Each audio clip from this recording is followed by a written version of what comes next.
protect the innocent.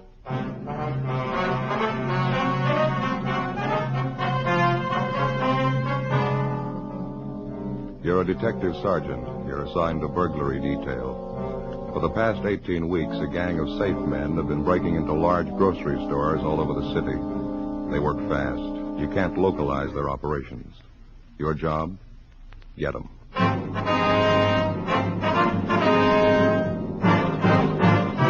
Dragnet, the documented drama of an actual crime. For the next 30 minutes, in cooperation with the Los Angeles Police Department, you will travel step by step on the side of the law through an actual case transcribed from official police files. From beginning to end, from crime to punishment, Dragnet is the story of your police force in action. It was Wednesday, September 16th. It was hot in Los Angeles. We were working the day watch out of burglary detail. My partner's Ben Romero. The boss is Captain Wisdom. My name's Friday. It was 7:45 a.m. when I got to the service station on the corner. The phone booth.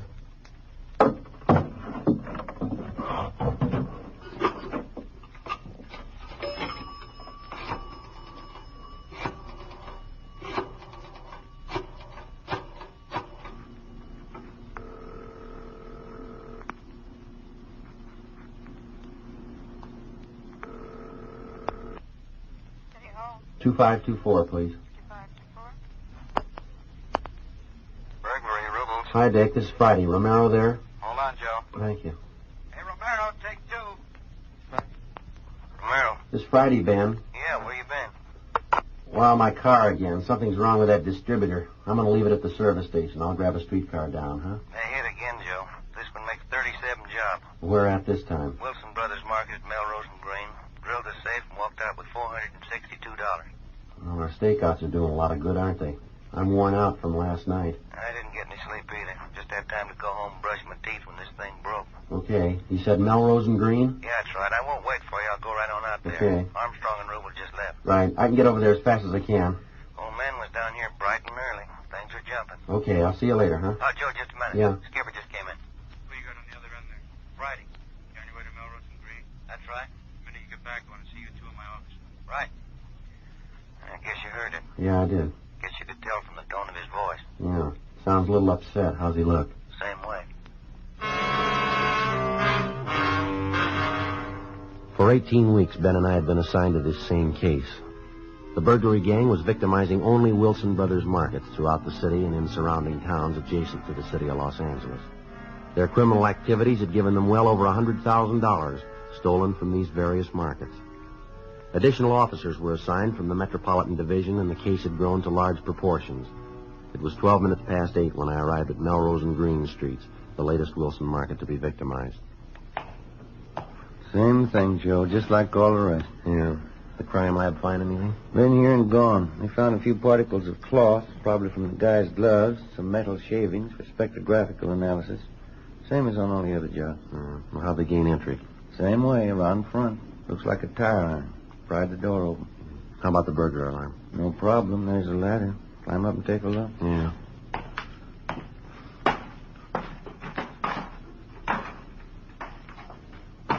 See it? Yeah, I see it. Cut the key leads again, huh? Nothing's different, Joe. Just exactly the same. All around. Well, that really tears it, doesn't it? Yeah. 252 men on stakeout last night, and they know just which market to hit, one that isn't covered. When you figure Wilson's got over 300 stores, we can't cover them all. I think we might have some of the luck. We're sure overdue. Nobody could be this lucky this long. Well, they're out to break the record. Haven't turned up anything new at all, huh? Not so far. I've been looking around.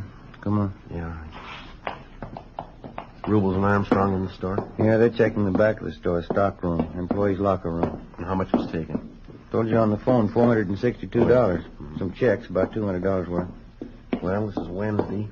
I suppose the thieves have discontinued the weekend jobs? I don't know. Your guess is as good as mine. Here's the box. Yeah. Sure a good, clean job. A lot different than those first ones, huh? Yeah, they've come a long way. Well, the safe was certainly well lighted, wasn't it? 200-watt bulb up there. Still burning when we got here. Doesn't do much good with all those boxes piled up over there in front of the window, though. Manager says he weren't there when he closed up last night. Well, nothing seems to bother them, does it? They move in, don't chance turning out the light. They just pile crates up between themselves and the street, and then they take their time drilling the box. That's it. There's the usual empty pop bottles, 3 of them. Yeah, the cooler bits of it, yeah. Hi, Friday. Didn't know you were here yet. Oh, hello, Rubles. How are you? Yeah, but we got something. Yeah? Fished these out of the drain in the bathroom. What do you got? Looks like they tried to get rid of them. Some of the checks torn up and this fishing license ripped in two. Well, could I see those bits? Hey. Charles W. Royal, issued last month. Good chance he might have carried the license in his pocket and got it mixed up with the checks. First, maybe he was going to take the checks, but changed his mind, tore them up, the license with him. Well, let's hope you're right, Dick. But it might just belong to some employee here. Well, we've been kind of figuring these jobs might have an inside connection. Maybe this is it, huh? Let's check it out. Well, maybe this is the break we've been looking for. We went back to the office and checked the name Charles W. Royal through R&I. No record. We contacted the management of the Wilson Markets. He had been an employee at the store, which was just held up. He had been transferred 6 months prior to their Van Nuys branch. In checking back, we found that the Van Nuys Market was one of the first stores to be burglarized. He was placed under surveillance for several days, and during this period, another Wilson Market was burglarized. The officers conducting the surveillance accounted for all of Royal's time during the burglary. He was brought in for questioning and cleared of any complicity in the burglaries. Monday, September 28th, 8 a.m., we met with Captain Wisdom. The reason for Royal's fishing license being in with those checks was because he left it behind at that store when he was transferred. That's right. Manager of the store confirmed it. Said he kept it in a safe for him so it wouldn't get lost. Well, that lead went nowhere. And none of them go anywhere. We don't get any leads. Been no kickbacks on any of our teletypes, APBs, or radiograms. Between Armstrong, Rubles, and Ben and I, the girls in the stats office think we're on the payroll down there. We're wearing out the cards, having to make runs on the gang's M.O. for us. How about that last stuff Burton from CII sent down? Well, we checked all 3 of them out. Nothing. Boys in the crime lab got a lot of physical evidence if they could make something out of it. That's just it. You can't make something out of nothing. You haven't got much up there. A few steel shavings off those safes, a couple of broken bits, handful of cotton fuzz they think is off the guy's gloves. You can't work miracles. Yeah, that's right. I don't think we've overlooked anything, Captain. Every neighborhood in the vicinity of every burglary has been checked and rechecked. And all you turned up was that one woman? Yeah, the one that saw the 3 men out in back of the Wilson Market over on Vermont. She thought they worked there. Didn't know she'd witnessed a burglary when we told her. Mm-hmm. She couldn't identify any of them, huh? No, she couldn't. I just checked with the sheriff's office. These burglaries are driving them crazy, too. No leads. Boys from the parole office have been trying to give us a hand. We've checked out everything they sent us on dischargees and parolees. Nothing fits. Well, did the markets seem to be cooperating, holding up their end as they were instructed? Well, as far as we can tell, right to the letter, yeah. All the safes that were concealed in any way have been moved out in a more conspicuous spot, all well illuminated. The Wilson Company has bought better-made safes to replace the ones that were broken into. They're replacing their old models as fast as they can. Doesn't seem to stop them. Yeah, all that's according to the book. Doesn't figure with all those precautions they'd be foolish enough to tip off the thieves. What do you mean? Well, here, take a look at this. Yeah. Larson and Gunn turned this up at that Venice Boulevard job night before last. Mimeograph stakeout instructions. Huh? That's right. Put out by the management of the markets. Every time we inform them of a stakeout night, they put these interstore memos out. Yeah. That was for the purpose of informing all the different store managers of the police department's plans so they'd be sure and comply with our instructions. Yeah. Motive was okay, but the effects have been causing us more trouble than we know. Well, weren't these destroyed after the store managers read them? Apparently not. We'd notify the management of the stores to be staked out a week in advance so that they could quietly let the stores know about it. Whether we wanted the lights left on or turned off to move the safe out of hiding, all the various instructions. And the management of the market chain just took it on themselves to send out these memoed sheets, huh? And not only that, in checking the last couple of jobs, either these sheets were in the manager's desks or they were posted in the store someplace. All the thieves had to do was go through a desk or check a bulletin board and they knew right where we'd be. Huh? Without this advance information, maybe it'll slow them down. Maybe we can write in on part of the luck. We're due. Yeah. Now, come on over here to the pin map. Well, here you are, Friday. A red pin for you and one for you, Romero. Mm-hmm. You put them in. I got calluses on my thumb from trying to keep up with those thieves. Yeah. Well, Venice Boulevard and Rockwell. Mm-hmm. Vermont and Marathon. Yeah, just look at them on there. They're going to run us out of pins if we don't blow the whistle on them. Well, I'm getting a little sick of it myself. Take a good look at the map here. All the red pins of these market jobs in and around here. And through here. Mm-hmm. As you know, Wilson's got stores throughout most of Southern California. Yeah. They've hit in and around the metropolitan area, Pomona, Glendale, a couple of times at the beach cities. But look over here. That's Eagle Rock. Yeah. Now, for some reason, they're leaving Eagle Rock alone. There's 7 Wilson markets out there, not one of them have been touched. Well, maybe they'll hit there next, huh?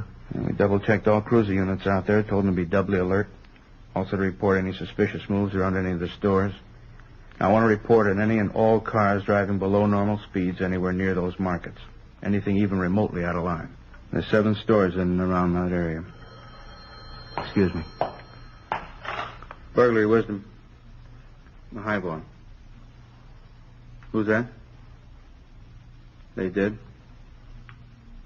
Colorado and Bryce. Yeah, right away. Yeah. That was Lieutenant Vaughn, Highland Park. I was wrong. There's only 6 stores in Eagle Rock now. What do you mean? They knocked one over last night. The preliminary investigation of the Wilson Brothers Market in Eagle Rock yielded no additional physical evidence, but it definitely showed that we were dealing with the same gang of thieves. In this last burglary, they got away with $1,852. 1:34 p.m. After 5 hours of continuous checking in the immediate neighborhood of the latest market to be burglarized, Ben and I located a Mrs. Olive Rebard. We felt sure that we'd reached a turning point in the case. Mrs. Rebard had seen 2 of the gang members at work in the Wilson Market at Colorado and Bryce in Eagle Rock. She agreed to come downtown and go through photographs of criminal suspects. No. No. Not any of these. Let's try the next 2 pages. Certainly are a lot of them, aren't there? Yes, ma'am. There's still a lot more to go here. I see it. No. No, none of these. Well, that finishes this book. How many does that make that we've been through? I believe this one makes 15. Just looking at all those faces makes you wonder, are there any honest people? Well, these books represent an accumulation of many years, you understand. You keep pictures of everybody ever been in prison? Well, within our jurisdiction, yes, and a great many more besides. I see. Ben, how about that Folsom book up there for 45 and 46? All right. I'll put this one back. Fine. 46, yeah, that's it. All right, here we are. You ready, Mrs. Rebard? All right.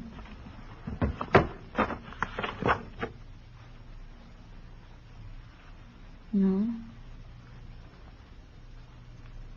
No, I don't believe it's any of these. All right. Turn the next page there. And how about these? No. This one, no. No. That one fellow looked a little like one of them. I thought he did at first. Which one was that? This one. This one here? No, I was wrong. He looked familiar at first glance. Well, now, we told you before, Ms. Rebard, if any of these men, their ears, eyes, nose, chin, any part of them looks like any part of the men that you saw, we'd like to know that. We'll have our Sergeant Putoff up in our crime lab drop a composite for you. You mean you put all the different features together? Yes, ma'am. If you think it might help in any way, I mean, it'll certainly help us. I didn't realize that you were that thorough. Oh, we have to be. Well, I'm just not that sure about any of their features. It was just like I told you, I didn't get too good a look at them, but I thought I might remember. There's so many pictures here. Well, would you like to rest a little while, Ms. Rebard? We've been going at this thing for about 2 hours now. No, that's all right. No, I want to help if I can. I think I'll open this door, little Joe. All right. Got a little draft in from the hall. There. Gets a little stuffy in here sometimes. Thank you. I wonder if you'd like a cold drink of some kind. Coke, something like that? No, thank you. That's very kind. I don't care for one. All right. Would you like to go on? Yes, I think so. All right. No. Mm-mm. You understand that when I saw these men in the store, I had to look through the front window. They must have been at least 40 feet away from me. I had to shout to be heard. Yes, ma'am, we understand. They didn't come over to me at all. Mm-hmm. I just can't believe that they were really those lightning burglars. Isn't that what the paper called them? Yes, ma'am. They were just as big as life. They were standing behind the meat counter. They even had on butcher's aprons. Still hard to believe, because they didn't act like burglars at all. Sometimes they don't. The only thing that struck me funny was that anybody be working there on a Sunday. I've seen men in there before. It just didn't seem right that they'd be working there. I wanted to get in to pick up a box of starch. They told me to come back Monday morning when they were open. Well, if you could have seen over the counter from where you were standing, you would have seen the floor safe right there in the meat department. They were trying to open it. I never would have known it.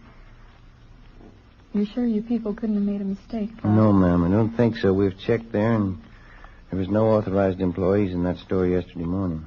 That's so. Well, must have been them then. Yeah, we're pretty sure it was. Here, Let me help you there, Mrs. Rebar. These pages are stuck together. Thank you.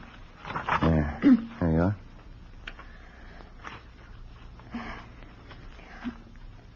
I've seen so many photographs, they're all beginning to look alike to me. Mm-hmm.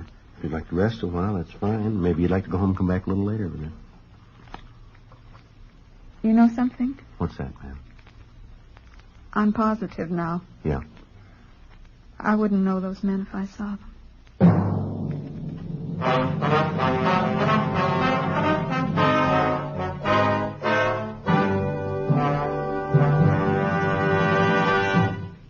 You are listening to Dragnet.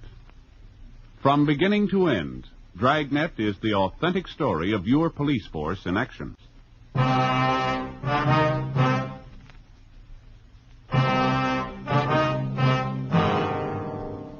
Once more, what appeared to first be a good lead dissolved into nothing. The stakeouts were continued. Everything possible was being done to apprehend them. The burglaries of the Wilson markets continued.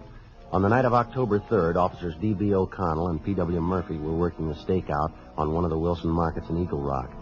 At 2:33 a.m., they had observed a gray Ford coupe, California license 9 Robert 9813, driving at normal speed until reaching the storefront and then slowing down perceptibly, showing unusual interest in the market. Lieutenant Armstrong and Sergeant Rubles checked the license number through DMV. The car was registered to a Clyde R. Bingham, 233 South Carmona Place in Eagle Rock. He was placed under surveillance while we made a thorough check into his background. We located him at the neighborhood bar on Colorado Boulevard. We talked to him for an hour. So that's it. I'm not your man. You sure you didn't drive past that Wilson market on Bellevue Avenue? I didn't say I've never driven by it, but not on the night you said. Well, have you driven by it on other nights? I wouldn't remember that. I live out here, and I drive down Bellevue a lot, but I don't know if I've ever been by that market. I suppose I have. We have your license number and the word of 2 officers who saw you. I'm afraid they must be mistaken. You have the word of Benny and Walt. You just talked to them. I told you I was here on the night of October 3rd. I stayed here until almost daylight talking to Walt. He closed up at 2, and we sat around and talked. Where'd you say your car was parked all this time? Right out in front. Ben Walt told you that, too. I'm telling you, I never left this place the other night. Mm-hmm. Is it possible you could have forgotten? Not all 3 of us. And you didn't loan your car to anybody? No, sir, I never loaned my car. Stayed right out there in front. What'd you say you did after this place closed? As I said, I sat around and talked to Walt. He owns the place. Mm-hmm. What'd you talk about? Oh, I don't know, this and that. I don't recall exactly. Did you go to work the following day? Yes, sir, I did. Seems funny you'd sit up all night talking and then go to work. I don't have to be to work until I please. You know, I'm my own boss. Yeah, well, you run your business all by yourself, do you? No, I have 2 secretaries. They make out checks, keep the books. What kind of business did you say you were in? Business management. You know, the thing that bothers me is why you're asking me all these questions. Routine investigation. Doesn't sound very routine to me. I don't understand. We're on an assignment. During the course of that assignment, it became necessary to interrogate you. I still don't understand. Anything else you want to know? No, sir. I think that pretty well covers it. Something I'd like to know. Yeah. Is there a law against slowing down in front of a market?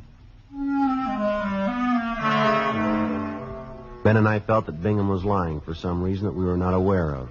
All efforts were made to determine that reason. We made a complete search of his residence. His relatives, friends, and associates were interrogated. The 2 men who had alibied for him were checked out. No evidence was obtained to connect him in any way with the Wilson market burglaries. The surveillance was continued on the 3 men. During the next 2 weeks, another market was burglarized. None of the 3 men could have been involved in any way. Another month went by. The burglaries continued unchecked. The newspapers had dubbed them the Lightning Bandits. There was only one exception to the title. By this time, they'd begun to repeat on markets, to hit again where they had burglarized a safe previously. December 3rd, 4 a.m. Ben and I were cruising the central area of the section not covered by stakeout. I figure there's only one way to beat this thing. Yeah, what's that? Ask for a transfer before they offer us one. Well, it seems like every way we turn, we're stopped. No leads, nothing. Here it is almost Christmas again. Those market thieves started last Easter. Yeah, I know. Well, we got everything covered again tonight as best we can. We could just keep all the markets covered at one time. Well, that's been done a couple of times, you know that. Yeah, I know that, but keep them covered all the time till we get to them. If we had the manpower, we could do it. Yeah. You want to swing in close to the curb? Here's another market. Yeah. You see anything? No, nothing on this side. I can't see the safe in there, can you? No. Those vegetable counters are partially blocking it. Lights on, though. Mm-hmm. Yeah, this side's clear, too. Rear of the store backs up against that other building, doesn't it? Yeah, only a front and side entrance. You swing around again. Will you make a U? You see something? No, I'm not sure. Just pull back up in front again, huh? All right. Okay, this is fine. You want to kill your engine? Mm-hmm.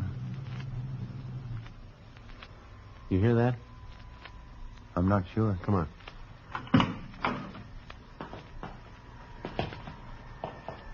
You hear it now? No, it stopped. Come on.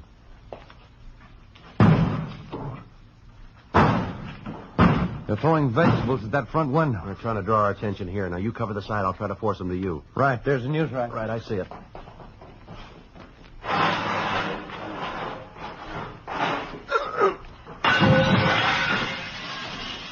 All right, hold it right there. Get your hands in the air. I got him, Joe. You want to shake him down? Yeah, right. All right, stand still. Cover him, Joe. I'll see if there's any more besides these two. Right. Who tipped you off? If we'd have had a tip, we'd have gotten you a long time ago. That's it. Just these two.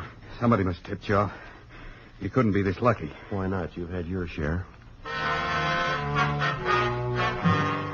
The two men were taken into custody and were identified as Wilford Lawson and Thomas Greenfield. A check with R&I showed no previous record on either man. After a short interrogation, Wilford Lawson admitted his part in all of the burglaries of the Wilson Brothers markets.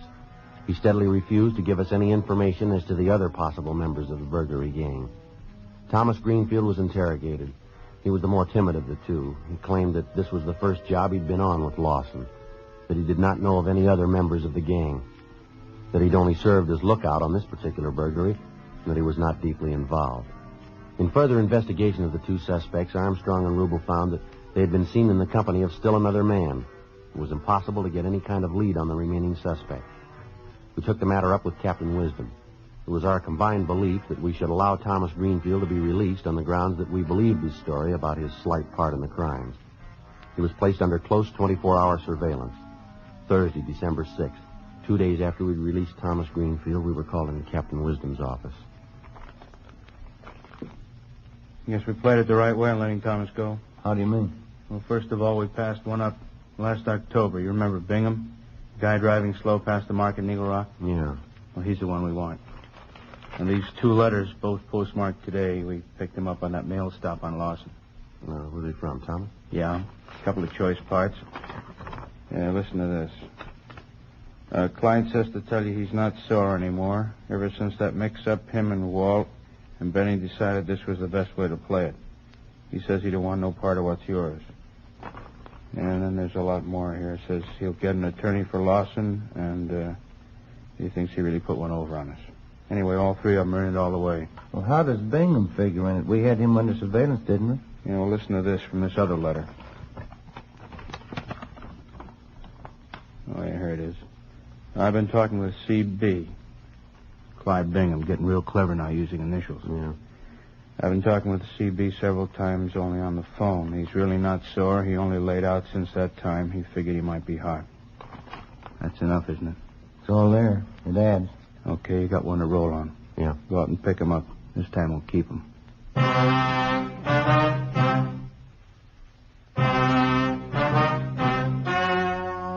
The story you have just heard was true. Only the names were changed to protect the innocent. On March 22nd, trial was held in Superior Court, Department 88, City and County of Los Angeles, State of California. In a moment, the results of that trial. All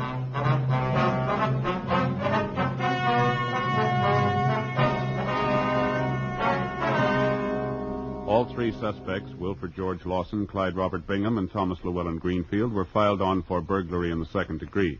Wilfred G. Lawson was filed on for 12 counts, Clyde R. Bingham for 6 counts, Thomas L. Greenfield for 3 counts, sentences to run consecutively. They are now serving their time in the state penitentiary.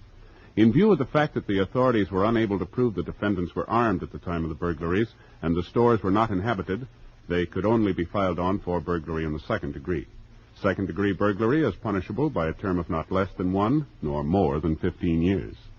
Ladies and gentlemen, we wish to gratefully acknowledge the Michael Award presented by the Academy of Radio and Television Arts and Sciences. The Academy voted Dragnet the finest program of its kind. It is with deep humility that Dragnet accepts this citation, the highest award bestowed by the radio and television industries.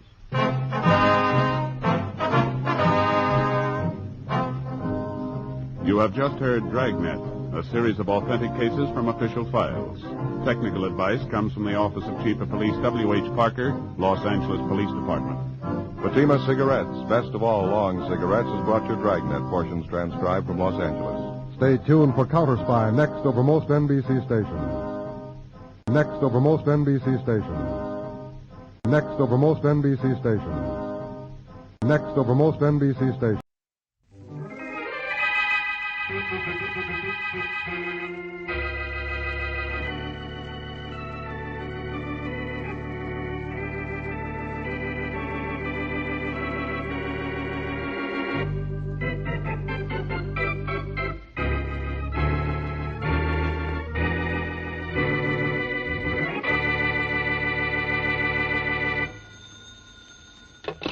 Yes. 600 on Calabash and a Fog. Check. Yeah? Yeah. Only 200 on Wise Guy on the first. Yep. And Tommy G Okay. on the third. At Round Robin, 150 on Mystic yes. the second, Yeah, last on the 5. 1,000 on Howard and the 8 to show. Got it. Check. Right. Okay, 50 on Malloway on the 200 on Calabash and a 4. Right. I got it. Another 100 on Yep. Mystic 500 in on the second Callaway to and the win. 5th. Yeah. About time you guys noticed me. Hey, Carl. Guy at the door has a gun. It's a stick-up. I'm asking a gun usually means a stick-up, boys. Don't any of you move till I say it's okay. Keep those hands up in the air. I'll accept you.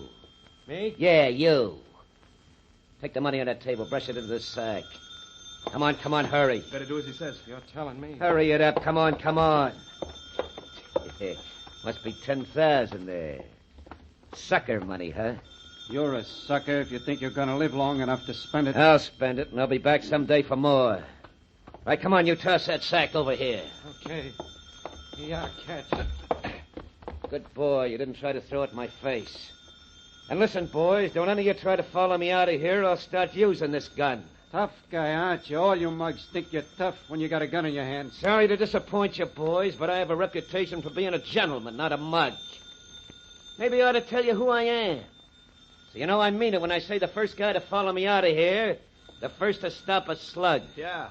Give us your name, address, and telephone number. We'll give you a tip on a horse someday. Well, I'm just telling you so you'll know I'll keep my promise about shooting if any of you guys get cute. Yeah. I'm Boston Blackie.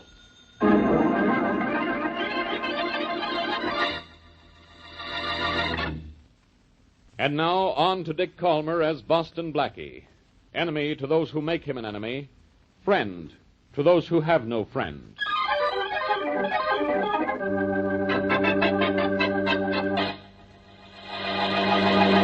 Sit down, Larson. Sit down. Have a peanut. No, thanks, Haynes. I don't like peanuts. Too bad. You don't know what you're missing. Well, you like chairs, don't you? Most fat men do. Take one. Well, if I get much fatter, I'll have to take 2. Yeah, you will. Nice to see you, Larson. I need cheering up. Well, they tell me misery loves company. So I thought I'd come up and be miserable with you. Huh? Your horse room get robbed, too? Last night. Took $18,000. Ah, you must be doing pretty well. You want to have a peanut? No, thanks. I don't like them. That's too bad. You don't know what you're missing. I know I'm missing $18,000. And that's not peanuts, huh? No. Who held you up? Any idea? Same fellow who robbed your place. Oh, Blackie, huh? Well, he said he was Blackie. But would Boston Blackie really do a stick-up? Why not? Oh, he's too smart for a thing like that. He's not so smart he can find a way to live without eating. He's overboard for charities. That gymnasium he set up for kids must have cost him plenty. And that's only one of the things he's backing. Let's not worry about Blackie. He always does okay. Oh, he's getting so big for his boots he thinks he can get away with holding us up because we're not licensed operators. He knows we can't squawk to the police, so he thinks he's safe. Well, that's really what I come up to see you about. Are we going to let Blackie get away with robbing us? You kidding? I got plans for Blackie. Big plans. I'll take care of him. Really ought to try a peanut. No. You don't know what you're missing.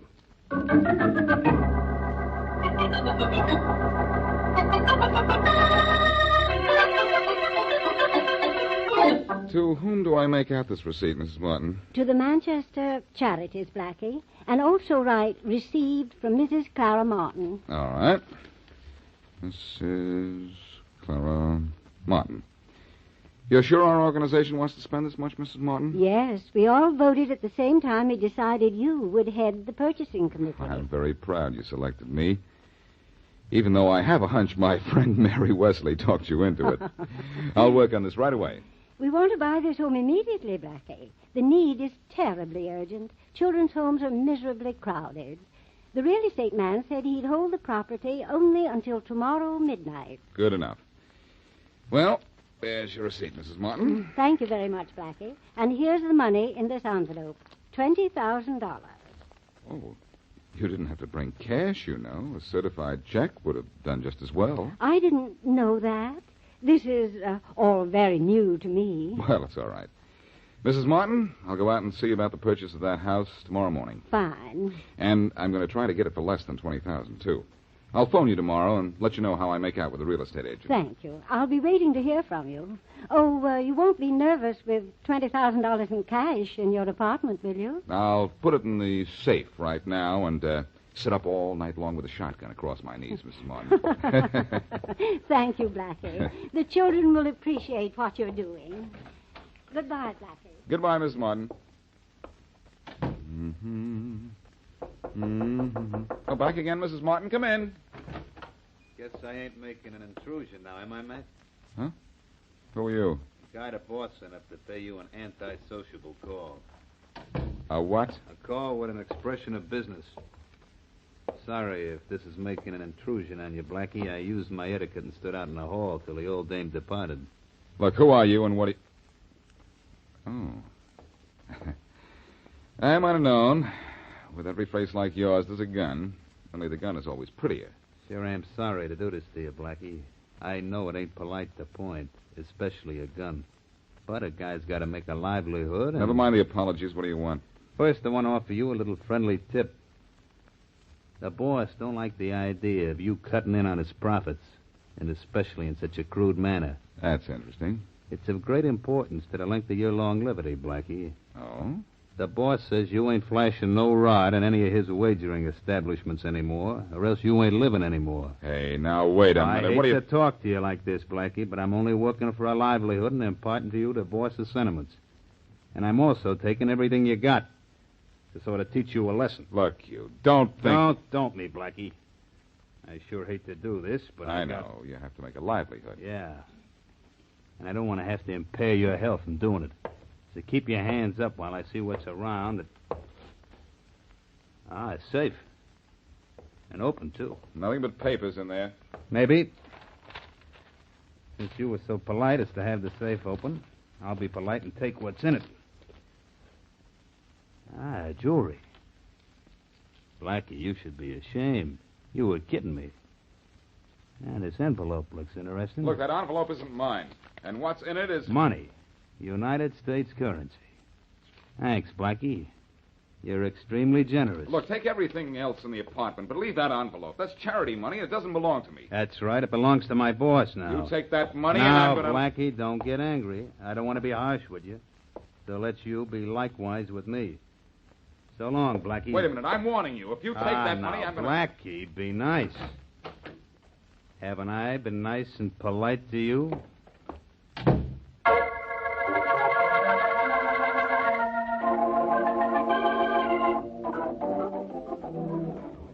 You want more of anything, Blackie? Huh? The waiter's looking over this way. No, Jane.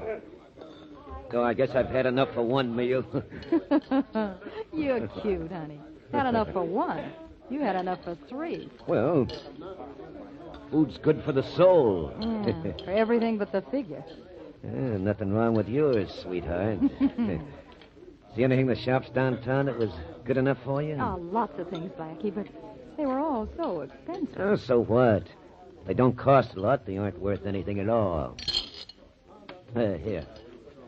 Here's a couple of $100. Get started with that. Oh, Blackie, thank you so much. Yeah, I was sure lucky to meet you almost the very day I came to town. You know, after you spoke to me, I still couldn't believe you were Boston Blackie. Why not? Well, you look so different from the pictures I've seen in the newspapers. Oh, those pictures? You don't think I'd let the newspapers get hold of decent pictures of me, do you, baby? Oh, I'm not that dumb. Now, look, baby, I got work to do. Suppose you run on downtown, do a little shopping, and then call me at my apartment, huh? You know the phone number? No, I don't. Well, I'll write it down for you.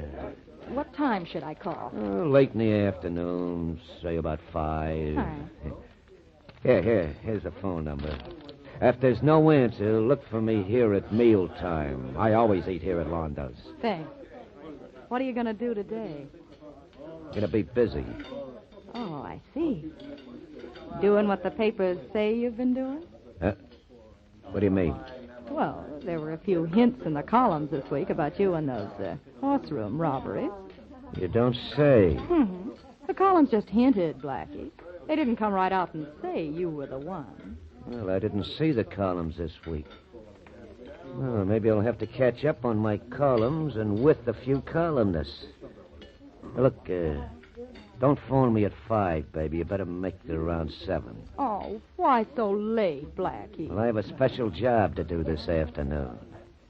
A very special reason to get my hands on a lot of money.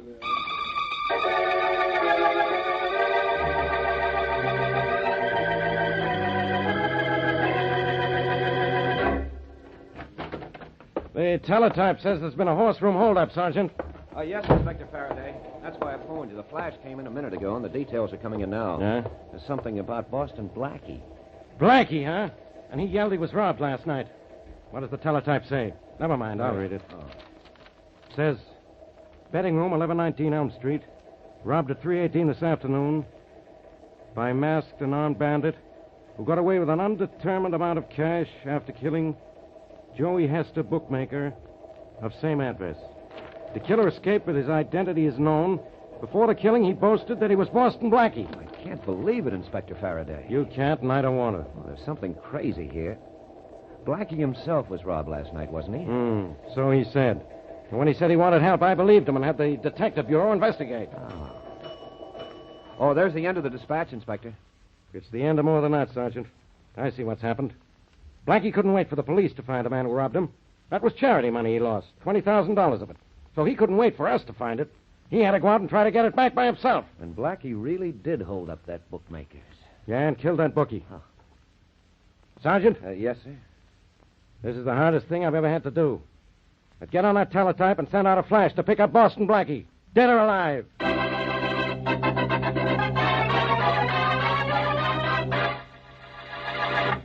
And now, back to Boston Blackie.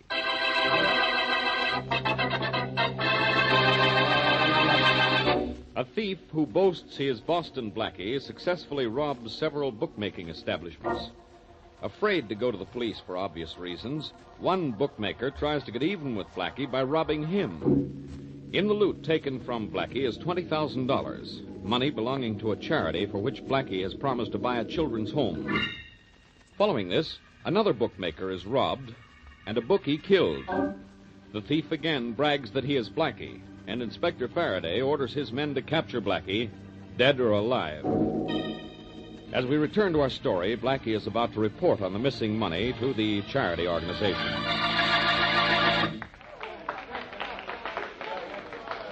And now, ladies and gentlemen, here is a report on the purchase of the Manchester Charities Building by Mr. Boston Blackie.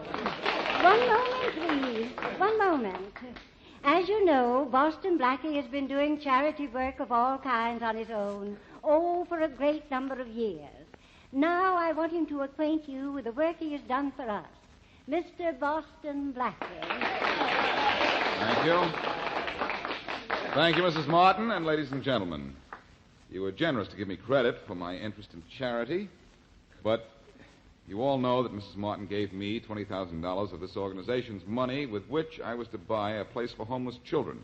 And you did it too, didn't you, Blackie? No, I'm sorry to have to report that I haven't purchased the property. Blackie, why haven't you bought the home?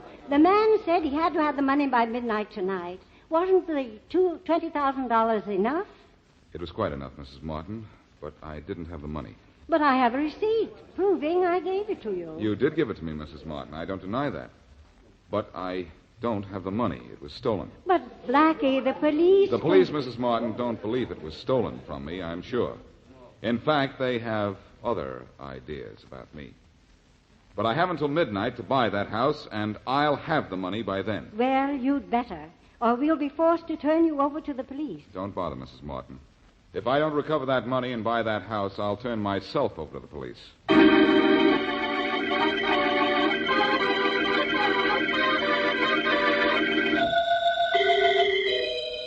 $600 on Queenie in the 60. You nuts, that race was over 10 minutes ago, and Queenie ran out.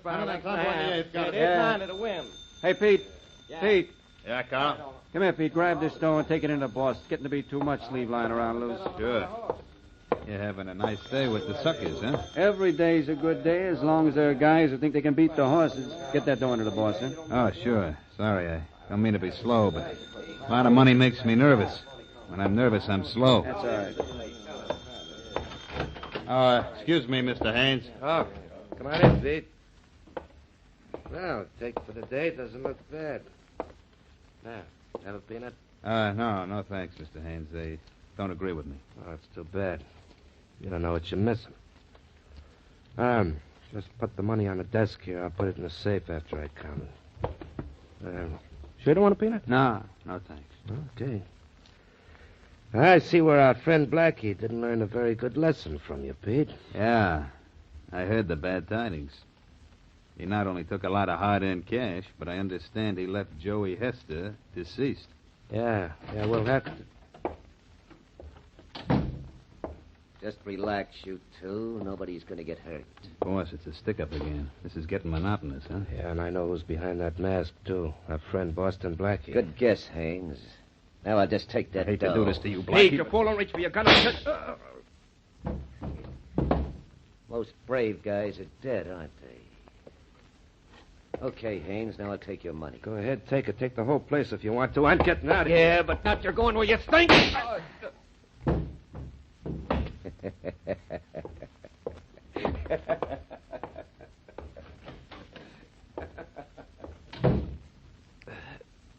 The phone. I can only manage to get to the telephone.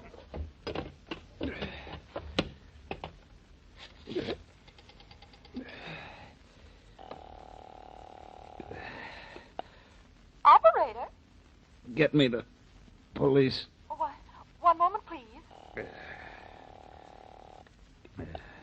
23rd Precinct, Sergeant Sweeney. Sergeant, I've been shot by Boston Blackie.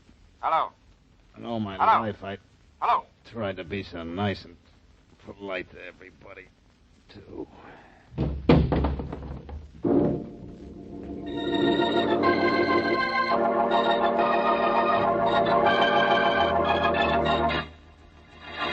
You know, Faraday, it seems to me that I'm in this office of yours almost every day. I must like it here. Blackie, this is not the time to fool around. You're in trouble, and you know it. Yes, I know it. And what's worse than that, I know it. When you know anything, that's news, Faraday. But as usual, you're wrong. I didn't rob those bookies, and I didn't kill anybody. Somebody's impersonating me. Will you stop trying to be funny? Faraday, that's the truth. You ought to know it. Look, Blackie, will you quit acting so innocent? This is tough enough as it is. I don't like any part of it. Well, I don't either, especially this part. But, Faraday, I can prove what I'm saying. Give me a few hours' time. Nothing doing. I've heard that one before. Please, Faraday, just a few hours. No. 5 hours. No. 4, no. 3. No, I said. Well, all right. Look, I have to go into the next office in a minute. Go ahead, I don't care. Well, you better be here when I get back. You understand? Yeah. I understand. Yeah, and I want you to understand this, too. If you're not here when I get back, don't forget I can pick you up in, say, 2 hours. And what's more, I will.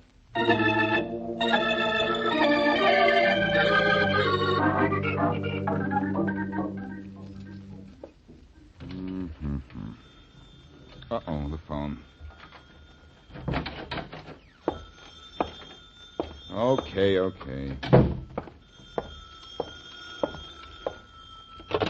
Hello. Hello, Blackie. Yes? This is Jane. Who? Jane Powers. You told me to call you at 7. I did? Blackie, what's the matter with you? Don't you remember?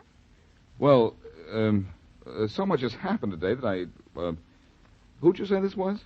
Jane. Oh, Jane. Well, why didn't you say so? I did. You did? Yes. Well, the connection must have been bad. I didn't hear you. I was hoping you'd call. Well, you asked me to.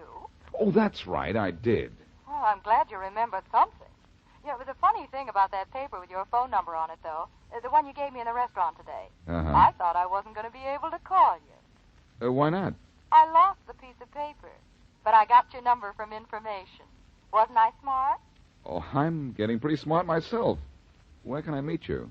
Well, do you think it's safe for us to meet? I mean, with the police and Well, it isn't safe for me to go wandering around the streets, but I'm not far from the public library. Will it be safe for us to meet there? Yes, if we don't meet in the reading room. Tell you what, I'll meet you on the west side of the library between the second and third partition. All right. At what time? Between 8 and 9. Between the second and third partition.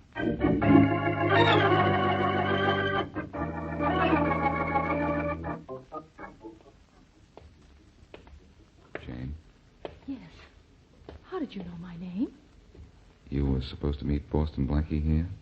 You're not Boston Blackie. No, I'm not, Jane. That is, not the Boston Blackie you know. I don't understand. Well, let's say, Blackie sent me to bring you to him. Oh, well, in that case, that's different. Where is he? At home or at the restaurant? Which do you think? Well, he never wanted me to know where he lived. I've always met him at Londo's restaurant. Well, let's go then. But first to a telephone. Telephone? Why? I have to call a friend. A friend named Faraday.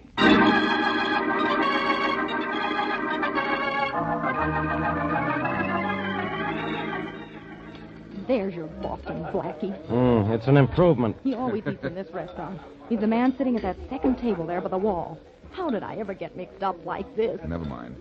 You stay here with Faraday, Jane, like a good girl, and nothing will happen to you, just as we promised. Okay. Blackie, are you sure you want to go over there and grab that guy alone? I've got the place surrounded by cops. But, I have a personal interest in this guy, Faraday. And you may be just a little too impersonal about the way you treat a killer.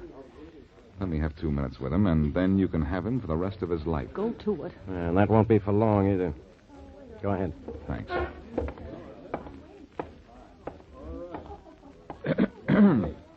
Mind if I sit down at your table? No, go ahead.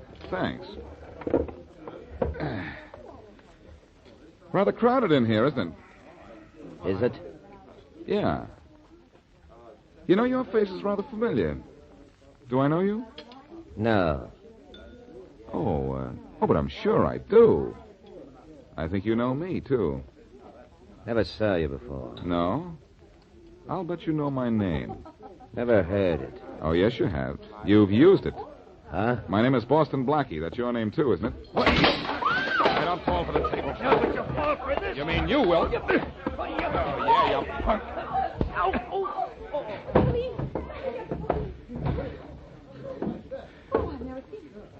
Come on and get him, Faraday. Okay. Everything he has is yours, with the exception of a few dollars, I imagine. Yeah. I think he ought to pay his check, even though he's checked out.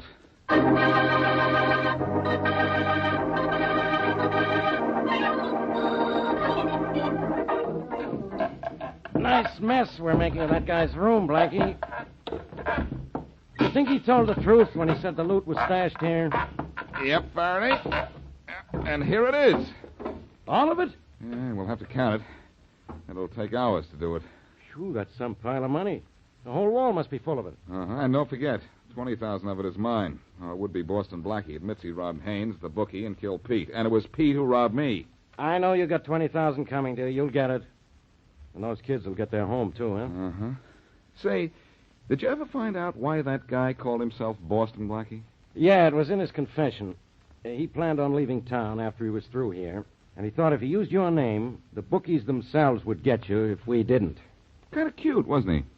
Well, that girl of his, that Jane, she was cute. She was dumb.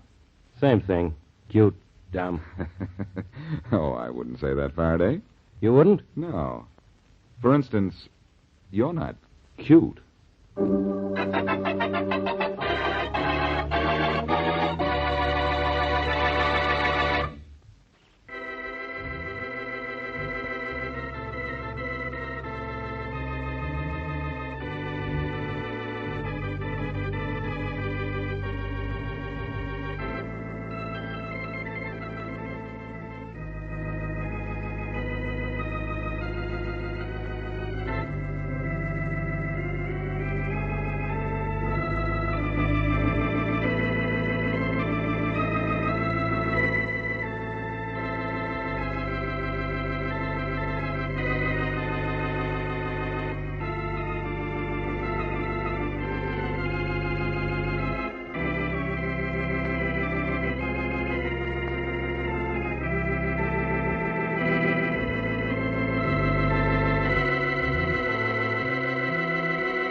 Broadway's my beat, from Times Square to Columbus Circle.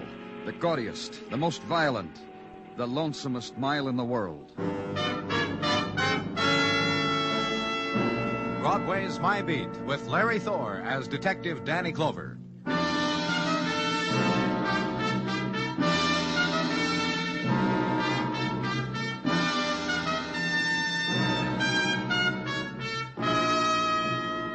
Nighttime of November, a special time on Broadway. Sense it. It's a new time when the after images of early autumn are dying, cloaked already in river mists, chill and drifting.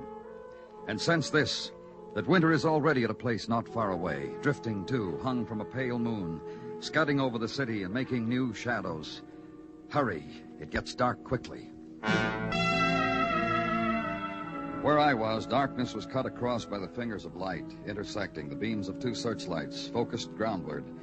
Destruction of building temporarily halted. Rush wrecking job stopped. Because of this, remains of dead man found, and report phoned to headquarters. This would be the cellar, Mr. Clover, where we found him. Under 3 inches of composition flooring. Uh-huh. What does it look like to you, Mr. Clover? Real puzzle, huh? Just a skeleton and all? Well, there's something we can tell about.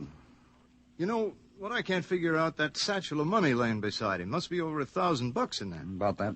Imagine lying 5 years under a cellar floor. How do you know it's been 5 years, Mr. Rogers? When I bought these 3 buildings to tear them down for a garage, I got a story about this one, right where we're standing. What story? Of course, we've torn down to the cellar, so you can't tell, but this one used to be a nightclub, you know. No, I didn't. Yeah, it was. That's the story, a scandal or something about this nightclub. The bank told me. Partner or something 5 years ago ran away with a payroll or something to California. What else? Nothing, except that the other partner tried to hold on to the club, but it failed a year later. Bankrupt. Bank took it over 4 years ago. Couldn't lease it. Nailed it up. Anyhow, that's the story the bank told me. Well, it doesn't look like the man ever got to California. He was murdered. Sure, what else? He didn't just lie there and pull 3 inches of composition flooring over his head. Shot. Huh? Twice. See the bullet, the chest cavity? Small caliber 22. And here, right arm fractured, and beside it, see another bullet. Bigger one? Yeah, 38. Shot twice by 2 different guns. Like I said, a puzzle. Well? Well, what? This is a rush job, Mr. Clover. You know that. Let's get this stuff out of here.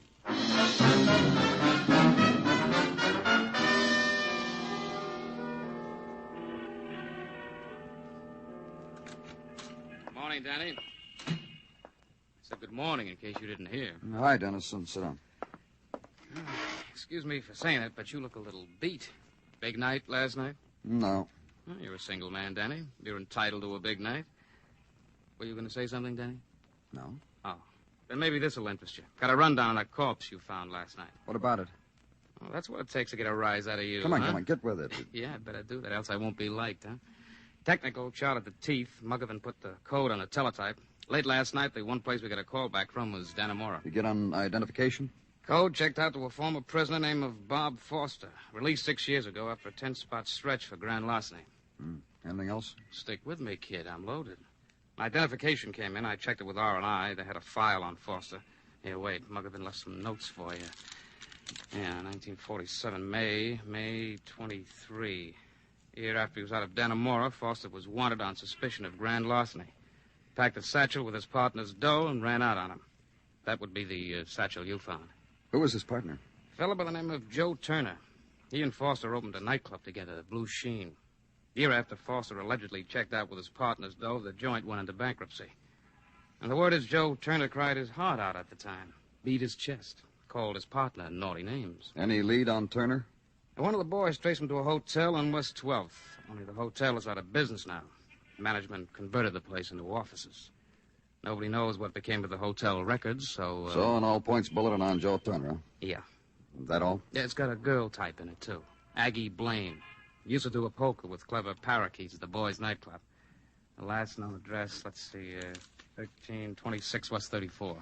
You did real good, Dennison. Yeah, pull up a minute, Danny. There's more. Oh, what? Those bills you found in the satchel. What about them? Their serial numbers were in series. Must have been the nightclub's payroll. A few weeks after Foster went up in a puff of air, 5 20s out of the same series turned up in sunny California. That's all? Now I can go? Yeah, you can go.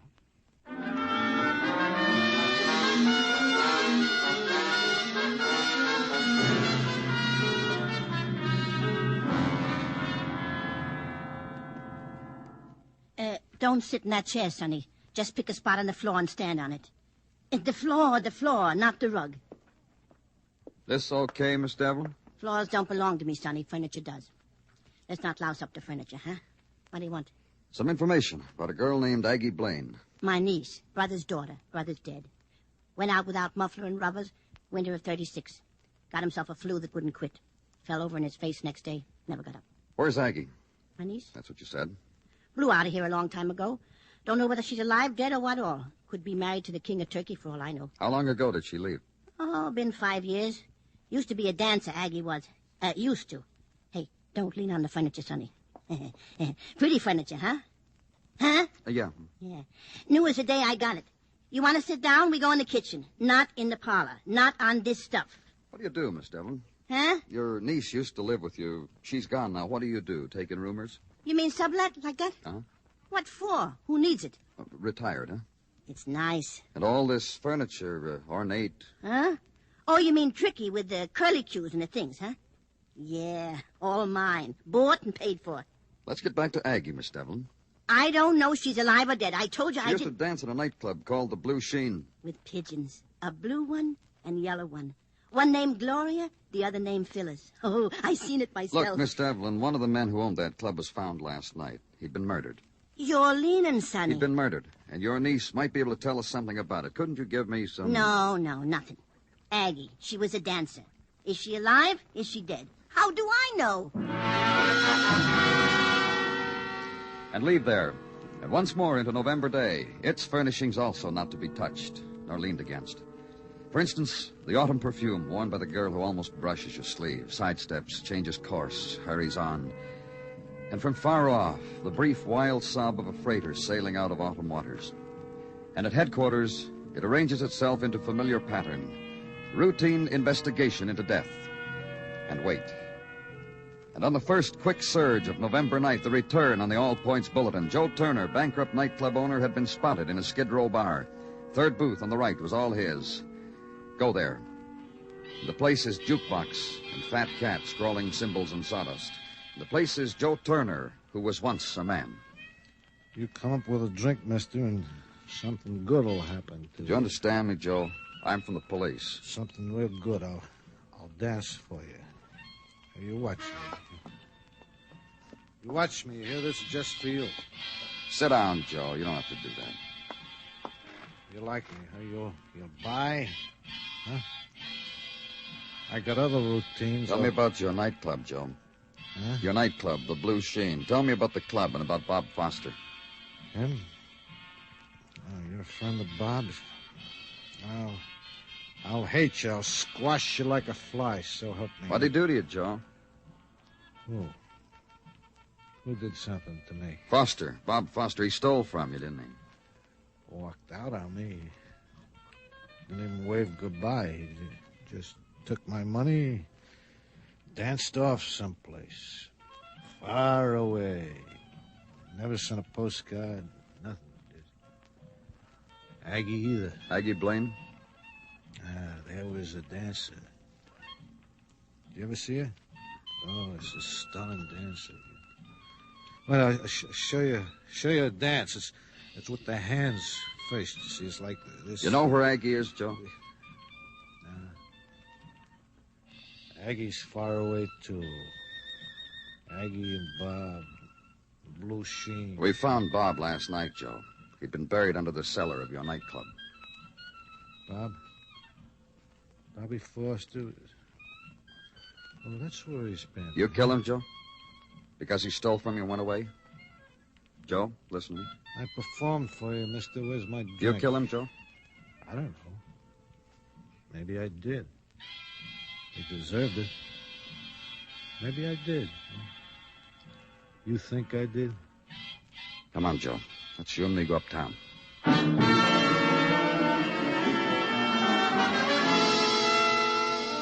And book him. Charge, suspected felony, murder.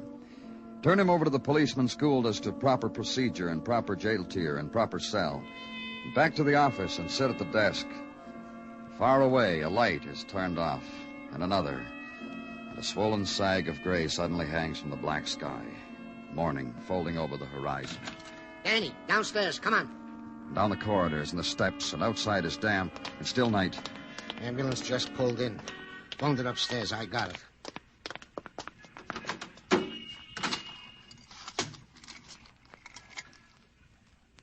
Miss Devlin. Uh-huh. Shot. Dead, Danny? On account of the police rang her doorbell yesterday? On account of she's Aggie Blaine's aunt? I'm talking to you, Danny. You think so?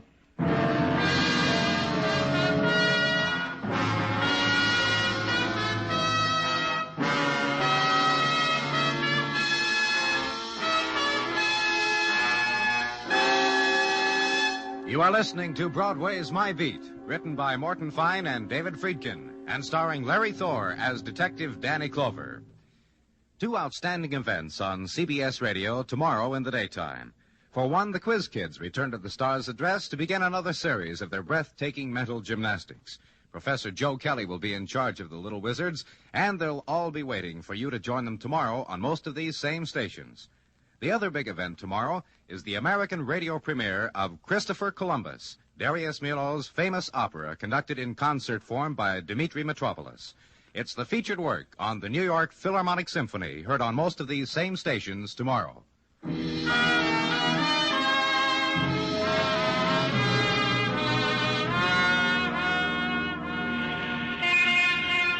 Broadway makes its entrance out of subway kiosks, out of night corridors, blinks once and long against the white of a new November day, then moves into it, soft, polite. It's the thing to do. Treat the morning nice. Don't step on the cracks. You'll still be on your feet when day is done. And the other performers, the man hanging from a spectacular, twisting out the Mazdas that died in the night. And the mannequin, her face dusted, a bolt tightened where wax had given in tonight. And torso and head tilted closer now to shop window. And on wax lips, the good morning kiss. A new day, kid. Live it.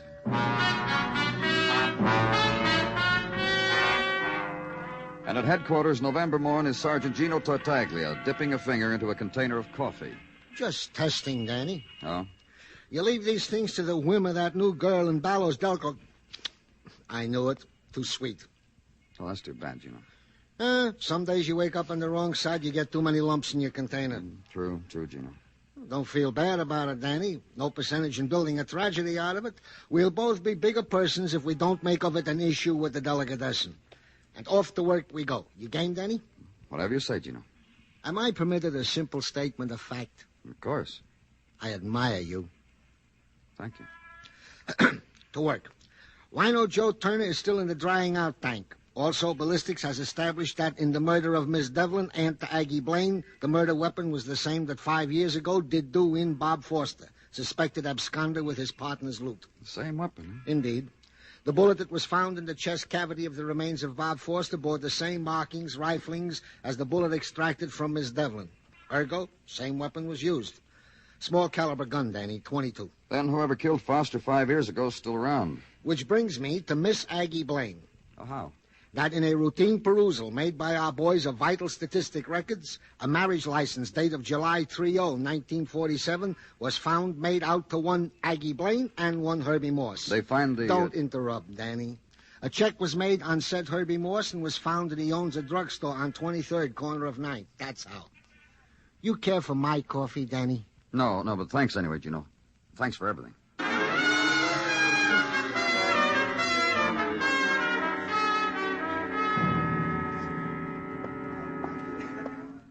Just use this, Mrs. Westfall, and you'll have that lanolin plush look in no time at all. Thank you. Yes, sir? What can I do for you? Mr. Moss? Right. My name's Clover, Mr. Moss. I'm from the police. Hi.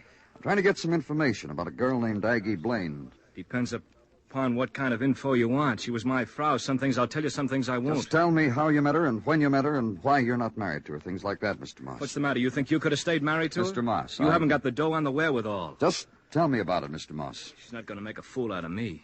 You know what I'm going to do one day, buddy? Get me another wife, a big gal, a big blonde gal. Then I'm going to find me Aggie and walk up and down in front of her with my big blonde wife rubbing her cheek to me. I'm going to show her... When did you meet Aggie? On an airplane. I said hello to her, and from there on in, it was air pockets all the way to Frisco. You met her on the way to California, huh? Now, when was this? In 47, druggist convention. I never saw the inside of the convention hall, not with Aggie showing me the fancy eating places, and me with a paper to read on dressing at the prescription department. Now, go on. That was in June. Then back in New York, somehow she wouldn't let me see her. Then she called me. When? July the 30th. I know, because July 31st we tied the knot. How come the divorce? A fella. I worked late one night fixing up a 1-cent sale. I came home. She wouldn't let me in. I beat the door in with my bare hands. There was a fella there selling rugs. He gives me his card and left. Next day, she followed him. One of these days, I'm going to look that guy up. You know that? You still have his card? Do I? Right in my wallet. I want it. Oh. You're going to fix him, huh? Swell. Here. Here's the card. I'm on your side, buddy. Have you seen Aggie since then? I'm happy to say no. However, the day that I do, I will also find me that big blonde buddy. I'm going to parade her up and down in front of that... And get out of the way of Mr. Moss's wagging finger. And through the aisle, lined with preparations guaranteed to keep you alive longer than anybody. A right turn, down the aisle of space guns, insecticides, and bubble baths. And then left at the table where everything is marked down to 19 cents. And out into the street. Legwork now, an address off the card given to you in the drugstore. Mr. Irving Lustbander, rug dealer. Aggie? She ran out on me, mister. Long time ago. Customer of mine came in one day and ordered our most expensive number wall to wall. Aggie went along with the delivery truck and never come back. Customer's name? Ewing. Dr. Keith Ewing, big back man. Got offices in the Muncie building. And at the offices of the Muncie building, be told by Dr. Ewing that Miss Blaine was merely a patient of his, and after he cleared up her back condition, he never saw her again. No, he never treated her at his office. She was an outpatient at the Cheney Hotel. So go there, Cheney Hotel. Yes, the clerk says. Miss Blaine, yes, indeed. He checked out, he's sorry to say. The morning after an automobile dealer's conclave, he remembers. Forwarding address, why, yes, indeed, 1213 East 61st. So go there. The girl who answers the door is dressed in velvet pedal pushers, but shakes her head sadly at the name of Aggie Blaine. Agatha, it seems, moved out on her about a month ago. Baggage, and her very own boyfriend, Tony. Where? Well, Tony owns the apartment building over on East River, Beekman Place. So go there.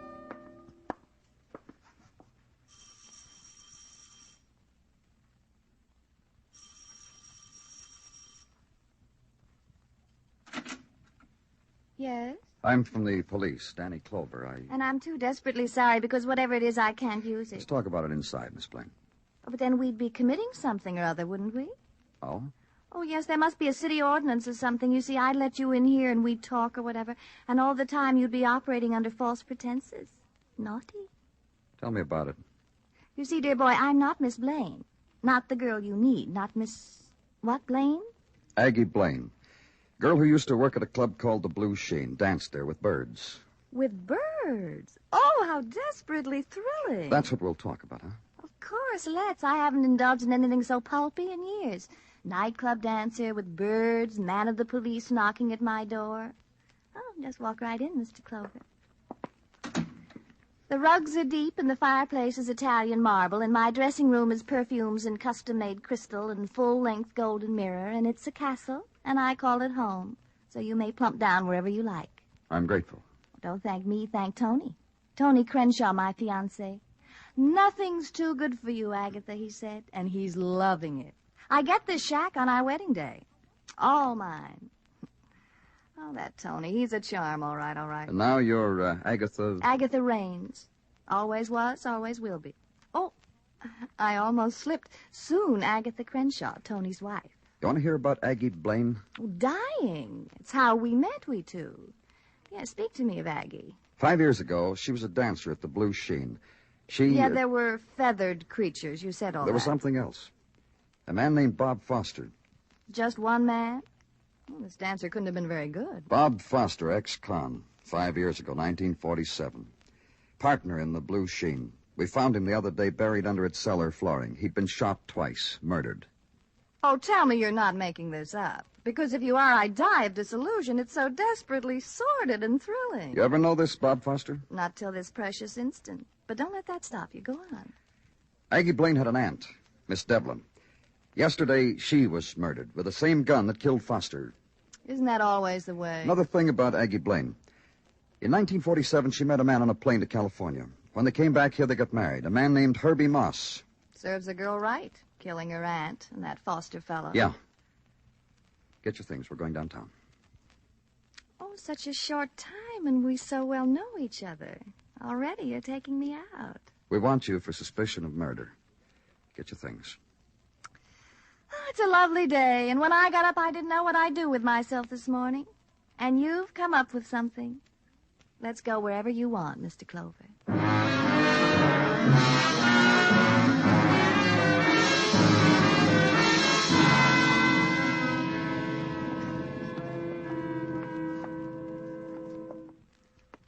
And this room is what, Mr. Clover? Interrogation room. Sitting or standing? Oh, sit down, please. Smoke? Oh, I have my own. You can light me, though. Yeah. Thanks. Still excited? Tolerably. It's slowing down. Do something about it, Mr. Clover. Like book you now? For what was that again? I've forgotten. Murder. Oh, that's a charge, all right. That's really one of the... Danny? You got him? Bring him in. Come on, Joe. How do you feel, Joe? It's a shame the way I feel right now. Hi, Aggie. Charades, fellas? I supposed to guess what he is? Yeah, do that. Hint, a guy named Joe Turner, co-owner of a nightclub named the Blue Sheen, partner found in the cellar. Employed a girl named Aggie Blaine. Now guess why he's here. Hi, Aggie. There's no excitement in it anymore, Mr. Clover. Take me home. Then you don't know who this man is. By the pink of his eyes, I'd say a wino. You look nice, Aggie. A rum pot. Well, there's another way we can do it, Dennison. Get the druggist, get the rug salesman, the doctor. Look at her, Danny. She's getting excited all over again. Those people bring back fond memories, lady? You should have seen her when she danced. Should have seen her with the blue light. With the spinning spot. Hi, Joe. Where you been, Aggie? I looked for you once, Joe. I couldn't find you. You're a stinking liar, Aggie. Now you see why I didn't find you. Now we all know each other. Hi, Aggie. Sure. I used to know a cop. I've been drinking a lot, Aggie. I've been thinking about you. Have you? Joe? She's still pretty. Almost all we need, Joe, is the motive. Why did you kill Bob Foster? Hey, Aggie. Don't remember out loud, Joe. Do you want the business, Joe? The nightclub or her? Tell him, Aggie. You want to confess how you killed Bob? Go ahead. Oh, baby. I'm going to tell him my part, baby. I never killed anybody. Joe. Who'd I kill? I wanted the business, so I took a shot at Bob, but I hit him in the arm, that's all. Then he ran to you, Aggie. You boys believe rum pots around here? Go on, Joe. Next time I saw my poor old partner, he was dead. Then you felt so sorry for him, Joe, you buried him under the cellar with some money to see him on his way. Oh, that Aggie, she's got a mind on her. She figured it. Go ahead, Aggie. Show the fellas how you got a mind on you. Mr. Clover? Uh-huh. It's getting serious, huh? Huh, Mr. Clover? That's the lieutenant's serious face, yeah. It's getting serious. Look, Bob Foster came over with a shot arm. I said, Bob, before you go see an MD about your poor bullet-filled arm, here's a gun. Bob, I said, you shouldn't take that from a guy like Joe. When I handed the gun to him, it went off. Oh, that's some mind. Then what was your aunt defending herself against when she got shot by the same gun? Well... When Bob came to you, when he was shot, you were staying at your aunt's place, weren't you? Well, yes, I was. Your aunt knew what happened. Blackmailed you. Hey, how about my aunt's furniture? A scream, huh? Furniture, income, proceeds from blackmail. Was your aunt dead, Aggie? I didn't know. Gee, you're all alone, huh? She lost the whole thing for us, Joe. This policeman came calling. She got panicky, called me up and said she was going to talk. You see? Yeah, sure. From the first she lost it, Joe, you and me. As soon as I got back from California, remember? Now, how about that California trip, Aggie? Great. Just took a flyer to plant some of that money Foster was supposed to have stolen, to make it look like he'd run away to California. Hi, Joe. 5 years, honey. I've had a lousy time. What about you? Great. A time. A real time. You're still lying. Yeah. I've missed you, Joe. We probably see a lot of each other now. For a time.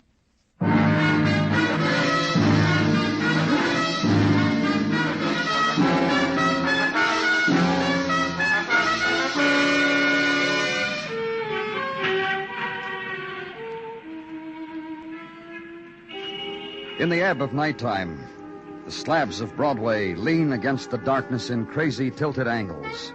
The balance is delicate, precise. So the walk must be careful, the talk quiet. It's the never-never time that drifts in from the edge of the world. The time of regret. It's Broadway, the gaudiest, the most violent, the lonesomest mile in the world. Broadway, my beat.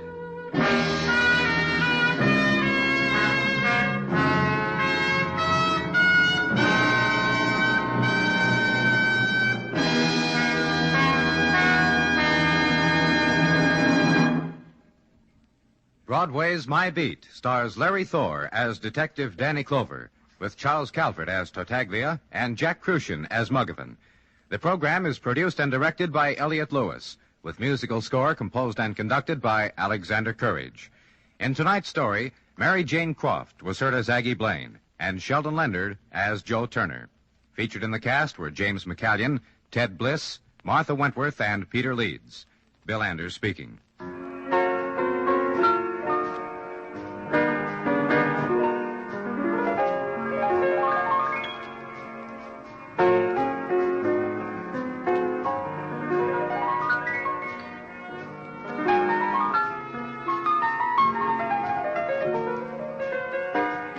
Have you ever longed for escape? Escape from an everyday existence that may have a color of its own, but with which, nevertheless, you are temporarily bored? If so, CBS Radio's dramatic adventure program called Escape is meant for you. Every Sunday evening on most of these same stations, listen in for a new drama of Escape at the Star's address.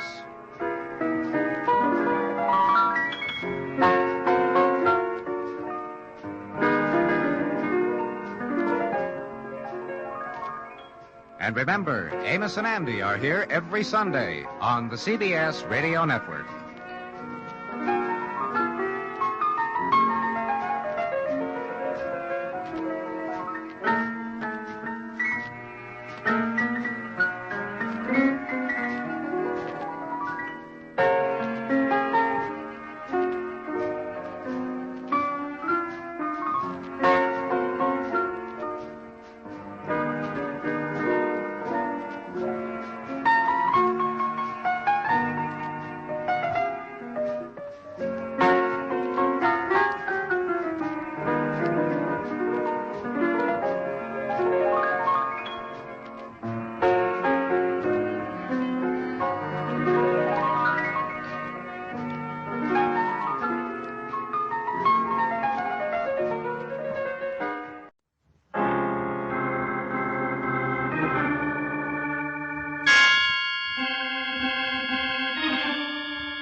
My name's Regan. I work for Anthony J. Lyon, International Detective Bureau.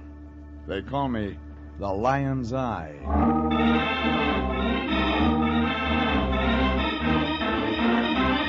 Wednesday at 9, and CBS brings you Jeff Regan, Investigator, starring Frank Graham as Regan with Frank Nelson as Anthony J. Lyon. So stand by for mystery and suspense and adventure in tonight's story of The Lady from Brazil.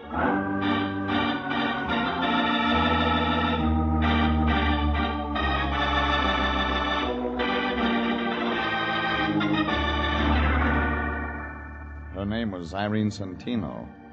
The lady from Brazil, the Lion called her. He figured it for an easy trace job, something for missing persons, only when we do them, the Lion gets paid. Yeah, the program said it was simple. Except before we wound it up, there were a couple of added attractions. A doctor who didn't do any doctoring, a nurse with a built-in temperature, and a couple of blackouts that were meant to be permanent. And guess what? In that last part, I was supposed to be the star. Anyhow, it all began late last Monday. I was home. My boss, Anthony J. Lyon, knocked on my door. And that's when I made my first mistake. I let him in. Regan, I'm glad I found you in. I'm just on my way home from the office. You could have kept on going. I'm out of Johnny Walker. Oh, now, Regan, I didn't come by just for that. You got anything else? No. All right. As a matter of fact, I want your advice, Regan. Cut out starches and get some exercise. What else? What would you do if you traveled 10,000 miles just to see your sister and then couldn't find her? I'd give up the search. You would? Why? I haven't got a sister. Oh, that's not what I'm talking about. You'd go to missing persons, wouldn't you? Sure you would. But if you knew your family in a foreign country would become greatly alarmed at this sort of notoriety, you'd look for your sister in another way. You'd hire a good private detective. Now, isn't that right? Come on, Fatso, put it on the road. What do you mean? I'm just posing a simple problem. And you've got an angle somewhere. All right, we have a new client. Her name's Irene Santino. She's from Brazil, Rio. Fine family, Regan. Coffee. She's engaged international to locate her younger sister, Carmen. I'm no St. Bernard. You'll do till I can feed one. Oh, now, I know you've been working hard lately, but, Regan, this is one of those occasions when I'm proud to be a part of our profession. We have an opportunity to help a young lady in desperate straits and at the same time secure goodwill from South America. Ever hear of the State Department? Of course I have, but they can't do it all alone. It's up to individual citizens to take responsibility, too. And that's the only reason you want me to find a sister? Absolutely. Now, Miss Santino is taking an apartment at this address. Here, go see her, comfort her, let her know International and the United States of America will do everything possible to locate her lost sister. Yeah. That all? That's enough. What'd she pay you? $200. That's a lot of green to get in advance. Well, she insisted. She's very anxious to find that girl. Watch out her check doesn't bounce. It won't. She paid cash.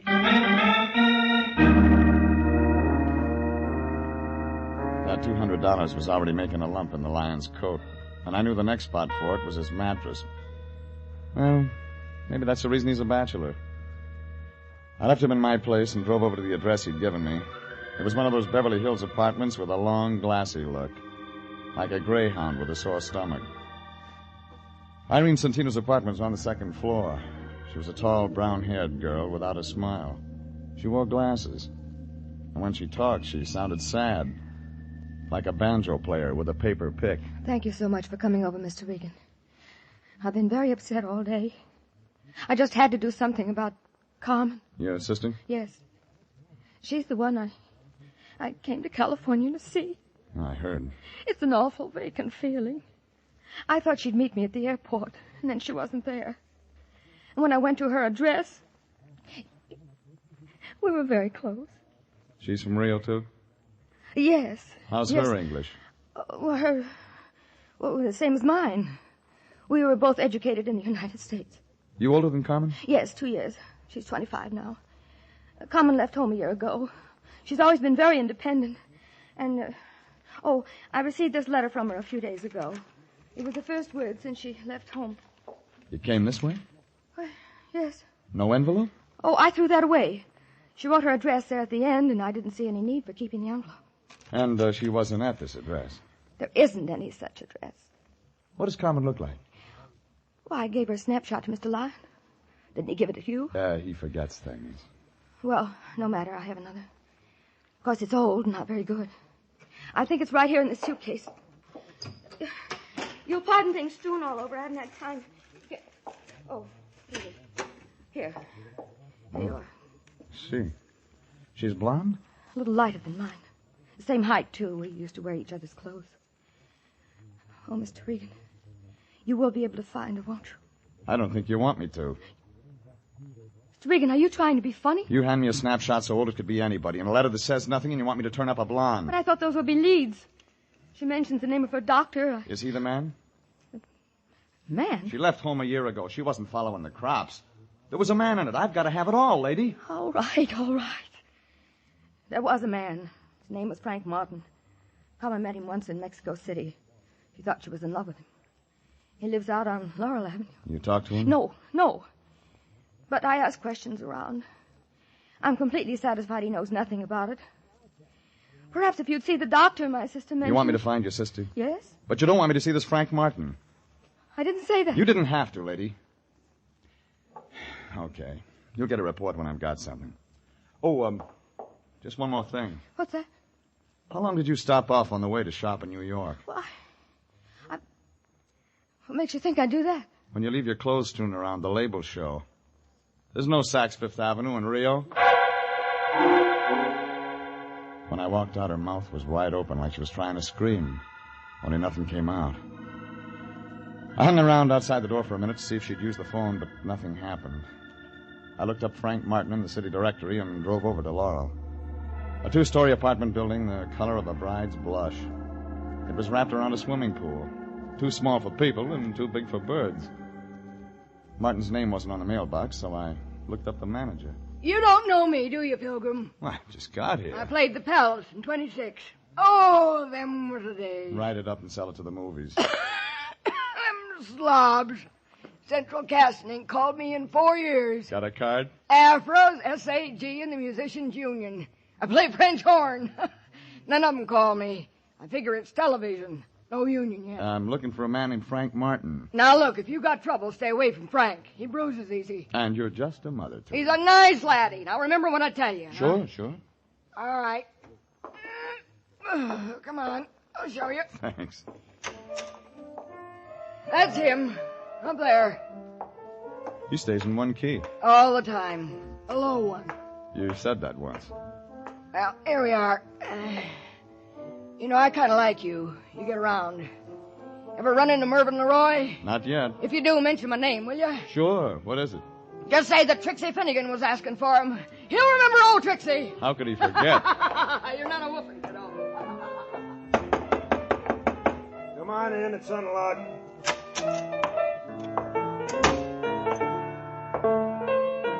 Your name Frank Martin? Yeah, who wants to know? My name's Regan.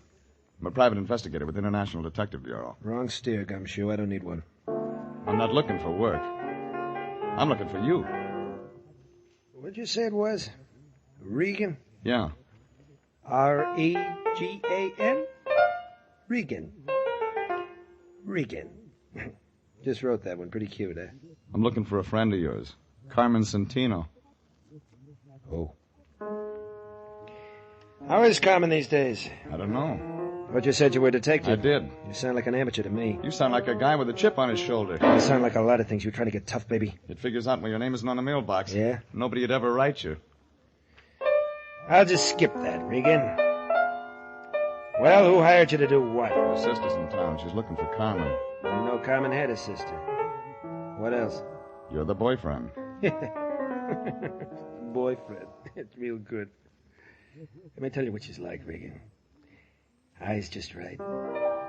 Hair just right. Everything just right.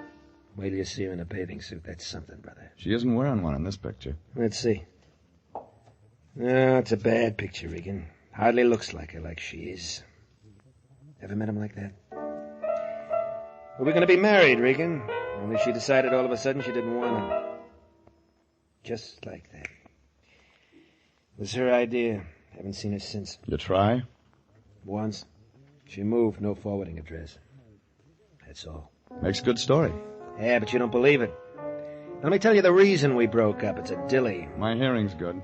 Well, you've heard about the happy couple. The guy keeps getting loaded, can't lay off. Well, this is different. This is the big switch. Carmen. Yeah, Carmen. And why she was seeing a doctor? Carmen, seeing a doctor? Look, why don't you get out of here? We don't like each other. My sister thinks something might have happened to Carmen. She's scared. Yeah, some of us are scared part of the time.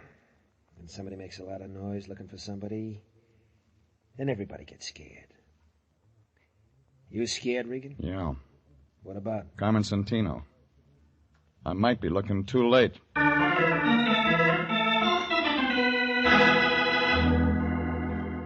Well, what he gave me filled in the cast, but the plot wasn't getting any clearer. So I looked up the doctor Carmen had mentioned in her letter. His name was Kingston, and the only address was a place out in Encino. It was a ranch house spilled all over the top of the hill like whipped cream. Figured he was getting oversealing for his pills. I parked my car by the gate, followed the flagstones up to the front door. When I pressed a button, I heard something that sounded like chamber music. And then a blonde girl wearing a red dress that must have been riveted on opened the door about the middle of the second chorus. I like blue serge. Has an effect on me. It's the only thing in the closet. You fill it out nice. But you don't look sick. I want to see the doctor anyway. Come on in. We'll talk about it. Ah, you are tall, Mr. Regan. Regan. Who are you, Florence Nightingale? I hold the doctor's stethoscope. My name's Vivian Lytell. Mind telling him I'm here? He's busy. He just opened another bottle. Well, I'm right on time. Oh, Rex isn't sociable like me. He drinks alone. He gets more that way. Let me entertain you. Easy, Angel. I don't know how to fix a fracture. I've already got a man who can do that. I want one with brains. What's the matter with the doctor? Keeps his in a bottle. Hasn't used them for a long time now. He's done all right. This? He'd be selling papers if his wife hadn't left him a good insurance policy. Don't you like his money? Oh, don't get me wrong. It's just that the girl has feelings, too. Yeah, they show. I'm glad I met you. We're going to have some nice afternoons. I thought you worked for a living. Got lots of free time. Besides, I should have at least one outside interest. Keep looking. You'll find one. You smile good, but you talk nasty. I only came to see Kingston. Well, there's always the phone. Call and make an appointment. Now, get out. Oh, Vivian, about... Oh, I didn't know you had company. I'll talk to you another time. Just a minute, Doctor. This is Mr. Regan. Huh? He's your company, but he doesn't have a business card. Oh. Well, look, Mr. Regan. I'm no longer in practice, just doing research on my own. I have all the medical equipment I can use. I turned all my patients over to another doctor. I know one you forgot. Well, tell me who. Carmen Santino. Carmen... Go ahead, Vivian. I'll speak to Mr. Regan. Watch yourself, Rex. He doesn't know how to be nice. Will it take a minute? I'll crack some ice. You'll need a drink. She's a very fine nurse. Yeah. It's a nice uniform. Well, working on my own, very casual. You said I had a patient named Carmen... What was it? Carmen Santino. I'm afraid you're mistaken, Mr. Regan. Who told you that? Well, I read about you in a letter. That must have been another Kingston. There's only one with a license. You're a relative of the girl's? Friend. You're a detective, aren't you? Yeah. Want to show me your files someday? Why not today? This way, I keep them right here in my lab. Help yourself, Mr. Regan. Oh, you want a drink? Too early. You don't mind if I have one? Your house.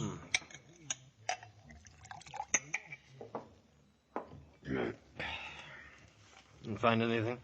Not under Santino. She could have used another name. Oh, that's possible. When was I supposed to have treated her? Well, about a year ago, according to this letter. Here, this is a picture. No. Oh. I've never treated anyone who looks like that. Sure. Positive. What was her illness? Might have had something to do with that stuff you're drinking. They die from it sometimes. I see. You can't see it from this window. But just over the hill, my wife is buried. I had special permission from the county, of course, to bury her on my property. She was a great comfort to me. We were very close. I haven't been the same since she passed away. And that is why I am no longer in practice. I didn't ask for that. Oh, but you did, with your eyes. You're a strange man. Do you enjoy making a living this way, prying into other people's lives, searching for what is best left alone? Is he still here, Rex? Yes, Vivi. He's just leaving. You didn't find your way? Yeah. Well, bye, Blue Surge. You're a real disappointment. Don't give up. I'll be back. Don't bother, Regan. The doctor will be out.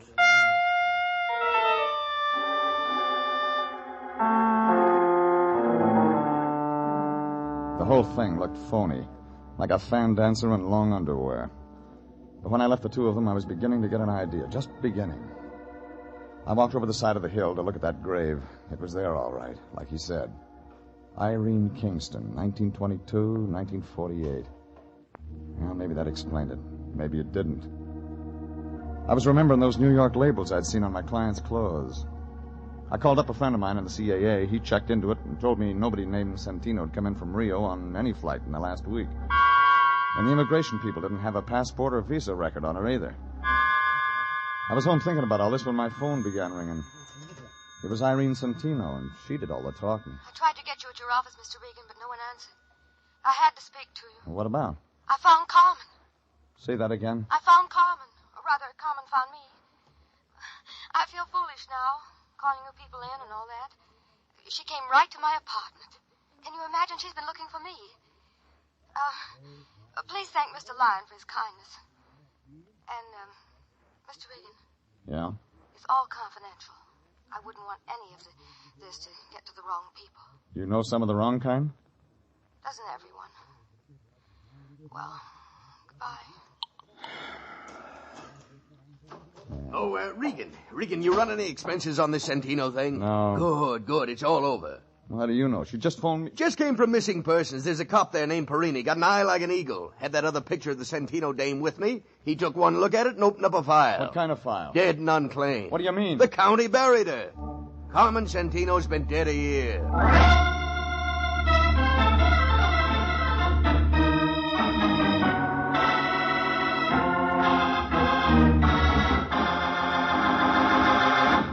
This is CBS, and you are listening to The Story of the Lady from Brazil, tonight's adventure with Jeff Regan, investigator.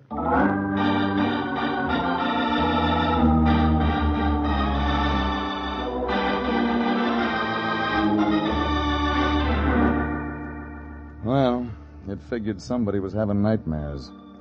I didn't say anything to the Lion. I went down to the Hall of Records. There was a little guy sitting at the desk in vital statistics. His fingernails were dirty, and that wasn't a Harry Drucker haircut he was wearing.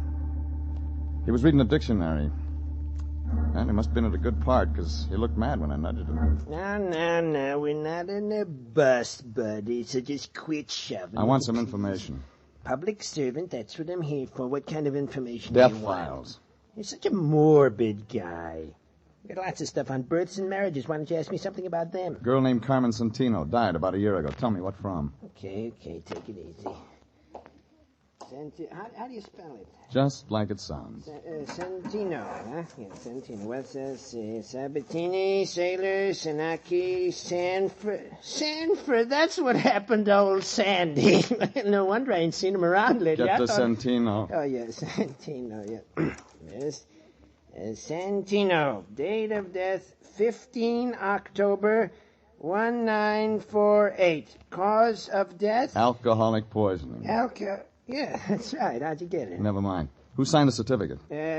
Rex J. Kingston, M.D. Okay. Now, here's one more for you. Look up Irene Kingston.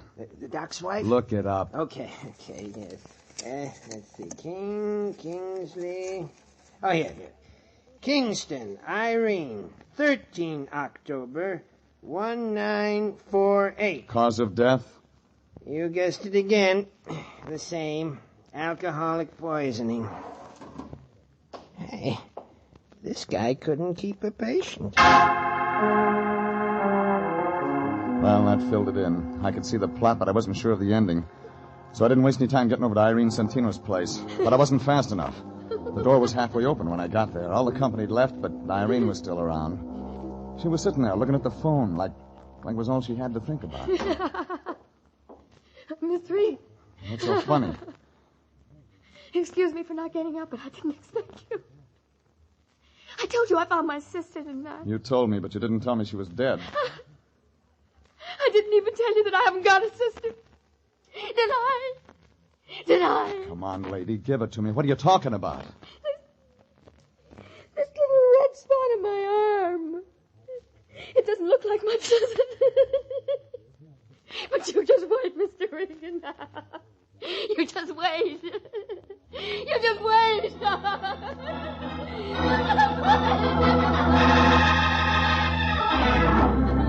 I found a doctor on the floor below. He grabbed his black bag and went to work on her. She quieted down to a slow, inside giggle. Then went out all the way. The doctor got a hold of an ambulance and carted her off to a hospital. They just wheeled her out the door when the Lion showed up.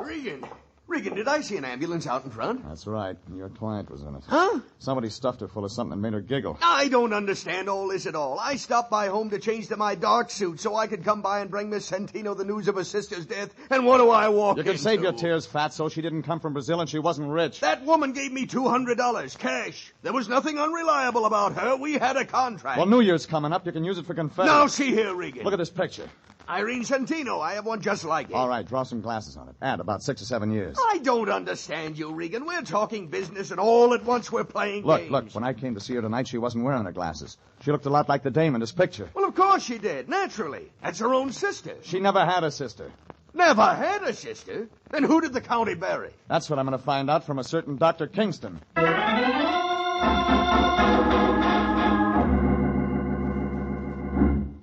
I had a feeling you'd be back.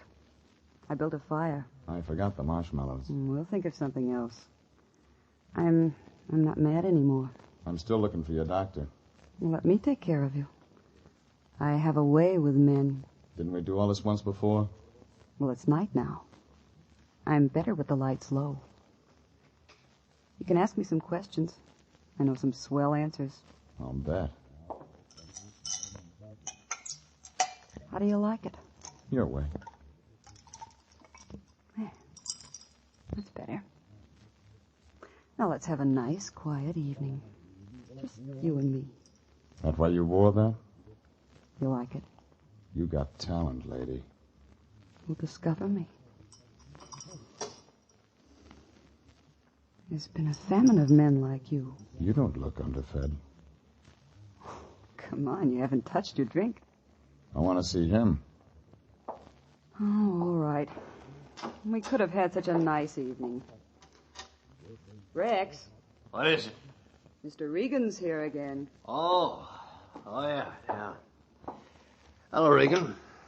Didn't I tell you I'd be out? You told me that, but you didn't tell me what I wanted to know. Had to go to Vital Statistics to get it. What? You don't have anything in your files about Carmen Santino, but you signed her death certificate. Now, you get this, Regan. I don't have to talk to anyone who comes here without a warrant, and you haven't got one. When I tell the city attorney's office what I've got, they'll have somebody out here to open that grave on the hill. What do you mean, Regan? Irene Kingston died 2 days before Carmen Santino, of the same thing. Dr. Kingston signed both certificates, and he collects on his wife's insurance. Only I don't think his wife really died. I think that extra grave on the hill is window dressing. My wife didn't die, Regan. Where is she now? I don't know. But she could be around town using the name of Irene Santino. It was a shot in the dark, but it brought results. Kingston swung the lamp face around that connected on the side of my head. When I came to, I was in a white room in the back of the house. Nothing worked. Irene, So I will just you lay please there. bring a bottle? Vivian was standing there with Kingston. He looked sick, like an ostrich with a Will sore you throat. please, Irene? He had a needle in his hand. I got the shakes. You do it all right, Rex. Go ahead. It's the same treatment you two tried to give Irene. You should have stayed out, Regan. I wanted one more look at you, I baby. hate to see the nice ones go, but it'll be all over in a minute. All right, Rex. Give me a drink, Vivian. I gotta have a drink. It won't help. I found Irene in time. She's in a hospital. What? She's gonna live. She's gonna talk. Go ahead, Irene's Rex. still alive? Rex, give it to him, and then we'll clear out. I didn't kill her. I didn't kill You'll her. do better this time. I can't. Go ahead. No, I won't. I said go ahead. I'll shoot you, Rex. I'll shoot you if you don't. No, you won't. It's all over, Vivian. It's Vivian all hit the over. gun, but Kingston was too much for her. All of a sudden, it began going off. Vivian started to look pale. Then she went down, slow.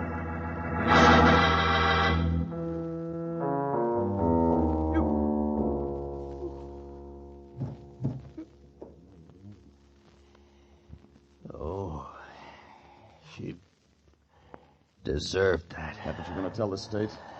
Regan, is Irene really gonna live? That's what the doctor says. Oh, good. Regan, look, no, don't try to move. I gave you a shot of preparatory solution. You won't be able to move for another hour. I suppose I ought to run. You won't get far. I know. Listen to me.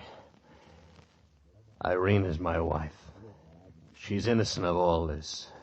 When you tell the police the real story, I haven't got it all. I know it started with Carmen Santino. Oh, she stumbled in one night, dropped dead before I could do anything for her. Alcohol. Yeah. Before she died, she kept talking about a man named Martin. Lives over on Laurel. But I didn't get in touch with him. I had a better idea. She looked a great deal like my wife, Irene. It was really quite remarkable. The insurance. Yeah. Irene didn't want to do it, but she loved me, so she finally agreed to hide out in New York. I used one body for 2 death certificates, buried an empty box up on the hill. I was supposed to join Irene later. We were going to start a new life together. Vivian. Yeah. Vivian came along. I was drinking one night. She found out the truth. I was trapped. Would have stayed that way if Irene hadn't hired you. Well, it figures she made up that story about a sister from Brazil just to scare you into getting rid of Vivian. It worked, too. I'm scared stiff. Yeah, like that guy Martin said. Somebody gets scared, and then you... Everybody. Regan? Regan, can you hear me? Huh? Oh, sorry. Stuff's making me sleep. Yeah, that'll wear off. I'm going now, Regan.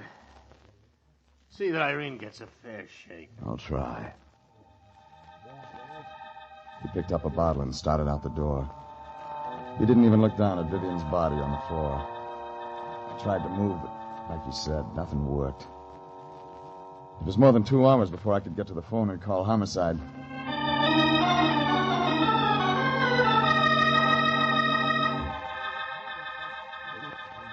And it was more than 2 days before I talked to the line. Jeffrey, my boy, how you feeling? Better? Well, the fog's gone out of my head, if that's what you mean. Otherwise, I feel lousy. Oh, don't take it so hard, my boy. All in a day's work. Besides, there's the brighter side. Yes, indeed. Like what? Well, for one thing, they got that Dr. Kingston. He only got as far as Las Vegas. Crime doesn't pay, Jeffrey. Crime just does not pay. Doesn't, huh? What's this? Now, wait a minute. Give me that. Application. Consolidated Insurance. It's nothing, I tell you. You mean to tell me you're going to try to collect a reward? Well, we did expose an insurance fraud, and there's nothing in the world that stinks like a fraud. I'll say. Hey, wait a minute, Regan. Where are you going? Out to buy an Airwick.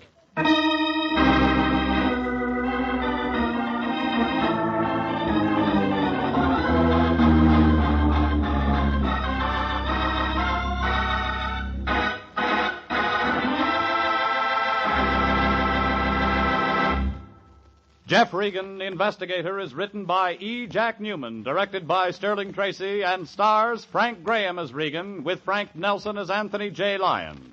Original music is by Dick Arant.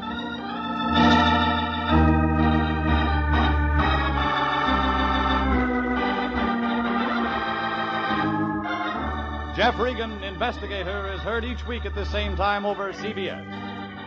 Bob Stevenson speaking, and inviting you to be with us again next Wednesday at 9 for more suspense and mystery and adventure with Jeff Regan, Investigator.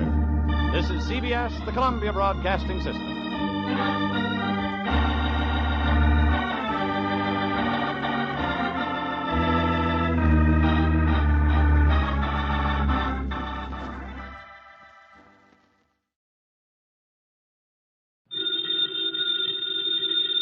Ladies and gentlemen, the ringing of that phone bell means mystery, adventure. Nero Wolfe's office, Archie Goodwin speaking. Mr. Wolfe? Yeah, he's right here. Who's this? Archie, hang up. Don't ask questions. You have a wife?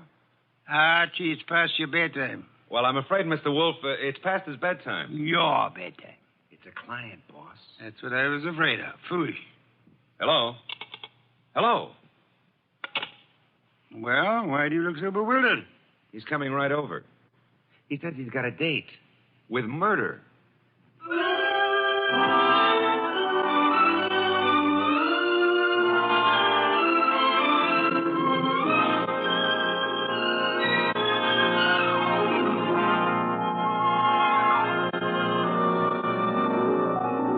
Ladies and gentlemen, it's the detective genius who rates the knife and fork the greatest tools ever invented by man. The ponderous, brilliant, and unpredictable Nero Wolfe. Created by Rex Stout and brought to you in a new series of adventures over this NBC network in the person of Mr. Sidney Greenstreet.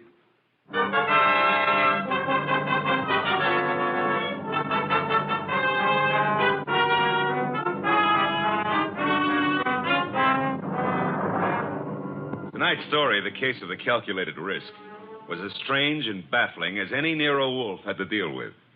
It started late one night when a big-shouldered man sporting a reddish beard and billing himself as Dave Capri pushed his way in, walked up to Nero Wolfe's desk, and rocked him with this opener. Tomorrow morning, Mr. Wolfe, I'm going to kill a man.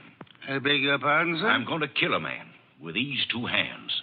I've been told strange things across this desk, Mr. Caffrey. This is the first time a murderer has confided his intention to me in advance. This man you speak of. I'm not telling you his name. I'm not telling you where I'm going to meet him. This session tomorrow is going to be private and personal. But if anything happens to me between now and then, I want you to take over. Mr. Gaffrey, do you seriously think I could assist you in a matter of private vengeance? That's not what I'm asking. This guy deserves to die. I plan to kill him with these two hands, me, myself. But if I slip up, if he gets me first, I want you to see that justice is done. But I assure you, sir... I told you this guy deserves to die. Let me tell you why. Years ago down south, there were 3 men in business together, partners. Me and 2 others. Your notebook, Archie, if Mr. Gaffrey doesn't mind. You're wasting your time, Wolf. The names I'll use will be phony. I won't give you anything you can check back on. We'll take our chance, sir. Please proceed. It happened in a town about 40 miles from the place where we had our business. We'd gone there to collect some money, the 3 of us. Carl, Mitch, and me. Dave Caffrey. But all we collected was bad news. So bad that Carl hadn't even given our right names at the hotel. Said he was scared some of our creditors would come hitting up on us for what we owed. 3 of us had some drinks, and we'd been pacing around for nearly an hour. I can still remember the way Mitch stood and looked at me. And then up at Carl, when Carl suddenly pulled to a stop and came out with this idea of his. So, Dave, you've got 6,000 cash on hand. You counted it, Mitch. Well, didn't we make it 62.40, Carl? Whichever. We've got this 6,000 odd, plus some slow accounts receivable against debts of 38,000. With 3 of us trying to live from the business, we haven't got a chance. Well, we ain't got much of a one, Carl, but... It's hopeless, Dave. With 2 partners, though. 2 partners? You reckon on pulling out, Carl? I say we cut cards for it, Mitch. Low man drops out. Break up the partnership? After sticking together all these years? Wait a minute, Dave. Wait a minute. Maybe Carl's right. Maybe this could work. Carl, you mean the low man drops out clean? Right now? Right now, Mitch. Other 2 to take over assets and debts and see if they can get this thing back in the black. Okay, Carl. Get the cards out. Dave? Well, that's what you guys want. Okay, then. Here's a new deck. Shuffle them, Mitch. All shuffled. Cut them, Dave. Go ahead, Mitch. You get first pick. Spread them if you like. Here goes. 6. Your turn, Dave. Okay. 9 of clubs. Lucky guy, Dave. That puts you in whatever Carl pulls. I'll pull it fast. There she is. Denise. Sorry, Mitch. That leaves you elected.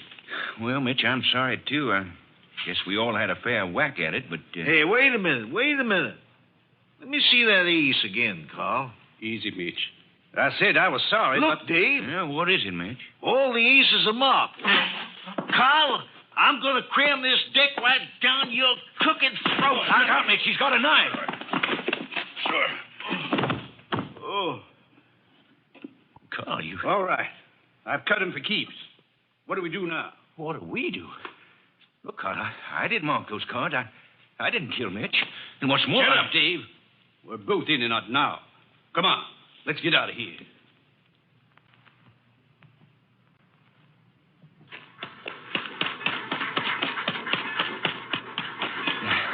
Now what, Carl? Look, Dave, this is where we split up. 2 men together, easy to trace. You head one way, I go the other. Yeah, but the dough, I got no money. Here, I'll split up the 6,000. This is your half. Here, stick the envelope in your pocket. Now, grab that tray. Get set. I'll catch the next one going the other way. Get going, Dave.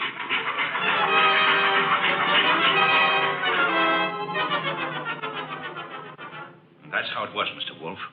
It all happened so fast that I... This man you call Carl, he would seem to be one of the world's choice creatures, Mr. Gaffrey. When I thought to look in that envelope he gave me, I found $40 and a few folds of wrapping paper in it. I was mad enough to... Well, I got off the freight and intended to go back, but... Then I picked up a paper. And read all about the murder of your friend Mitch with the statement that Carl had accused you of the crime and that the police believed him in view of your escape. That's it. Classical, but not at all original. Well, I was young then and stupid. And I'd had those drinks to start with. And you spent the intervening years hunting down the man Carl, am I correct? Yeah. I tramped the country from east to west, from north to south. Tramped it for years, searching for him. And yesterday I located him. He's a big wheel these days up on that 37th floor of his. But tomorrow, when I get... Yes, Mr. Caffrey, the 37th floor of... Never mind what building. Now, wait a minute, Caffrey. If you expect Mr. Wolfe to help you... I don't want him to help me. I'll help myself. But if I slip up, I know Wolfe's reputation well enough to know that he'll never rest till this rotten, chiseling murderer is sitting in the chair. That's why I've come here. Just to provide a backstop in case my dear friend of long ago manages to get the best of me. How will we know? You see this envelope? Read what it says. Nero Wolfe, 601 West 35th Street, New York. Delivered to him in case of my death. That's right. And this envelope is $500. Nearly all I've got in the world. Along with it, the full details on that knifing. Real names, dates. The proof you'll need in case I don't finish it up. Go on. Tonight, Mr. Wolfe, I'm going to give this envelope to the manager of the hotel where I'm stopping. I'm calling on, well, Carl. Tomorrow at noon, right after his secretary goes to lunch. If I'm not back in my hotel at 1 o'clock tomorrow afternoon, the hotel manager will deliver this envelope to you. Is that clear? Perfectly. But you don't think I'm going to allow you to go through with this wire plan, do you? You can't stop me. And don't have Goodwin follow me. I'd lose him in 2 blocks. Good night. Shall I try to tail him, boss? It's no use, Archie. Get Inspector Kramer on the phone at once. I want the police to help us head off this murder.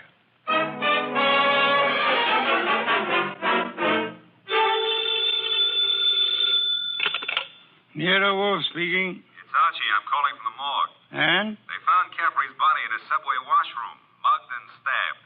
Wallet gone, pockets cleaned out, no envelope. Just 2 hours ago he was here. No envelope, eh? Gone. Witnesses? None so far. Homicide's calling it straight mugging and robbery. As it well might look, except for a guy named Carl. How much do I tell Kramer? all of it. Ask the inspector to start queries throughout the South on the original killing. The original killing? Look. It's our best chance of getting a description of the man called Carr. The original killing and the partnership. Starting from, say, 8 years ago and working back to the middle 20s. Tell him to concentrate on towns and railway lines. Putting out pictures of Caffrey and... Pictures and dentistry. Fingerprints to Washington. Kramer will know. And if I come across a haystack, do I keep my eye out for needles? We are going to find Carl, Archie. We are going to find him if it takes from now till doomsday.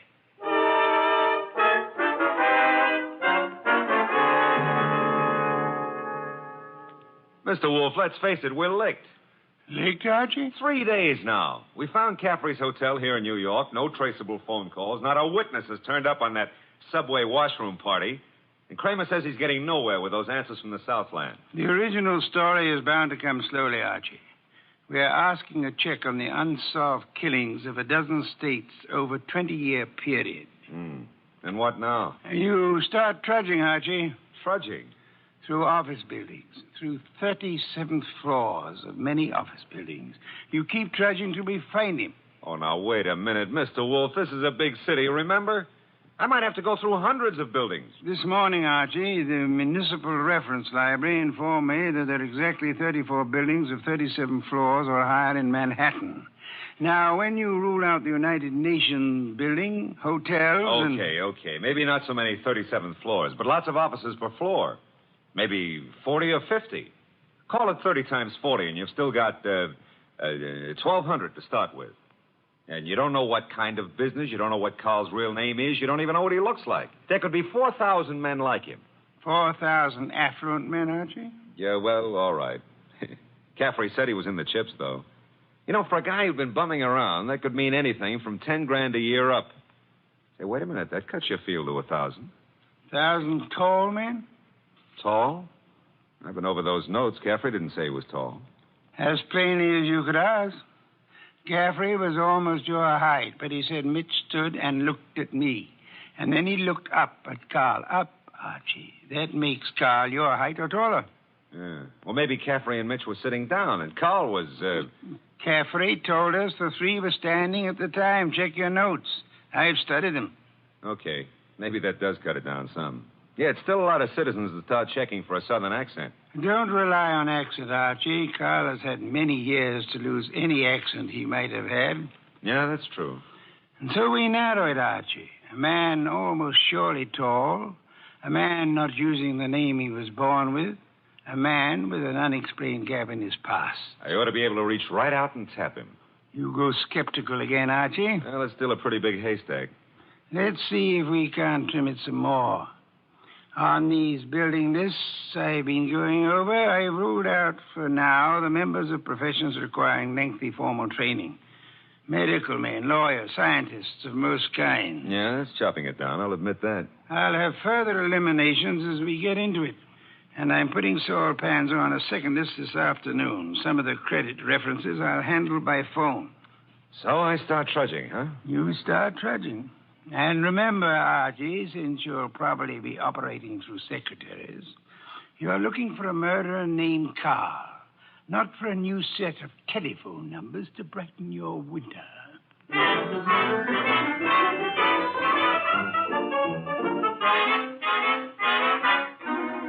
Tall? Well, I don't know what you're peddling, Goodwin, but if my boss put his elevator shoes on and stood on a box, he'd still be down somewhere around my necktie.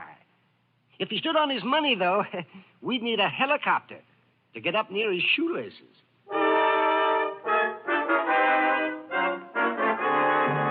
Oh, Miss Jonas, do you mind if I sit down? Why, of course not, Mr. Goodwin. Oh, thanks. You know, I've been in 12 offices on this floor, and you're the first girl who's seen the importance of this survey first crack out of the box. Well, I'm sort of new here, and I try to pay attention. Oh, you're not just beautiful. You've got a head on you. Is Mr. McLean in? Well, he's at lunch right now. Lunch? Oh, that reminds me. Know any good restaurants up this way? Well, I was just going to the downstairs drugstore myself, but I wouldn't say Well, that... come on. Put your bonnet on and let's skip the drugstore. This meal is on the Executive Resources Survey.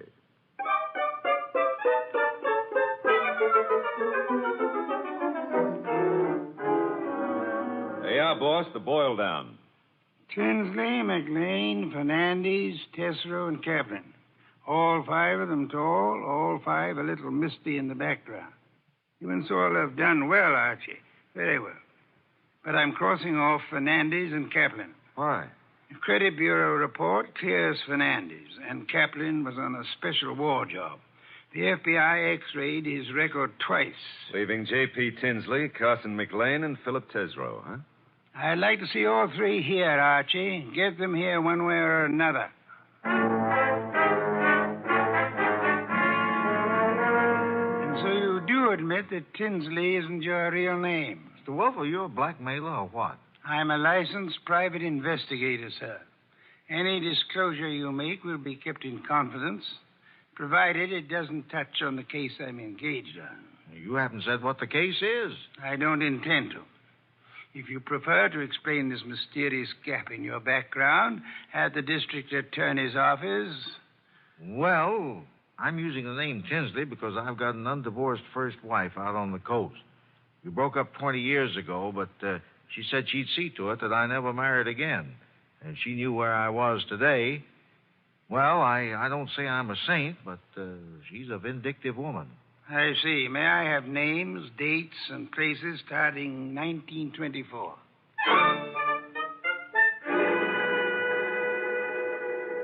I can't quite understand your interest, Mr. Wolfe. It's rather complicated, to put it briefly, Mr. McLean. I'm working in the interest of a client. Our people have found this puzzling gap in your background, and I'd appreciate such clarification as you may be able to supply. But I told you, Mr. Goodwin, I was raised and educated in the Orient. Until 32, I was in business with my father in China. Where you say your father died? Died. With the Depression, I returned to New York, started this importing business in a small way, weathered through the early 30s, and I think my bankers can assure you of my standing today. They've done so.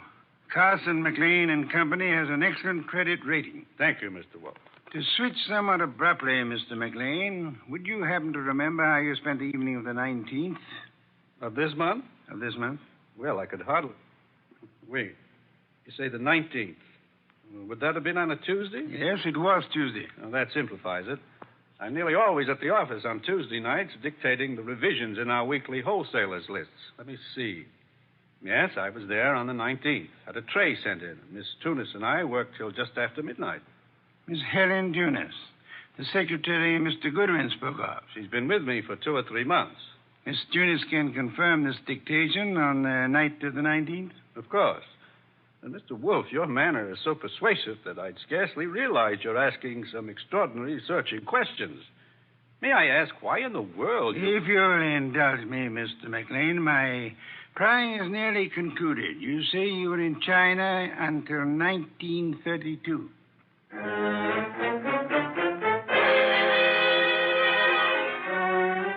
Mr. Tesreau, I'll be brutally frank. We know that your name is not Tesreau. And we know that you served a prison term from 34 to 38 for arson. I'd like some straight answers. I didn't say I wouldn't answer your questions. The past can remain your own, provided... Look, Mr. Wolfe, I've been going straight for 12 years. And this business of mine is on the level. Now, if this is a shakedown... I'm asking where you were on the night of the 19th. And I'm telling you I stayed in town. I ate alone. And I went to a movie. I caught the 11:35 for Stanford. And that's all there is to it. You're denying that you were ever in business in the South? I was born in the South, but I haven't been back there since I was a kid. What about the arson?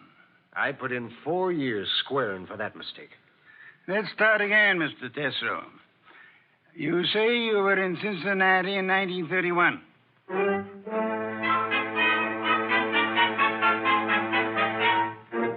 Okay, Mr. Wolfe, 3 candidates, and we're still on the 1-yard line. Our 1-yard line.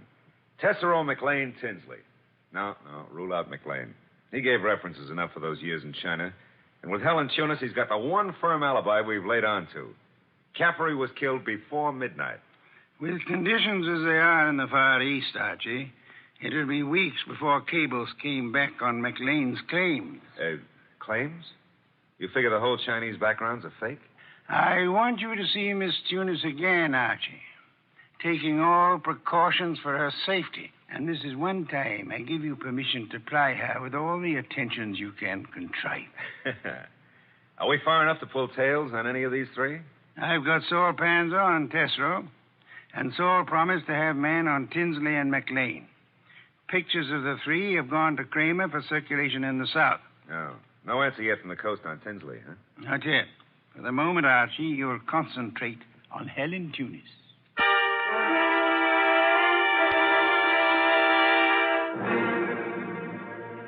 Helen, I've got to see you tonight. I'd love to, Archie. Now, look, but... Helen, I phoned you to come out in the corridor this way because I didn't want McLean to know we're talking. Do you still say you got that new mink coat on your own money? Mr. Goodwin, I don't know what right you Helen, have if you get 5 guys to buy your stuff, it's your business. Mr. McLean said his wife might be sending detectives around. Well, you can go right back to your old Mrs. McLean and tell her that Easy, Helen, easy. He was dictating to me. You know, baby, the harder you lie, the prettier you look. But if this is a fake alibi, and if you keep propping it up, you're going to find yourself in trouble. Bad trouble. Now, how about it? Do I see you at your apartment tonight, or would you rather come down with me to Nero Wolfe's right now? Archie, All right. I can't go with you now, and I've got a dinner date with my aunt tonight that I can't break, but I'll try to be back at my apartment by 11.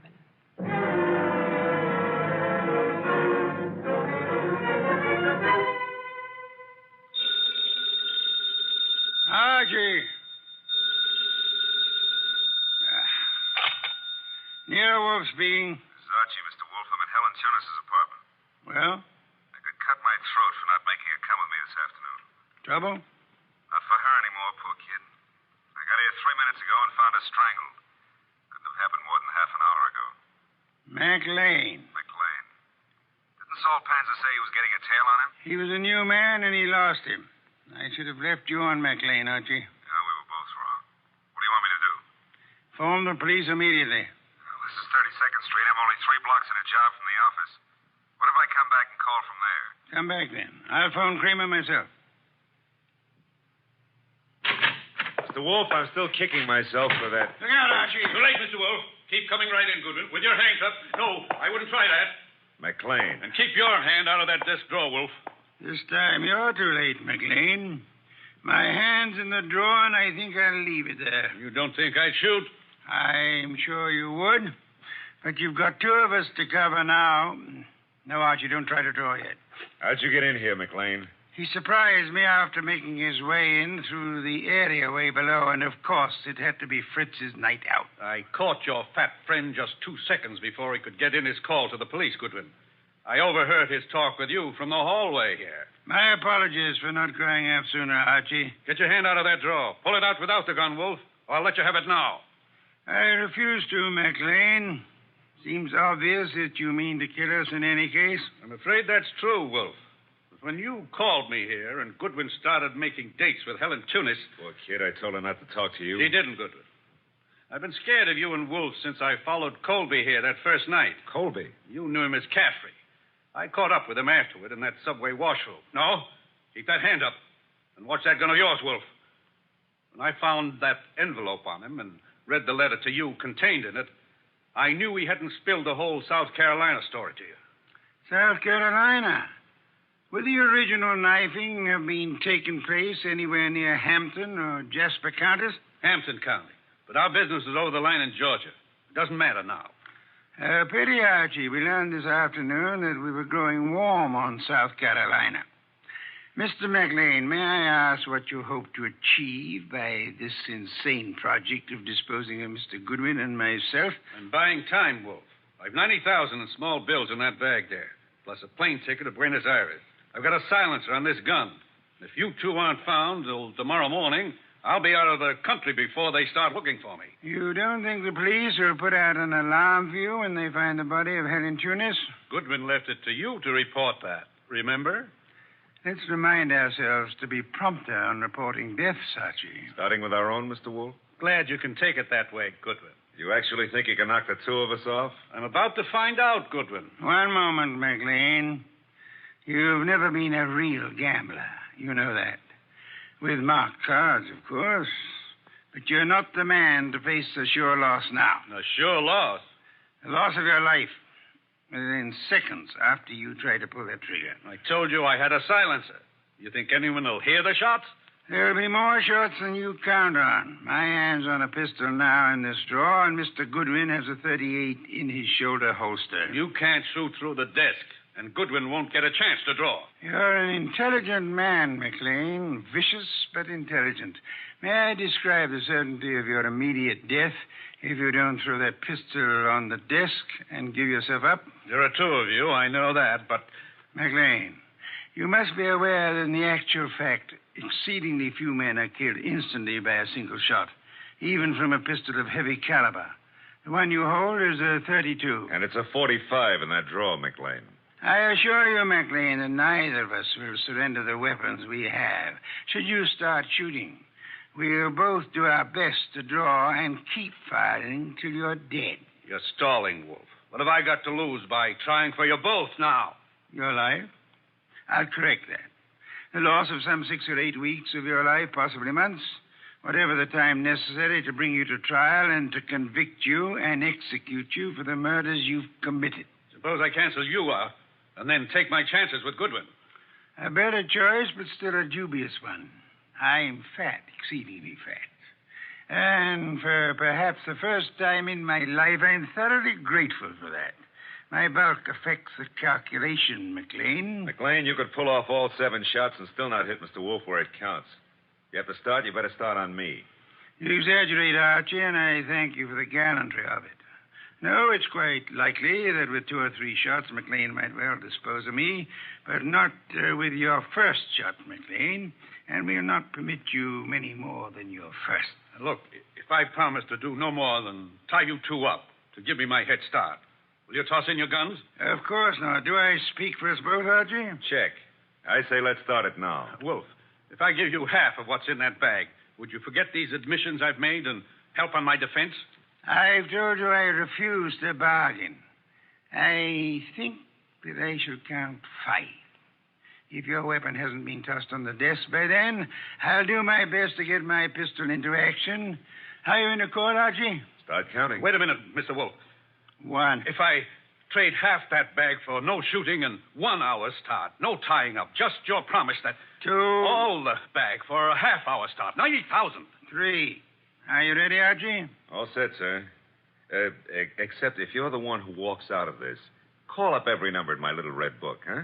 And tell each girl I was thinking of her just before you got the 5. Agreed. I resume 4.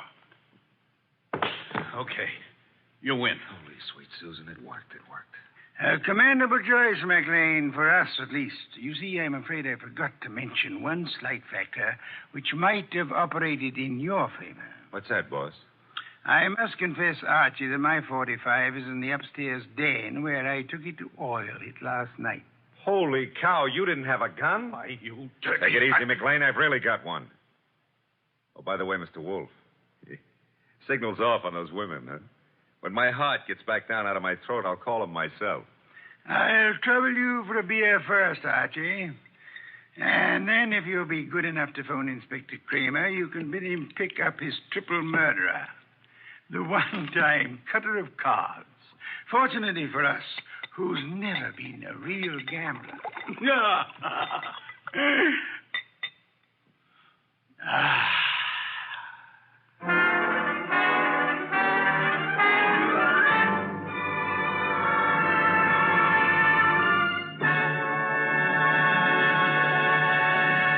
You have been listening to The New Adventures of Nero Wolfe, starring Sidney Greenstreet.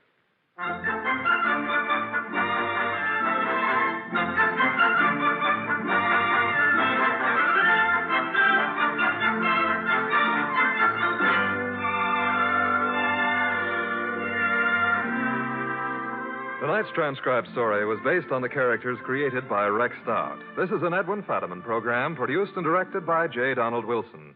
In the cast were Gerald Moore as Archie Goodwin and Lorraine Carter, Bill Johnstone, Howard McNear, Herb Butterfield, and Vic Rodman. Next week at this same time, Nero Wolfe and Archie will bring you The Case of the Phantom Fingers. Don Stanley speaking. 3 chimes mean good times on NBC.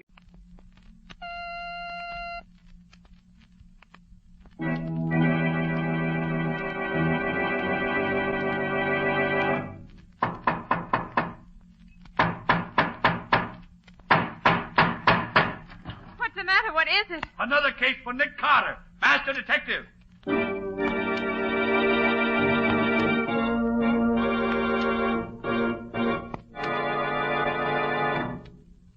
Yes, it's another case for that most famous of all manhunters, the detective whose ability at solving crime is unequaled in the history of detective fiction. Nick Carter, master detective. Tonight's curious adventure... Death in the Pines. For Nick Carter and the mystery of the murdered driver.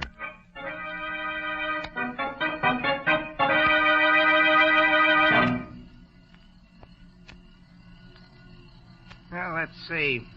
There's a truck coming up the grade now. It ought to be them. Yeah. Just 1:30. That's a tape truck, all right. Now, you guys know what to do. We've done it often enough before. Sure. All right. Get going. When the truck gets close enough, I'll put the searchlight in the driver's face like before. He'll stop fast enough. Here goes, guys. Hey! What the blazes goes on here? What's the big idea? Get those hands up, wise guy, and get down out of that cab. You guys can't get away with this. Shut up. You want to stay alive, get down out of that cab and keep quiet. And bring your helper down with you. You're a bunch of crooks. Don't. They got us. There ain't nothing we can do. Okay, boys, get busy. Get up on that truck and get that stuff dumped out in the road. Okay.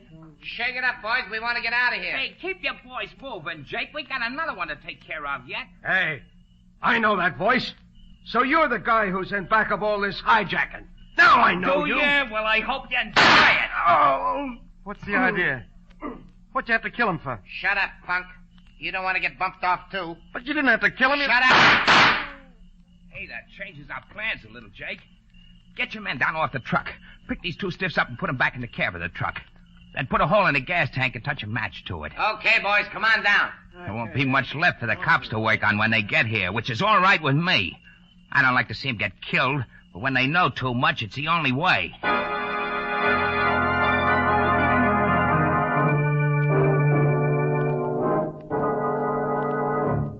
I see, Coroner. Yes, thanks very much. Yes, thanks. So long. Might as well let me know the worst, Mr. Carter. After what I've been through, a little more or less doesn't matter. Mr. Tate, I'm sorry to have to tell you this, but your driver wasn't burned to death. He was shot. Murdered before the truck was set on fire. Yeah, I was afraid of that. Regan was my oldest and best driver. Been with me for 10 years. You're having trouble with racketeers? Yes, have been for the past year. How do they work? Well, I operate about 40 trucks, hauling vegetables and green stuff from South Jersey to the New York markets. It has to be done at night, so we get to New York market before morning. About a year ago, somebody called me on the phone and said he represented a protective agency. And he'd like to sell me protection at $25 a truck. $25 a truck? That's pretty steep, isn't it? It's exorbitant. I told him I wouldn't pay it. So what happened? 2 days later, one of my trucks was stopped and the drivers were beaten. The produce was dumped and destroyed. The next day, the guy called again. I told him I wouldn't pay. Did you try getting protection from the state troopers? Sure I did. And they did what they could. Whenever a trooper followed one of the trucks, or when one of their men rode on the truck as a helper, these trucks were never bothered. But the other trucks, it was the same old story. I see. Well, how do you account for the fact that the trucks with the troopers on them were never touched? I don't know. Unless the hijackers had spies at the loading points to watch if the trucks had their regular crews. And what was the outcome this time? In the end, I had to agree to pay the $25. And then, for 6 months, there was no more trouble. But a week ago, this same guy called and said the ante had been raised from $25 to $40 a truck. $40? I told him I couldn't pay that because I didn't make that much. And you know what happened last night. Yes, I know. Well, are you going to try to keep writing the stuff through? If you can help me, I will. I'll do it. And to begin with, I'd like to put my assistant, Patsy Bowen, in your office as a typist. Sure. Maybe she can learn something that will start us off in the right direction.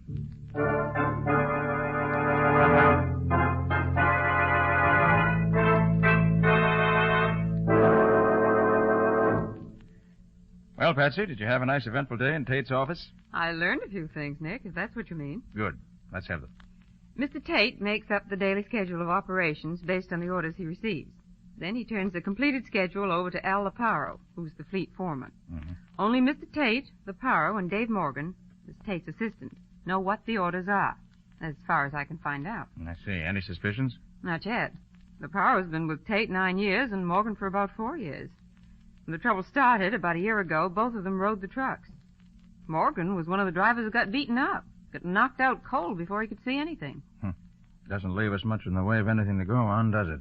I'm sorry, Nick, but that's all I could get today. I don't feel bad, Patsy. You did what you could. And what's the next step? I want to talk to the state trooper who found the truck in which Regan was killed. He may be able to tell me something that's been overlooked.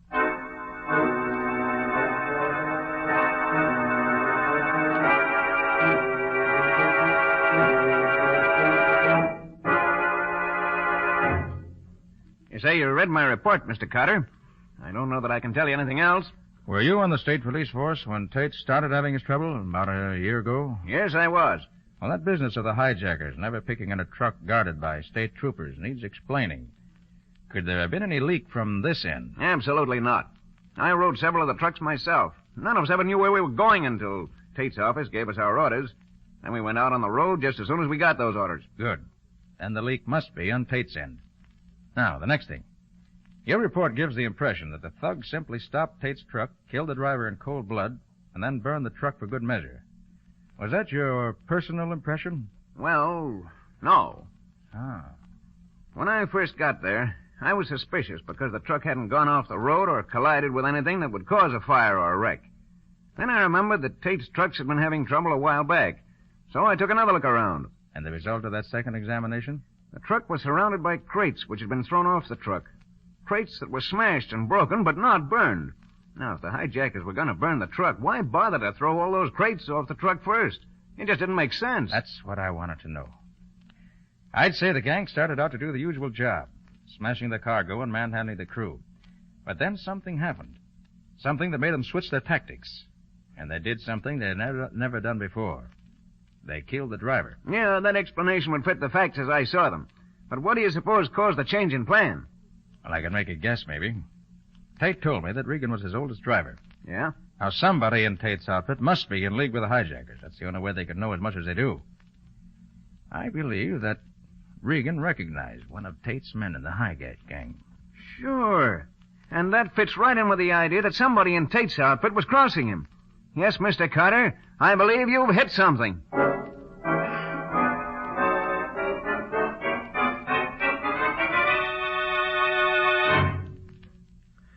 Have you arranged with Mr. Tate for me to go to work for him? Oh, no, Scubby. I haven't said anything to him. I don't want him to know.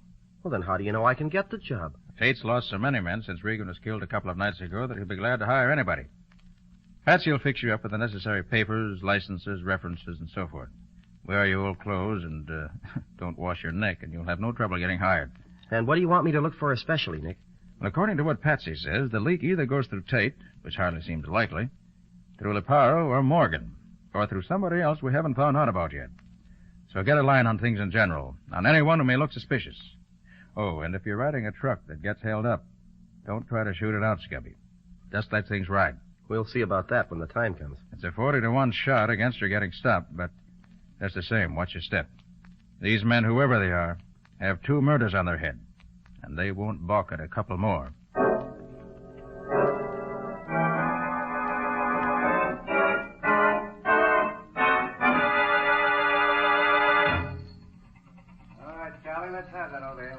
Men looking for jobs, line up over here. New men over here. Hey, buddy, who's the guy over there at the desk? Oh, that's Al Leparo, the fleet foreman. Oh, that's the guy. Looks like a tough egg. Don't worry, fella. He ain't turning nobody down these days. This outfit's got the finger on it. They had 40 men walk out on him yesterday. And I got a hunch this new gang ain't gonna last long either. Oh, you mean on account of the killings the other day? Yeah, that and the beating up of a couple of other drivers. Recently? Yeah, night before last. Hey, that ain't so good, is it? Ah, what's the difference? A job, ain't it? Hey, who's the other guy? Huh? Oh, that's Dave Morgan, old man Tate's assistant. All right. Report to the garage at once. Next? Mike Clausen's the name, Mr. Leparo. Here are me papers. Mm-hmm. You worked here before, ain't you? Sure. I drove for you about... Never mind that. You ain't working here no more. Right, Morgan? Right, Leparo. Nothing doing on that guy. Oh, but what's the matter? I got a good record. I ain't never had no trouble. Maybe not, but you ain't wanted here. Get out. Next. Ah, the big farmer. Who's next? Oh, me. The name's Wilson. Where's your papers? Oh, yeah. Here. Mm-hmm. Wilson, huh? Yeah. Okay, you're hired. Report to Matt Steiger on truck number 11. You start as helper at $23 a week. Satisfied? Sure, boss. Okay by me. Tell Steiger he picks up his load tonight at Freeman's Farm down South Jersey. He knows where it is. Get going. Right. Thanks.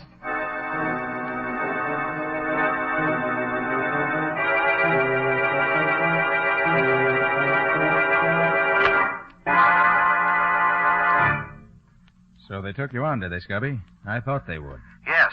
I'm phoning from a lunchroom where I just ate. Anything happened yet? Well, just before they gave me a job, an old-timer named Mike Clausen was turned down. He used to work for Tate years ago. But Leparo wouldn't take him back. I see. Maybe they didn't want to take on anyone who ever worked there before, or who has been there for long. Well, maybe it doesn't mean anything, Nick, but it looks as if the... What's the trouble, Scubby? I'm not sure, Nick. But I just realized the guy in the booth next to me here isn't saying a word. He went into his booth as I came into this one, but he hasn't dialed a number or said anything yet. Looks as if somebody's onto you already. Any idea who it could be? No idea at all. Oh, but how could anybody know about me so soon? There's always a chance that somebody's recognized you. Well, keep your eyes open, Scubby. Don't start anything. Any orders? No. Let me know at once if anything worthwhile happens. And good luck to you. Thanks. Hey, what are you going to be doing? I have several lines of investigation that I want to follow up here in the city. There are certain angles of this case that I want to clear up here before I do anything else. So long, Scubby. See you soon. I hope.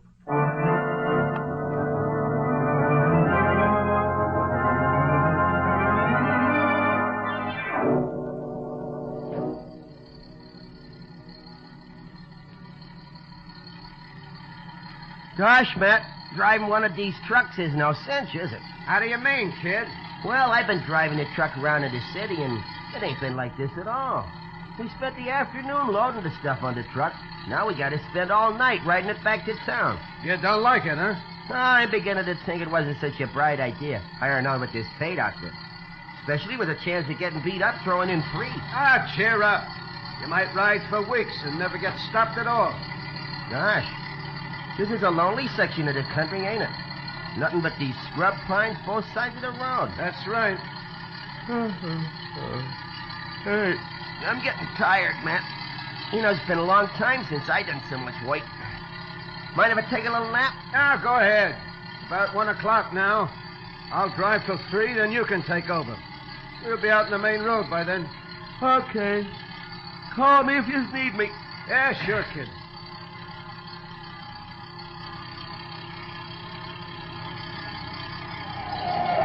Hey, what's the matter? What you stopping for?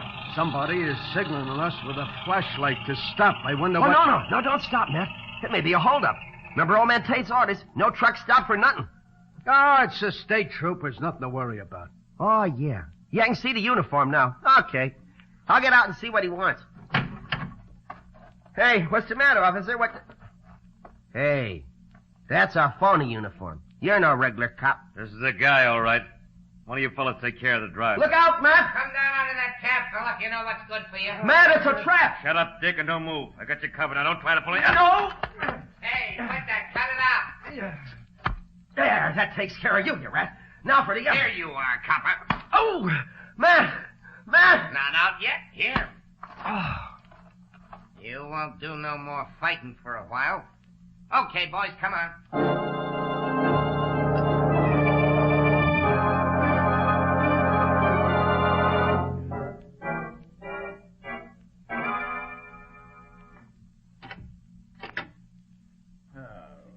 Gosh, I'm tired, Patsy. I've done more of my own leg work today than I've done in years. I almost wish I'd kept Scubby here to do the walking around and gone out on the truck myself. Did you find out anything, Nick? Yes, Patsy, I think so. But I can't be sure for a little while yet. Not until I get some more answers to some of the thousands of questions I've asked today. There have been several messages for you. I think this is probably the only one that's really important. Here. Oh, thanks. I thought so. He's trying to borrow money.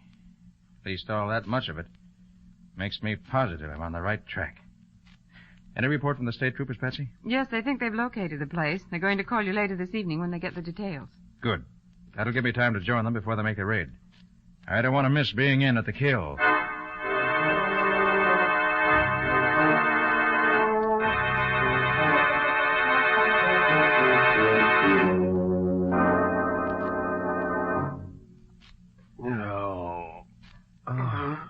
Hey. Oh. You awake, Wilson? Yeah. Oh, who are you? Matt Steiger, your driver. Oh, yeah, I remember now. They stopped us. I tried to fight, and they knocked me out. How about you? Yeah, they conked me, too. Yeah. I wonder why they didn't shoot us and be done with it. Yeah, I wonder. Hey, where are we now? Any idea? No, but I seem to remember taking a long ride last night after we left the truck. I wonder what time it is. I don't know. It's still dark, though. Yeah. Hey, Wilson, I've been wondering. I heard one of them thugs call you Dick and Copper when they were scrapping with you. Are you a copper? Well, kind of one, yeah. Just trying to get a line on what's going on in this Tate outfit. Yeah? But how in heck did that guy know it was me? Did Tate know what you are? No. Nobody knew about me working for Tate but me and my boss. Hey, wait a minute. What?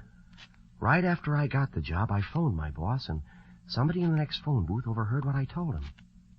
Boy, they trapped me neat as you please. They probably was afraid of you. Looks like it. Well, the first thing to do is get out of here. Well, I've been working at the ropes that I got my hands tied together with, and I can't budge them at all. They're too tight for me. Well, I think maybe I can get mine loose if I have time. I think my boss taught me several tricks to get out of ropes like this. Yeah? Guess you'll have to get us out of this one, then. I can't. Hold it, Matt. Yeah. Somebody's coming. Time we got that red-headed punk waked up. Boss is due any minute now. With pleasure. Come on, you. Leave me assist you to a chair. Sorry you can't walk by yourself tied up like that, but that wouldn't be etiquette. Come on. Cut the comedy. Wake up, you. Come on, copper. Get them eyes open. Oh, hey. Hey, what's the matter? Hey, what you trying to do? There you are, Mike. You want me to soften him up for you? Let's see if he talks first. Maybe he'll talk without any persuading. Well, okay, but I hope he needs some waking over. I enjoy that. All right, punk. You gonna talk? Talk about what? There's no use stalling. We know you're Nick Carter's man.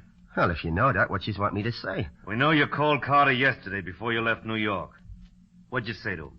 What'd you tell him? Hey, I know you. Huh? You're the guy who wore the phony state trooper's uniform when you held us up last night. Yeah? Well, knowing that ain't gonna help you none. Ooh! Ow! Come on, spill it. How much do you know? Okay, he ain't gonna talk, Mike. It's gotta be a real job. I gotta go to work on him. Yeah, I guess you're right, Jake. Oh. Go ahead and make it good. Sure. Oh, let me take my coat off first so I don't feel cramped. Let me have it. I'll put it on the back of the chair. Thanks, Mike. Oh, you better put my gun in the pocket of my coat so it won't get in my way when I really get going. Okay. Now, let's see some action. All right, you red-headed stool pigeon. Now spill it. Spill it all around. What the? Come on, Jake. There's trouble out there. Well, that's a funny one. Matt, do you see what I see? What do you mean? Jake left his coat hanging on the back of that chair there. And there's a gun in the pocket of that coat. Oh, boy, what a break if we can only get loose. Just a minute. My hands are almost free. Good. Wait a minute. There. Now, get the feet loose. There. Yeah, that does it. Now the gun. Now let him come back. Hey, what's... Drop that gun, you're covered. Oh, yeah? Well, this'll show you. How you would you? Here. Oh, you killed me. You killed me. You got him, Wilson. Get me loose and I'll give you a hand. They'll be back in a minute. Right, but the gun is empty. Gee, we're in a spot. He killed the boss. Come on. Yeah, the boss is dead. I'm getting What's out of here. Yeah, let's Wait a get minute. going. Listen, Wilson. Listen. They're leaving. Yeah. Wait a minute. There you are, Matt. Oh, gee. Thanks, Wilson. Gosh, am I glad to get out of them ropes. Hey, Matt, this is the screwiest thing I ever heard of. Yeah. Why do you suppose they beat it off like that? You got me. But come on, let's get out of this place.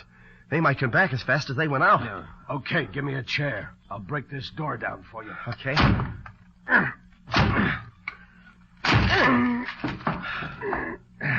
Gosh, Matt. There he is on the floor, the boss. And 2 holes through his forehead. You sure hit him square in the bullseye. Wait till I take off his mask and see if I know... Matt. What? It's Mr. Tate. Who? The owner of the trucking company. Mr. Tate? Yeah. Tate racketeering his own business? Attacking his own trucks? But that doesn't make sense, Matt. Boy, I'll say it doesn't. Why should he want to destroy his own business? And why would he ask Nick to investigate the... Hey, we gotta get out of here. Yeah. Or we're gonna get our... Maybe some more of them in there. Can you see him? Yeah. Oh, they're state troopers. Oh, it's boy. okay, Matt. Open up in there. Come on with your hands up. Come on, you're surrounded and outnumbered. Don't shoot. We're coming out. Get that door open before they shoot. We surrender. Get your hands up. I got 2 here, men. Watch the back of the house. Right, Sergeant. Oh, gosh, are we glad to see you. Yeah, keep your hands up. Oh, yeah, sure. Look, I'm Scubby Wilson, and this is Matt Steiger. I'm Nick Carter's assistant. You look it. Who's the dead man lying there? Oh, that's Mr. Tate. I just shot him. No, you did. Well, that'll send you to the chair, all right. Oh, no. No, you don't understand. He's the chief of the hijackers. Well, he was holding us prisoners here. That's a good one. Where's the gun you killed him with? Well, it's in the other room. Keep your hands up. But, officer, you don't understand. I suppose you're going to tell me you shot him in self-defense, huh? Yeah. That's just what I did. Well, look, you can ask Matt here. That's right, officer. He was going to kill us both. Yeah. Sure. Where's the gun he was going to kill you with? Well, it was in his hand when I saw it last. Well, it ain't here now. You're a bum liar, feller. I suppose that after you shot him between the eyes, killing him instantly, he walked over to the window, threw his gun away, and then came back here, lay down, and died. Oh, but gosh, officer, I saw him. Put your hands out. Huh? What? Put your hands out. Oh, but you can't put handcuffs on me. No? Watch me. Be sure they're on good and tight, Sergeant. I will, that. Nick! Oh, hello, Scubby. Having a good time? You know this guy, Mr. Carter? Does he know me? Oh, tell him who I am, Nick. Yes, Sergeant, I'm afraid I have to confess that I do know him. He's my assistant. Although he hasn't been much of assistance in this case. Shall I let him go, then? Yes, I'll take charge of him. Okay, if you say so. Oh, gosh, Nick, am I glad to see you. Oh, this is Matt Steiger, the guy who was driving the truck I was on. Hello, Mr. Carter. Glad to know you. Hey, look, I heard some shooting a few minutes ago. Did you get some of the gang? Yes, Scubby. Morgan and 4 men. We ran that car off the road and caught them all. Morgan's pretty badly wounded, but he'll pull through. So Morgan was in on it after all. Morgan was the head of the gang. Oh, no. No, Morgan wasn't the head of the gang, Nick. The head of the gang is lying there, dead. And I shot him. Put 2 bullets in him in self-defense. Who is he? You know him? Know him. It's Mr. Tate. Mr. Tate? Why, he had nothing to do with this. He sure did, Nick. Why, he was holding us prisoners here. Sure, Matt can tell you. That's true, Mr. Carter. He tried to kill Wilson, and Wilson shot him. I tell you, Tate had nothing to do with this gang, Scubby. Oh, what makes you so sure, Nick? I did a lot of investigating in town today, and I found that Morgan has been trying to borrow money anywhere and everywhere he could to take advantage of what he called a chance to get going a good business, dirt cheap. Well, that obviously meant Tate's business, especially since the $40 a truck the racketeers asked was unquestionably intended to drive Tate out of business rather than to get the money out of him. But Morgan was one of the drivers who got beaten up, Nick. Who said so? Morgan. Nobody else knew anything about it, and it gave him a swell alibi. I think that Regan, the driver who was killed the other day, probably was shot because he recognized Morgan. But, Nick, everything you say about Morgan could have been true of Tate just as well. Not quite, Scubby.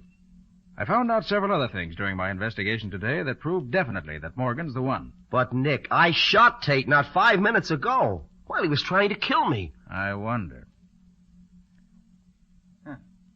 You shot him 5 minutes ago. How does it happen that he's been dead for at least 3 hours? Dead for 3 hours? No question about it. Rigor mortis has already begun to set in. Scubby, somebody's put one over on you. Well, what do you mean, Nick? Where's the gun you shot him with? Oh, the trooper took it. Yeah, that's right. Here it is, Mr. Carter. Thanks. Look here. How does it happen that you shot him with blank cartridges? Oh, Nick, now don't tell me... Here are the shells I just took out of that gun you used. 4 of them have been fired previously. And you can see that the other 2, the 2 left for you to fire, have had the bullets pried out of them. Now, you see the mark on the edge of the shell? Yeah. So you couldn't have shot him. But, Mr. Carter, I saw Wilson plug him. I saw him falling dead as the door closed behind him. There's no question about it. There's no question but what you thought you saw that. But it was all planned, just that way. Planned? Certainly. How come you were able to get out of the ropes you were tied up with so fast? How come there was nobody in the room when you got hold of the gun? Why do you suppose that gun was left where you could get your hands on it? That is what happened, isn't it?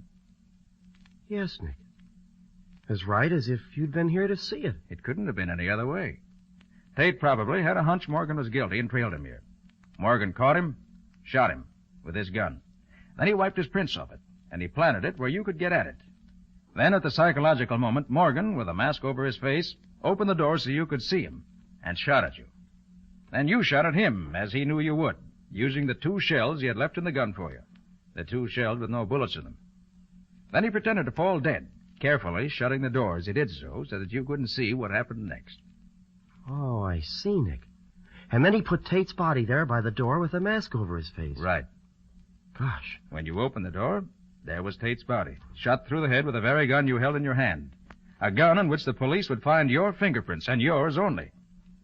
Morgan would have made sure they found it. Boy, what a setup. It was perfect. Matt would have had to swear he saw me do it, and I was so completely fooled that... Why, I would have confessed to the murder in any court in the country. Yes, Scubby. You still trust too much to what you hear and see. Before you can be a really first-class detective, you'll have to learn to distrust everything until you've analyzed it in the light of all the evidence.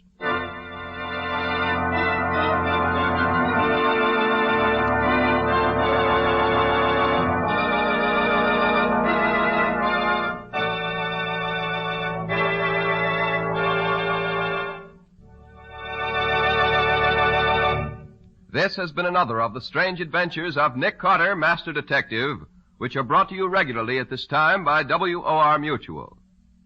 Well, Nick, what about next week's story? Can you give us a hint? Next week, my story concerns a murderer who killed his victims according to the sign of the zodiac under which they were born. A very unpleasant and dangerous man, I might add. Yes, definitely. Patsy and I got so close on his trail that he tried 2 different times to get rid of us. But in his attempts to be very clever, he made a bad mistake, and Nick caught him. And caught the murderer, too, I imagine. Quite right. After a chase. I call the story The Horoscope Murders. So long. See you next week. So long. So long to you, Nick and Patsy. In the strange adventure you have just heard, Nick Carter was impersonated by Lon Clark, Patsy by Helen Choate, Scubby by John Kane. Original music was played by Lou White. The entire production was written and directed by Jock McGregor.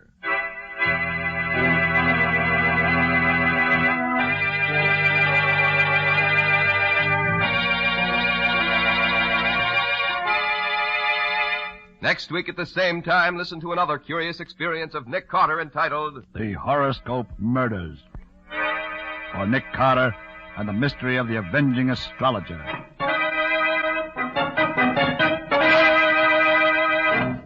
This story is a copyrighted feature of Street and Smith Publications, Incorporated. The Return of Nick Carter is produced in the studios of WOR and is broadcast over most of these stations every Saturday evening at 7 o'clock Eastern War Time. And don't forget that the adventures of Nick Carter's adopted son, Chick Carter, are broadcast over most of these stations Mondays through Fridays at 5:30 p.m. Eastern War Time. This is Mutual.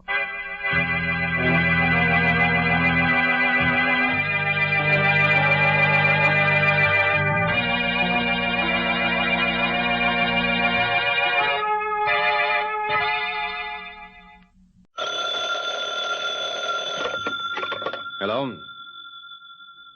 Yes, this is the Falcon speaking. Oh, Nancy. You'll have to include me out tonight, Angel. Some boys are planning a surprise party for me, and I'll be hanged if I don't show up. And then again, I may be hanged if I do.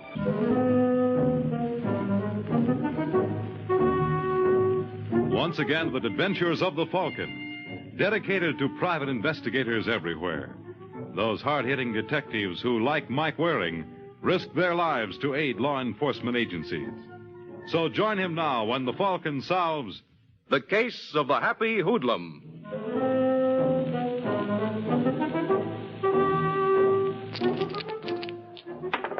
It's early evening in New York.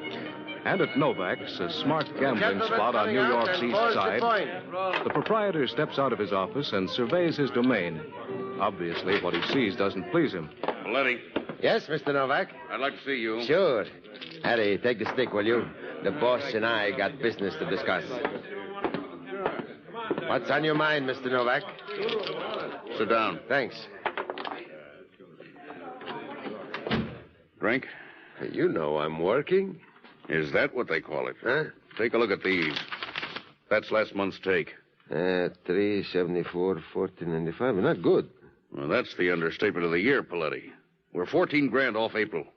When I gave you the job as manager... I guaranteed I could double the take. Uh-huh. Well, you got to understand, Mr. Novak. Things have changed. I couldn't figure on Lasker opening his joint just 2 blocks away. Well, what do you intend to do about it? What can I do? Of course, if this was the old days in Chicago, I could handle it easy enough. Like I once told Al. You know, Al Capone, there's only one way to deal with a character like Lasker. Take care of him. Take care of him? You know what I mean. And you do that for me? That's nothing. If I thought it would help, I'd cut off my right arm. I'm touched. I mean it. I'm not much for talking, but you've been real swell. All you got to do is say the word. All right, Paletti, I'm saying it. Take care of Lasker. What? Aren't those the right words? Oh, now look, Mr. Novak. What's the trouble? You just said you'd do anything in the world for me. Well, suppose I talk to Lasker first. There's been too much talk already. I think a little action is indicated. You got a gun, Paletti? Or will you use mine?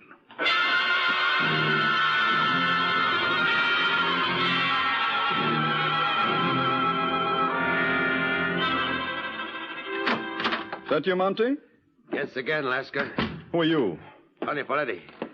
Maybe you heard of me. I can't say I have. I work for Frank Novak. How did you get in here? Never mind. I'm here, that's all that counts. You may have a point there. They do pay off in results, don't they? However, Mr. Paletti. I'd advise you... Get away from that buzzer. Get away, Lasker, or I'll plug you. I mean it. You're kind of new at this, aren't you? Huh? What's the trouble? Couldn't Novak find a more qualified man? I'm doing all right. I got in here, didn't I? There must be an answer for that, though it escapes me at the moment. What's on your mind? You ought to know. Novak warned you to shove up shop. Let me ask you something, Blackie. How much does Novak pay you? What difference does that make? You look like a bright boy.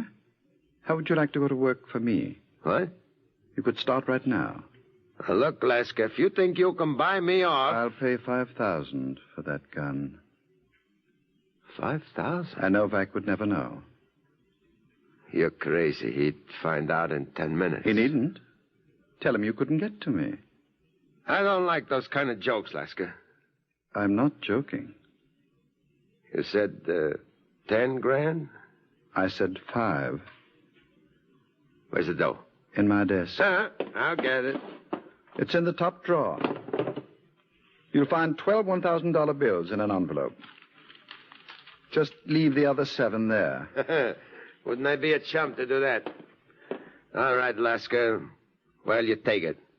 Don't be a fool, Blackie. You didn't really think you were going to buy your way out of this? I certainly did. You couldn't walk out if you're alive. I'd like to see someone stop me. That would be fairly simple.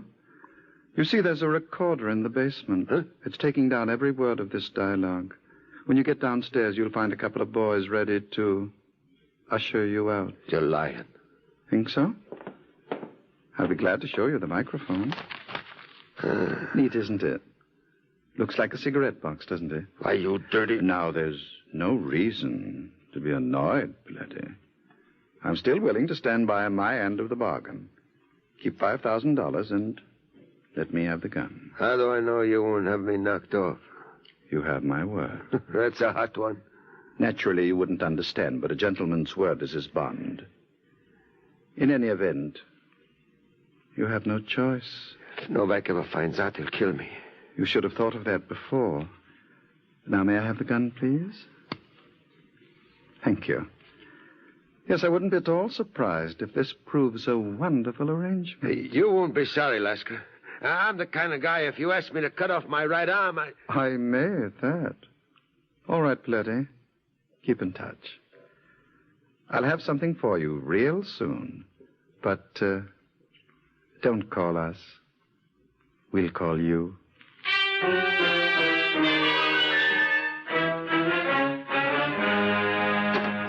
That you, Paletti? No. He hasn't come back yet, Mr. Novak. That's funny, Red. Did he call in? Not that I know of. What time you got? 7:15. Better check his hotel. He should have... Want me to get... I'll get it. Yes? I'd like to talk to Frank Novak, please. This is Novak speaking. You got a Tony Paletti working for you? Why? I just thought you might be interested. He sold you out to Laska. Come again? Laska bought him off. Paid him $5,000. Who is this? Well, let's just say I'm a troublemaker. You wouldn't care to leave your name. No, I don't think so. I just want to show my gratitude. Well, that's all right, Novak. I'll get my kicks reading the papers. He hung up. Did you hear that, Red? Yeah. What do you think? I think I made a mistake in Paletti. I never should have dealt with an amateur. Wire Brackett in Detroit and ask him to send us an expert. On second thought, ask him to send a couple. Yeah. We'll find enough work to keep him busy.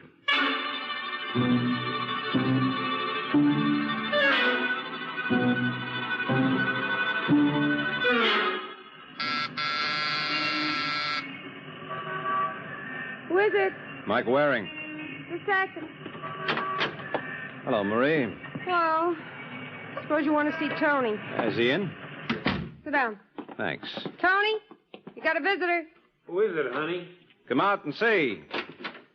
Well, Mike Waring, you old so-and-so. What are you doing here? Well, I was in the neighborhood, so I thought I'd drop by. Well, if you're not a sight for sore eyes. Hey, Marie, put up a pot of coffee, will you, sweetie? No, don't bother. That's no bother at all. Right, honey? When have you ever been wrong? What a girl. Always got a comeback. Yeah, so I've noticed. Hey, Mike, you remember that night around Arnheim when you, me, and Irving Fox went out on that patrol and Irving brought in that prisoner? Yeah, only he turned out to be a chicken colonel from the 76th Division. Oh, that was a night. I was just saying to Marie the other night, I haven't seen seen you or Irving in, gee, it seems like years. Not to me. Get her. Always clowning. Yeah, that's me, Milton Berle. If you'll move, I'll set the table. Please don't trouble yourself. I just stopped by to see if everything's under control. Why shouldn't it be? Well, I don't know whether you've heard, soldier, but you've got a namesake in town. There's another Tony Paletti. You call that news? According to the phone book, there are 11 of them in New York. Yeah, well, the one I had in mind works for a gambler named Frank Novak. So? So I got a rumble that a couple of hoods just moved in from Detroit looking for him. Now, what's that got to do with me? Nothing, I hope. But these boys are kind of trigger-happy. I'd hate to see him make a mistake. Listen to Marie, ain't he the limit? Well, mistakes have happened before, Tony. That's how they finally caught up with Murder Incorporated. They got the wrong man. What do you think he should do? Well, I've already called the police, and if you people have no objection, I'd like to stick close for a couple of days. You're out of your mind. Why? I think it makes sense. Oh, now look, honey, there's nothing to worry about. What do you mean there's nothing to worry about? Didn't you just hear him say? Now, Mike was always a great warrior. You should have seen him at Remagen. Well, just the same, Tony, if you don't mind. I do mind. The day I need a nursemaid, I'll be ready for the old soldiers' home. Now, come on, Captain, drink your coffee. We're going to fight the Battle of the Bulge all over again.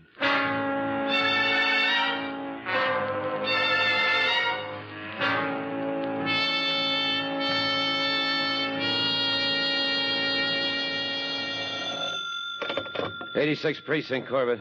Hello, Sergeant. Mike Waring. Oh, I knew my luck couldn't hold out. The minute I woke up this morning, I read my horoscope, and it said, beware.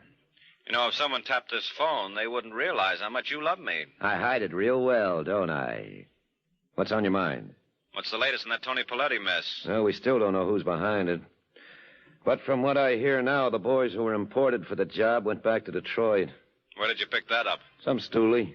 And he claims they left without finding Paletti? Yeah. Doesn't make sense. Now, look, Mike. Well, they wouldn't leave without doing their job, not pros. What's your interest in this, anyway? I told you I've got a buddy with the same handle. I'd hate for any accidents to happen. Honest, you're getting to be a real old lady. I'm serious, Corbett. Yeah, so am I. All you need's a rocking chair, and you could pose for Whistler's mother. Maybe I'll get you one for Christmas.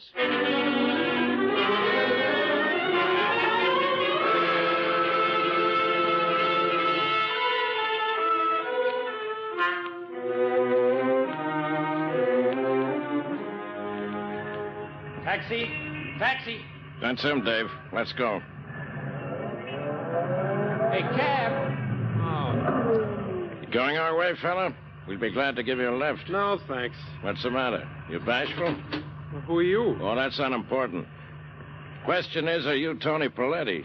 Yeah, that's right. I was just telling Dave here. I thought I recognized you.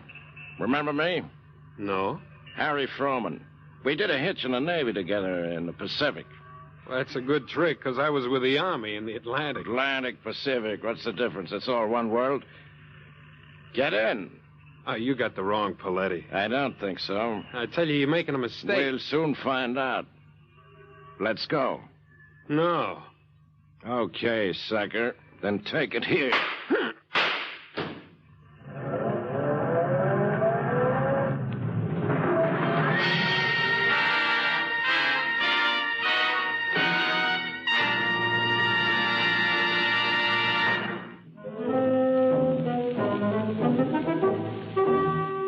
45 minutes have passed since Tony Paletti was shot down on a street corner. Now we find Mike Waring down at the morgue in answer to Sergeant Corbett's call. All right, Jim. What's the idea? If you think spending a Sunday afternoon here is my idea of fun, you're crazy. Well, I want you to identify a body. Whose? Well, that's for you to decide. All right, Haskell. Oh, no. You know him? You know I know him. It's Tony Paletti. I warned you about this. I had a hunch. I know, Mike, but what could we do? He refused police protection. Wouldn't even let you hang around. How did it happen? Well, there were like 8,000 eyewitnesses, so we got 8,000 different versions. The best we've been able to put together is your friend was waiting on the corner of Amsterdam and 73rd when this blue Nash pulled up. The driver got out, let him have it, took off. Anybody get the license number? Yeah. Stolen from a doctor in Brooklyn. Left the keys in the car. Seen enough? Yes, too much. Well, I ordered a pickup on the other Tony Paletti. He ought to know who was responsible. Yeah, but until you find him, you're stymied. Well, you aren't. Somebody's got to break the news to his wife. What, you mean Marie hasn't been told yet? No. Looks like you're elected. Oh, now listen, Corbett. He served in your outfit, Mike. That's the least you owe him. Now hop to it like a good kid.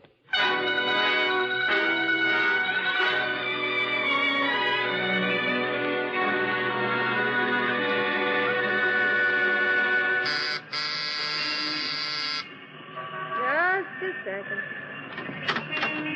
Hello, Marie. If you're looking for Tony, he isn't home. Will you mind if I come in? You want to wait? It's all right with me. I don't know why I put up with it. He has no consideration. Promised he'd be home at 5. Probably met a couple of boys starting to fight the war over again. Yeah, well, listen, Marie, there's something I've got to tell you. What did he do? He didn't do anything. Don't kid me. I know Tony. Got himself in a mess, and he sent you here to square it. Well, you can tell him for me. No, you don't understand. Tony's been hurt. Where is he? Well... Where is he? I want to see him. You can't. I can't. No, he's dead. No. No. I'm sorry, Marie. I don't believe it. It's not true. Yes, I'm afraid it is. I identified him for the police. No, there must be some mistake. There was. They got the wrong Tony Paletti. Would you get me some water? Yeah, sure. And maybe you'd like something a little stronger? No, I'll be all right. Here you are. Thanks. Nobody could tell him anything. Well, actually, who could figure this would happen? You did. You warned him just a couple of days ago, but he was too smart to listen. He knew everything. Look, aren't you being a little hard on him? Think it's going to be easy for me? No, I suppose not. Well, look, have you got any family we can notify? Family? There's some friend or relative who could stay with you. Well, I got a brother in Newark. Well, suppose we get him over here, huh? If you let me have his phone number... I'll call him myself. Listen, Marie, I promise you one thing. I'll get the party who was responsible. If it makes you feel better, go ahead. To me, it makes no difference. Won't bring Tony back, but you do what you like.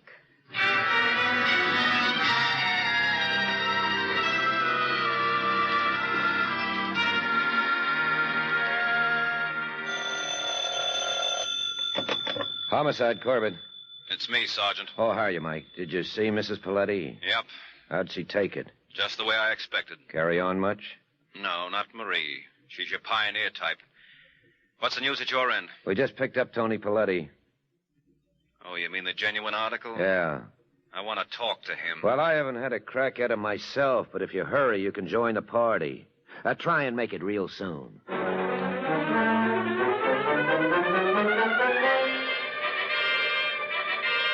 Fellas ain't gonna get away with this. Don't think you are. I know my rights. Anyone abusing him, Paletti? Yeah, where do you come off pulling me in? Well, I told you could go as soon as you answer a few questions. And I told you I'm not doing any talking. Now, listen, you. Now, take it easy, Corbett. He's right. What? If he won't cooperate, there's nothing you can do. Now you're being smart. Oh, you think so? Well, I can book you as a material witness. I wouldn't. No? What would you do, Mr. Waring? I would let him go. Now you talk. Shut up. Huh? So you'd let him go? Yeah. Of course, you can't help it if the boys catch up with him. Huh? What are you talking about? Yeah, those hoods from Detroit who gunned the other Tony Paletti. I guess they must have discovered their mistake by now. Yeah. All right, Paletti, beat it. Well, you've been complaining you wanted to leave. But don't come crying to us when you get a half a dozen slugs in your belly. Well, what are you waiting for? No, I don't want to go. This ain't a boarding house. You got to protect me. That's the law. It's your job to see nothing happens. What could happen? You know they're after me. Who? I don't know. Come on, Paletti, who is it? I tell you I don't know. Well, what do you think, Mike? Well, the man's obviously suffering from a persecution complex. Oh, well, then jail certainly isn't the place for him. Oh, definitely not. I'd get him out on the street as soon as possible. No, I'll tell you. It's Frank Novak. Why is Novak after you? He got some screwy idea. I sold him out. Did you? You take me for a rat? Yes. Who does Novak think you made the deal with? Gerald Lasker. Gerald Lasker, huh? Well, that ought to give us enough to go on. All right, Paletti, you can go. No, you said I could stay. You promised. They kill me if they get me outside. Okay. Haskell, we're holding Paletti in protective custody. Give him the royal suite. All right, go on. They'll take care of you. Thanks, Sergeant. You won't be sorry. Don't give orders.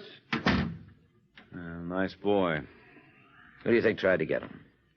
Sounds like Novak. Could be Lasker, too. Yeah, could be. Well, you take one, I'll take the other. Let's hope that between us we wind up with the killer in the middle.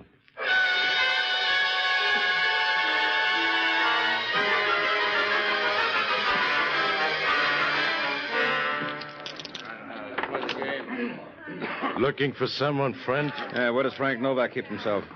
Who? You heard me. You're just trying to pad your part. Is that his office? Wait a minute, Buster. Mr. Novak is busy. I think you'll make time for me. Look, I told you something.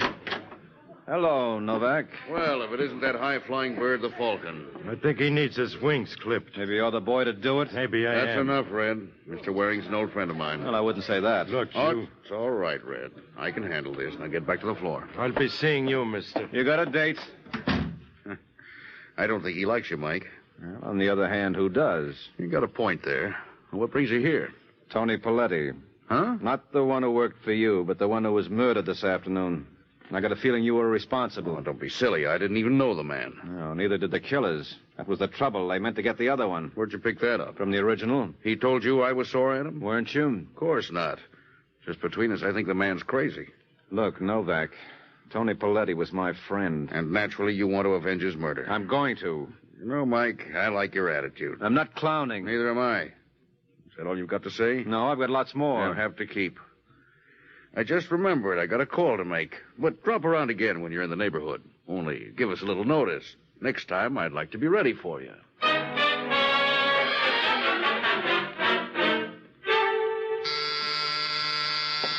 Never mind, Harold. I'll answer it. Hello, Lasker. Harold. Take it easy. This is a peaceful mission. I may be permitted my doubts. Okay, have your boy frisk me. It's exactly what I had in mind. He's not the talkative type, is he? I prefer it that way. Sit down. Thank you. Drink? Why not? Was Mike Waring around to see you? No. Well, he will be. I just spoke with him. He's investigating the Tony Paletti murder. Tony Paletti? Seems there are a couple of them. This one was killed by mistake. I wonder who could have blundered. Me, too. Waring thinks it was one of us.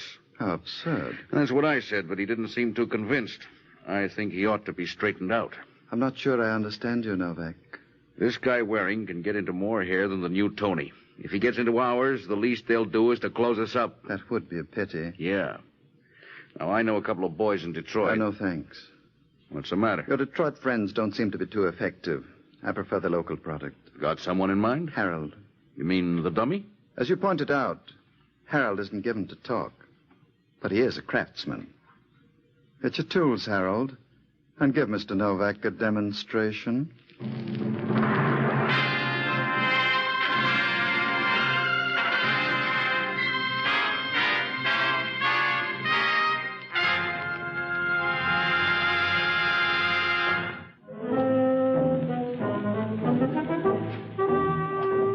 20 minutes have passed since Mr. Lasker's boy, Harold, was instructed to give Mike Waring a demonstration of his talents.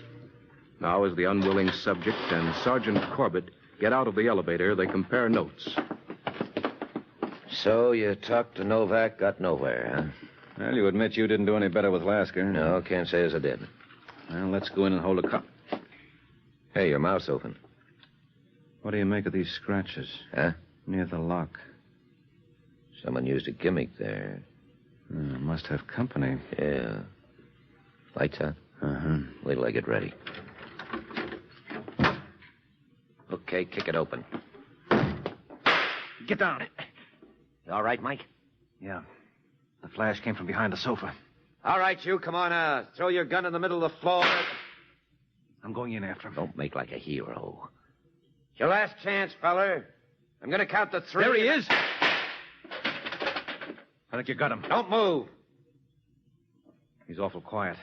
Cover me while I hit the lights. You got him. Yeah, it looks like. Turn him over. Well, what do you know? You recognize him? Yeah, they call him the dummy. His name is Harold Plant. Wonder what he had against me. Well, you were trying to find Tony Paletti's killer. You think this is our boy? Well, he worked for Lasker. But I didn't see Lasker. No, but I bet Novak did. 5 will get you 10. They planned this little surprise together. Yeah, you're probably right. Get him out of here, will you? Hey, where you going? Over to see Mrs. Paletti. Just make sure you don't leave the place in a mess.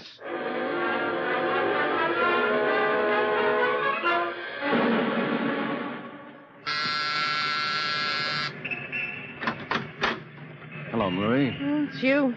Yeah, just dropped by to report the latest. Come on in, Mike. Thanks. Oh, are you alone? No, my brother's here from Newark. He just stepped out to get a paper. Uh-huh. Did you make any arrangements for Tony's... Funeral? You don't have to be afraid to say the word. It's going to be Tuesday. You coming? Of course. If you think of anybody else that should be notified, let me know. Yeah, I'll call the boys myself. They almost had a doubleheader. What do you mean? Some hood was waiting for me in my apartment. Luckily, Sergeant Corbett proved a better shot. Who was it? A boy they call the Dummy. He works for Lasker. You think he was the one that killed Tony? No, I don't think so. For one thing, the eyewitnesses who saw the murder said Tony talked to the man who shot him. This boy was a mute. Maybe he was the one driving the car. I doubt it. Well, it's not important. As a matter of fact, it's very important. How did you know there were two men involved in Tony's murder? You said so. I don't see how I could have. I didn't know it myself.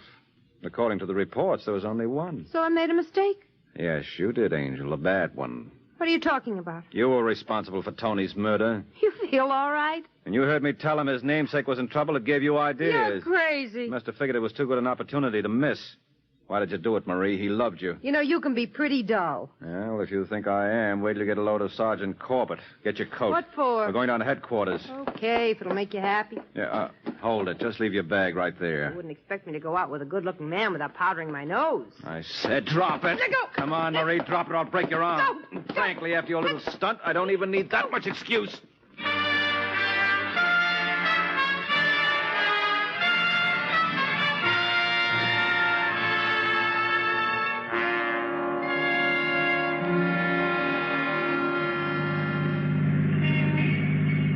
Well, just goes to show you. Who'd ever have thunk this was just a case of a dame trying to get rid of her husband? Well, I would have if I'd had any brains. The signs were there all along, Corbett.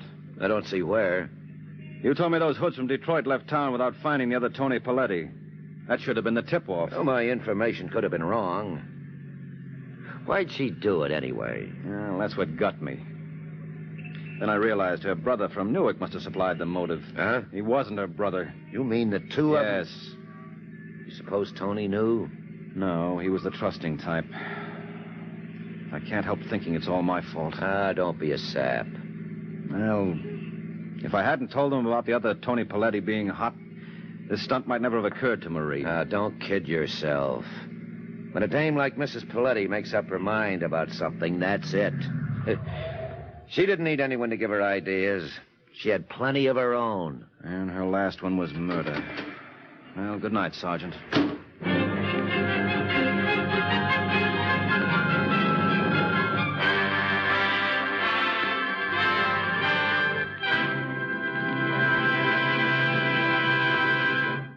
The story you're about to hear is true. Only the names have been changed to protect the innocent. Fatima Cigarettes, best of all long cigarettes, brings you Dragnet.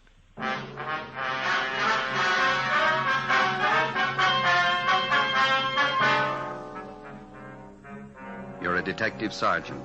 You're assigned to missing persons detail. A 10-year-old boy disappears from his home in a remote section of the city.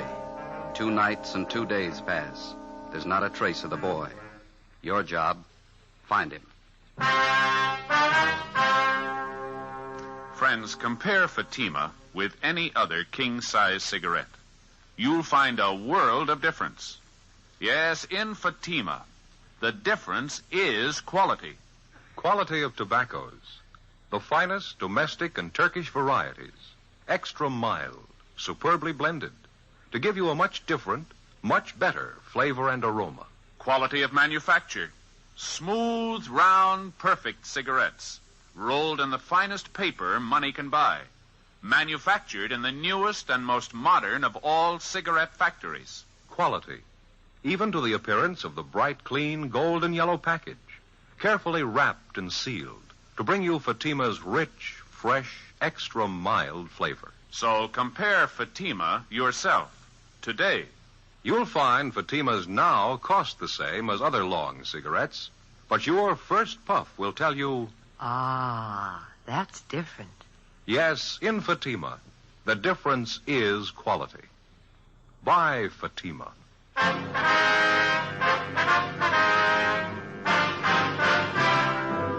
Dragnet, the documented drama of an actual crime. For the next 30 minutes, in cooperation with the Los Angeles Police Department, you will travel step by step on the side of the law through an actual case transcribed from official police files. From beginning to end, from crime to punishment, Dragnet is the story of your police force in action.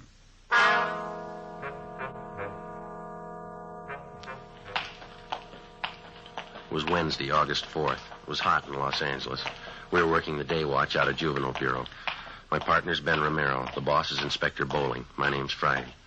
We were on the way out from the office, and it was 2:25 p.m. when we got to Bowers Avenue, number 1218. Yes. Police officers, ma'am, we'd like to see Mr. Sherman. Oh, certainly, officers. Won't you come in? Thank you very much. I'm Mrs. Keller from next door. I saw you around here yesterday. Yes, ma'am. Came over this morning to look after poor Mr. Sherman. Yes, ma'am. Well, how's he feeling today? Not too well. Fixed him some nice chicken broth for lunch, and then I helped him in his wheelchair and took him out in the backyard out in the sun. Good hot sun. It's wonderful for his legs. He has arthritis, you know. Yes, so we understand. Wonder if we could talk to him, Miss Keller. Well, yes, I guess you have to. He's still out in the back sleeping in his chair last time I looked. Seems a shame to disturb him. Well, he called us at the office, said he wanted to see us as soon as we could make it out here. Was it about his grandson, Jimmy? They found him yet? No, ma'am. Searching party's combing the area. There's still no trace of the boy. Did any of the other officers who were out here covering the neighborhood talk to you, Miss Keller? Oh, yes. There was Mr. Lorman, Detective Lorman. Yes, ma'am. I told him everything I knew about Jimmy's disappearance. It was right after dinner hour on Monday. About 6:30 last time I saw Jimmy. I see. I came out the side door to empty the garbage, and I saw Jimmy hiking up the side of the hill there, just in back of the house, all by himself. A nice boy. As far as you know, Mrs. Keller, Jimmy is Mr. Sherman's only living relative. That's right. His only relative, his only grandchild. Mm-hmm. Jimmy's mother and father were killed in an auto wreck. That was 3 or 4 years ago. Sherman's had a terrible lot of tragedy. Jimmy and his grandfather, they're the only ones left. You can't think of any reason why the boy would want to leave his grandfather, can you? None at all. Mr. Sherman's a wonderful man. Jimmy loved him, I knew that. Mm-hmm. Mrs. Keller? Mrs. Keller? Oh, that's Mr. Sherman. He's awake. We can go through the house out the back here. All right, ma'am. This way.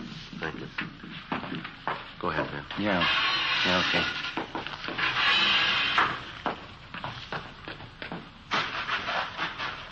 Visitors for you, Mr. Sherman. How are you feeling? All right, I suppose. Hello, Sergeant. How are you, Mr. Sherman? What about the boy? Have you found him yet? Well, nothing yet, Mr. Sherman. We've added more men to the searching party. We're doing everything we can. Gone 2 nights and 2 days. Tell me the truth, Sergeant. What's happened to the boy? Well, right now, we don't know any more about it than you do, sir, but that's no reason to give up hope. You told us yourself yesterday that Jimmy's been missing once before. It turned out all right that time. He wasn't gone for 2 nights and 2 days. Maybe you'll just say I'm old and I've got funny ideas, but I got a feeling, Sergeant, something's happened to Jimmy. Something's happened and I can't do anything about it. You just put those thoughts out of your head, Mr. Sherman. They're going to find Jimmy and it's going to be all right. Why don't you pull up those lawn chairs there, Sergeant? All right. I'm going to go in the house and fix some cold lemonade for you men. Well, thank you, ma'am.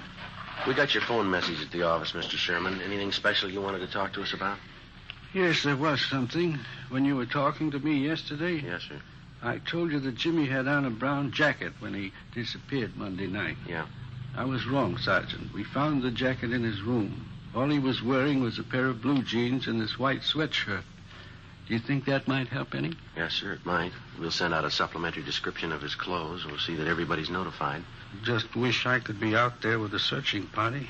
Arthritis is pretty bad today. Caught me at a terrible time. Don't know what I'd do if anything happened to the boy. I know we've asked you this before, Mr. Sherman, but can you think of any reason at all why your grandson would want to leave home? No, sir, no reason at all. Those 2 collie pups over there in the pen. Jimmy just bought them last week with his own money. Saved up to get them. I see. The boy's crazy about dogs. That's why I say he just wouldn't pick up and leave everything. The boy and me got along fine. No reason for it, Sergeant. Something's happened to the boy. I just got a feeling. Officer, Yes, ma'am? telephone call for either one of you. I get it, Ben. I'll be right back. Yeah, right.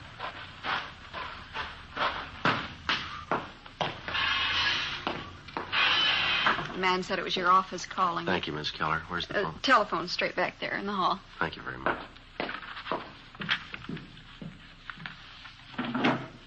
Friday talking. This is Bowling, Joe. Just heard from the search party up in the hills. Oh, did they find something? Yeah, in the Elysian Park area by the upper reservoir. Uh-huh. Found a pair of kids' trousers right by the edge of the water. What kind of trousers? Blue jeans, nothing in the pockets. They'll start dragging for a body as soon as they get the equipment. Check it out with the grandfather, huh? See if the boy was in the habit of hiking up there around the reservoir. Right. We'll call in just before we leave here. Right, Joe. Right, bye.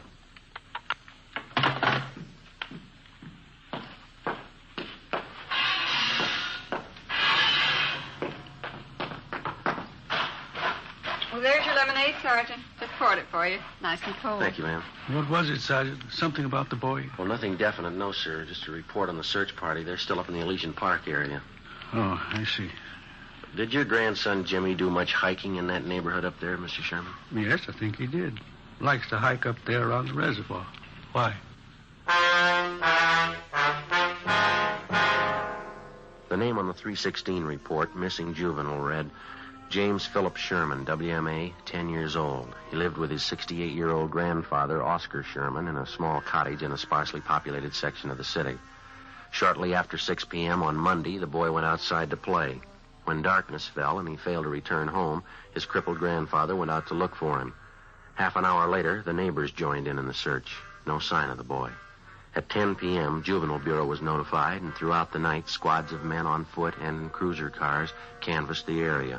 A local broadcast and an all-points bulletin was gotten out on the boy. Neither the grandfather or the neighbors could find any reason for his disappearance.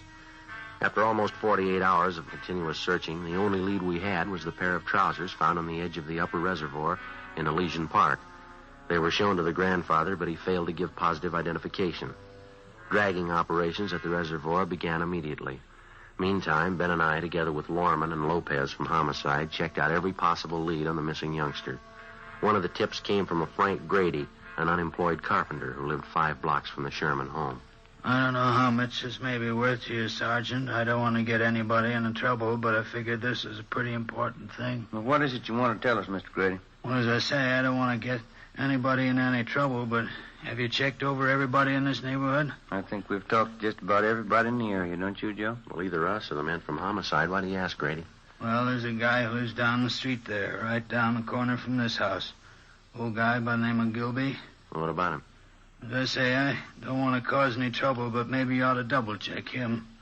One thing, he's an ex-convict, I know that. But another thing, he hates everybody in the neighborhood. Hates the kids, too.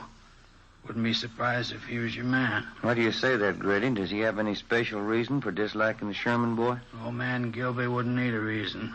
A real queer one. Say, I got a couple cans of cold beer in the icebox, and I fix you fellas up. No, thank you very much. Just the same. What makes you think this Gilby had anything to do with the boy's disappearance, Mr. Grady? Well, number one, I saw old man Gilby out walking Monday night when the Sherman kid disappeared. Yeah? Saw him walking along the road up there. The same one that goes up by the reservoir. And I watched him. It was dark by the time he got back to his house. I'd check on him again if I were you. As far as you know, has Gilby ever been in trouble for bothering the kids in the neighborhood? Oh, Sergeant, he bothers everybody in the neighborhood. Real queer. Lives by himself, always complaining about something. Frankly, I think he's your man. I think he took that kid and he did something to him. Well, do you have anything at all to back up your opinion? You dig around. You'll find something on him. He's no good, and I'll bet on it. I've had a couple of run-ins with him myself. He just isn't any good, that's all. Well, all right, Grady. Thanks for the tip. We'll be sure and double-check on the man. You won't tell him where you got the tip, though, huh? Like I say, I've had run-ins with him before. It might cause trouble. No, he won't know where we got it. Thanks again. Okay, Sergeant. It's a pretty important thing. I didn't want to make anybody look bad, but the old man's just no good. Now, you understand that, don't you? Sure, Grady. We understand. As a matter of routine, we double-checked on Grady's neighbor, Mr. Harold Gilby. We found out that he had no jail record and that he had been at work on Monday from 3 to 11 p.m. He could have had no direct connection with the Sherman boy's disappearance, no more than Grady himself could have had. The so-called tip he'd offered us was like 100 other phony leads in 100 other cases. Spiteful, small-minded neighbors trying to use a tragic situation to work out their jealousies and prejudice on somebody that they didn't get along with in the neighborhood. The search continued. So did the hot weather. Friday, August 6th. No sign of the missing boy. The temperature climbed into the mid-90s. Dragging operations at the reservoir went on. Saturday, August 7th. More legwork, more hot weather. By noontime, Ben and I had run down the last lead we had on 10-year-old Jimmy Sherman. Went nowhere. 1 p.m., we headed back for the office to check with Inspector Bowling. These are the days when I wish I had a little swimming pool in my backyard. Sure be nice to go home to. Yeah, well, save your money. No, it doesn't cost so much. No, I read in a magazine where a fella built his own pool for $95.37. There can't be much of a pool, can it? Oh, yeah, it's good size. Of course, he did all his own labor. Had all his friends in to help out. He must have had a lot of friends, didn't he? Yeah, he did after he finished the pool. Friday, Ben? Hi. Oh, hi, Skipper. How'd you two make out? Anything? No luck at all. It makes it unanimous. Did you hear about the old man, the boy's grandfather? No, what happened? I guess the strain got too much for him. He collapsed. They're moving him to a hospital. Oh, that's too bad. Right. Our men still up there dragging that reservoir? Finished this morning. Nothing. Well, how about the search party? Nothing there either, I suppose. No, not a trace of the boy. It's a blind alley all the way around. How about the APB, the radiogram? Had 3 replies so far. None of them panned out. Here, grab it. Juvenile Bureau, Bowling. Yeah, Fred. Mm-hmm. No good, huh? Yeah, all right. Check you later. I heard it once. I heard it 50 times. No trace of the boy. Got me, Skipper. Something real weird about the whole thing. Well, now, look, we know he didn't just disappear into thin air. Kid's gone. There's a good reason for it. There's got to be an answer somewhere. That's right. You'll find it. Another week passed, and then a month. 2 months. We were no farther along than the day we started on the case. In November, we had a teletype from Chief Earl O'Clair of the Phoenix, Arizona Police Department. Reportedly, the Sherman boy had been seen in Phoenix. It was another false alarm. The Christmas holidays wore on into a new year. February came and went. Then March, April. Tuesday, May 3rd, 1:40 p.m. Ben and I got a call to check in with Inspector Bowling. This telegram just came in from Dayton, Ohio. Have a look. Thank you. Let's see, Joe. What is it? Jimmy Sherman. They found him. 9 months had gone by, almost to the day, since the Sherman boy had disappeared. The grandfather was contacted immediately. When he was told his grandson had been found and that he was safe, the old man was unable to answer. He broke down and wept. In our communications with the Dayton, Ohio police, they told us that the boy had been found wandering along a highway just outside that city and that he'd appeared to be in a kind of a dazed condition. The boy told the Dayton officers that he'd been kidnapped a short distance from his home in Los Angeles by a man in a blue sedan. He gave them detailed descriptions of both the man and the car. He told them that for the past 9 months, the man had held him prisoner, driving from state to state, never letting the boy out of his sight. He said the kidnapper told him on several occasions that he was holding him for ransom and that he was waiting to get money from his grandfather. On May 8th, the youngster was returned to Los Angeles and reunited with his grandfather. On May 10th, we got a call from the grandfather that he wanted to talk to us. Ben and I drove out to see him. Come right in, officers. Glad to see you. How are you, sir? Hi, Mr. Sherman. Sorry to cause you all this trouble chasing you out here like this. Not at all, sir. What is it you want to see us about? Well, I'm not really sure about it, Sergeant. That's the whole thing of it. I don't know if it's me or what it is. Well, what's bothering you, Mr. Sherman? It's the boy, Jimmy. I don't know what to think. Well, how do you mean, sir? He's all right, isn't he? We saw him as we drove up, playing out in the backyard, and the doctor checked him over, didn't he? No, it's not that. The boy's healthy enough. Nothing wrong with him. Well, then what is it, sir? Maybe it sounds a little weird to you, but I'm just not sure. You're not sure of what? That boy out there, Sergeant. I'm not sure he's really my grandson.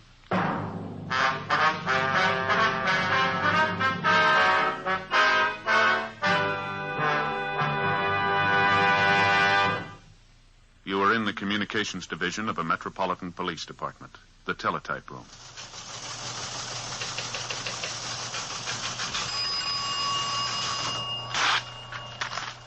.43 LOS 52951, 12:03 p.m. APB, WMA 150, 5'6", dark hair, dark eyes, wearing gray suit, no hat. Suspect is wearing glasses. Heavy build, 22 years. Suspect is armed with blue steel revolver. Any information? Forward. You have just heard a teletype description of a suspect.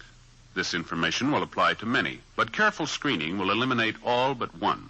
You'll find the same is true when you examine king-size cigarettes. Careful screening will eliminate all but Fatima. Compare Fatima. Fatimas are the same length as any other king-size cigarette, 85 millimeters. Fatima has the same circumference, 1 1/64 inches around. And Fatima filters the smoke exactly the same long distance as other king-size cigarettes, but in Fatima the difference is quality. Fatima gives you extra mildness, a much different, much better flavor and aroma. You get all the advantages of extra length, plus Fatima quality, which no other king-size cigarette has. So compare Fatima yourself. Your first puff will tell you... Ah, that's different. Yes, in Fatima, the difference is quality. Best of all, long cigarettes.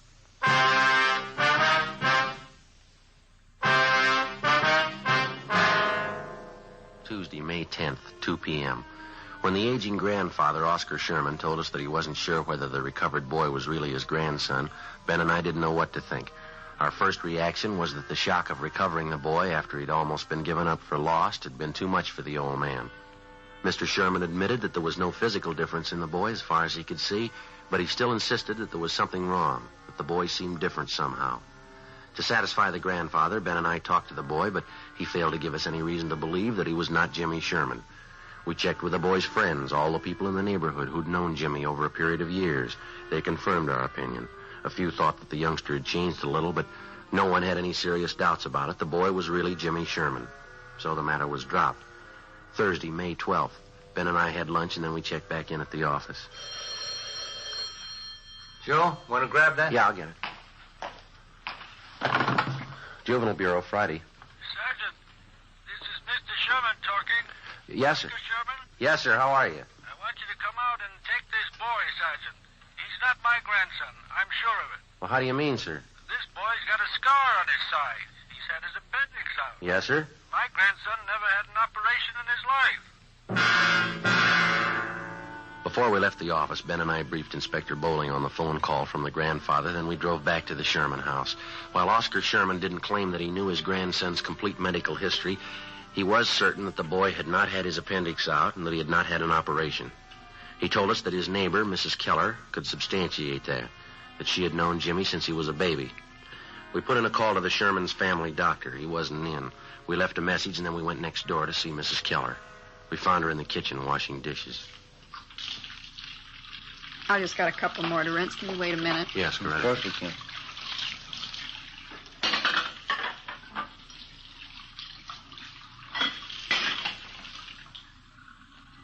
No, to tell you the truth, Sergeant, I just don't know what to think about Mr. Sherman.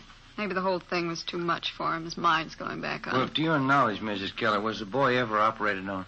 No, not as far as I know. But it's possible he did have an operation. I didn't hear about it. Sergeant, as far as I'm concerned, that boy's Jimmy Sherman. I don't know what his grandfather's up to with all that silly talk. Well, if it's not really the boy, we won't have too much trouble finding the truth. There's no question in my mind. Of course it's Jimmy. Why, when he was over here the other day, he talked about the party I gave for him one Halloween. He even remembered the children who were there. Mm-hmm. Are the other neighbors as sure about the boy as you are? Just about.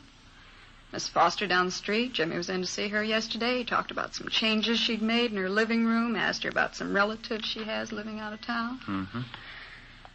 Come to think about it, Jimmy even remarked on that new trailer rose I planted out in front. Besides, as the boys' dogs, why, they knew that youngster the minute he set foot in the yard. Yes, ma'am.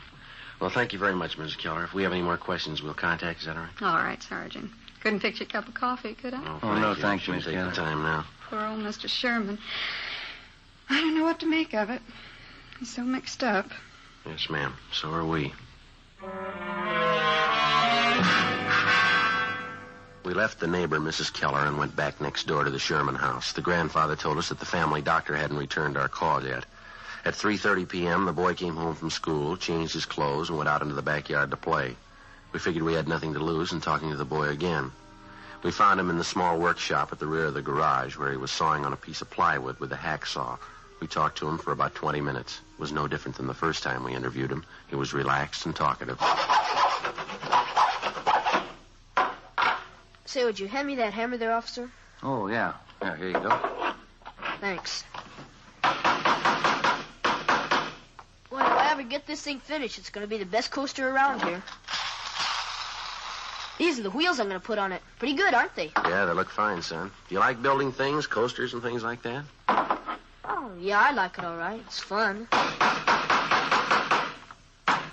Your granddad says you've changed quite a bit since you got back, Jim. Says you didn't like working around the shop here before. Well, I guess I don't really. You know, once in a while I like to come out and fool around. Mm-hmm. Have you seen Mr. Barlow down the street since you've been back? Mr. Barlow? No, I went down to see him, but he wasn't home. Maybe I'll go down and see him tomorrow. His name isn't Barlow, is it, Ben? I thought it was Robinson. Oh, yeah, that's right, Mr. Robinson. Sometimes I forget. How do you and your grandfather get along, Jim, all right? Oh, sure, every once in a while looks kind of funny at me. I don't know. I guess he's still worried about that man taking me away, you know, and all. Uh-huh. How you been feeling lately, Jim, okay? Sure, I feel fine. Hardly ever get sick. Yeah, that's good. You ever been in the hospital, son? Uh-huh, just once. Had my appendix out. I hate hospitals. Can I have that can of nails there, please? Oh, yeah. Yeah, here you are. Gotta make this good and strong, you know. I'd like to ask you a question, son. Yeah? What's your real name? I'm Jimmy Sherman. You know that. No, I'd like to have the truth, son. Who are you? You must be fooling, officers. You know who I am. Jimmy Sherman. No, Jimmy Sherman never had his appendix out, son, but you did, and you've got a scar to prove it, haven't you? Sure, I had my appendix out. Ask my grandpa. He'll tell you. I'm afraid he won't, son. He says he's not your grandfather. He says you don't belong here. His grandson never had an operation in his life. How about it, son? You want to tell us about it? Oh, Grandpa isn't feeling well. He doesn't know what he's saying. Well, he knows you're not his grandson. Now, come on. What about it, son? All right. I'm not Jimmy Sherman.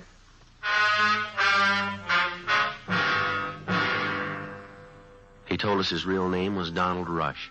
He said he'd run away from his home in Springfield, Ohio, 2 weeks before. He said that he'd been picked up by the police on a highway just on the outskirts of Dayton, Ohio. On returning the boy to the station, the police officers saw that he fitted the description of the missing California boy perfectly. It was almost as if the two were identical twins. Under the impression that the youngster was suffering from shock or amnesia, the police officers told him all about his home and his friends in California. They gave Donald Rush all the information that they had on the missing Sherman boy, all the newspaper stories, pictures, the dozens of teletypes and circulars which had been sent across the country in an effort to locate the missing youngster. On his way out to California on the train, the Rush boy was given dozens of newspapers to read, which contained thousands of words concerning the disappearance of Jimmy Sherman. So, by the time he got to Los Angeles, Donald Rush knew everything he had to know about the boy he was impersonating. We questioned the Ohio youngster further. Besides an exceptionally high IQ, he admitted to having an almost photographic memory. We took him in the house to face the grandfather of the boy that he'd been impersonating, the boy who was still missing. Mr. Sherman. Yes, Sergeant. Sit down, won't you? The boy here has a confession for you. He wants to tell you himself. I think I know. I was right all along, wasn't I, Sergeant? I didn't mean anything by it, mister. I just thought it'd be fun to make out like I was somebody else for a while. You wouldn't know the difference, would you, Sergeant? No, sir. I'm afraid I wouldn't. That picture over there on the mantel and the boy here, they look exactly alike to me.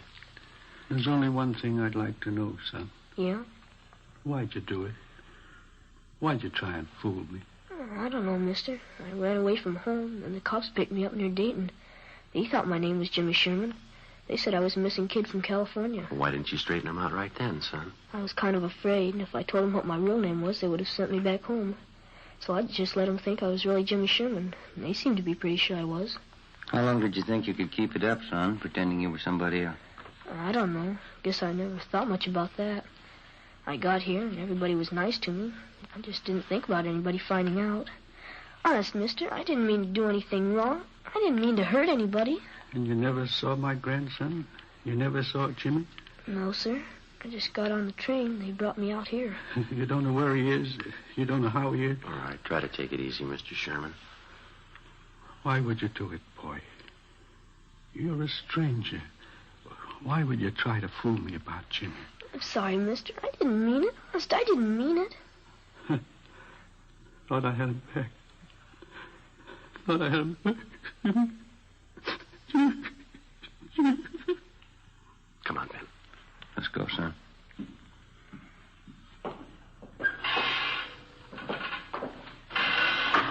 I didn't want to make him cry like that, Sergeant. Honest, I'm sorry. Couldn't you just let me stay here with him? No, I'm afraid not, son. I won't do anything wrong. Don't you think I could just stay here with him?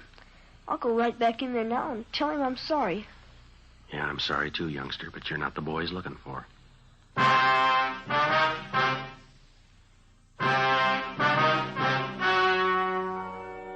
The story you have just heard was true. Only the names were changed to protect the innocent. On Wednesday, May 20th, a meeting was held at the Juvenile Bureau, City and County of Los Angeles, State of California. In a moment, the results of that meeting. And now here is our star, Jack Webb. Thank you. Friends, I hold in my hand a new pack of Fatimas. All I need to prove that Fatima is the best of all long cigarettes. Now here, on the side, you'll find this statement. Fatima contains the finest Turkish and domestic tobaccos, superbly blended to make Fatima extra mild. Fatima gives you all the advantages of extra length, plus Fatima quality, which no other king-size cigarette has. So tomorrow, buy a pack of Fatimas. I know you'll find that in Fatima, the difference is quality.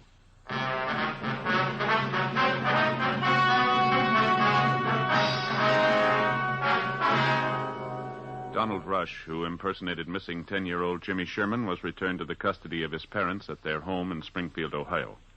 4 months later, the body of Jimmy Sherman was discovered buried on a farm on the outskirts of Riverside, California. The boy had been murdered. His killer, a farmer in the neighborhood, was subsequently apprehended and brought to trial. He was found guilty of murder in the first degree and was executed at the state penitentiary, San Quentin. You have just heard Dragnet, a series of authentic cases from official files. Technical advice comes from the Office of Chief of Police W.H. Parker, Los Angeles Police Department. Fatima Cigarettes, best of all long cigarettes, is brought you Dragnet, portions transcribed from Los Angeles. Stay tuned for Counter Spy, next over most NBC stations.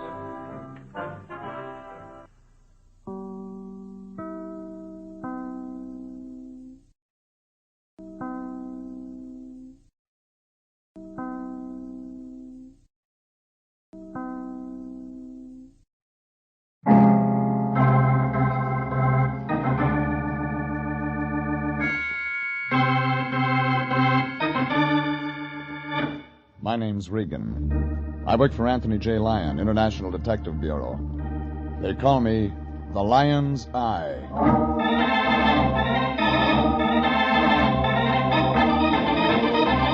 Wednesday at 9, and CBS brings you Jeff Regan, Investigator, starring Frank Graham as Regan with Frank Nelson as Anthony J. Lyon. So stand by for mystery and suspense and adventure in tonight's story of The Lady Who Wanted to Live.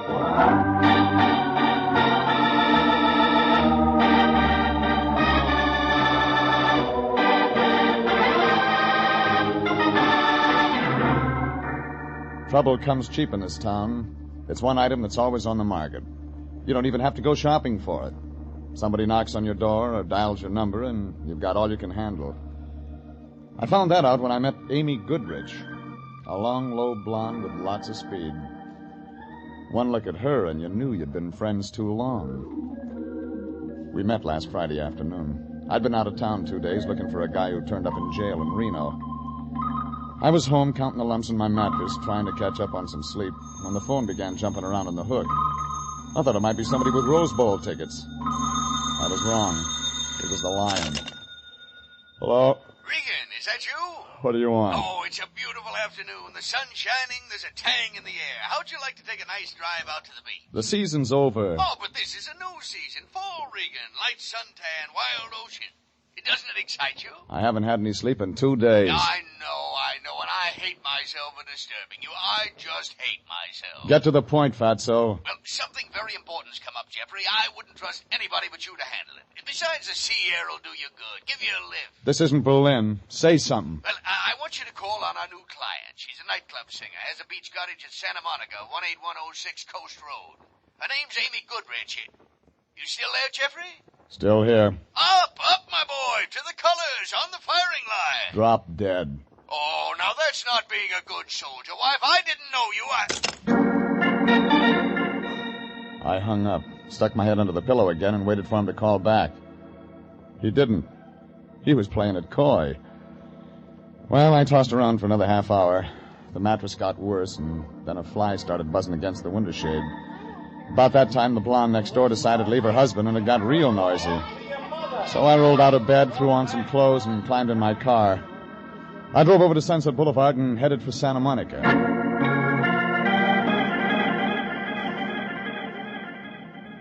18106 Coast Road turned out to be a bundle of flagstone and glass brick piled up against the ocean. Had a lot of angles, like a shyster lawyer.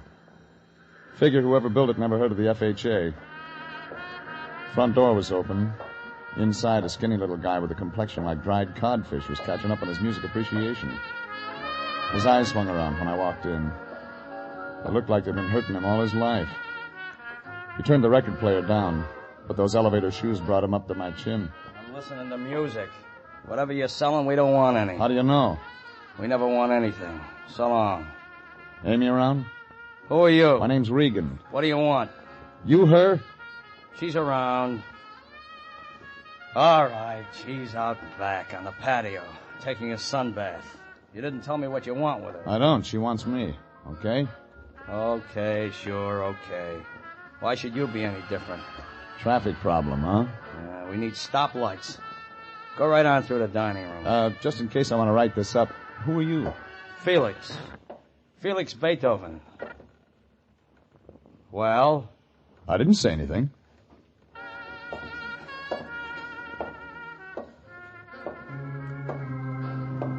When I saw her on the patio by the beach, I knew why Felix was hurting.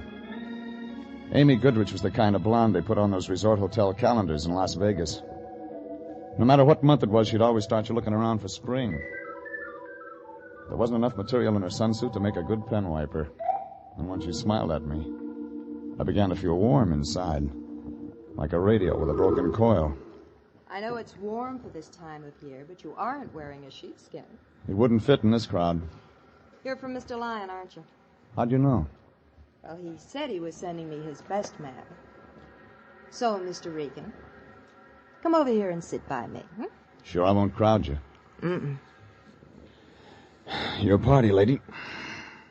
I always drink scotch. How about you? Maybe. Later. Well, so you're the lion's eye, Very nice. Depends on how you look at it. I had to crawl out of bed to come over here. Oh? You haven't been sick, I hope. Well, when you work for the Lion, you just don't get much sleep. Oh, I see. I thought you looked nice and strong. I'll tell my tailor. And quick, too. Look, you can relax, Regan. This job is going to be easy. What is the job? Protecting me. If you're going to wear that all the time, I'd better send for reinforcements. I think you'll be able to handle it. You'll do just fine. If I know who I'm protecting you from. Yes, I suppose you do have to know that. Have you ever heard of Tim Conover, Mr. Regan? Yeah. He runs an upholstered cigar box downtown. Diamond Club. He plays for keeps. I've heard. And apparently I interest him. It figures. I worked for him 2 years ago singing. He became very interested in me, but I turned him down. Conover wouldn't like that. He doesn't. He has another girlfriend now, a Helen Lesser. I thought she'd take his mind off me, but she hasn't. You still sore? He's been around 6 times this past week, casing the place. I think he's got some nasty ideas. Like? I don't know. But he might not be very gentle. So, I hang around until he shows up, huh? Mm-hmm.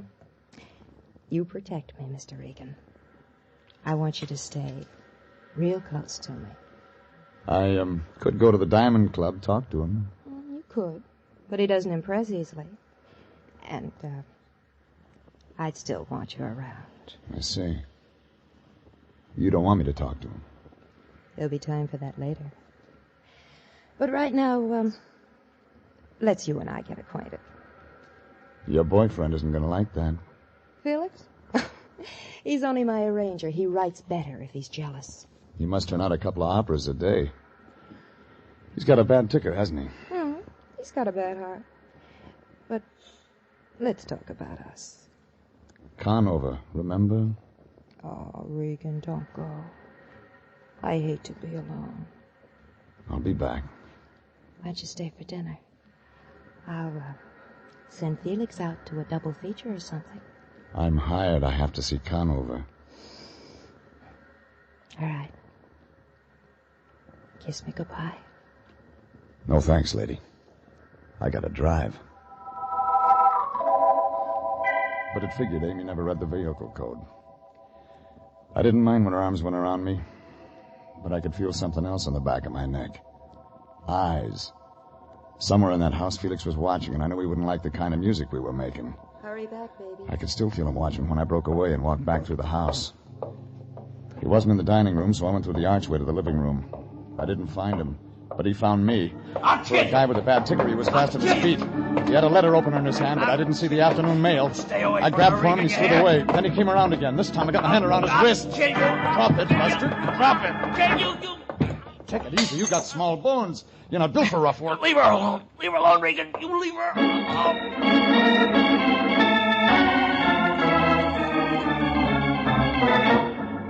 Felix got his idea across all right, but he had a one-track mind. I tried some questions, but got no answers.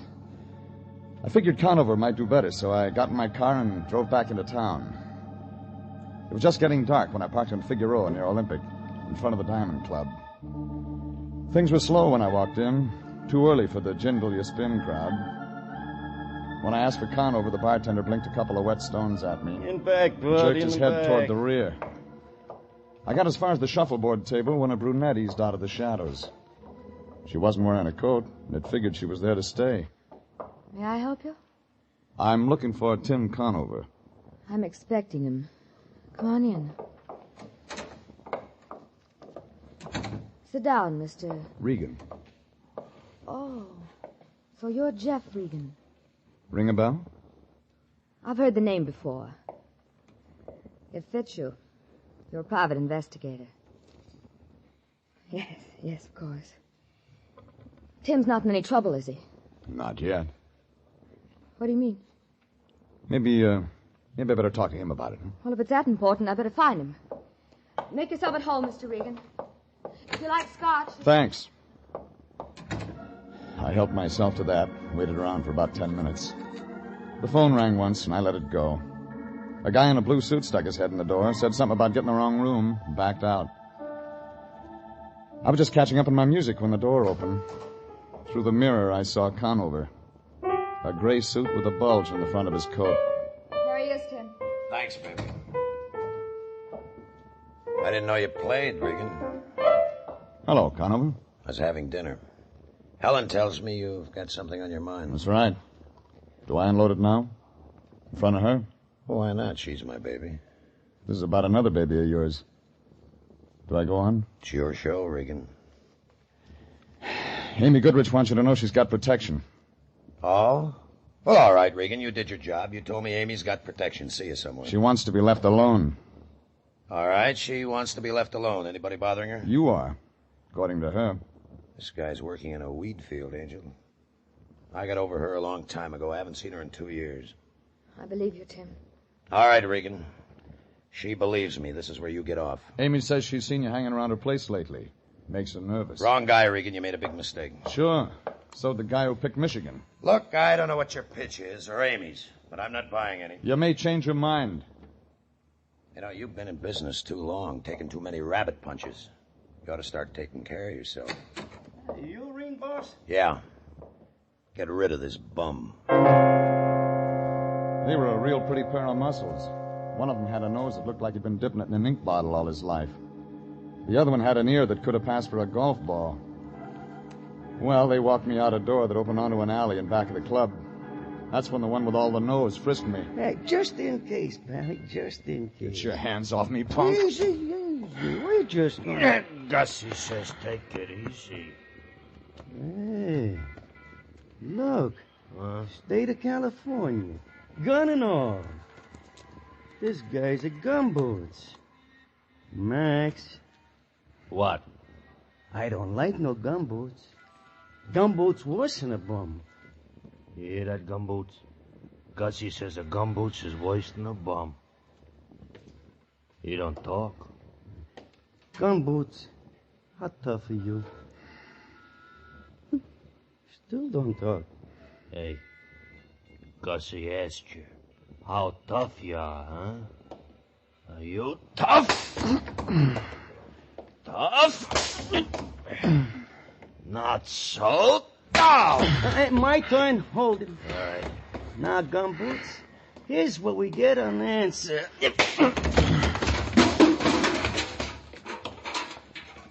Very nice, Gussie. Thank you. Come on, Maxie. We'll be late for dinner. Yeah, what about him? Ain't you heard? He don't feel like eating tonight.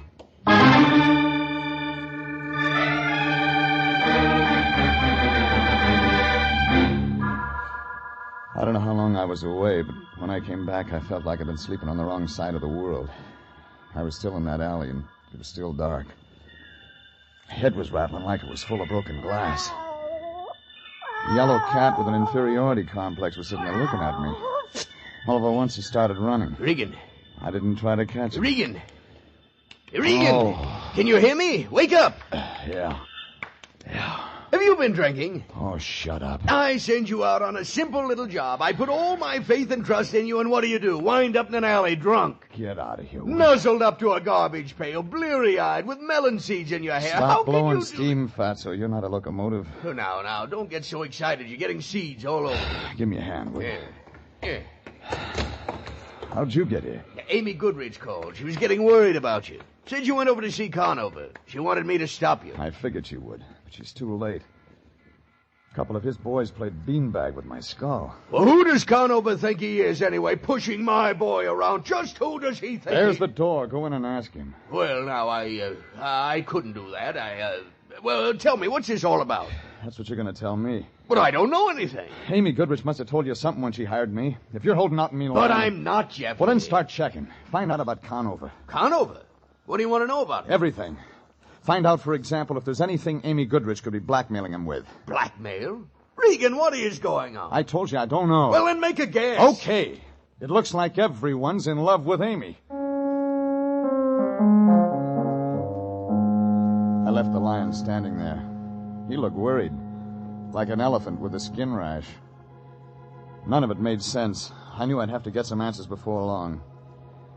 I drove over to my place and straightened myself out with a shower and some Johnny Walker. A half hour later, I was back out in Santa Monica. The fog was closing in over the house when I rang the bell. Nobody answered. But somewhere in the back there was a light, so I walked around on the sand. The patio was empty. Inside, Amy was sitting on a zebra-striped couch. She was wearing a white strapless thing with a splash of red in one shoulder. She had a movie magazine in one hand and a drink in the other. But she wasn't having a very good time. She was dead.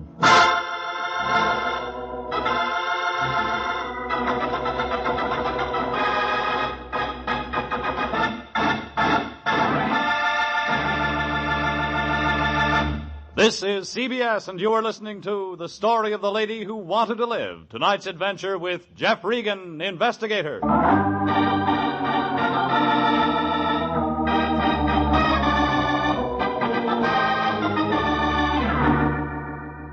Well, the lion wasn't going to like it.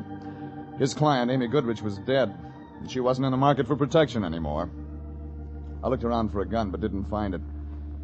Then I picked up the phone and put in a call to homicide. But I never talked to them. Out of the corner of my eye, I saw Felix standing out on the patio. And he saw me. I hit the floor and pulled the ramp with me. Even after the gun was empty, he stood there pulling the trigger. Then he threw it down and began running toward the ocean. I went after him. No,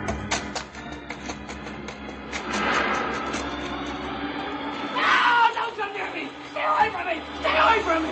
Hold still. I killed him! Hold still. No, let me go! You'll drown. No, I don't care. I loved her, Regan. I couldn't stand it anymore. Come here. I couldn't stand it anymore, so I killed her. It doesn't make sense, does it? Sure it does, but you're not going to kill yourself. The police. What about him? I phoned them. I told them everything. When? Just before you came. Come on. Oh, but don't be here. Let go. Yeah, that's why I said come on.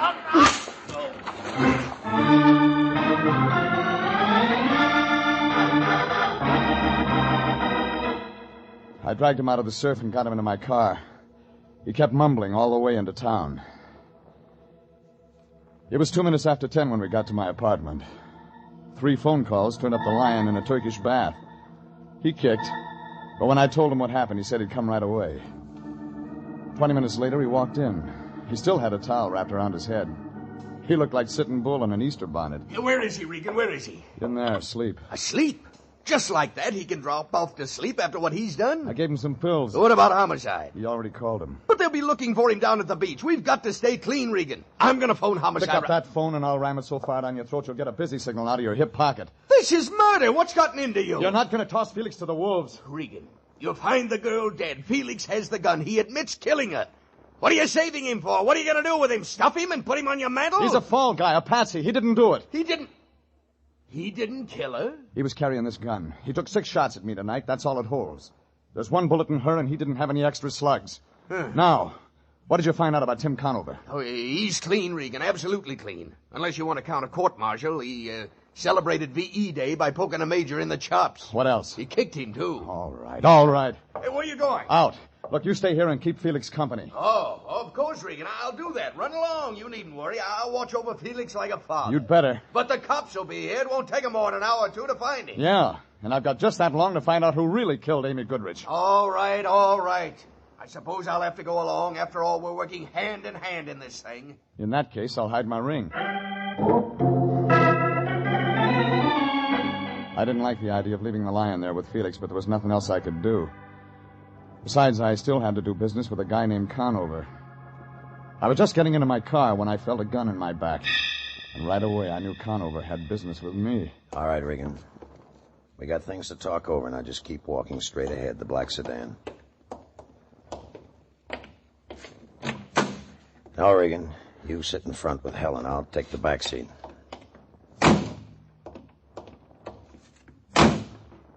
Okay, Helen. Where to, Tim? Nowhere. Regan and me can do our talking right here. It's quiet. Tim, are you sure you're doing right? Please, let me handle this, baby. All right, Regan, what's the play? I know Amy's dead. Now, let's just take it from there. Who told you? I was there tonight. Tim, you shouldn't. He'll involve you. He'll tell the police. I said I'll handle this, baby. So you were there. I know, don't tell me. She was already dead when you showed up. No, not quite. All I got out of her was the name of some guy, Dolan, and something about Lake Tahoe. She seemed to think I know what it was about. And you didn't? No. Kind of figured you'd tell me. All right. Blackmail. Amy? Blackmailing me? You didn't know her very well, did you, Regan? She said she needed protection. I think she wanted a strong-arm boy. No, it doesn't fit. She was no good, but not blackmail. It doesn't fit at all. Maybe I can make it fit. Don't try. I'm not going to be tagged for this thing, Regan. You know some answers. Maybe you better start talking right now. I said start talking.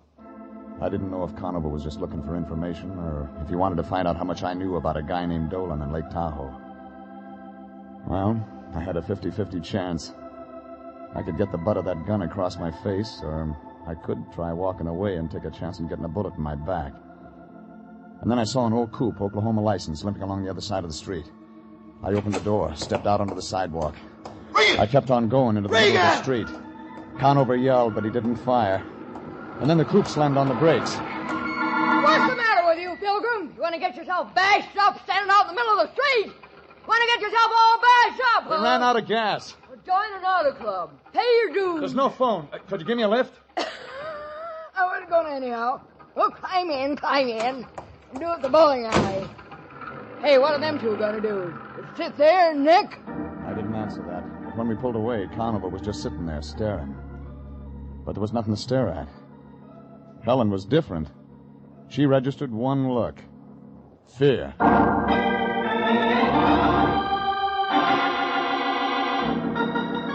15 minutes later, the Oklahoma license dropped me off at Vermont and Franklin, where I got a cab. All the way downtown, I kept wondering about Conover's play.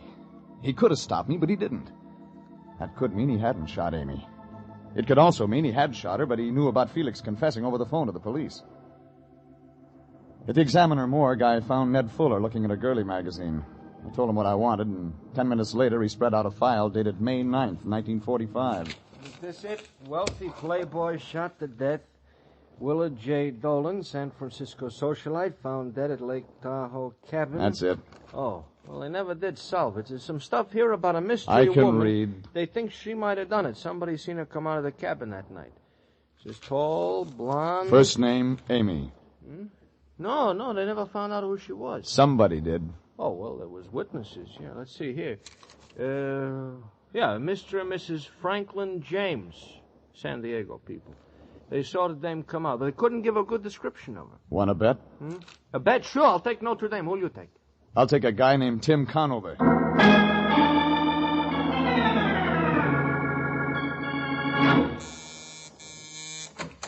Regan. Hello, Conover. You're staying up late tonight. You work awfully hard for a buck, soldier. That's for what your boys did to me out in an alley. I wonder what makes a guy walk into trouble 3 times in one day. You got a lot of nerve, Regan, but you use it in the wrong places. I'm just getting started. All right, make your play. What's next? You talk. What about? Dolan, Willard J. I told you. Lake Tahoe, May 9th, 1945. Talk, Conover. All right, then I'll talk. A tall blonde named Amy Goodrich. An unsolved murder at Lake Tahoe. But there was a witness. When I first came over here, I guess she was blackmailing you. I was wrong. You were blackmailing her. You stink, Regan. I told you you wouldn't tag me for this. Well, you're wrong. No, he isn't, Mr. Regan. Oh, so that's it. Thanks, Helen. Give me the gun. I'll run things from now on. I don't know what you get out of this, Regan, but you got your engine switched. Look, a mixed-up guy named Felix Beethoven actually thinks he killed Amy, and he didn't. I've got him on ice, but the cops will get him. And when they do, he's on his way to the gas chamber. Oh, Tim, please, let's get out of here. Let's not listen. Wait a minute, baby, wait. So I was blackmailing Amy. I had a good thing, but I shot her. And I was the mystery witness at Lake Tahoe. I thought you were a better gumshoe than that, Regan. What does that mean? The date was May 9th, 1945. You mean you haven't looked me up? All of a sudden, it hit me. Something the Lion had said about V.E. Day and a major who got hit in the chops.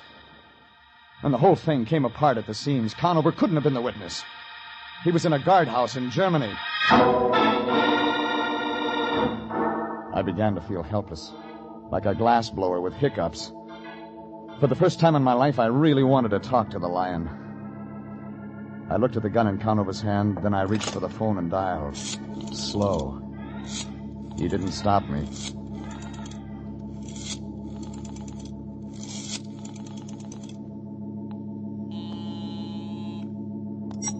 Anthony J. Lyons. Lion, the cops. Oh, Regan. They're not here yet. Felix? Still asleep. Well, get him out of there. Regan, I can't do that. Get him out of there. We broke our pick. What? I've been working the wrong angle. We gotta have more time. But I can't get him out of here now. We'll be seen. You must have something. I have. A guy named Willard Dolan was killed at Lake Tahoe. A Mr. and Mrs. Franklin James were the witnesses. But Conover isn't... Regan. Hold it. Yeah? That name. Tim. Mr. and Mrs. Franklin James? Hang up. Regan, what's going on? Hang up. Jeffrey, are you... Helen's got something to tell you. Oh, Tim, please. Go ahead. Go ahead, baby. Tell him. Tim. Wait a minute. Mrs. Franklin James. Yeah, Mrs. Franklin James. All right. I was Mrs. Franklin James. I was a witness. I did blackmail Amy. And you figured me to be the fall guy. You've hung around just so you could use me if the heat ever came on. No, I swear, Tim. I love you. I never meant to get you involved. But I used a piece of your stationery once. Amy had it traced. So she figured it was Conover all the time. Yes. Oh, I went crazy trying to cover it up. Because I love you, Tim. I love you. I couldn't let anything happen to you. No, but you set me up for a murder rap. No, I wasn't. I was trying to protect you. Don't you see Amy was going to kill you, Tim? She was going to kill me. Yes. Oh, she wanted Regan Forrest to set up that story about your threatening her. And then she could claim self-defense. But it didn't work that way. No. You came around. I couldn't let Tim find out. I couldn't let anybody find out. You killed her, didn't you? Yes, I killed her. For you, Tim. I killed her for you.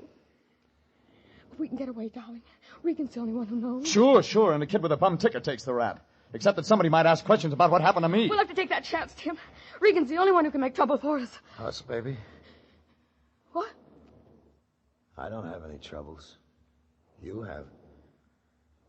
Oh, Tim. You're joking. Listen to me. You're wasting your time. Tim. You won't help me? No. You won't help me? No. But if you let them arrest me, I'll die. They'll convict me. Oh, please, you have the gun, Tim. You can save me. I don't want to die. I love you. I want to live.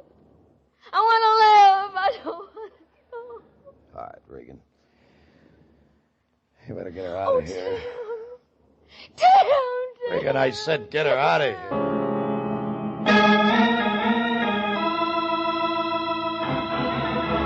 Well, that's the way it wound up. Helen went to headquarters. Tim went back to his club. I went out of town for a few days. When I got back, I drifted into the office. The Lion gave me the wind-up. A report on Felix. Yes, Regan. Those doctors worked on Felix Beethoven 3 days. Psychiatric medicine's a profound study. Profound. They finally convinced him he didn't kill Amy. Yeah. That's sad. He loved that woman as cruel as she was to him. He loved her a great deal.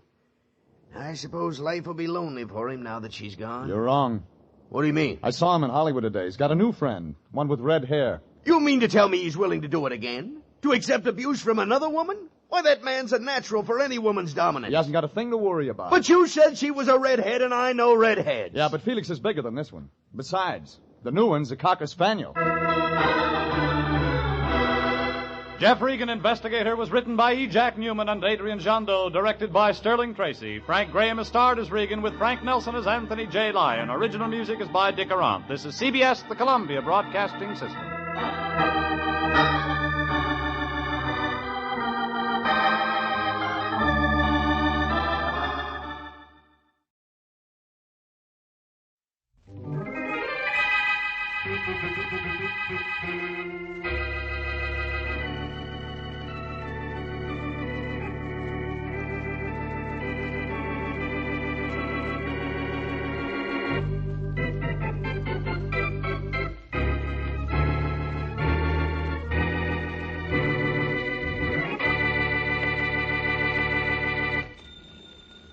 Wait a second, Joe. There's my phone. All right. Arden's Meat Market. Good morning. Good morning, Mr. Arden. I think you have a lamb roast for me today. This is Mrs. Brown. You can have anything you want, Miss Brown. You know that. Anything I have, you can have. How many pounds? Oh, 11 or 12. I'll fix you up and send it right over. Thank you, Miss Brown. Goodbye. Goodbye. Well, Joe, I'm ready for you now. Good enough. Take the package with you. Okay. Oh. Has the stuff I talked to you about on the phone. Right. Kind of big, but we'll handle it. Now, how's everything out at the farm? Oh, it's fine. Mom and Dad said to say hello. Tell them hello for me, too. Okay, thanks. Well, I'll see you tomorrow. Goodbye, Joe. Bye, Mr. Arden. Oh. That's going to be something to carry into the back room. Hey, Bill, open the door. What's the matter, Arden? Can't you? Oh, here, let me help you. Oh, no, it's all right. I'll just dump it on the table here. Okay. Joe is just here, huh? Yeah. Come on, let's open this thing up. You better close the door first, though. That's all closed. Boy, that's some big package the kid lugged in this time. Let's see what's in it. Hey, those gold candlesticks alone ought to sell for plenty. They cost me plenty, but they're going to cost somebody else more. Oh, look at this here. A bracelet. Wow. Hey, get a load of those diamonds. Yeah. We'll get a load of dough for that bracelet when we sell it to some sucker. Yeah. What else did Joe bring us this time? Yeah, look at what's in this case. Hey, pearls. Matched pearls. The best-looking necklace I've seen in years. That's not bad. What we get for it won't be bad either. Joe delivered the goods again, didn't he, huh? Yeah. Smart boy, that Joe. Smart boy. We must remember to take care of him.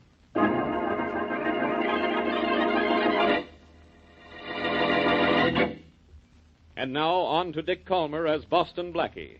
Enemy to those who make him an enemy. Friend to those who have no friend.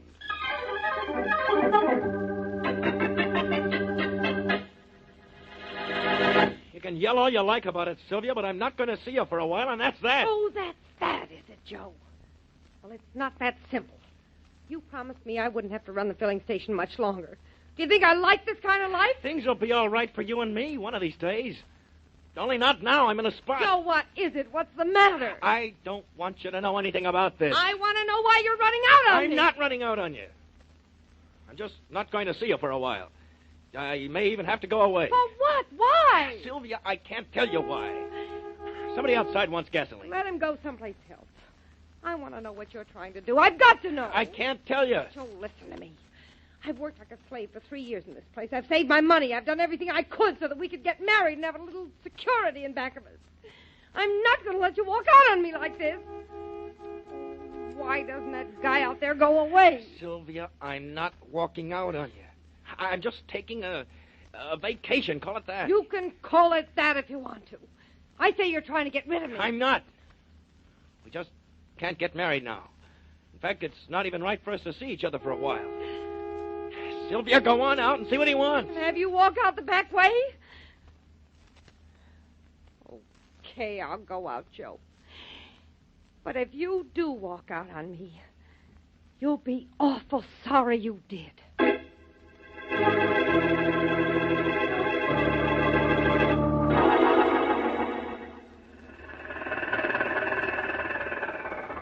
Well, here's 51 Sunset Parkway, Mother. This is where Boston Blackie's supposed to live. The old Model T made it, didn't it? John, are you sure we should go to Blackie? We gotta see him. Well, look, we're in luck, Mother. There he is, standing over there talking to that girl. Recognize him from his pictures. Well, maybe we shouldn't have come, John. Now, Mother, I must talk to him. You know that. That Blackie's a real nice-looking fella. He certainly is. Well, I'm going to call him. Oh, Blackie? Boston, Blackie. Are you calling me? Yes, please, could I see you a minute? Yes, I guess so. Excuse me, will you, Mary? Of course, sure. You want to see me about something? Yes, name's Barton, Blackie, John Barton. And this is my wife, Martha. How do you do, Mr. Barton? Blackie, I need your help. Doing what, Mr. Barton? Buying a new car? Yours looks as if it was 20 years old. Well, darn there is, but it runs.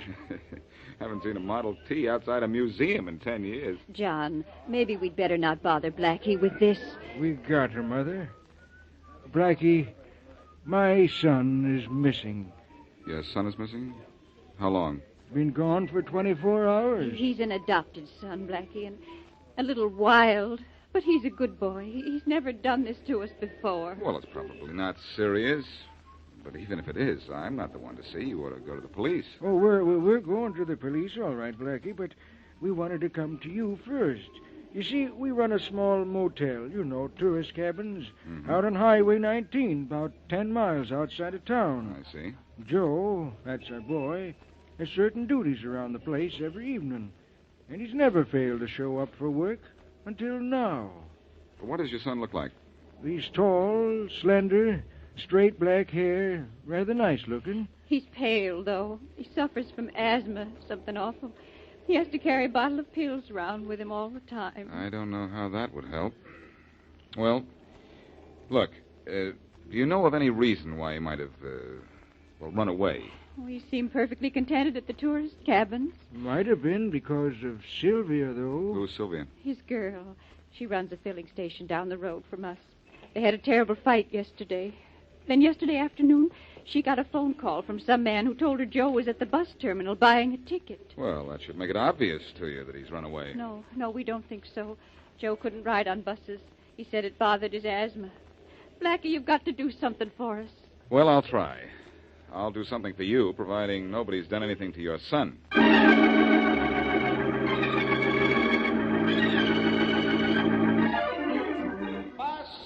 From Ramp 6 for Buffalo, Cleveland, Chicago, and St. Louis.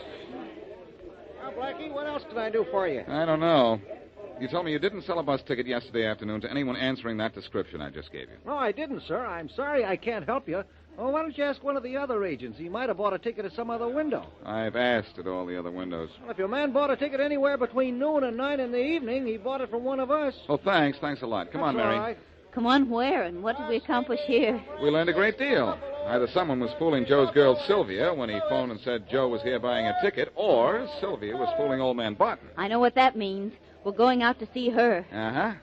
We know the answer to who is Sylvia. Now let's see if we can find out what is she.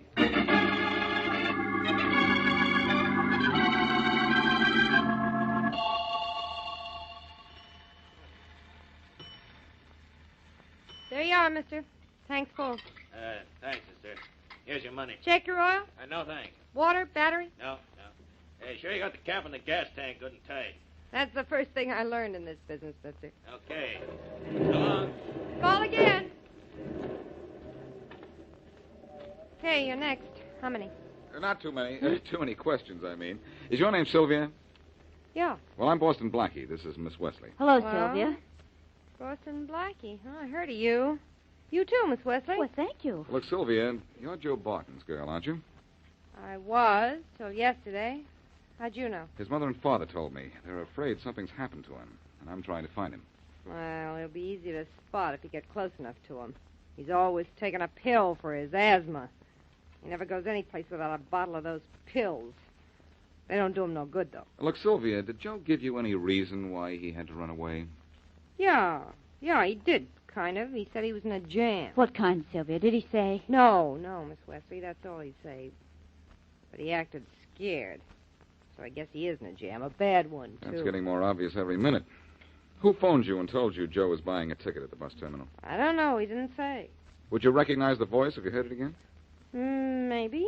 I'm not sure. It's a funny thing, though. While the guy was talking to me, I heard a clock strike 3, but it was 4 o'clock. Mm-hmm. Oh, fill her up, will you?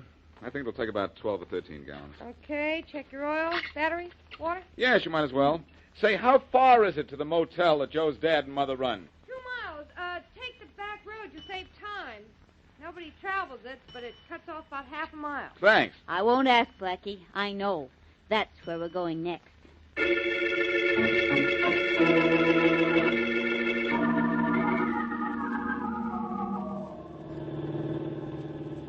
We've gone a mile, Mary. We're just halfway there. It's a beautiful day for a drive in the country, isn't it? Yeah, perfect. We weren't looking for that.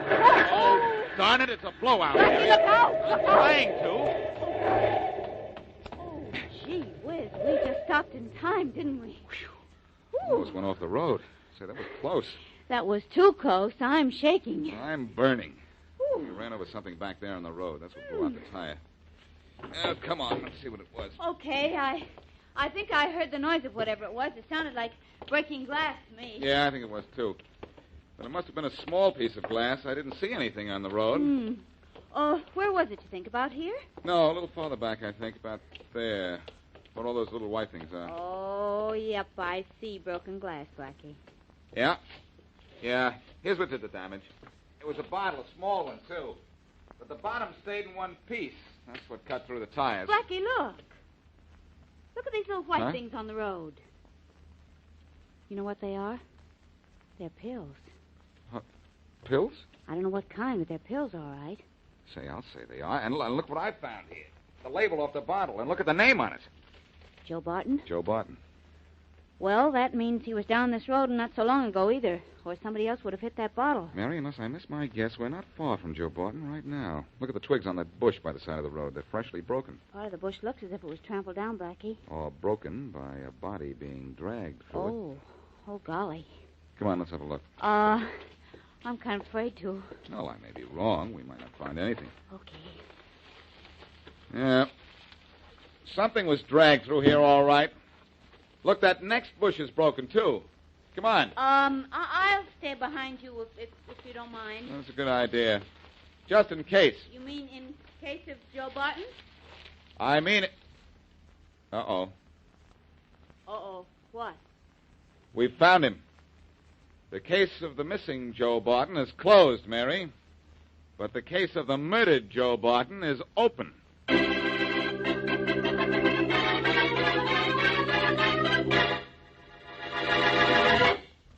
And now, back to Boston Blackie.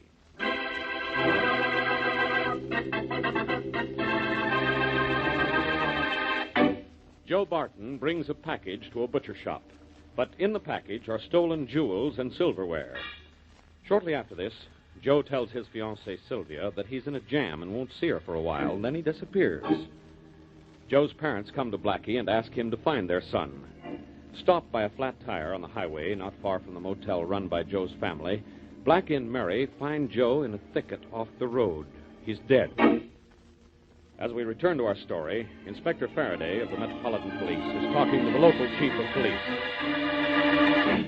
Now, look, Chief Fisher, I'm here because I've got an idea Joe Barton was killed in the city and his body hauled out here to be disposed of. Any idea who killed him? Nope, can't say as I do, Inspector Faraday. All right, have him under arrest and practically convicted by now. Yeah. Chief of police here, you know. Better get off on the road. There's a car pulling up. I see it, thanks. Say, it's turning in here. Hello, Faraday. It's Boston Blackie.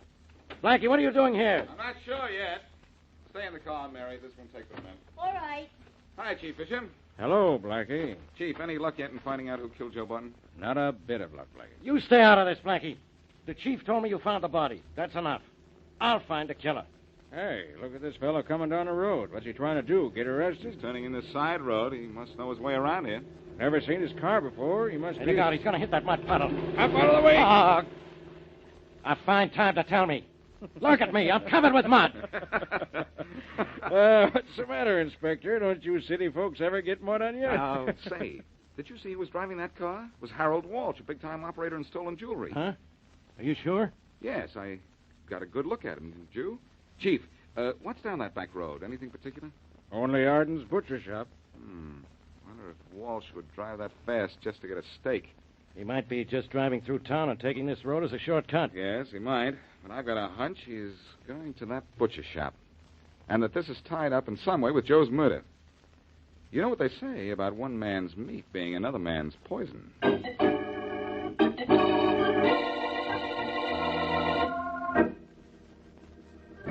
All right, Mr. Walsh. You want the candlesticks and the bracelet and the necklace. That'll be 10,000. No good, Arden. That's too much. 10,000 is my price. Look, I come a long way for this stuff. I intend taking it back with me. Pay my price or get out, and don't get tough with... Put that gun away. I will, when we've made our deal. If you won't take reasonable dough for it, I'll take it for nothing. And you don't dare squawk. Keep your hands off that stuff. Oh, you got a gun too, have you? Drop it. I said drop it. The next time I shoot, I won't miss. That's a good boy. Now turn your back and face the wall. That's nice going. How was that, eh?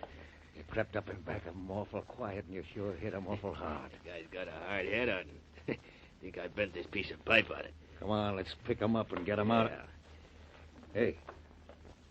Wait a minute. What's the matter? Plenty. You hit him too hard, Bill. He's dead.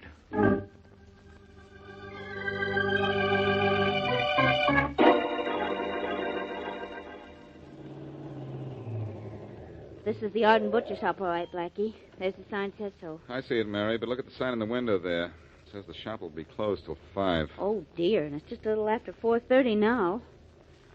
Well, what do we do, wait? No, that's nothing but a waste of time. Let's go back down the highway and see Mr. and Mrs. Barton. Well, what for? We've got nothing to tell them about their son's murder. Maybe not. But maybe they've got something to tell us.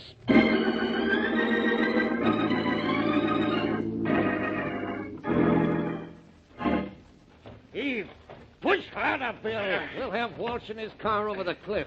I'm pushing as hard as I can, Arden. Hey, you sure you got the car out of gear? It's out of gear, and Walsh is behind the wheel just as if he was driving. This'll look like an accident, sure. Yeah, there she goes, over the cliff. Look at her go. Yeah, that's some drop, huh? That's some drop. That's that.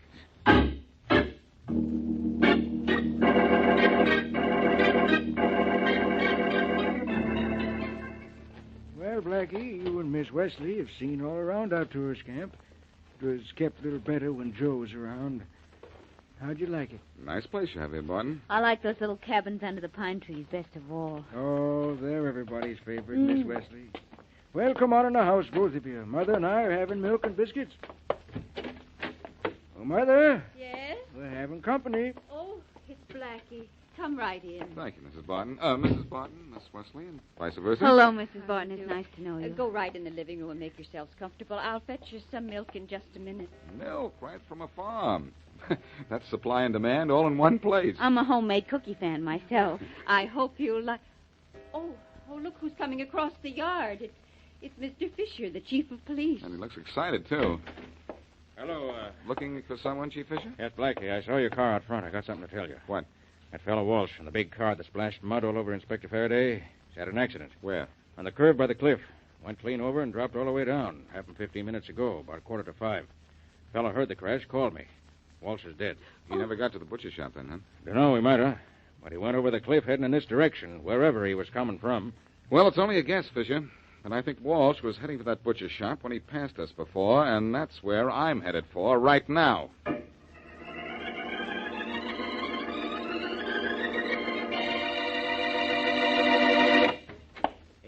Bill, where are you? Right here, Arden. What's up? We're closing up this butcher shop. Think we'd better get rid of that stuff in the back. I'm nervous about Walsh. Why be nervous about him? Looked like an accident, all right. Maybe so, but let's lock up and blow the joint. Boston Blackie's in town, so's Inspector Faraday, both working on Joe's murder.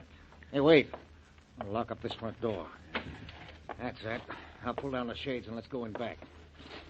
Come on, make it snap. Hey, you sure the jitter's all right?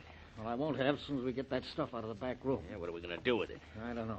Come on in back and let's figure out what to do. Okay. Close the door. Sure. Yeah, maybe we should let Walsh have that stuff at his price.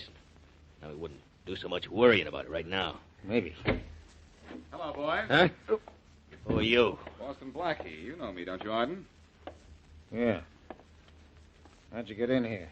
The outside door was locked. With a lock an amateur could pick, and I'm no amateur. What do you want? I want to know why your store was closed just before 5 this afternoon. Why? Because a man named Walsh went over the cliff in his car just before 5 this afternoon, and he was dead before he went off the road. And I think you, Arden, and your friend here killed Walsh and pushed him and his car off that cliff. What's more, I can prove it. Bill, Blackie isn't bluffing. You'd better... Oh, you play with knives, do you, Bill? Yeah. I'll play with this for a while. All right, Arden. Do you want some of the same treatment I just gave Bill? Don't try to give it to me, Blackie. I'll give you a little medicine from this gun. Oh, you play with guns, do you, Arden? Sure, except when he drops them on the floor, Blackie, like now. Chief Fisher, where'd you come from? Coming back here. Came in with Blackie and kind of waited around a bit. Nice work, Chief. Drop that gun, Arden.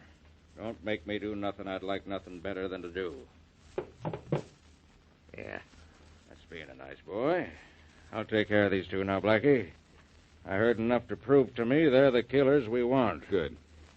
Make Mr. and Mrs. Barton feel good, Blackie.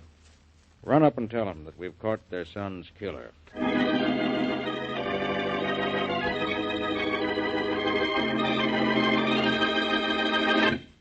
Mother? Yeah? Blackie's found out who killed Joe. Oh. He and Miss Wesley are here to tell us all about it. I told you he'd find out, and he did. Oh, I'm glad. It doesn't bring Joe back to us, but I wanted his killer to be caught. Did you just find out, Blackie? I've known for just about an hour, Mrs. Barton. Chief Fisher and I caught the killers at 6 o'clock, which is just an hour ago. Who killed him, Blackie? And why was he killed? Well, Mr. Barton, you thought your son Joe was a good boy. Well, he was and he wasn't. But I'll start from the beginning. It'll be easy to explain that way. What do you mean my Joe wasn't a good boy, Blackie? Mrs. Barton, he was mixed up in the sale of stolen goods. He was in a racket. I found thousands of dollars worth of stolen jewels and silverware in Auden's butcher shop where Joe took them for Auden to... Well, go on, Blackie. I'll go on, Mary, but I'm going to have to change what I was about to say. Why, what do you mean, Blackie? It seems I was a little wrong about who killed Joe Barton.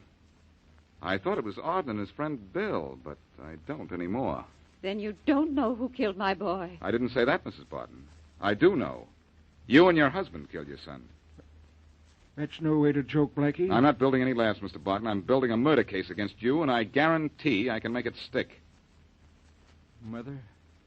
What's your price, Blackie? You know better than that, Mrs. Barton, or you should. And don't go for that gun, Mr. Barton. You know better than that, or you should. Yeah? Well, John. you do now anyway, Mr. Barton. My bullet just nicked your wrist, so stop Oh, whining. Blackie, you don't mean that Mr. and Mrs. Barton killed their son. No? I think I can. And they know I can prove it. We're still ready to make a deal. We've got a lot of money we took out of selling stolen stuff to Arden. Have you? Well, take my word for it, it won't do any good. Where you're going, you don't have a chance in the world of spending it.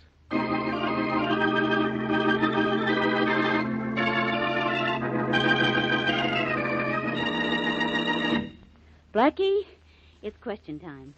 How did you know that Mr. and Mrs. Barton killed Joe Barton? Well, it was 7 o'clock when I was talking to the Bartons, and the clock struck 6. That means their clock was haywire. Oh? Sylvia received a phone call in regard to Joe's being at the bus station at 4 the previous day. She heard a clock strike 3. That means the call about Joe came from the motel. Okay? Okay. Why did Mr. Barton tell Sylvia that Joe was at the bus station? So Sylvia would give us a false lead and keep us away from the Barton motel as long as possible. I see. It was at the motel that the Bartons bought stolen goods. People with goods to sell took one of their cabins late at night, and the Bartons bought the stuff from them then. Satisfied? Satisfied. Why was Joe killed? Well, he finally found out he was hauling stolen goods to Arden's butcher shop, and he was going to the police. Now are you happy? Not completely. Why did Mr. and Mrs. Barton come to you for help? They wanted me to think them innocent in the event that Joe's friend Sylvia came to me for help. Now, is that the last question? That is all. Okay. You know, Mary, the bottle of pills we ran over in the road gave us a flat tire, but it also punctured a hole in what was almost a perfect crime.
Broadway's My Beat.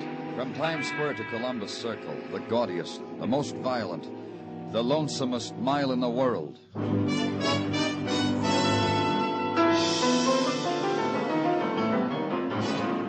Broadway is My Beat, with Larry Thor as Detective Danny Clover.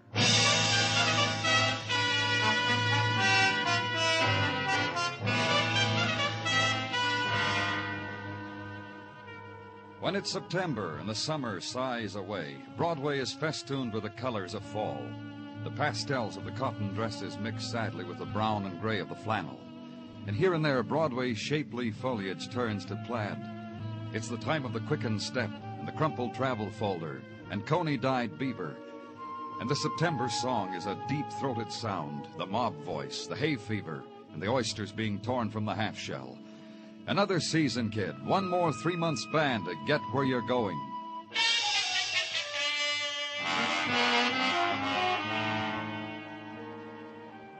And the autumn days have their 6 o'clock in the morning time, the just beginning another day time.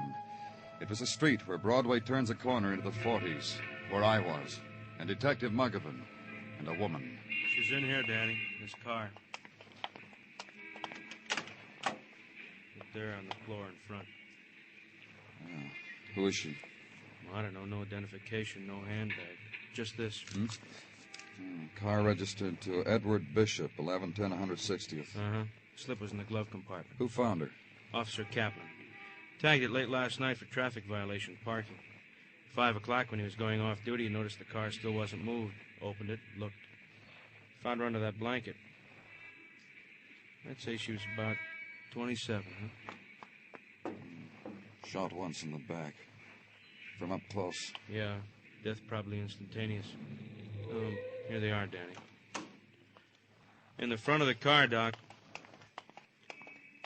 Hey, you're a new Doc, aren't you? Don't move her, Doctor. Wait for the photographers. But don't just stand there, Doc. You gotta... You'll get used to it, kid. This kind of thing happens a lot. And the cluster of the walkers to work, the people of the subway, glad for the delay of the dead woman who lies at the beginning of another day, stops it for a time, holds it, the desolate pause, the time for turning back. But the hungry day will not wait. Subways are empty and must be filled. The clever machines in the offices long for the fluttering caress of quick fingers. Can't stop for the dead kid. A buck has to be made. Give someone else your place in line. And in the corridor of the address on the registration slip, a woman in a raveled coat sweater sweeps away the night litter and autumn mists, gathers them on a dustpan, throws them into the street. You ask for Edward Bishop, and she shrugs you to a scarred door at the end of the hall, watches you as you knock, waits with you for the door to open. You're an early bird, mister. Police. Huh? Oh, my. The woman drops her broom, scurries away to tell her friends and neighbors. Early bird out to catch a worm, huh, mister? Not me, not for something I've done. I never do anything bad. You, Edward Bishop? Oh, not me. Mr. Bishop's my roomie. He gone and done something naughty? Come in, mister, and tell me all about it. Where is he? Oh, out frying his nightly kettle of fish, I presume. His bed ain't been slept in. No? Huh? Oh, my, that hollow you see in the bedclothes is where I tried it. I'm an experimenter. Long as he wasn't in it, I thought my roomie's bed might be better than my own. It wasn't. Mr. Bishop's gone and done something naughty, huh? Do you know where he is? I want to tell you something about Mr. Bishop, my roomie. He's a tight-lipped man. Rock face, I call him when he ain't looking. That's because he never whispers a secret to me or shares a Coke when I offer him part of mine. He just lets me dab his hanky with cologne sometimes when he's going out for a heavy evening. He had a lot of them, evenings like that? Well, for a man who has to shave twice a day, he has more than his share. You wouldn't know with whom? Oh, I might. But first you tell me what my roomie did to you. Maybe you'd find it cozier down at headquarters. Maybe that Japanese kimono you wear makes it... You're getting rough. Hello there, mister. I'll tell you what I know, then you tell me what you know, huh? My roomie's been squiring a lady by the name of Anna Compton. You know her? Oh, just to talk to on the phone. A lovely voice. Haunts you. When'd you talk to her last? Oh, 2 or 3 days ago. I'll tell you just how it was. She kept calling here evenings, asking my roomie to call her back. Just leave her name. Anna Compton. My roomie squiring a married lady. Bishop never shared anything with you, and still I'll tell you about that, too. Her haunting voice made me nervous. I told you I'm an experimenter. So one day I sat down with a phone book and called every Compton there is. Then a man answered and said his wife Anna wasn't home. Who was calling? Of course I hung up. Then you know her address. In the New Rochelle phone book for everyone's eyes to see. Now it's your turn. What did Mr. Bishop do? A woman was found murdered in his car. My, oh, my. That's as naughty as you can get, ain't it? Mr. Blackburn said that. Then Mr. Blackburn reached over to my lapel, pinched off a piece hanging from the buttonhole, and dangled it accusingly under my nose. This is the way I left Mr. Blackburn. Then back to headquarters, issue an all-points bulletin for Edward Bishop. Then down one flight to the photo lab, be handed a picture. Tuck it in the black notebook where you've jotted the name of Leo Compton and his address in New Rochelle. Then the ride there to the community where the houses have the built-in attitude that violent death never visits here. In the next street, maybe it happens, or to a friend of a friend, but it never happens here. Anna? Anna, is that you? Lost your key? Anna, where have you been? Is your name Compton? Leo Compton. I'm from the police. My name is Danny Clover. Oh, yeah? Mind if I come in? Well, I guess so. All right. Oh, wait a minute. Wait a minute there. Yeah? Police? Mr. Compton... It's about Anna. It's about Anna, isn't it? What's happened to her? Listen to me, Mr. Compton. All right, I'm listening. Is Anna your wife? Yes. This woman, this picture I have here... Yes, that's Anna, yeah. How did you get that? How'd you get Anna's picture? I wish I knew some way to say this. Anna's dead. We found her this morning. She'd been shot. Oh. Her body's at the morgue. Anna. I've got to ask you. I know. She didn't come home last night, Mr. Compton. No, you're wrong. She came home. Anna came home to me. It was my fault, really. I sent her away. I told her I didn't care. And the things I said to her, the names. Suppose the last words you ever said to your wife were names like that. What happened last night, Mr. Compton? Well, she came home. It was about 7 yesterday evening. And she had the bracelet on. She was wearing a bracelet when we found her. She had the bracelet on. And I asked her where she got such an expensive bracelet to wear. And she said she got a bargain. A bargain. What do you mean? From her boyfriend. Oh, she told me. Anna told me, all right. And listen, you know what I did? I called him up. I'm not narrow-minded. Things can happen. Just because it's your wife, it doesn't mean it can't happen. I called her boyfriend up, and I told him to come over. I'd pay him for the bracelet. Did he come over? Oh, he came over. Anna was stunned, all right. And I wrote a check for the bracelet, $200. Don't you think Anna wasn't stunned? Mr. Compton... But you know what she did? She left with him anyhow. Bracelet, check, she, and him. And that's when I said... What was the man's name? Bishop, Edward Bishop. He's an auctioneer for the Hunter Galleries. Oh, there's something else. Yes? I'll call for Anna. I'll take her out of that place where she is.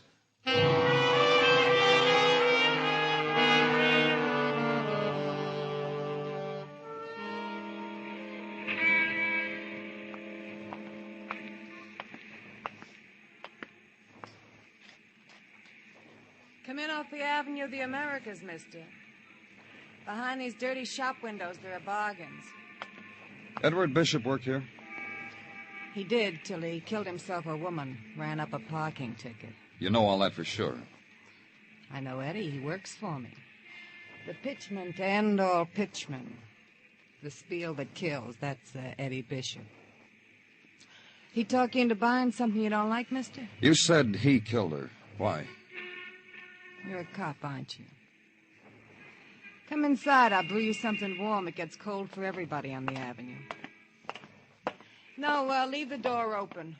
A looker might want to come in to browse. That's how it is in the world. Lookers, browsers, handlers, then walk out. Just like my Eddie.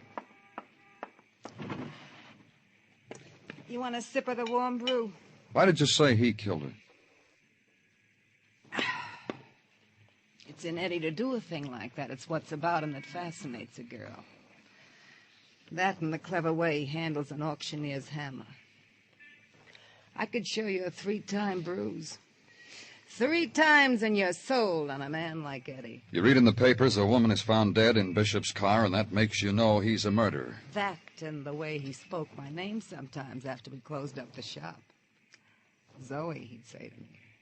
Zoe killed a long day for me. You don't argue with a man like Eddie when he talks like that. You knew Mrs. Compton? When the summer began to fade, Eddie started talking to me about her. How she looked when she walked in one day to bid on an object of art. Then how she looked over a cocktail at a corner bar. And then how it was with the lights of Coney on her face and in Eddie's car on the long way to New Rochelle. All this my auctioneer told me. That's how I know the dead Mrs. Compton. I'm glad for her. You never saw her with him? It was last night. I watched from behind the counter. I saw her shove her wrist at Eddie. Eddie put a bracelet on it, one he'd bought from stock. I thought it was for me. Right in front of me, he did it. If it was like that for them, why would he kill her? Who knows? Maybe she rubbed him the wrong way. Maybe she asked him for it. Eddie was a man to oblige a lady. All right. Thank you. Do something for me, mister. What? You find Eddie Bishop, give him my message. Tell him I want an invite to his execution. It's been a dull season. Danny, over here in the squad car. You got something, Muggavan? Well, maybe, maybe not. Guy was found dead in the building excavation over on 3rd. Nobody wants to touch him. Yeah, let's go.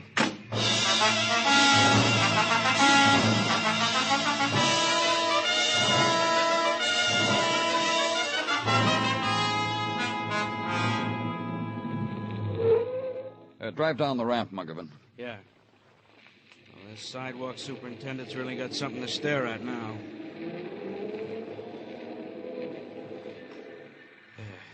Here.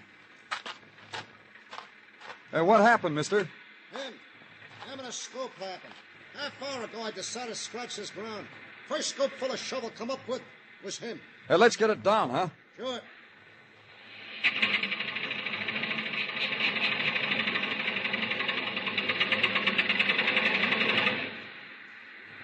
Okay. Yeah, real good. I'll take a look, huh? Shot, Danny. Here's a wallet. Look at this. Check for $200 signed by Leo Compton. Uh-huh. Paid to the order of Edward Bishop. Edward Bishop? He's the man we figured murdered Anna Compton. Yeah, the man we figured murdered Anna Compton. What? Well, what'd you say, Danny? Nothing. I didn't say anything at all.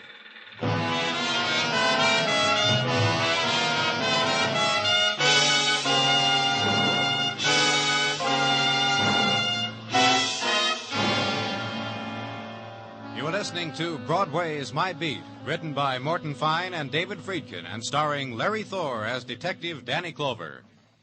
Singers Alan Dale and Sarah Vaughan will be Steve Allen's guests on Songs for Sale just a little later tonight.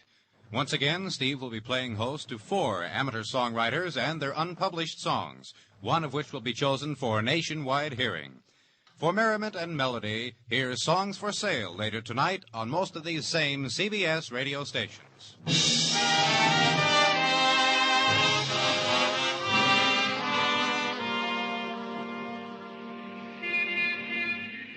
September morn dips a dainty toe into a Broadway billboard and unshivering gazes down upon a street that only yesterday was choked with summer. But the refuse is there, where summer has passed and left pieces of itself. In the scratch and warp of summertime blues still screeching out of the loudspeakers. The sunny mannequins, wax slightly melted, waiting in shop windows to be replaced by the fall and winter models. The faint odors of the sun-warmed perfume, the souvenir of the golden girl who walked right past you, turned a corner, vanished into a place where summer never dies. A place not open to you, kid. Only autumn's ahead of you, kid. Start using it.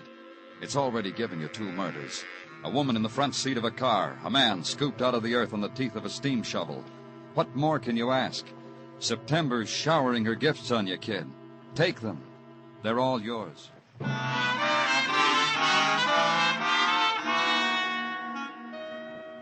And at headquarters, Sergeant Tartaglia brings you your share of them. Holds them from you with a smile that shows he slept well last night. The accumulated bottoms on the murders, Danny. In these papers I teased before you. And have a good night, Gino? No complaints come to mind, Danny. The evening was a fulsome one. Father McCleary came to call. A pleasant time was had by all, as is our usual procedure. Yeah, Father McCleary's a fine man. Salt of the earth. I asked Mrs. T to break open a bottle of Mogan Duvard wine. He don't even blink an eye. Sips with you, talks with you, brings presents for the Tartaglia brood. This is a man who also brings you the gift of restful sleep. Remember me to him, Gino. Roger, Wilco. Now to the papers I am about to bestow upon you. In them you will find a report from Technical, to wit. The bullets that killed Mrs. Compton and Mr. Bishop, Technical states, came from the same gun. Mm-hmm. Markings are identical. The rundown on the past histories of Mrs. Compton and Mr. Bishop is contained in reports from interested neighbors and relatives gathered by... You'll spare me a moment, Mr. Club. Look, you. Standard operating procedure is to knock when one desires a moment of Danny Come in, Clover's... Mr. Compton. I've come to demand something, Mr. Clover, and I intend to, not leaving here until you give it to me. What would that be? Anna's bracelet. The one that... Well, everyone's dead. It belongs to me. Because you gave Bishop a $200 check for it? I stopped payment on my check. After all, that Mr. Bishop did give it to Anna. I needn't have made that stupid gesture. And now she's dead. And he's dead. Yes, your wife is dead. You loved her, you told me. The bracelet's mine. You want to quibble about it? Have me spend money on lawyers? You're right, Mr. Compton. It's yours. Take it. We've no more use for it. We have photographs. You understand. It's not the money. It's only that if it once belonged to her, it now belongs to me. It's a kind of... Remembrance of the dead? Well, I'm not going to think about it. I have enough trouble. Living in an empty house with no one to scrimp and save all my life, share it with Mrs. Compton. And the cost of things, Mr. Clover, it's outrageous. Food, furniture, clothes, and transportation. You know what cab fare cost me from New Rochelle? $5.60. It's outrageous. You could have come in another way. Oh, yes, and be mocked at, pointed to, as the husband of a murdered woman. They put my picture in the paper, you know, and that makes me a curiosity, a freak. You didn't tell me when I last saw you, Mr. Compton. What did you do after your wife left you with Bishop? What's that? I said, what did you do? Go anywhere? Talk to anyone? Well, of course I talk to someone. A man's wife walks out on him when he's given her all this. Who? Mervyn Mago. He's an old friend from boyhood. I go to him whenever I'm in trouble. He's a professional helper. He's in that business. He makes money by helping people? He runs a mission on East 40th. You'll like him, I think. Well, thank you, Mr. Clover. You were easier to deal with than I thought. Danny, a man's wife is murdered and he comes back for... Danny, you think... It's something to think about, huh, Gino? It was something to think about. Consider a man whose wife had been murdered. Consider, in space of 24 hours, his tears had dried. The shock of death had dwindled into something much more negotiable. A $200 bracelet, for example. The grief tempered by the high cost of taxicab fares. Leo Compton had motive enough to commit 2 murders. His wife because she had run out on him. Edward Bishop because he had run with her. Motive, certainly. So check on his story. Item. He was a man who needed companionship at the time of stress. Specifically, he liked to talk to a man who ran a mission. Go to the man who ran a mission and ask questions. Glad you came to see me, Mr. Clover. I really am. So am I, Mr. Mago. Now, A dozen checkerboards and a few back-issue magazines. You'll admit I do the best I can. Then there's always the coffee and donuts. The boys expect them. Standard fare for places like this. Sure. Now... Once I got a bright idea. Put in a ping-pong table. Built it myself. You know, ping-pong for the boys. A little physical exercise. What happened? The boys didn't understand about ping-pong. Took down the net. Made a backstop out of the old magazines. Well, I confiscated the dice. Loaded. How often does Leo Compton come down here? Sometimes often. Sometimes not for months at a time. Whenever Leo feels the need. Need of what? Someone to talk to. But why do you? Because he doesn't have to explain himself to me. The embarrassment of bearing himself to someone doesn't have to be done. I know him, Mr. Clover. I know him well. That's what I want you to tell me about, Mr. Mago. I guess it was 20 years ago I met Leo. We went to the same summer camp in the Catskills, a charity camp. I was his big brother assigned by the counselor. You know, the older camper. I showed him how to put a French tuck in a bed. His swimming buddy. You know? Uh-huh. And since then, whenever he got into with trouble... With himself or with the world, he came to me. I like to think I'm necessary to Leo. I can understand. Leo is a product, Mr. Clover. The making of a living, the background of poverty. Even now that he's fairly well-to-do, it still eats him. What does? Even at camp, the pattern was there. He would organize little card games after lights out, wouldn't play himself, but took a cut from every pot. That sort of thing all his life. I see. Tell me something else. When his wife ran out on him, he came down here to talk to you. What did he say? Not a whole lot. He told me the story. I listened. That's just about all he wanted down here. He told you, and then he went home, is that it? Not right away. He told me, and then the boys started to straggle in for their coffee and donuts. He joined them. He always does. He ate 4 of those donuts, Mr. Clover.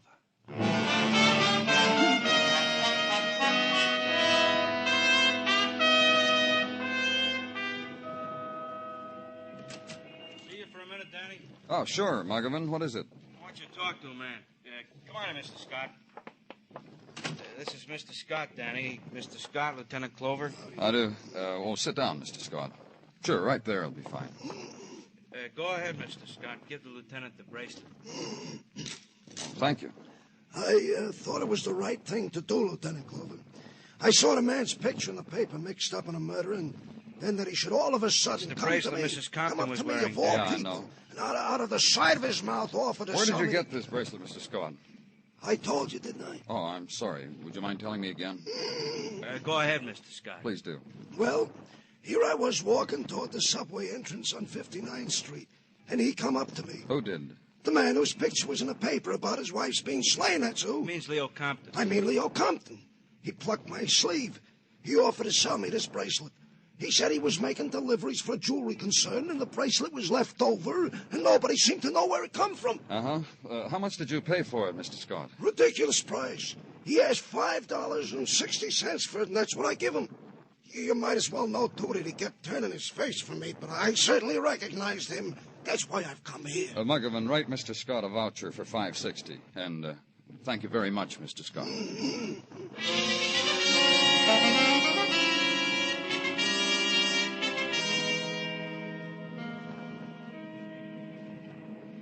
You called me in, Danny, and you asked me to step over into a department that's not strictly mine. And why don't you wait for the reports from technical? Huh? All I want is an opinion, Dr. Sinsky. Whose toes would you step on if you give me that? Gordon of technical. All right, so he deserves a toe smashy once in a while. What do you want of me, Danny? You examined Mrs. Compton. The bullet wound, Yeah. the type of wound where it was in her back. Is it one that would bleed freely? Yes, Danny, but you know these things as well as I. Why do I you just got ask? these photographs. Here, look at them. The inside of the car where Mrs. Compton was found. Mm-hmm. Well, Dr. Sinsky? You know as well as I. Tell me Danny. anyway. I want to be sure. It is obvious that the loss of blood in the car was slight, which makes it, to me, apparent that the woman was not shot in the car, but somewhere else, and then put into the car and... I'm a doctor, Danny, not A detective? I didn't mean it to sound like that. Yeah, It's not- yeah, I know. Thanks for the opinion, Dr. Sinsky.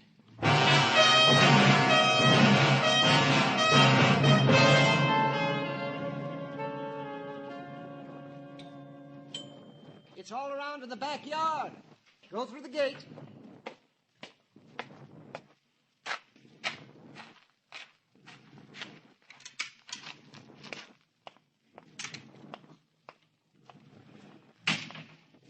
Well, I hope you appreciate me crating all this stuff for you. Why, it's you, Mr. Clover. Moving day, Mr. Compton? Huh? Oh, no. My wife's things. It's hard to live with. I see. Giving them away, huh? Well, not exactly. Selling them? I saw an ad in the paper where they buy merchandise like... Well, yes, I'm selling Anna's clothes. Why? How much are you getting for them? Why? I'm curious. Why? $5.60 for a bracelet worth $200. A man like you to do that strange. How do you know about the bracelet? The man you sold it to got scared. The bracelet was mine to sell.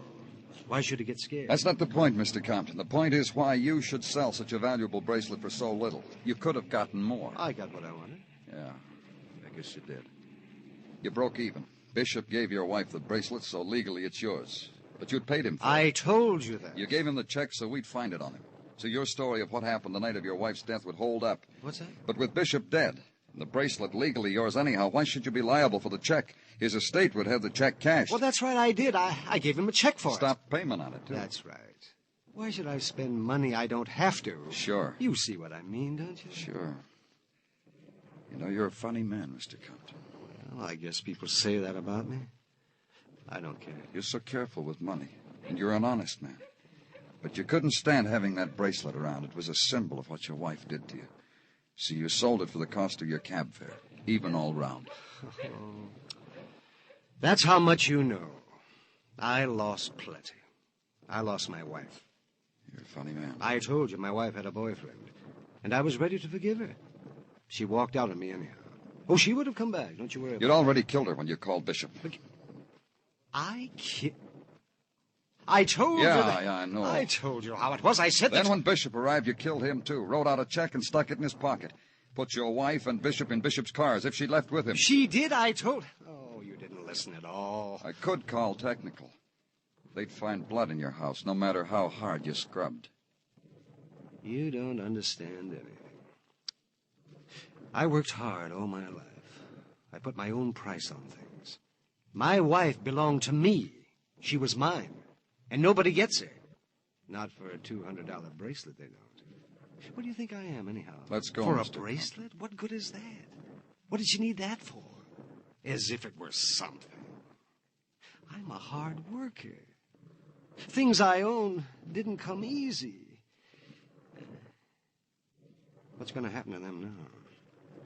Mr. Clover, you better get in touch with Mr. Mago. He'll know how to advise me. Why, he's just like a big brother to me.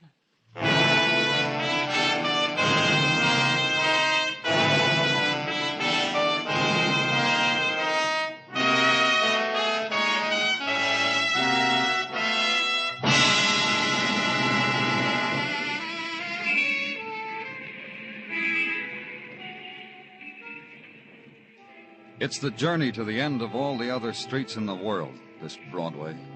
You turn a corner and you're there. Walk it slowly. Lean your heart against it.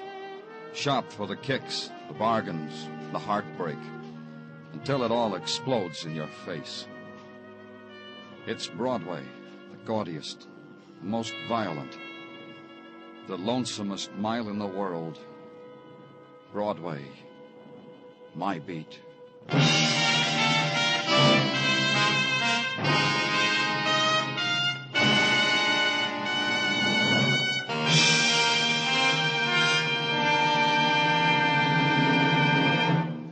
Broadway's My Beat stars Larry Thor as Detective Danny Clover, with Charles Calvert as Tartaglia and Jack Crucian as Muggavan.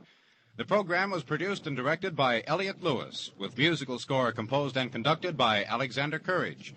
In tonight's story, Howard McNear was heard as Leo Compton. Featured in the cast were Billy Hallop, Lou Krugman, Joe Forte, and Francis Cheney. Two styles of music, both tops in popularity, are heard every Sunday over most of these same CBS stations. Guy Lombardo's Sweetest Music This Side of Heaven is one. The other is the singing style of Mario Lanza, new vocal sensation of the airwaves. Enjoy Guy Lombardo and his Royal Canadians and the Mario Lanza Show tomorrow night. Stay tuned now for Sing It Again, which follows immediately over most of these same CBS stations. Bill Anders speaking. This is CBS, where you meet adventure with Charlie Wilde on Sundays on the Columbia Broadcasting System.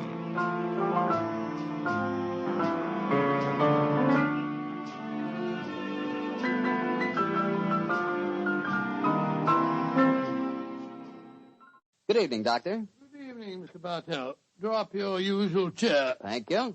That's it. Well, did you enjoy the Christmas holidays? Well, I've had a whale of a time, thank you, but I don't think I can face a turkey or a mince pie for at least another year. How about you, Doctor? Oh, I had a very pleasant week, too, my boy. Parties, visitors. and a flattering number of Christmas messages to be answered. Oh, say, you got a new pipe. Is that a Christmas present? Yes, new pipe, new tobacco pouch, and a pound of my favorite tobacco. All of them sent to me from London by an old client and a friend of mine, Sir Ian Dunbar. An old client, huh? Well, do you mean he was one of your patients, or was he someone that you and the great Sherlock Holmes helped? The latter, Mr. Bartell. As a matter of fact, it was receiving this gift that reminded me of the story I've decided to tell you tonight. A story in which Sir Ian Dunbar played a prominent part. And how did it begin? The day before New Year's Eve in 1899. Sherlock Holmes and I sat in opposite corners of a first-class railway carriage as we sped towards Edinburgh in the Flying Scotsman. What took you and Sherlock Holmes up there, Doctor? It started off as a holiday visit, Mr. Bartell. My old friend Sir Walter Dunbar had asked Holmes and me to spend a few days with him at Dunbar Castle, about 20 miles outside Edinburgh. After we left King's Cross Station, Holmes, his sharp, eager face framed in his deerstalking cap, dipped into the bundle of fresh papers which he'd brought with him. We'd left Bedford far behind us before he thrust the last one of them under the seat, leaned across, and offered me his cigar.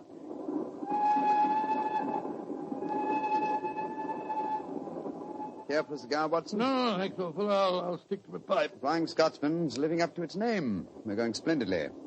Our present rate is 53.5 miles an hour. Oh, I hadn't noticed the quarter-mile post. Nor have I, but the telegraph posts on this line are 60 yards apart. With the aid of a watch, the calculation is a simple one.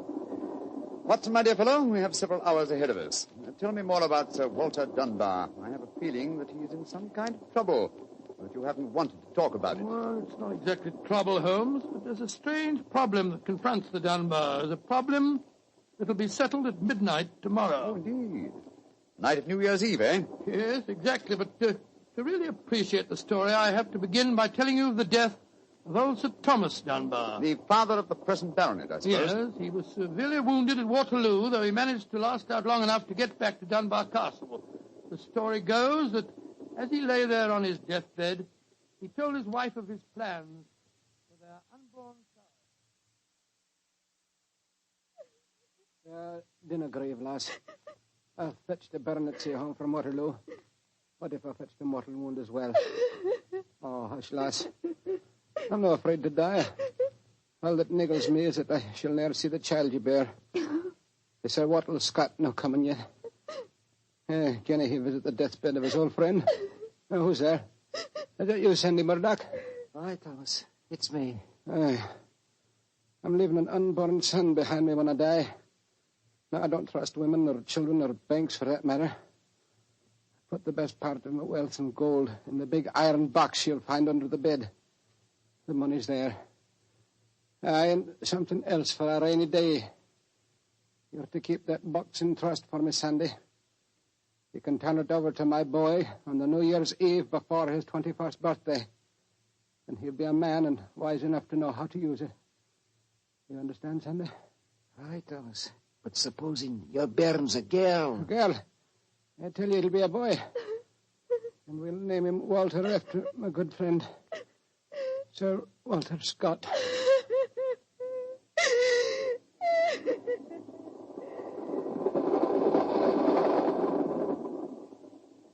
Very interesting story, Watson. And that child, of course, is the gentleman we are going to see now, Sir Walter Dunbar. Exactly. And the first baronet was a friend of Sir Walter Scott, while his son can boast of your acquaintance. Why, it's a family singularly rich in literary friendships. That's not very funny, Holmes. To continue, I suppose you can guess what happened. Sir Thomas carefully drew up a document to specify the New Year's Eve before the baronet's 21st birthday. And the poor child was born on February 29th. It was a leap year. Oh, so poor Sir Walter is still waiting for his iron box full of gold. Yes, he'll be 84 next year, and yet legally, with only one birthday every 4 years in the eyes of the law, he'll at last be 21. A most amusing situation, though I'm afraid Sir Walter finds it far from entertaining. The lawyers must have been extremely scrupulous in abiding by the letter of the document. Yes, old Sandy Murdoch is dead now, of course.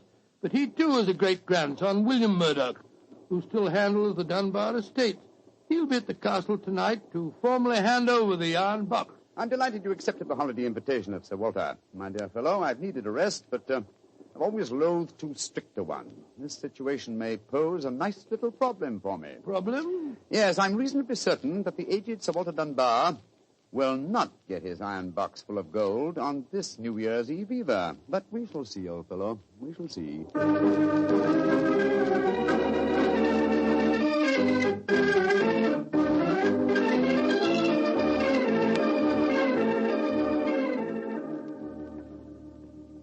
Dr. Watson, I'm glad to see you and Mr. Holmes here at the castle. Thank you, my boy. Holmes, this is Ian Dunbar, Sir Walter's grandson. How do you do, Mr. Dunbar? I'm very proud to meet you, Mr. Holmes.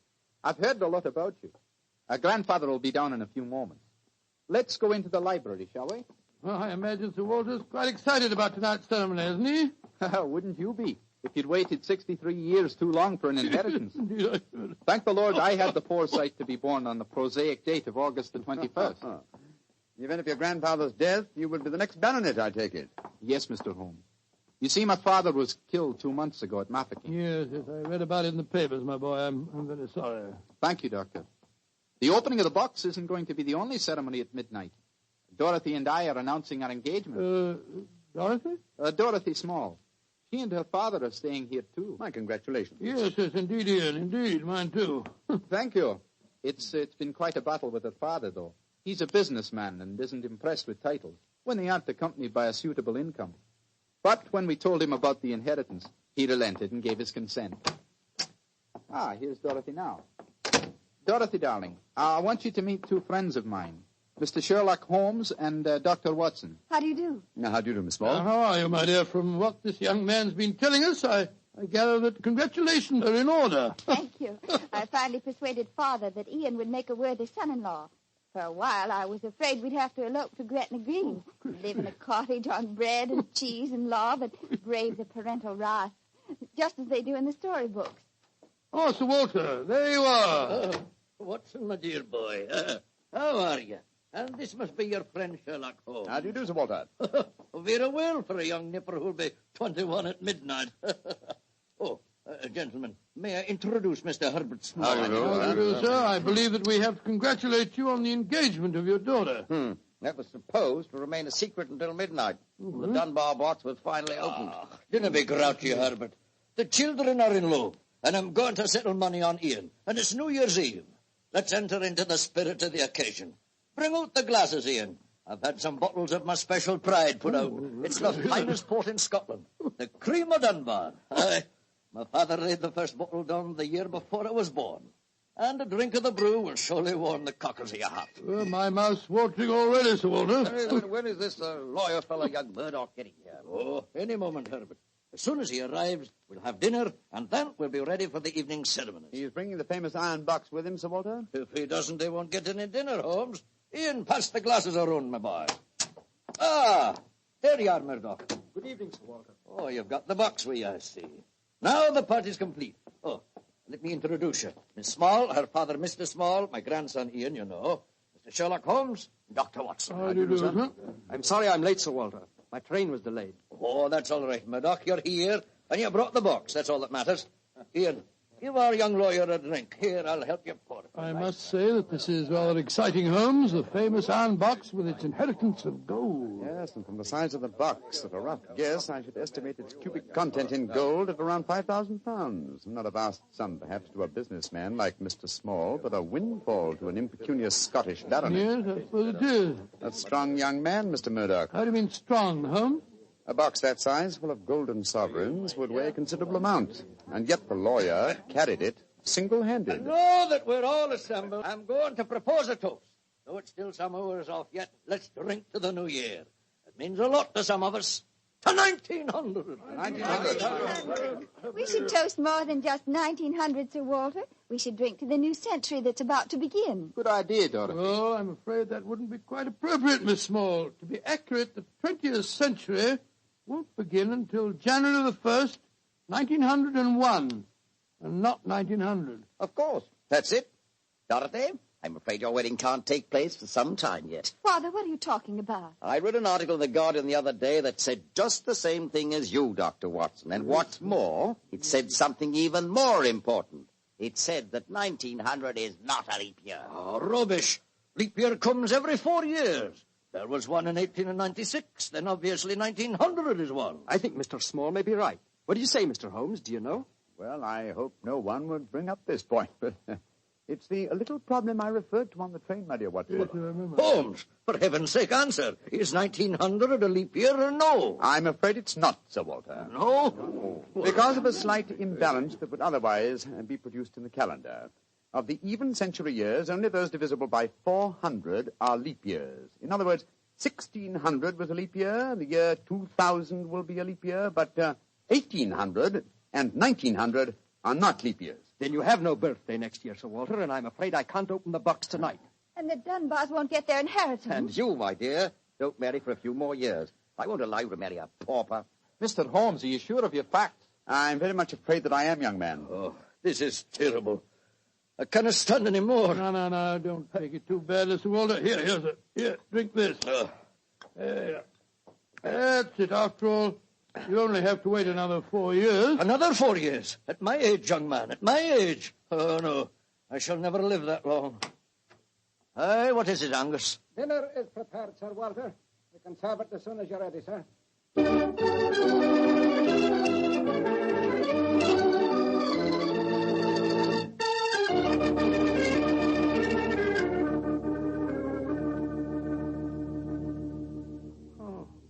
What a miserable meal, Holmes. Sir Walter's gone to his room, the young lovers are nearly in tears, and Small and the lawyer Murdoch seem to be positively gloating. Yes, a most depressing atmosphere in which to welcome the new year. But let us, at least, make the best of it. I think I'll go and have a talk with Sir Walter. And you, my dear chap, why not try and cheer up the young folks? Some of your experiences in India may make them take their minds off their trouble. Yes, quite an idea. I'll join you in the library. Call me if you want me, Holmes. Ah, there you are, my dears. Hello, Dr. Watson. All alone in front of the fire, eh? I'm afraid we're not in very good spirits, sir. Oh, nevertheless, I'll sit down here and join you, if you don't mind. Misery loves company, you know. You're very kind, Doctor. Oh, not at all. I was just trying to persuade Ian to elope with me. But he's being most ungallant. He won't even consider it. How can I, darling? I've got under 200 pounds a year in my own right. How could we live on that? I was counting on the money the grandfather was going to give us to get me started. Now, Miss Small, a little earlier you talked of Gretna Green and bread and cheese and love in a cottage. Yes, there's a lot to be said for it, you know. Well, to be said for it, yes, Doctor. But have you ever tried it? Not literally, my boy, but I may tell you that when Mary, my wife, and I were first married, I had very little money. In fact, my income was just about the sum that you mentioned. And we were very happy. Ah, but you have a profession, Doctor. Look at me. I've been trained for nothing except to be Laird of Dunbar Castle. I can't support a wife on tradition. But you're young, Ian. You can get some kind of position. I'm sure you can. Yes, of course. As a matter of fact, I think that... Holmes, what is it? What's wrong? There's devil's work afoot, Watson. Come with me, old fellow. And you, Mr. Dunbar. Mr. Holmes, what's happened? It's Sir Walter. I went to his room. It was in darkness, but in the moonlight I saw two figures struggling by the open casement. One of them was Sir Walter. As I entered, he disappeared from sight. His attacker had pushed him out of the window into the moat. How dreadful. The other man got away in the darkness. We must get lanterns and go out to the moat at once. Though I'm very much afraid, Mr. Dunbar, that your grandfather is beyond our help.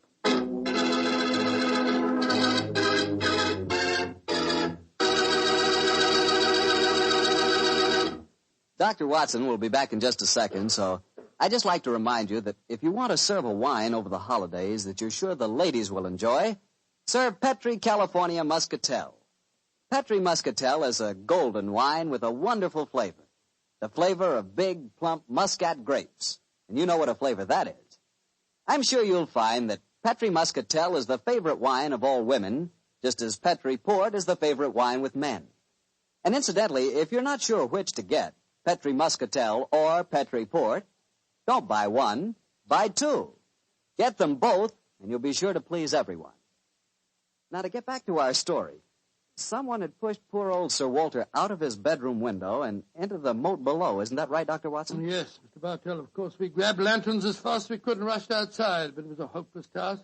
The water was 8 or 10 feet deep, and it seemed obvious that the elderly Sir Walter wouldn't have a chance of saving himself. But we searched on, the thicker, bobbing lanterns and the scurrying figures in the frosty moonlight, forming a weird, fantastic...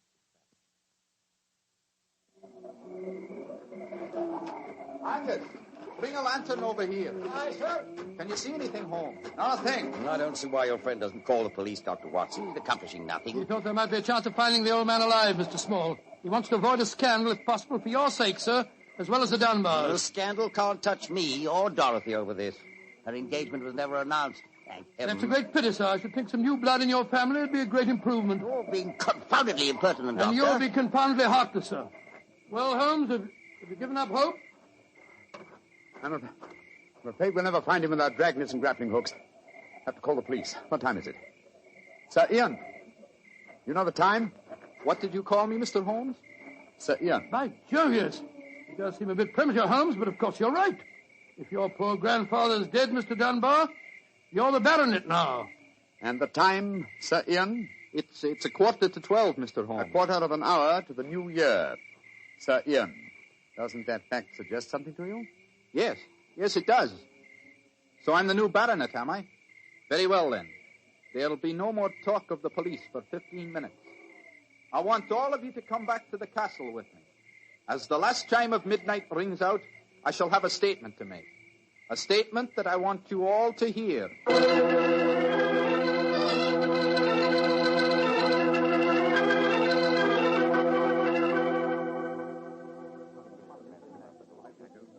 What you brought us all back here for, Holmes? There's something very funny going on. I tell you, I don't like the look of it. And I, Watson, like the look of it very much. I wish you wouldn't be so dashed mysterious. What are you up to? You haven't taken a step yet towards finding the murderer? Haven't I? And I wonder what causes the beads of perspiration on Mr. Small's brow. Small? You mean that Small... And I wonder what causes the singular look of apprehension on the face of Murdoch, the young lawyer. You remember, of course, on my remarking how easily he carried the large iron box. Good Scott, yes. And it took a strong man to throw Sir Walter out of the window. Watson, huh? The new year is approaching. Ladies and gentlemen, in view of our recent tragedy, this is one New Year's Eve when none of us feels like song and jollity. But there still remains a ritual duty for me to perform. Mr. Murdoch, open the iron box, please. But I can't do that. It was only to be opened for your grandfather. No, Mr. Murdoch. The phrase was that it was to be opened on the New Year's Eve before the baronet's 21st birthday. I am now the baronet, and I shall be 21 next year on August 21st. Open the box, please, Mr. Murdoch. Ian, darling, how frightfully clever of you. Good lad. I hoped he'd think of it. Sir Ian. Murdoch, open that box. Very well, Sir Ian. But I'm afraid you're in for something of a shock. Great Scott, the box is empty. Except for a sheet of notepaper in the bottom. What's the meaning of this, Murdoch? Read that paper, Sir Ian, and you'll understand. I owe you 4,000 sovereigns. And it's signed Alexander Murdoch, on behalf of Murdoch and Murdoch, lawyers. You'd better explain this. It's the family skeleton, Sir Ian. That note is signed by my great-grandfather, the one that witnessed the original deed concerning the box. As soon as Sir Walter was born on that February the 29th, my great-grandfather realized the money wouldn't have to be produced for 84 years. And so he stole it. He borrowed it. He always intended to pay it back, but he was never able to. When he died, he told my father of his secret, and my father in turn told me. We've always planned to put back the money, Sir Ian, but we've never been able to. This is daylight robbery. You should prosecute them, Ian. The firm's still in business. You can ruin them. You can sue them for every penny they have. Mr. Small, you've already shown a marked aversion to my family. I suggest you allow me to handle their affairs. Bravo, Ian. How dare you, Dorothy? Go to your room. No one's going to their room. No one's leaving here until the police arrive. I'm convinced that one of you murdered my grandfather tonight. And if you ask me, it's obvious who that someone is. Who, Dr. Watson? You, Mr. Murdoch. You came here planning to kill poor old Sir Walter because you never intended to open that box.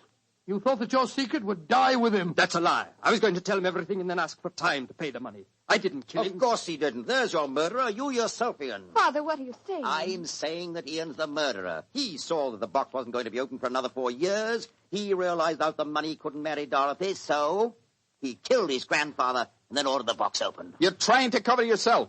You pushed grandfather out of that window tonight. You thought that if he died, the box would never be opened. So Dorothy couldn't marry me. You young whippersnapper. Gentlemen, please. Upon my soul, Holmes, you seem remarkably calm. Do I, my dear Watson? I must say I'm absolutely fascinated by listening to three people accusing each other of murder, and each of them producing perfectly sound motives. It's a remarkable example of the dangers of reasoning from motive alone. We should profit by experience, Watson. Mr. Holmes, how can you be so calm? There's a murderer in this I room. suppose this game of charades is getting a little out of hand, Miss Small. Let's conclude it. You'd better come out now. That tapestry, it's moving. A happy new year to you all. Grandfather. Sir Walter, oh, am I seeing a ghost? Oh, Sir Walter, you're all right. But what kind of a game have you been playing? It's a bunny game that Holmes and I invented. You might call it forcing the issue. I was determined to have the box open before the next 4 years were out, whilst I was still alive to look inside it. But the trickery of your family, Murdoch, has made me a very unhappy man. Sir Walter, I shall pay back the money in a few years. I swear I will. It'll be too late to do me any good, but I'll take care that Ian gets it. I've half a mind to prosecute you. Grandfather, the money isn't important now that you're all right. You were counting on it just the same, my boy, so that you could marry Dorothy. I know that. She'll never marry a pauper. I won't allow it. When I'm 21, you can't stop me, Father. And I am going to marry Ian. Be quiet. Sir Walter, it's a very unsavory business. I think that you owe us an explanation of your behavior tonight. You tell him, Holmes. I fancy a wee drop of cream of Dunbar. Watching you all search for my body in the moat has made me thirsty. The explanation is a very simple one, ladies and gentlemen. When you arrived here tonight, Mr. Murdoch, I knew from the way you handled the box that it could not contain the sum of gold it was supposed to. And so you suspected fraud and devised a plan to force the opening of the box. Yes, and Sir Walter was an eager conspirator. Of course I was. Ian is 21 next August. Supposing I had died after he came of age, and before my next birthday, 4 years hence, the box would never have been opened. And so we invented the fake murder story. By the way, Ian, I must congratulate you for grasping the possibilities of the situation so speedily. If you hadn't demanded the opening of the box, the Murdoch secret might still be a secret. Well, it's a clever plan, Holmes. It's too bad that it had to have such a miserable ending. I'm not sure that we have finished with the matter. Mr. Murdoch. Yes, Mr. Holmes? You say that your family took £4,000 from that box? Yes, Mr. Holmes. Curious. I would have sworn from its size that it would hold closer to 5,000. And in your account of the legend, Watson, you told me that Sir Thomas Dunbar stated on his deathbed that he had put something else in the box. Right. Something for a rainy day, is that it? Mm-hmm. Did the Murdochs find that extra something? No, Mr. Holmes. They found nothing but the gold. Oh, that's very odd. I think I'll take a closer look at that box, if you don't mind. Since this seems to be a night of telling secrets, I think you might as well know, Father, that if you don't give your consent, I shall elope with him. Oh, bravo, my dear, bravo. No such thing. I admire your resolution, young lady, but I hardly think it will be necessary. What do you mean, Holmes? Permit me to show you all the treasure of the Dunbars. What have you found, Holmes? Something for a rainy day that old Sir Thomas spoke of. You see, since the cubic contents of the box obviously differed from my calculations, I deduced the existence of a false bottom. I was correct. And in that space, I found this. Oh, it's a manuscript. Quite so, the manuscript of a book. Look at the title page and see the author's name. History of the Dunbar Family by Sir Walter Scott. Scott. I think, Sir Walter, that an original and unpublished manuscript by your distinguished namesake will prove worth several times the gold that is missing from that box. You've saved the day for us, Holmes, my boy. God bless you. Oh, this has been as strange a new year as ever I knew. But it's turned out to be a bonny one, thanks to you, Holmes. Well, fill up your glasses. We're going to drink a toast to the new year. By Joe, yes, Sir Walter. This is really a happy occasion. Then let's complete it by singing the traditional song of the season, Auld Lang Syne. And in this case, when we sing, Should Old Acquaintance Be Forgot, I feel that in our hearts we should be thinking of Sir Walter Scott. Though he died over 60 years ago, he's made us all very happy here tonight. Should old acquaintance be forgot and never brought to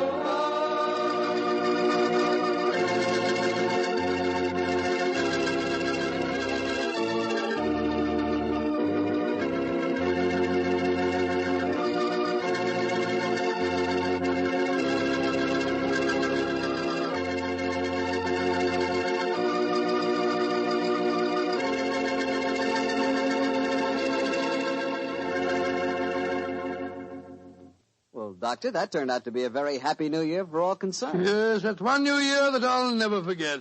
Well, I sure hope you'll always remember this one, too. Oh, just a second, my boy. That calls for a glass of port. Fine.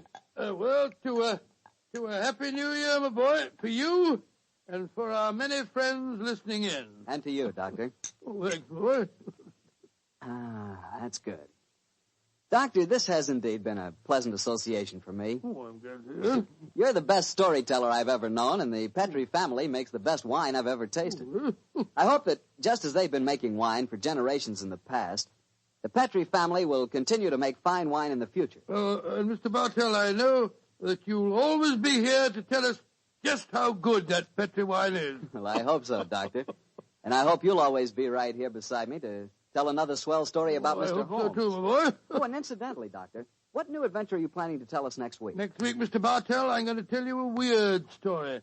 It starts with a series of murders on Hampstead Heath and ends with a battle to the death in a burning waxworks. I call it the strange case of the murderer in wax.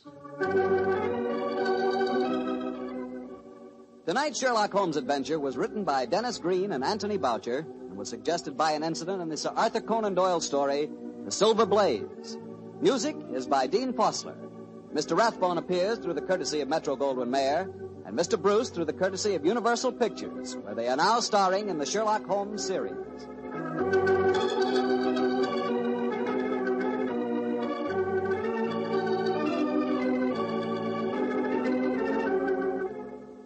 The Petrie Wine Company of San Francisco, California, invites you to tune in again next week, same time, same station. Sherlock Holmes comes to you from our Hollywood studio.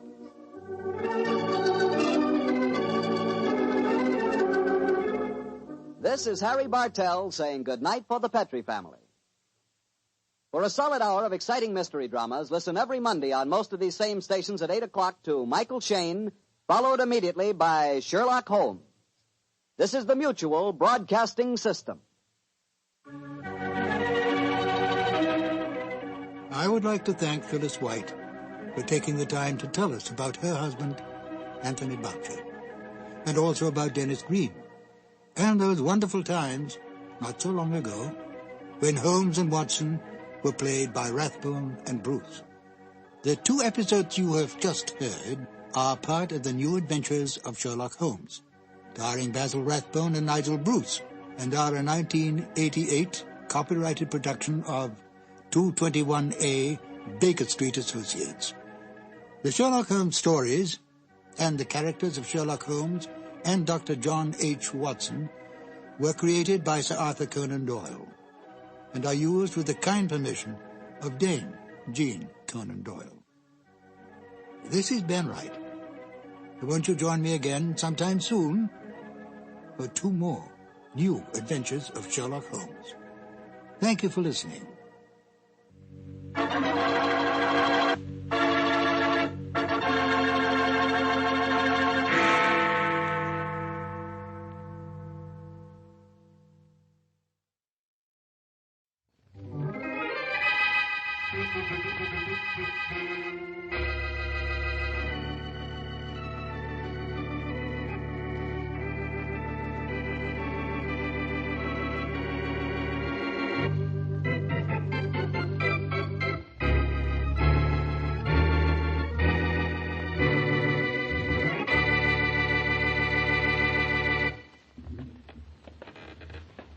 Quiet, you guys.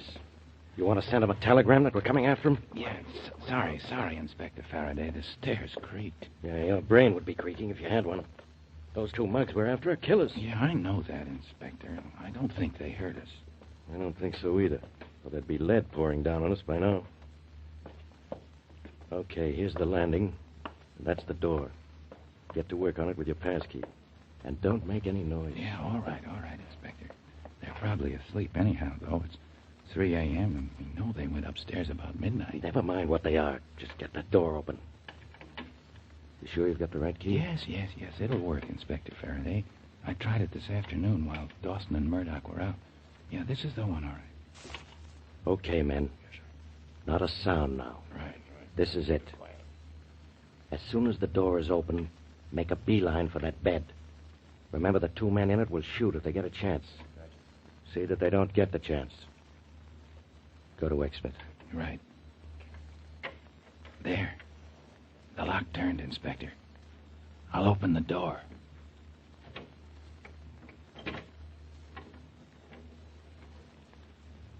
Get a look at those 2. Yeah. sleeping as if they didn't have a care in the world. Okay, boys, go get him. All right, we got him, Inspector Faraday. Both of them. Handcuffed. Good. Drag him out of here and down to the jail.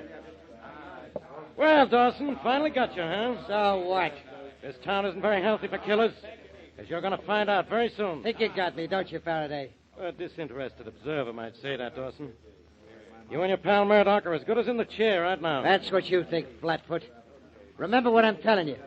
You haven't got a jail in this town, in this country, strong enough to hold Murdoch and me. We'll be out before you know it. It says here. Come on, you guys, drag him out of this room. You boys did a good night's work. I'm proud of you. Yeah, be proud of them, Faraday. But don't be so proud of yourself. You won't be when you remember what I'm telling you.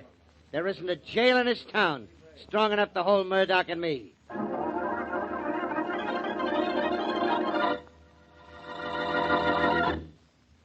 And now meet Dick Calmer as Boston Blackie. Enemy to those who make him an enemy. Friend to those who have no friend.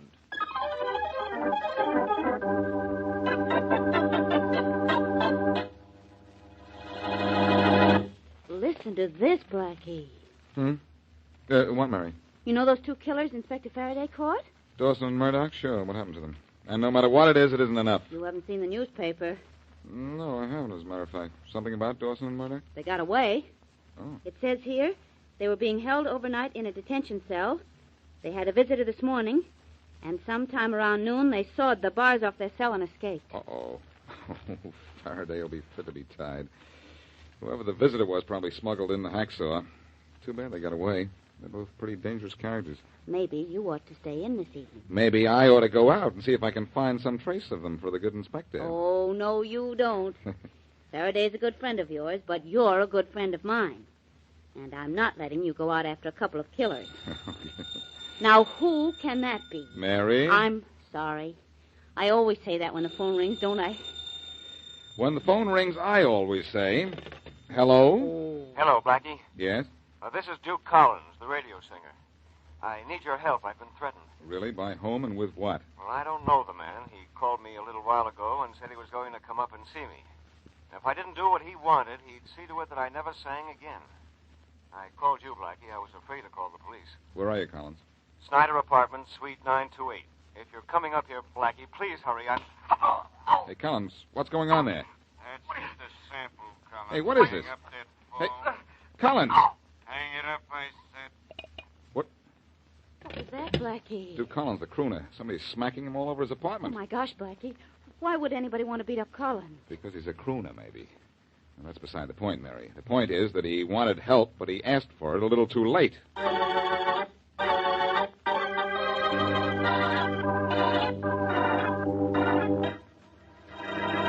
Okay, Professor. Run it over. I want to hear it. Must I? To be vague about the answer, yes, you must. And hurry up. Get over to that piano. But I'm very tired, young man. Get over there. There's no need to push me. I was going over. Here are the words of the song you wanted. Worked out just the way you wanted. It better be right, Professor. That's all I got to tell you. It better be right. I followed your instructions. I'm sure I followed them. Well, let's hear. Go on, play the tune. I'm waiting. Just a minute. Play the chorus. I'll follow these words while you play them. That's what I'm about to do. It starts right here. Fate was feeling frisky when she made us to meet. She knocked you off the beam and knocked me right off my feet. She made a careful creature when she fashioned you, and I'll hold you in my arms. She kept a special moon a-waiting just for us tonight. She built some special weather so our romance would be right. She had a special reason, and the reason in the main was to hold you in my arms. Lady, I'm telling you, I know what you're worth. Paradise is plenty nice now that it's right here on earth.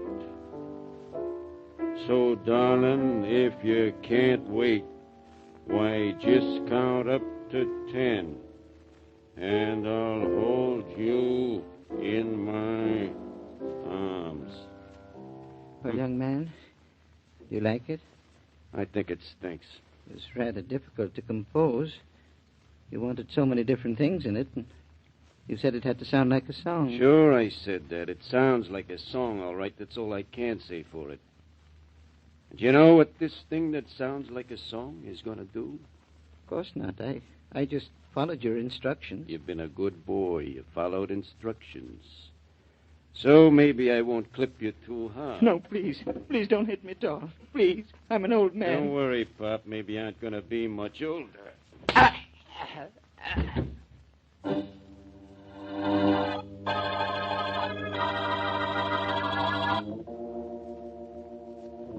This place is getting me down, Dawson. It's getting me down. Yeah, did you like jail better, Ape? Sorry I had those saws smuggled in so you and I could break out. Go on, play solitaire and stop bothering me. All I'm saying is these four walls is driving me a little out of my mind. There's only some way we could get out for a while. Every cop in the city is looking for us. Turn on the radio if you want something to do. I'm sick of the radio. I'm sick of everything in this broken-down room. You ought to be glad we have it, Ape. There ain't no green door at the end of this hall. Remember that. I don't know what's at the end of this hall. All I know is I'm getting jittery. When is the message going to come through? That's what I want to know. It'll come through when Sam and the boys are ready to move us. They don't even know where we are. They wouldn't let me phone them. That's right. The cops will be listening. We'll trace the call. They know our boys. Relax, Ape. Yeah, And relax. the kids will get a message to us. That radio is going to give it to us. Sure. You say so I'm supposed to think it's true. It's all arranged. That little radio over there is going to tell us when Sam thinks it's okay for us to blow and where we're to meet him so that we can get away nice and clean and safe with nobody knowing a thing about it except us.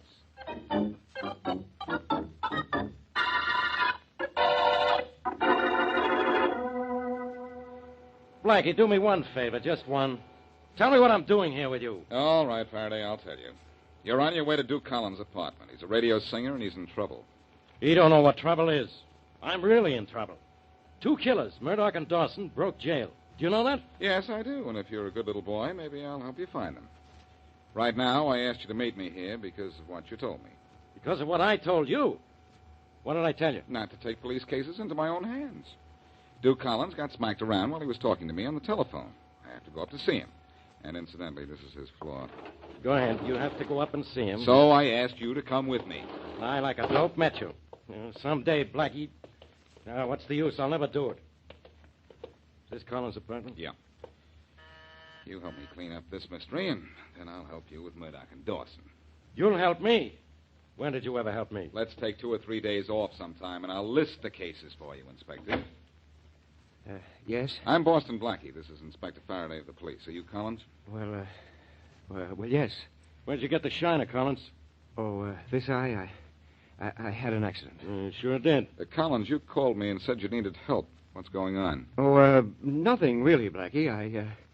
I thought I was going to have trouble, but it's all okay now. I'm sorry I put you any bother. Goodbye. Hey, wait a minute. Goodbye, Inspector. Nice to have met you.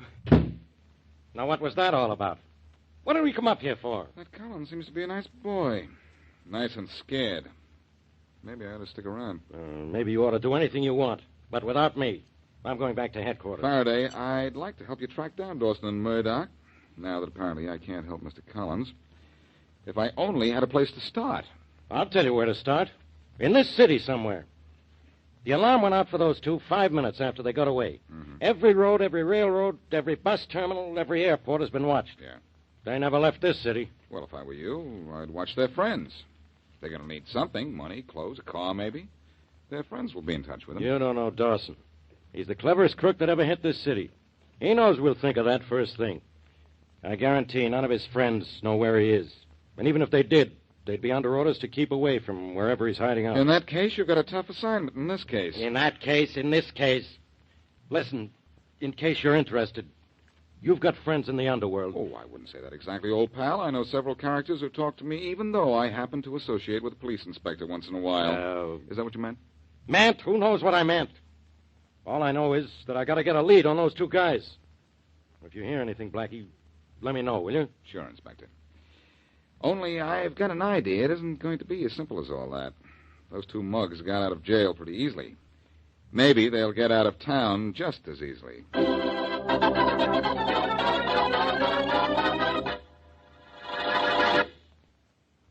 And now, back to Boston Blackie.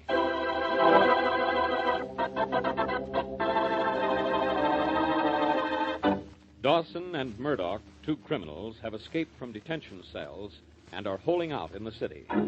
Inspector Faraday is certain that their gang will try to get in touch with them, but so far no attempt has been made. However, Duke Collins, a radio singer, complains that he's been threatened, and while there's no apparent connection between that and the escaped killers, Boston Blackie has an idea the two might be tied up. He and Mary Wesley are in his apartment listening to the radio just before it's time for Collins to sing. Blackie. Wait a minute, Mary. I want to hear the end of this program. Hey, you got me, Copper. You got me.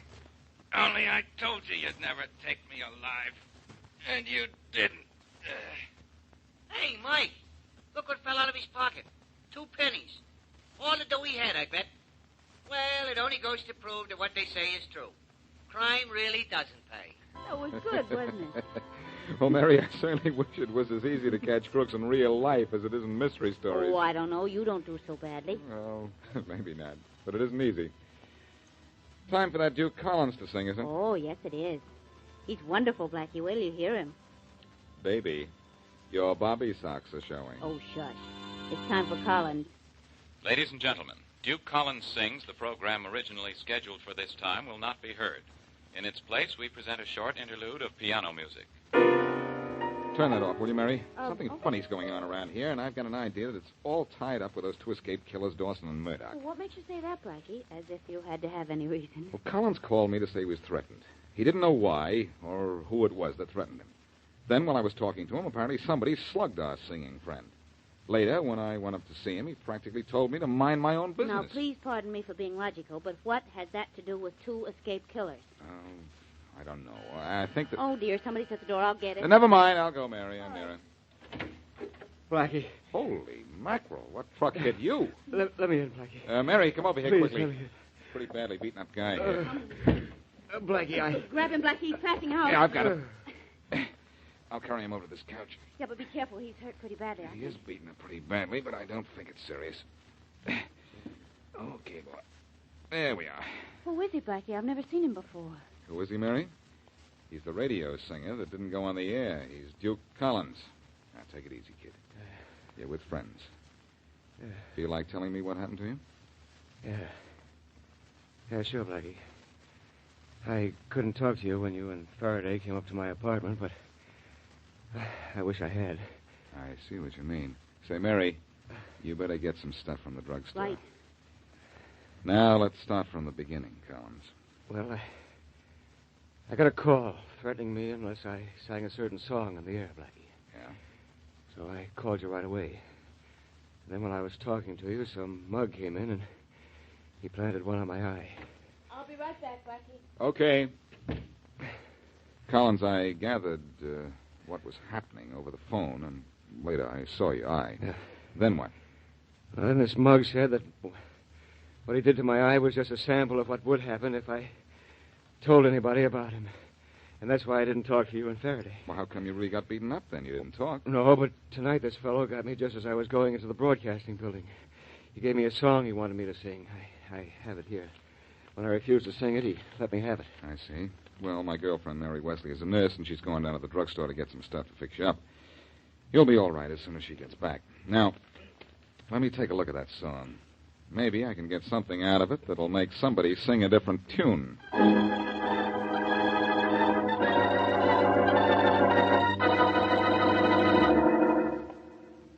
I gotta get out, Dawson. I tell you, I gotta get out. Shut up. I can't. Cooped up in here, nothing happens. I gotta get out. You'll get out. That's what you say. How? Who's gonna get us out? The boys. Boys don't even know where we are. They'll contact us. How? It's 2 days. I got to get out of here. Shut up or I'll clip you. You'll clip who? You. You're blowing your top, Ape. Now cut it out or I'll give you... Who's that? I don't know. Get your gun and get behind that door. Right. Whoever it is going to get a reception, believe me. Do what I tell you. Get behind that door when I open it. If anything's cockeyed, start shooting. You bet I will. Who is it? It's me, Dawson. Eric. That's the guy who runs this rooming house. This could be a gag. Do what I told you, Abe. Okay. You alone, Eric? Yeah, sure, I'm alone. Oh, wait a minute. Well, what is it? Let me in. Stop with that. What is it? Dawson, you and your friend, you must get out of here. You said you would stay only 1 day and 1 night. Already it is 2 days. I get into trouble. Is that all? Scram, or you'll get into real trouble. If the police find out. Well, that's that, Ape. Yeah. At least there was some excitement. No, I almost killed that guy just now. What for? I don't know. Maybe just for something to do. Maybe just to keep in practice.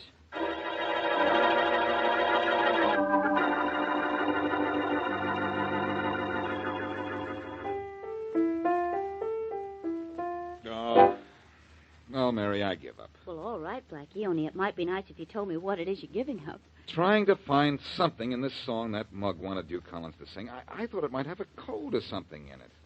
But if it has, I can't find it. All I know is it's an awful song. Well, that much I know. I thought it was a message of some kind. Maybe a message to Murdoch and Dawson, for all we know. This would be a clever way of getting in touch with them and telling them getaway plans, if that's what it is. You mean Murdoch and Dawson arranged with their gang to tune in on Duke Collins' program every night, and then when a certain song was sung, they'd have a way of finding out what message was in it? That's right. Say the words over again while I play this, will you, Mary? Oh, sure. Go ahead. Fate was feeling frisky when she made us two meet. She knocked you off the beam and knocked me right off my feet. She made a careful creature when she fashioned you, and I'll hold you in my arms. She kept... Hold it a second, Mary. Oh, what's the matter? Mary, I've got it. That song does have a message, and I know what it is now. That song is going on the air tonight. But Duke Collins is in no shape to sing it. I know, but I can sing it and make it sound like Collins. I guarantee that. Tonight is song and dance night, Mary. I'll do the song, and it's going to make a couple of killers dance right into Faraday's arms.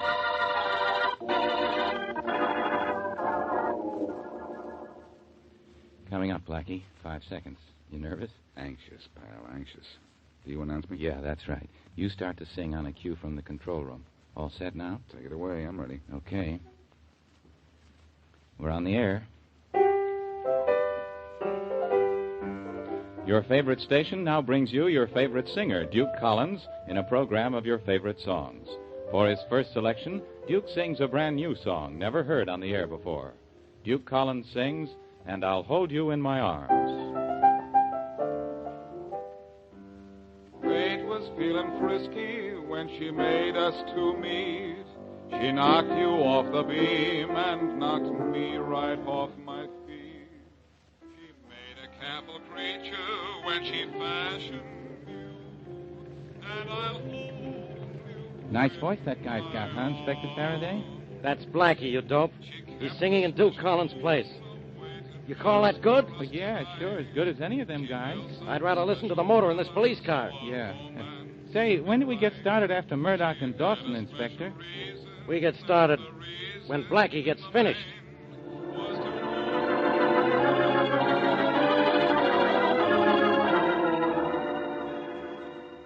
You getting it all down, Dawson? Oh, shut up, Abe, till it's finished, will you? I know what you're worth. Paradise is plenty nice. Now that it's right here on earth. So, darling, if you can't wait, why just count up to 10, and I'll hold you in my... Okay, Abe, shut it off. What about the message, Dawson? What does it say? It makes us an appointment to meet the boys tonight at 10, Abe. And believe me, we'll be there.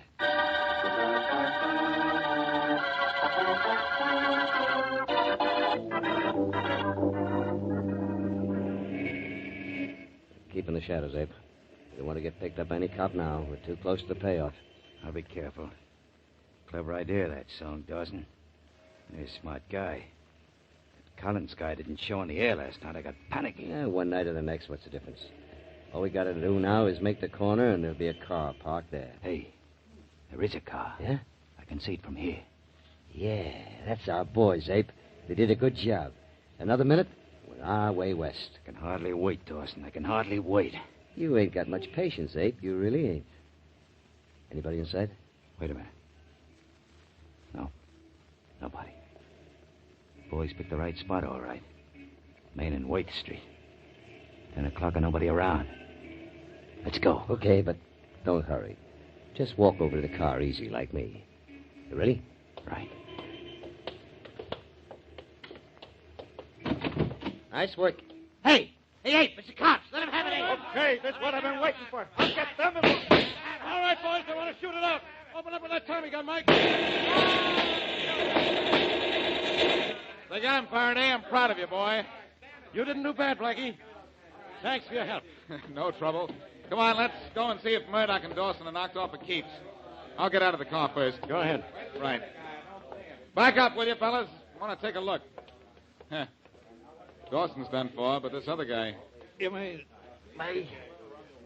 You know, Blackie, Dawson always said I was too impatient. Only I ain't in no hurry to die.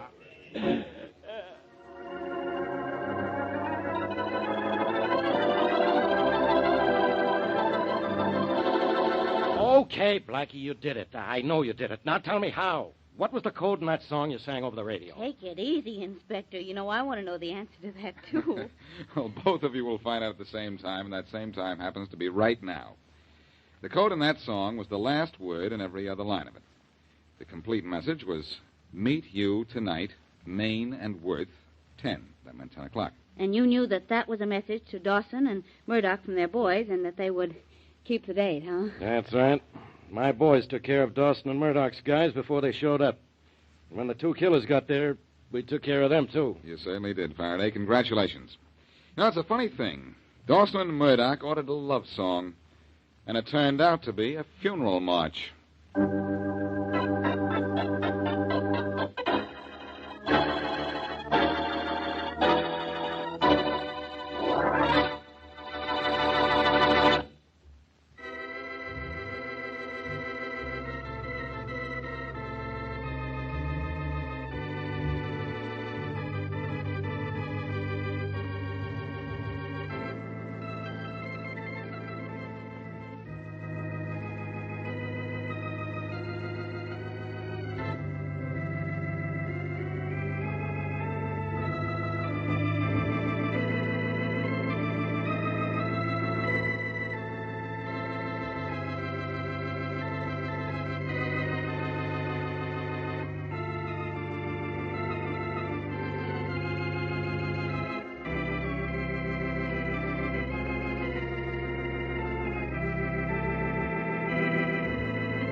Broadway's My Beat.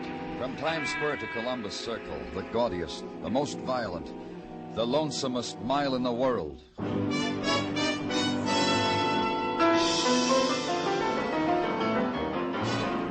Broadway's My Beat, with Larry Thor as Detective Danny Clover.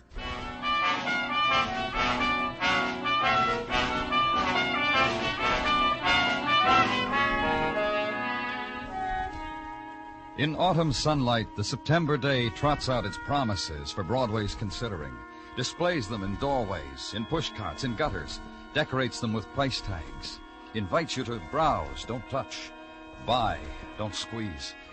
And at cut rates are the second-hand delights, the tears slashed down to any man's purse, the bolt ends of dreams. The vendors simper, the hawkers wink. Buy, kid.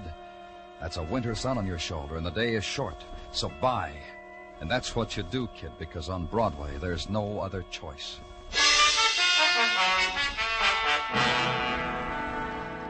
And at police headquarters, the September's day has arranged its wares of violence on your desk, stacked as to category, degree, grade. Because the day is still fresh, you put off the reaching for them, the touching of them, but it screams close to your ear.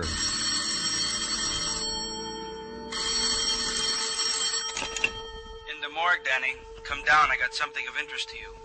And walk the corridor to the room of the dead. Through the swinging doors into a place without season, where all nights, all days are of equal length, where temperature is constant, where the wind is conditioned before it's let flow over death.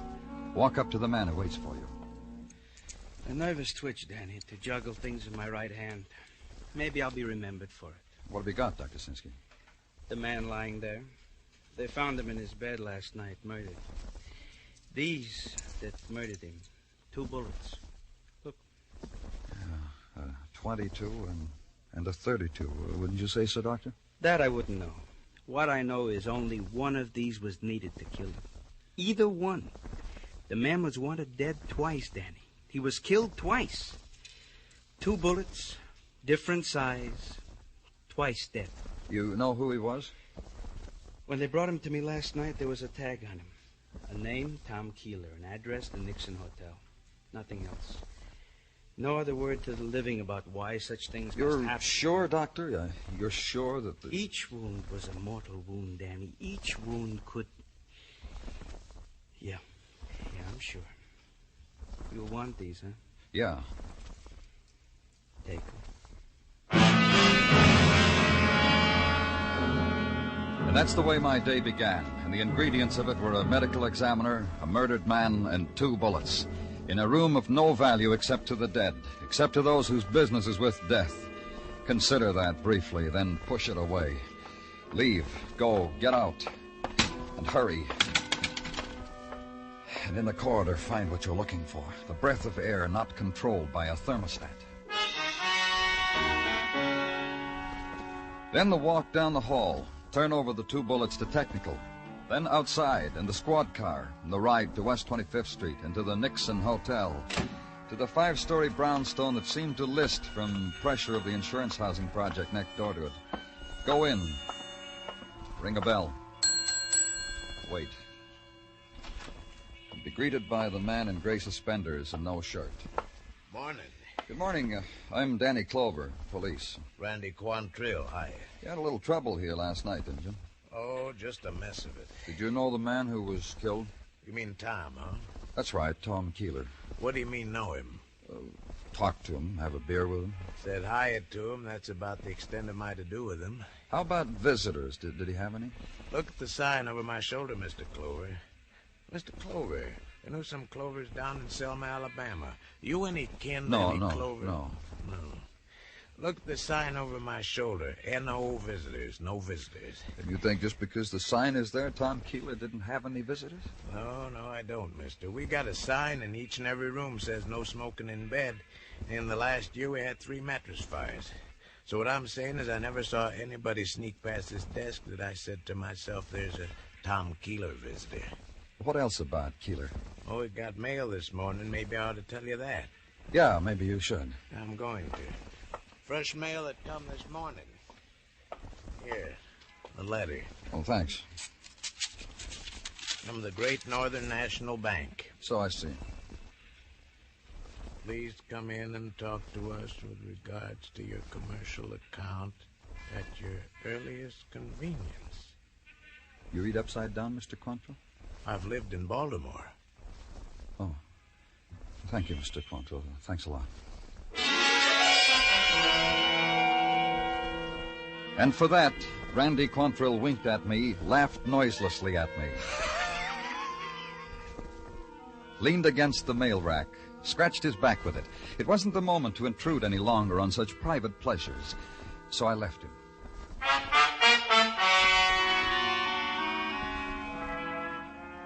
At the Great Northern National Bank, a guard, uniformed in tattletale gray, took my name, my business, walked down a marble aisle with them. An aisle lined with identical desks, identical faces behind them. Unerringly, the guard chose one, the right one. This was a shrewd guard. He muted his voice to the extracurricular business I had brought to the Great Northern, offered it to the man. The man considered it, digested it, and when he had it all in order, motioned me to the chair the guard had placed discreetly close to him. I'm told we can help you, Mr. Clover. A man named Tom Keeler had a checking account here. We're aware of it. Therefore... Then you know that he was murdered last night in a cheap hotel? We're aware of many things, Mr. Clover. Our research... I'm sorry, I can't hear you. What'd you say? I say that our research department makes a point of informing each of us here on many diverse matters. Matters that could even most remotely concern us. Thank you. Beg pardon? I said thank you because you let me hear what you had to say. I was appointed, Mr. Clover. Should any questions arise about the late Thomas Keeler, should any questions arise, I was to answer the question. Your interrogation is what, Mr. Clover? We down at headquarters think it's strange Tom Keeler slept in a flop house when he had a checking account with us? Uh-huh. Philosophical question, Mr. Clover. Somewhat out of my province. Pardon me, what? I say that all we know of Thomas Keeler is that we were asked to transfer $50 weekly to his account, which we have done religiously until... Who asked you to do that? Counselor at Law, General George Weber. If you want his address, we shall give it to you. Thanks. You were saying you did this until... Until what? Until 2 weeks ago. Possibly 2 weeks in the fraction of a day. When Mr. Weber asked us to discontinue his generosity. Why? I suggested it was a personal matter concerning Mr. Weber. Don't mind troubling you with it. What? I'm sorry. I said that I would... Never mind. Probably wasn't important.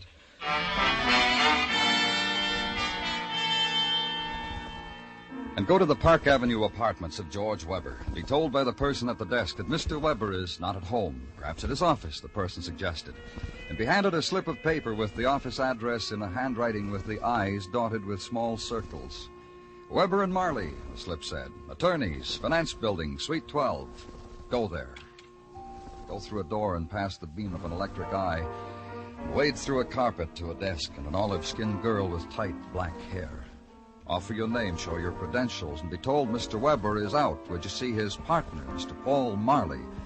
You would. You nodded past another door and another beam, and to a slender young man who was waiting for you in front of a wall lined with every law book ever written. Be chaperoned by him through yet another door. And there he was, Paul Marley, partner to George Weber, impeccable in morning coat, striped pants, and an army discharge button in his lapel. That'll be all, Robertson. Now, sit down, please, Mr... Clover. Clover. Please sit down. Thank you. The information you gave out there says you're a policeman. That's right. And this is about what, sir? What can I do for you? It's about a man named Tom Keeler. Keeler? Keeler? Man found murdered last night. Yes. Shot twice with different caliber bullets, either one fatal. Yes.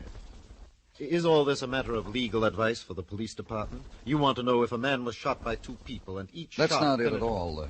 Tom Keeler, it seems, was supported by your partner. By Mr. Weber? That's right. Each week, $50 was drawn on Mr. Weber's account and deposited in favor of Tom Keeler. Surely There's no mistake. That's the way it was. But I know Mr. Weber so well. His affairs, everything. Where is he?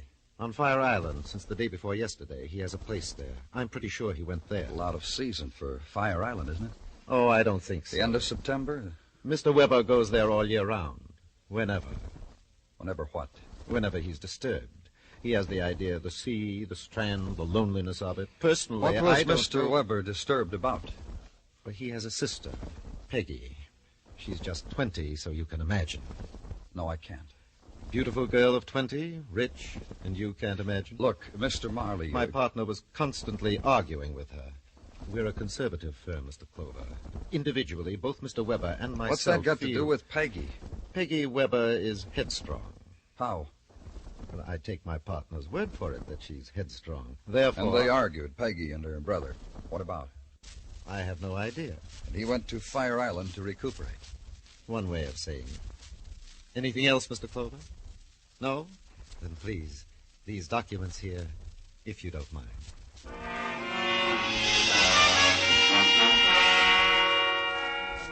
And get in touch with the authorities at Fire Island. Check on the whereabouts of Mr. George Weber and wait. And an hour later, a phone call. Mr. Weber is not on Fire Island. Mr. Weber's place there is deserted. From the looks of it, hasn't been inhabited for over a month. So come up with a conclusion. Mr. George Weber was missing. Put out an all-points bulletin on him. And go back to his Park Avenue apartment. Make a request of the management. We're always glad to accommodate the police. Then let's go, shall we? Of course. Mr. Weber's apartment, right this way, down the hall. Yes, sir. Although, I'd like to know why we should intrude. Don't worry about it. Yes, sir. Open the door. Of course. And here we are. Yeah. We are, aren't we? What? What did you say? What did you say, Mr. Clover? I didn't... Oh. It stopped both of us. The management and myself. It was a sight that needed only one glance, and the details were there forever. The free-shaped coffee table and the grotesquerie of the man spread beside it. The tracery of blood that stopped abruptly. Mr. Weber, that's Mr. Weber. The penknife, bone-handled and cheap in his heart, to be remembered. Details in the death of George Weber.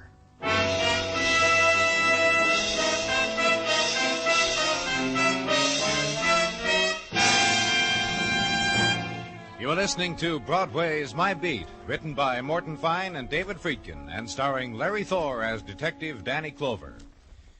There will be a slight pause while we think of an adjective to describe Mario Lanza. Sorry, guess there just isn't one adjective to describe a guy who sings just as well in the popular range as in the classics. But here's a suggestion. On CBS Radio tomorrow night over most of these same stations, don't miss Mario Lanza's All Request Show. And more of the same by lovely Giselle McKenzie and Ray Sinatra's music.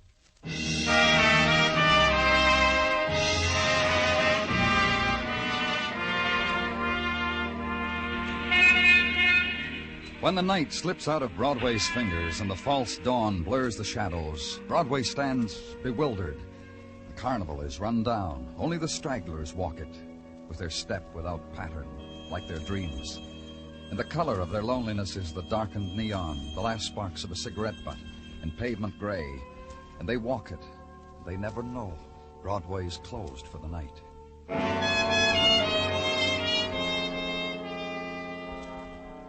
And somehow or another, whether it deserves it or not, the world gets to be 9 o'clock in the morning. Then there's a place for everybody. It's daytime, breakfast time, work time, make a dollar time. Or as Sergeant Gino Tartaglia said it... Lend me $1, Danny. Oh, sure, Gino. Here. Thank you. The reason for this transaction, Danny, No, you don't have to explain. I want to. Go right ahead. Thank you. Mrs. Tartaglia forgot to tuck my dollar into my lunchbox today, as is her wont, for the little things a man needs during the day. She just phoned me and confessed her dereliction of duty in this matter. Gino... She said ask Danny for it. And tomorrow she will tuck in $2 so that you will not go hungry. Tell Mrs. T not to worry. Roger, Wilco. And now, Danny, to the chores of the day. Knife which did George Weber in was of the variety which can be purchased at our leading hardware stores for the nominal sum of $1.98. Practically untraceable. Prince? Wiped clean. Go on. Well, that's about the sum and substance of the intelligence which has been shunted from the downstairs to the here, Danny. As of now. However... Yes? A young lady is in the anteroom and wants to see you. Who is she? A Miss Peggy Weber, sister of the most latterly deceased. Get her. This way to see Danny Clover. Now, sit down, Miss Weber. That'll be all, Gino. I'm glad you came, Miss Weber. Your name's right here on my calendar to see today. I knew you'd want to question me about George. How did you hear about his death? I was home. The late news on the radio. You see, I didn't live with my brother. We didn't get along. Oh? It's going to be a lot simpler now with him gone. I'll wear a black dress like this one for a month and call it a decent interval of mourning. It's not any concern of mine, Miss Weber, It's entirely your concern, Mr. Clover. Your position demands that you locate people who would have motives for murdering my brother. I would. Did you kill him? A few of my friends and I got together some time ago. For kicks. We were going to try things together, just for kicks. Black magic. Well, I spent the first 10 days of my membership sticking pins into my brother's picture. And all that happened is that he got a sty on his eye. Outside of that, I never harmed a hair on his head. Why all this hate, Miss Weber? Simply this. I love a boy. I told George about him. George got red, then blue, red again, and then a lovely color I never saw before. He found out who the boy was. Ruined him. Who is the boy? Ralph Clay. Now runs a bowling alley on 3rd. One more thing. Do you know a man named Tom Keeler? Not offhand. Why? Oh, never mind. Leave your address with Sergeant Tartaglia, Miss Weber, and thank you very much.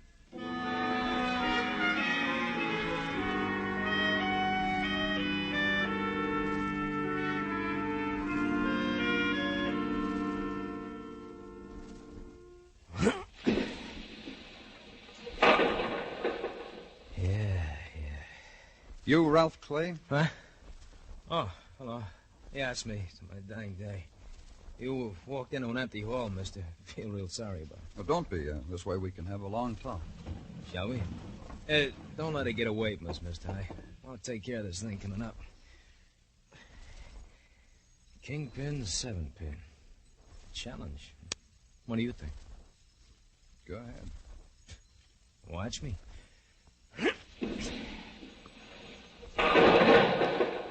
Yeah.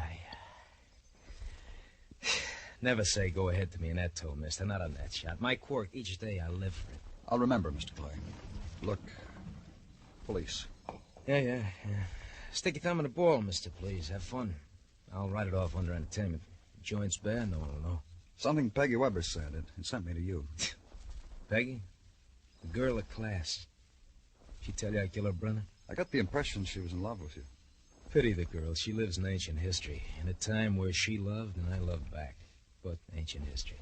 Under the bridge. Peggy did something to you? She had a brother. Now dead, I read. It stopped me for a breath on the way to the sports page. George Weber did something to you? Yeah. And I'm a man who likes to talk about it. My daily nourishment. Share it with me? Huh. Georgie Porgy Weber didn't like how his sister used to put her hand in mine, so he marked me lousy. How? Standing before you, Mr. Police, is a boy who once thought he was a lawyer. Cap in hand, he went to Georgie, a soon-to-be brother-in-law, asked for a job, keep it in the family. Georgie smiled, shook his head no. Then with words and music, he told me he'd spoil for me any job I took from anyone he knew. Because you loved his sister? I was second in my class in law school. You want to invent other reasons? Why hate Peggy for it? Things like that run in the blood. I'm gonna stick around till it comes out in Peggy and slaps me in the head. Then that gives you a motive for having killed Weber. Yeah, you're not a lucky one. And Tom Keeler, what did you have for him? Keeler? A man who got killed in a flea bag. A man Weber supported until... Typical. They're supporting him. Good old Uncle Tom was an old friend of Georgie's and Peggy's father. After the father died, Uncle Tom still hung around. Why is he called Uncle? Peggy calls him Uncle because he was her confessor, her hero. Everything that ate Peggy, she brought to good old Uncle Tom. Not to her brother. Who goes to a man like that except to kill him? I give you something to ponder, Mr. Police? Yeah, you did. I'm glad. Makes me want to live through another day. Watch the bitter boy make his strike. Yeah. And consider the lie he'd flipped to you. The girl's lie that she didn't know Tom Keeler. And wonder over it. Jot it down in memory as a future conversation piece with Peggy Weber. And then remember a man who said he knew all about George Weber, everything but the mention of Keeler's share in his partner's life. Go to him, wait for him to finish his preening. To taste to the full the decorations bestowed upon men of know-how. Got this little time machine for being on my toes, Mr. Clover. Handsome tidbit, isn't it? Yeah, it is. 17 Jules, Hamilton. All because I proved in court the chap's wife had been unfriendly to said chap. Look what the grateful devil had engraved in the gold. To chum Paul Marley for setting me free. To chum. What was there about Tom Keeler that shut your mouth about him? My compliments, Mr. Clover. Brilliant strategy. Attack while the enemy celebrates minor victories. In tactics class at Fort Meade. You told me about Weber, personal things about him, his sister. Why not about Tom Keeler? It pained me. For George's sake, my deceased partner's sake, it pained me. You'll show me where it hurts. You think you'll be able to understand? Don't answer. It doesn't matter. Keeler was a derelict, a bum, a hungry shadow in George's closet. That's why George opened that account for him. To keep him from coming here to beg. George and I had a large investment here. The presence of Keeler was Weber cut off the account. At my insistence, my counsel. It made quite a row the other day between Tom and George. I had to shoo people back to their desks. You killed George Weber? Attack. I admire your method, Mr. Clover. Well, the investment, the plush carpets, the perfumed secretaries, the junior partners, all yours now.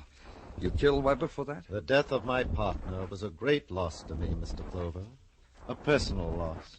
Were it in my humble power to hunt out his assassins, I would dedicate my knowledge, my life, my...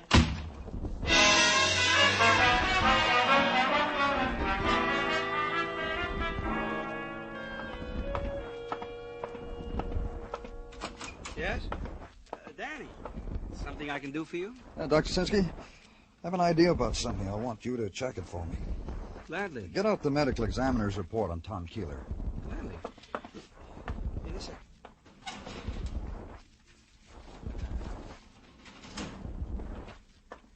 Here. What do you want it for? I want to put it side by side with this one I've got on George Weber. So? Here, look. It says Weber died day before yesterday at approximately 6 p.m. Uh-huh. And it says on this report that Keeler died about midnight on the same day. You know what that means, Doctor? No, what? There's a pencil on your desk. Figure it out.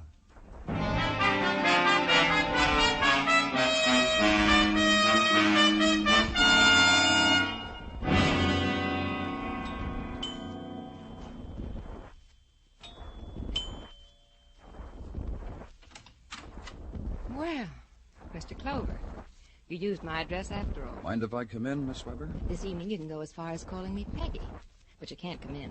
I'm afraid I'll have to... You'll have to force your way in? Well, I could relish that. Peggy. But a friend's visiting with me.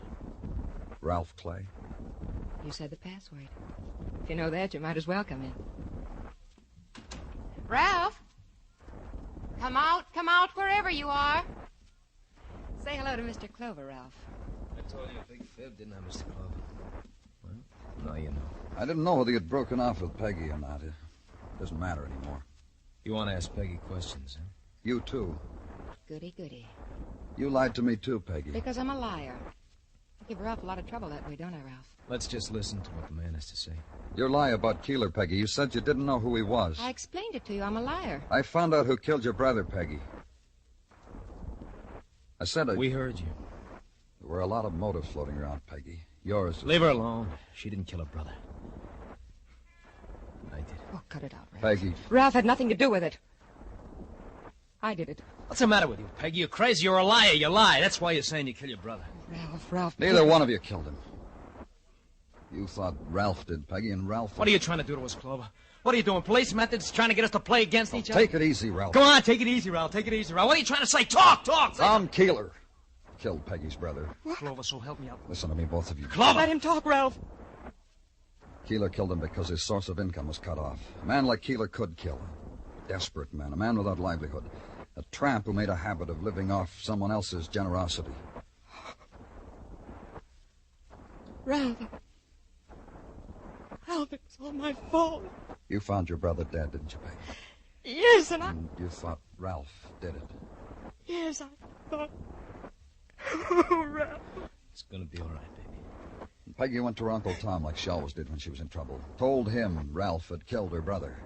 What did Tom Keeler say to you, Peggy? He said not to worry.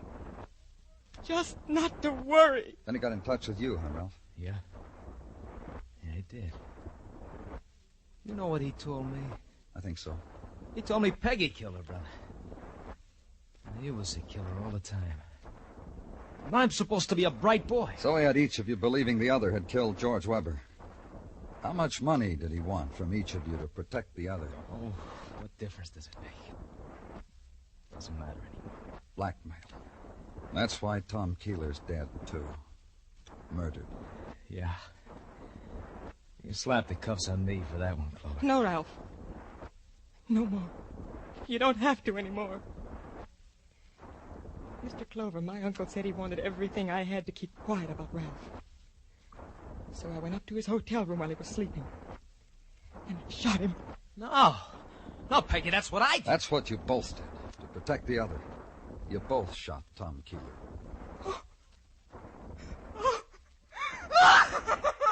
Peg, babe. Peg! Stop her! Stop her! Peg! Oh, Peg!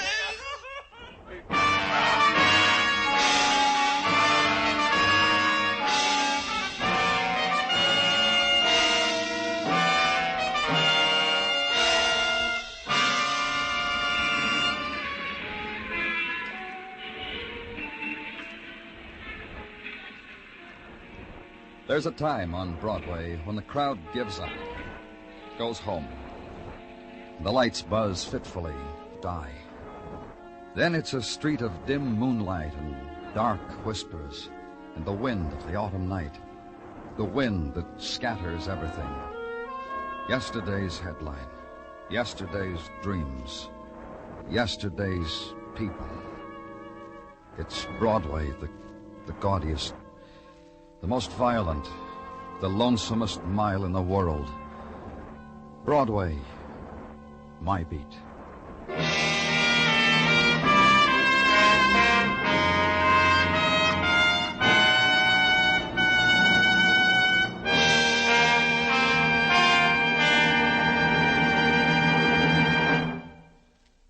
Broadway's My Beat stars Larry Thor as Detective Danny Clover, with Charles Calvert as Tartaglia and Jack Prussian as Muggavan. The program was produced and directed by Elliott Lewis, with musical score composed and conducted by Alexander Courage. In tonight's story, Lillian Byoff was heard as Peggy Weber, Anthony Barrett as Ralph Clay, Paul Frees as Randy Quantrill, Bob Bruce as Mr. Chase, and Edgar Barrier as Paul Marley.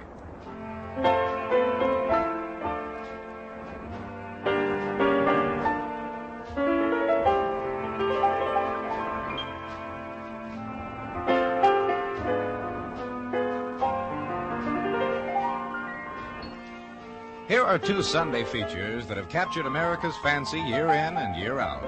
On Sunday afternoon, the distinguished music of the Symphonette, directed by Michel Piastro. On Sunday evening, the outstanding vocals of the Choraleers. Listen for both these musical treats every Sunday on most of these same CBS radio stations. The Symphonette in the afternoon, in the evening, the Choraleers. Stay tuned now for Songs for Sale, which follows immediately over most of these same stations.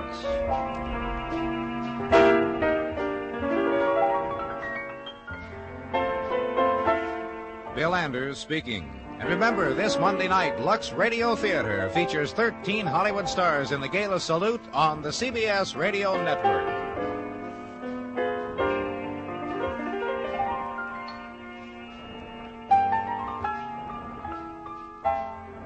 The story you are about to hear is true. Only the names have been changed to protect the innocent. Fatima Cigarettes, best of all long cigarettes, brings you Dragnet.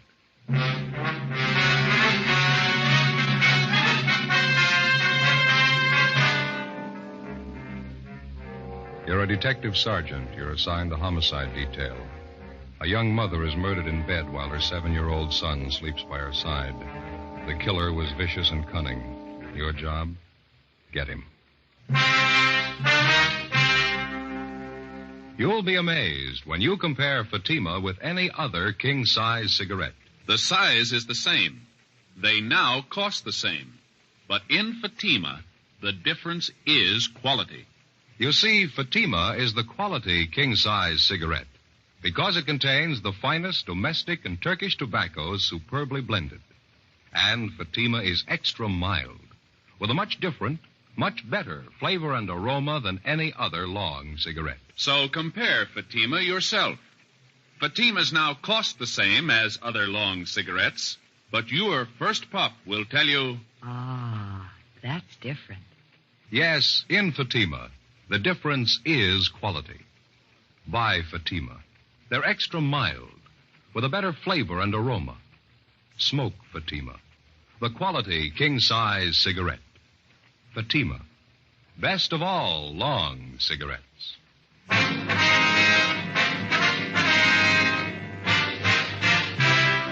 Dragnet, the documented drama of an actual crime. For the next 30 minutes, in cooperation with the Los Angeles Police Department, you will travel step by step on the side of the law through an actual case transcribed from official police files. From beginning to end, from crime to punishment, Dragnet is the story of your police force in action.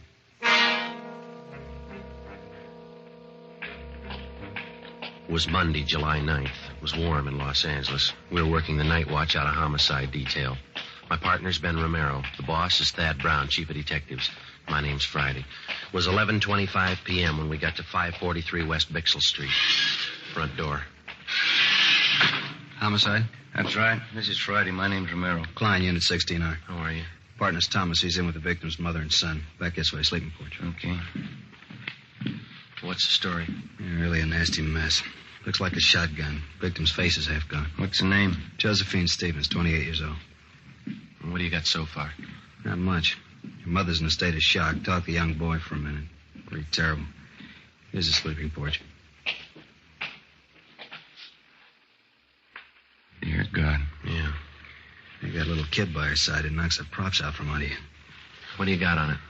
Seems as Josephine Stevens and her 7-year-old boy were sleeping in the bed when it happened. Haven't been able to fill it all out yet, but from what the youngster told us, it happened about 30 minutes ago. I'd say it was a shotgun, too, wouldn't you, Joe? Yeah, looks like it. You can see by the head of the bed here. It looks like shotgun pellets. Yeah. The screen in the door here looks like it was recently torn. Yeah, Thomas and I noticed that, too. We made an immediate search of the area. Didn't turn up anybody. Backyard, round the side, shrubbery. Didn't find anything. Yeah? We were careful not to step off onto the soft earth anywhere around. Didn't want a chance destroying any prints or anything. That's fine. Did you talk to the girl's mother at all, Klein? Very little. She's still hysterical. Doesn't seem to know what she's saying. Couldn't tell us very much. Yeah, well, let's step into the next room, huh? Room's just the way we found it. Nothing out of order. Dresser drawers are all closed. Room hadn't been prowled. No, it doesn't look like the work of a burglar or a prowler. Well, a burglar or prowler wouldn't be carrying a shotgun either, would he? The only thing Thomas and I found were they cut in the screen, the gate around the side of the house there. It was open. Crime lab been called? Haven't had time to do it right now. No, never mind. I'll take care of it. I want to call in anyway. Do they have a phone here? Right in the kitchen there on that table. Okay, thank you. I figure we could use some help, don't you? Yeah. They're right there to your left. Yeah, I see it. Thank you.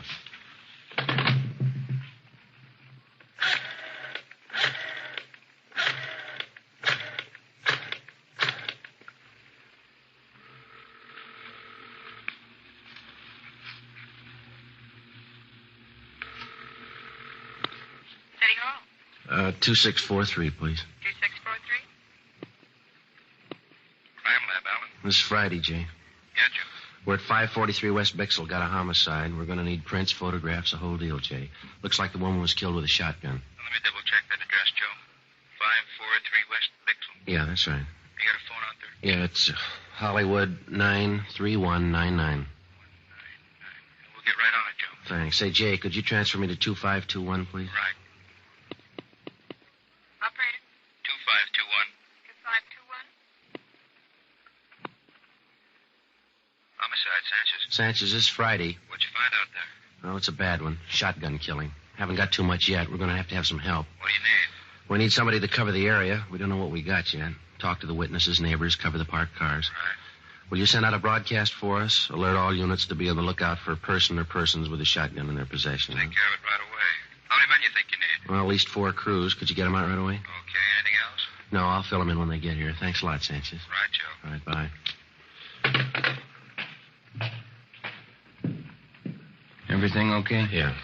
Klein says we could talk to the youngster. You don't think it'd do any good to talk to Mother? Huh? She's still in bad shape. Imagine she'll be all right in a little while, but I think you just wasted time right now. Well, I forgot something. What's that? I forgot to call the coroner. I'll take care of it for you. Well, would you take the boy into the front part of the house for us? Sure. Fine. Then if you'll just call Sanchez down in Homicide downtown, he'll notify the coroner for us. Right. Thanks a lot. Joe, you want to see something break your heart? Now, what's that? Notice the blood on the floor there, leading from the sleeping porch to this bedroom here. Yeah. Look like small footprints, huh? They are. Little boys. Well, let's go in the front room. Yeah. This is a boy, 7 years old, name's Charles. Right. Thanks, Klein. I'll make that call for you right away, Friday. Hello, son. What happened to my mommy? I'm sorry. You better take it, Joe. Yeah.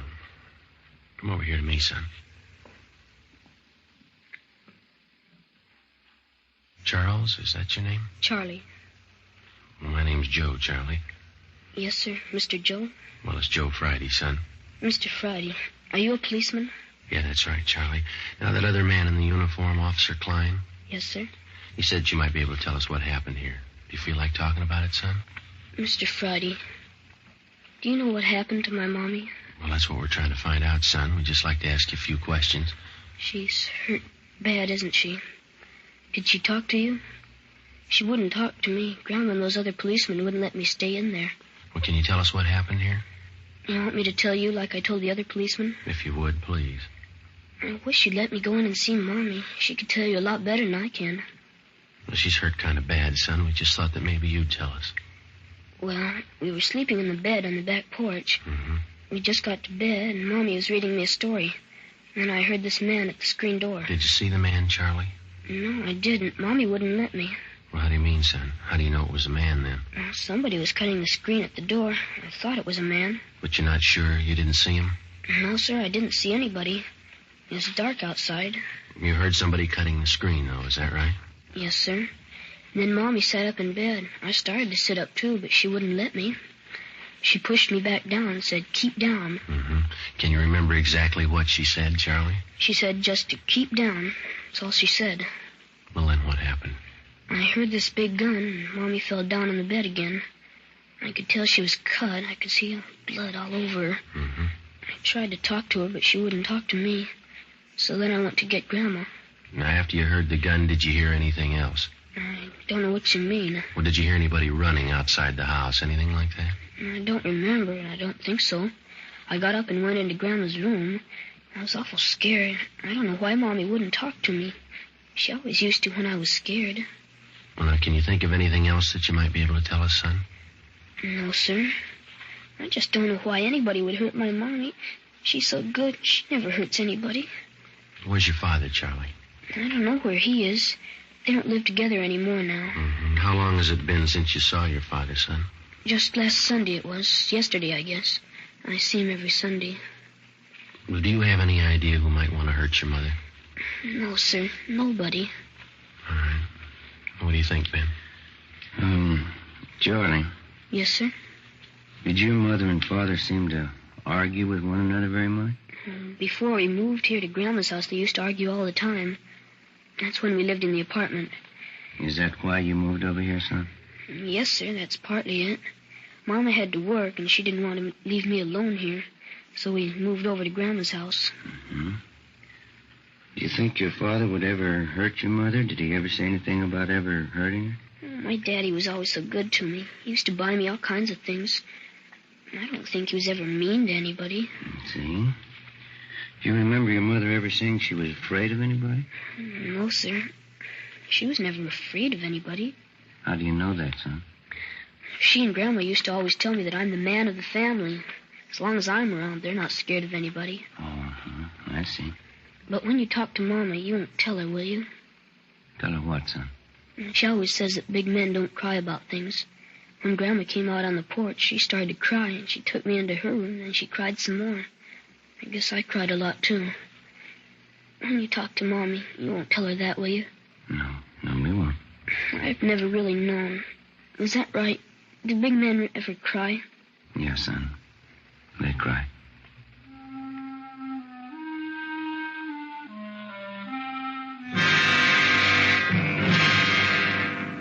11:45 p.m. The crime lab men arrived and went to work. They found 3 shotgun pellets embedded in the wall to the right and above the head of the victim's bed. 2 additional lead pellets were removed from the bedstead above the pillow on the right side of Josephine Stevens' bed. This fact, in conjunction with the position of the hole ripped in the screen door, proved that the victim was sitting up in bed at the time of the shooting. This fact, too, showed why the 7-year-old boy lived and his mother died. Further investigation showed that the fatal shot was fired from outside through the hole in the screen door. The search of the surrounding area failed to yield the murder weapon or any additional physical evidence. The neighbors were all checked. They could add nothing to what we already knew. The few who had heard the blast from the shotgun thought it was backfire from a passing car. Units in the area of the murder picked up 14 possible suspects on the street and in the neighborhood at the time of the killing. They were all checked out and cleared of any connection with the crime. Josephine Stevens' mother, Mrs. James Edwards, was in a near state of collapse, but she managed to give us a statement. Her story corroborated that of 7-year-old Charles Stevens. Supplemental broadcasts and an all-points bulletin were put out to try and locate the killer. Ben and I drove over to 1543 East Workman Street to check out the husband of the murdered woman. Well, this is it, huh? Yeah, White House there. All right, let's go.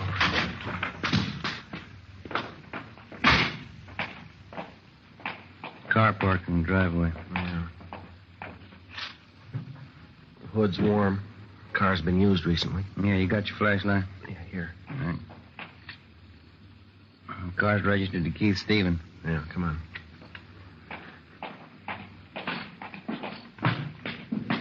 Lights are on inside, huh? Yeah.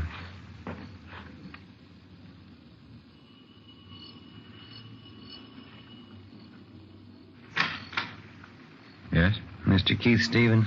Yes, that's right. Police officers like to talk to you. Want to come in? Yes, sir, thank you. What's the trouble, officer? When's the last time you saw your wife, Stevens? Why? Well, when did you see her last? Well, I was over there yesterday. Always go over every Sunday to visit my little boy, Charlie. My wife and I are separated. That's what we agreed on. And that's the last time that you saw her? Yes, it is. Why? Well, I'm sorry to have to tell you this. Your wife is dead. What's that? I'm sorry. You're kidding. She was all right yesterday. There must be some mistake here. No, sir, I'm afraid not. Josephine Stevens. You sure? 543 West Bixel Street. I gotta sit down. What happened? She was shot. Well, how? I can't believe this. Well, we're working on it now. Somebody shot her while she was in bed. I just saw her yesterday. How did it happen? Was it an accident? No, sir. Somebody killed her. How about little Charlie? He sleeps with his mother. Is Charlie all right? Yes, sir. He's fine. He wasn't hurt at all. It was a small miracle how he came out of it, but apparently his safety was the last thing your wife thought of before she was killed. It's just terrible. I still can't believe what you're saying is true.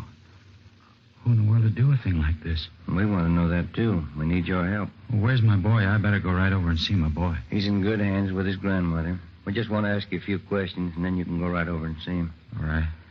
You gotta get whoever did this terrible thing. Yes, sir. We're going to try.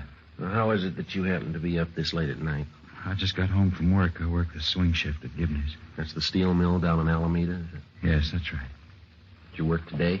Yes, I told you. I just this minute got in. Swing shift. What hours would that be? 4 to 12. Did you work the full shift today? I did. You don't think I would have done this thing? We have to check everybody. Is there somebody out at the plant that can verify the fact that you were out there during the entire shift today? Yes, my lead man and I always punch my time card in and out. How do you get to work? I drive. My car's right outside there, blue Chevy. Do you own any firearms? No, I don't. You ever owned any? No, never have. Didn't want a gun around with a boy. Let's see. You live here alone? No, since the wife and I split up, I live with another fella here. Mm-hmm. Where is he tonight? He's out somewhere, usually home when I get here. Do you have any idea where he might be? Does he go out much? He goes out quite a bit. He's going with some girl. Might be at a movie or something like that. Does he know your wife? Well, not too well, no. I think I took him over to the house one Sunday. He met my son Charlie and my wife. Try to take it easy, Mr. Stevens. Oh, I'm sorry. It's kind of hard to take. Yes, sir, we understand. This man that you live with here, what's his name? Carl Walters. Where'd you know him from? He advertised in the papers. He said he wanted somebody to share a small house with him. I answered the ad, and we seemed to hit it right off from the start. He's okay. What do you know about him? I know enough to know he's all right. I wouldn't want to get him mixed up in this. Well, has this Walters ever been in trouble? Has he ever been arrested? Not that I know of. He's a good guy. Fine Army record. I see. Have you ever been arrested? No, sir, never have. Any kind of an arrest? Misdemeanor, anything like that? Never. You never been in jail for any reason? No, sir, never have. I had traffic tickets, but I've never been in jail for any reason. I always paid my fines, never had any trouble. Have you any idea who might want to do a thing like this? No, no one. How'd it happen? Did they break in the house? No, it wasn't burglary or anything like that. Somebody just wanted to do away with your wife. If you can think of anybody who might do a thing like this, it'd help. You know, we've been separated for a while. Maybe she took up with someone who'd do something like this. I wouldn't know. I can't think of anybody I know that'd do this. I see. She and I have had our ups and downs, or we wouldn't be apart. We argued time and again over the custody of Charlie, but nothing serious. Can't tell you what a shock this is to me. You say that you don't own a gun. Do you know of any of your friends or hers that might? No, I can't think of anybody. Well, this fella, Carl Walters, what can you tell us about him? Now, please, he's all right. He certainly had nothing to do with this. Well, we just want to be sure to check everybody out. If you can tell us, it may save him some embarrassment. Well, I realize you have to be sure, but please believe me, he's all right. You say he doesn't know your wife at all? No, just that one meeting. You're sure he couldn't have had any part in it? Absolutely sure. Mm-hmm. What kind of a fella is he? Oh, average guy, I guess. Likes to swim, plays a little golf. Always wants me to go out camping or hunting with him. You ever go with him? No, I haven't so far. He wants to go on weekends, and I like to see my son on Sundays, like I said. What does he hunt, do you know?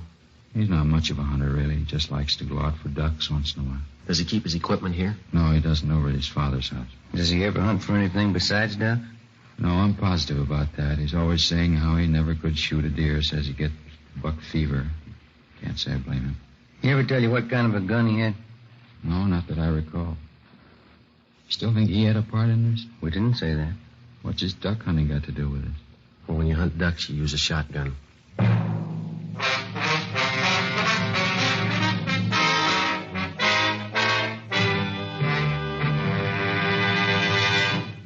You are listening to Dragnet, authentic cases from official police files. And now, let's look at our Fatima files. Listed under K. Kelly, Nancy Kelly, famous actress. She says, Between scenes, I like to relax in my dressing room and light up a Fatima.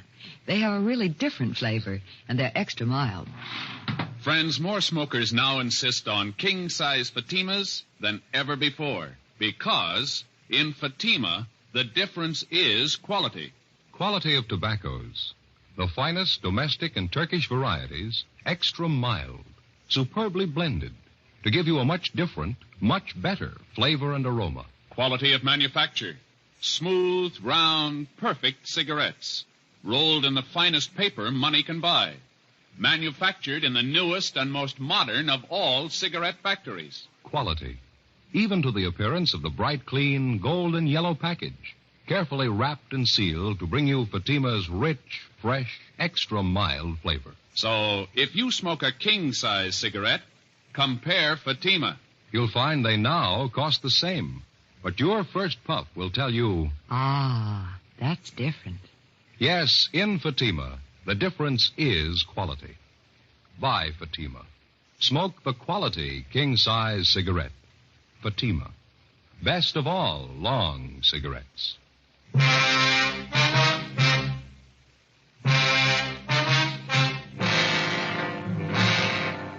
Tuesday morning, July 10th, 1 a.m. We continued to question Keith Stevens about the murder of his wife. He could add very little to what he'd already told us. We made a thorough search of his house and garage. We searched his car. We found nothing that would incriminate him in any way. 1:37 a.m. Carl Walters, the man who Keith Stevens lived with, returned home. We retraced his steps for the night of July 9th. All his time was accurately accounted for. We talked with his father. We were told that the shotgun had not been used for about 10 months, since last duck season. We looked at the gun and noticed that it was covered with lint and had not been recently fired. We talked to the plant foreman at Gibney Steel Mill. He verified the fact that Keith Stevens worked his full shift on July 9th and did not leave his job until 12 midnight. At this point, both men were clear of any complicity in the murder of Josephine Stevens. Tuesday, July 10th, 8 a.m. We made the usual routine check of R&I of the 4 people involved in the case so far. Josephine Stevens, the murdered woman, her mother, Mrs. James Edwards, the husband, Keith Stevens, and his friend, Carl Walters. Here it is, Joe. One package. Nothing on Josephine Stevens or Miss Edwards. That's right. And Carl Walters is clean. He kind of makes a liar out of the husband, Keith Stevens. It's his package. Yeah, or he forgot. Well, let's see. Keith Stevens. Here's the arrest report, one only. Let's see. It's 4127A. Yeah, picked up in drunk charge. He didn't forget, Joe. This was on June 7th last. Yeah, let me look at that officer statement, huh? Mm-hmm. Let's see. Above suspect was picked up in the company of co-defendant Michael Duff, booking number 8023. Both suspects were drunk and disorderly at time of arrest. Their condition was such they were unable to care for themselves. No, he didn't forget. Hey, Mary. Yes, sir? Pull this package for us, will you, please? Booking number 8023. Give us a mug if he's got one, huh? What was that arrest date? June 7th, 51. Thank you. That's an outside chance, huh? He lied once. Maybe he'll lie again. What do you suppose he was trying to prove by not telling us about this? I don't know. Here you are. Oh, thank you, Mary. It's a little bigger package, huh? Yeah. Look, his R card. He's done time in Quentin. Yeah. 1933, grand theft auto. Did 4.5 years, paroled out in 37. Here he is, back in again on suspicion of robbery. 1946, charge released. Picked up again, suspicion of robbery, released again. Michael Lewis Duff, alias Mickey Duff. Stevens is moving in pretty fast company. Yeah. Look here, this is the guy, all right. Here's that last drunk arrest. See on that we saw on Stevens, June 7th? Yeah, uh-huh. Is there a mug there, Joe? Let's see. Well, there's this one on that 211 arrest in 47. Yeah, I see that one. It's pretty old, though. It's a little worn. Kind of hard to see. So check that last arrest report on the drunk charge. Maybe we got one of those auto photo strips. That ought to do it. I hope so. Yeah, here we are. Let's see. Yeah, those auto photos are good mugs, aren't they? Yeah. What address did he give on that last arrest? 5234 West Main. No, all these other addresses are just transient hotels. That Main Street address, the most recent, looks like the best bet. This is probably why Stevens lied about being arrested. Yeah, let's see if he lied about anything else. We drove over to 5234 West Main Street. It was a small 2-story rooming house. We checked with the landlady, and she told us that she had a man registered under the name of Michael Duff in room 20. She told us that he had just walked out a few minutes before we arrived, saying he was going down to the corner to buy a newspaper. We identified ourselves and stated that we'd wait in his room for him. We asked her not to tell him. She went upstairs with us and unlocked the door to room 20. We made a thorough search of his place. It was a 2-room apartment. I searched the living room, and Ben went over the kitchen. Joe, come here. Yeah. Look here. Look, I'm up under the sink here, cradled in the gooseneck of the drain. Yeah, shotgun. Yep. Just a minute.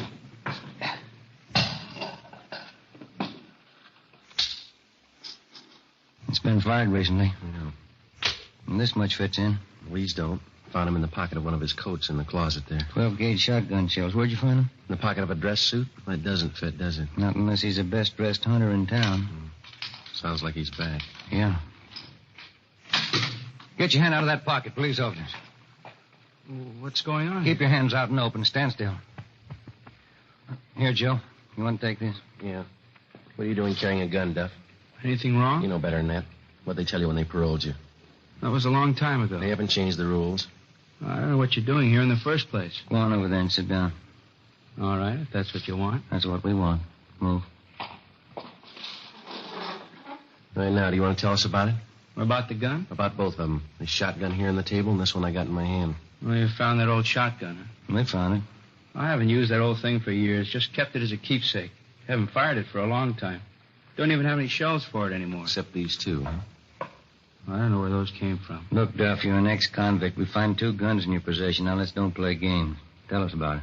I haven't got anything to tell you. I would if I did. I just had a long talk with Keith Stevens. What'd he have to say? Never mind what he had to say. Let's hear your side of it. You wouldn't try to kid me, would you? Now, you listen, fella. We just came from a house over on Bixel Street. There's a woman lying in bed over there that took a blast from a sawed-off shotgun. You own a shotgun. It's been recently fired. You lied. You said you hadn't fired it. You said you didn't have any shells for it. Well, here they are. Now, look, they fit, don't they? Take a good look at it, mister. There's only one thing missing. Who pulled the trigger? Let's have it, Duff. Did Stevens tell you? We'll ask the questions. Now, come on. All right. I did it, but I did it for Stevens. Told me he'd give me $1,000 if I kill his wife for him. I haven't been paid yet. I'm still waiting to get paid off. You won't have to wait any longer. We took Michael Duff downtown together with a murder weapon. He gave us a full confession stating that Keith Stevens had offered to pay him $1,000 for the murder of his wife. He said that he and Stevens had planned it together. 1:30 p.m., Tuesday, July 10th. We drove out to pick up Keith Stevens. What else could I do? Is that how you justify the murder of your wife? It was her fault. If she'd have just tried to be reasonable, this never would have happened. People settle these kind of problems every day, and they don't use a shotgun. You wouldn't understand. Unless you got a son, you'd never really understand why I did it. I've got a son. I don't understand. And you don't love him like I do. Couldn't stand the thought of never seeing him, having her take him away from me. And that's the way you want us to put it down. But you didn't want your child taken away from you, so you killed his mother. Not exactly. She was going to take him away. She wanted him to forget all about me. She wanted him off for herself. Did your wife tell you all this? No, of course not. Any fool could see that's what she had in mind. You mean just because of some argument that you and your wife had, you just assumed all this to be so? Sure. I knew she'd never give me a break with Charlie. Isn't that what always happens? And you never asked her how she felt? Never thought that you could stand on your legal rights? Never knew that what you're trying to make us believe seldom happens unless there's a good reason for it? Wasn't going to let her take my son away from me. Nobody could do that. Yes, sir, you're right. You lost him yourself.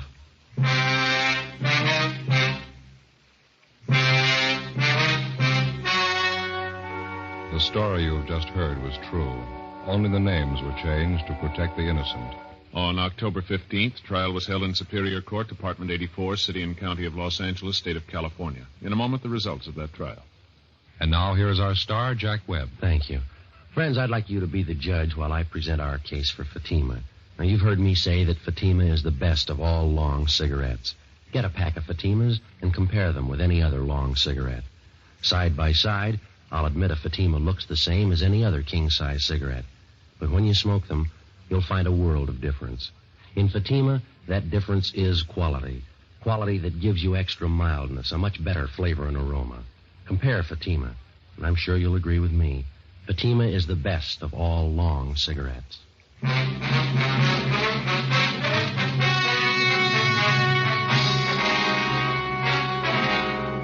Keith Edward Stevens was convicted of murder in the first degree and received a life sentence. He is now serving his time in the state penitentiary. Michael Lewis Duff was convicted of first-degree murder and received the death sentence. He was executed in the lethal gas chamber at the state penitentiary. Dragnet wishes to thank Sheriff Brian Clemens of the parish of East Baton Rouge, state of Louisiana, for the appointment of Sergeant Joe Friday and Sergeant Ben Romero as honorary deputy sheriffs. Our sincere thanks to Sheriff Clemens.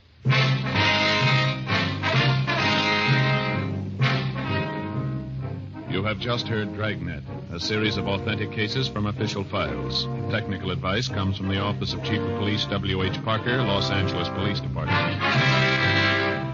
Fatima Cigarettes, best of all long cigarettes, has brought you Dragnet, portions transcribed from Los Angeles. Stay tuned for Counter Spy, next over most NBC stations.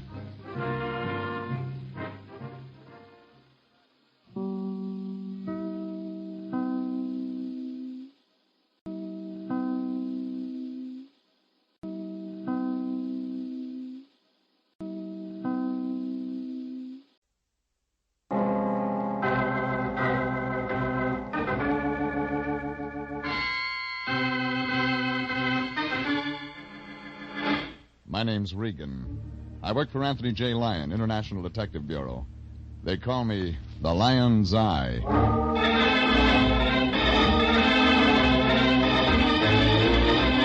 Wednesday at 9, and CBS brings you Jeff Regan, Investigator, starring Frank Graham as Regan with Frank Nelson as Anthony J. Lyon. So stand by for mystery and suspense and adventure in tonight's story of The Little Man's Lament.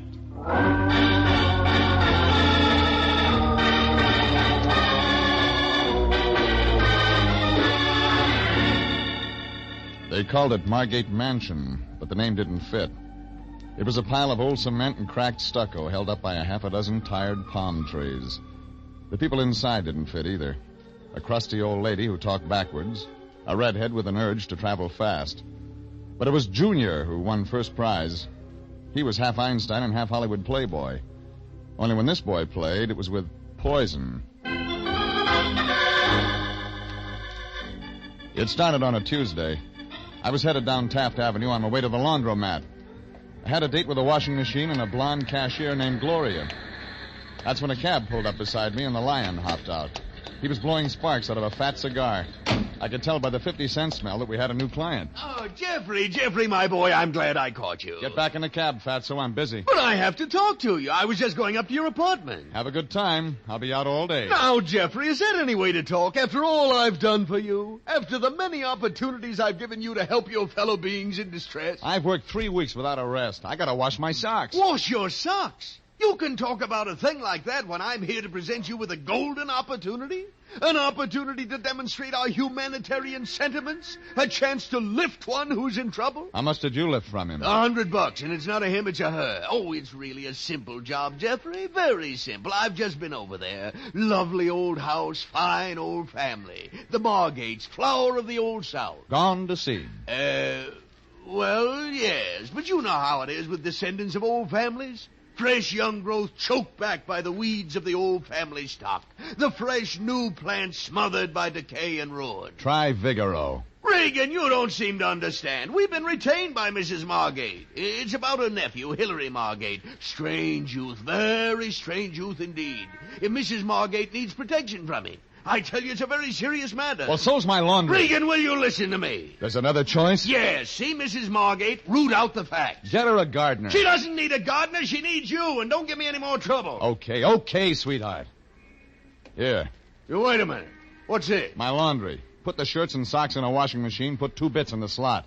And stay away from the blonde. She doesn't like cigar smoke. Regan, this means you will see Mrs. Margate? Don't try to be coy. You knew I'd see her the minute you stepped out of that cab.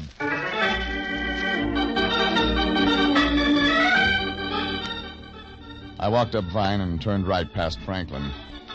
All the places up there are old, but Margate Mansion was old when William S. Hart was Gene Autry. A bunch of turrets made out of wood that termites wouldn't look at. But I was looking at what was standing in the front bay window, looking at me. Red hair and wide eyes and a complexion like skim milk. She was what answered the door when I twisted the old-fashioned bell. Hello. I saw you from the window. Yeah, I saw you seeing me. Come in. Oh, come in, please. Thanks. I hope you don't mind the disorder. I'm afraid I don't... Your name? Regan. Oh. Sit here, Mr. Regan. Please don't mind the dust on the sofa. No one nice ever comes, so it doesn't matter. I like you. I want you to stay. It shows. You're not married or anything like that, Mr. Regan. Nothing like that. Oh, that's nice. I'm not married either, Mr. Regan. I heard it was Mrs. Margate. Oh, that's my aunt. I'm not married at all. Mr. Regan, you didn't just come to see my aunt. I've got a lot of time. Oh, I've been foolish again, haven't I? Oh, sometimes I get so mixed up. I'm... Oh, wait a minute. Wait. Yes, Mr. Regan. What's your name? Gwethelyn. Mrs. Margate's niece. Yes. Hilary's your brother? Yes, Mr. Regan. All those questions. Business. Business? International Detective Bureau.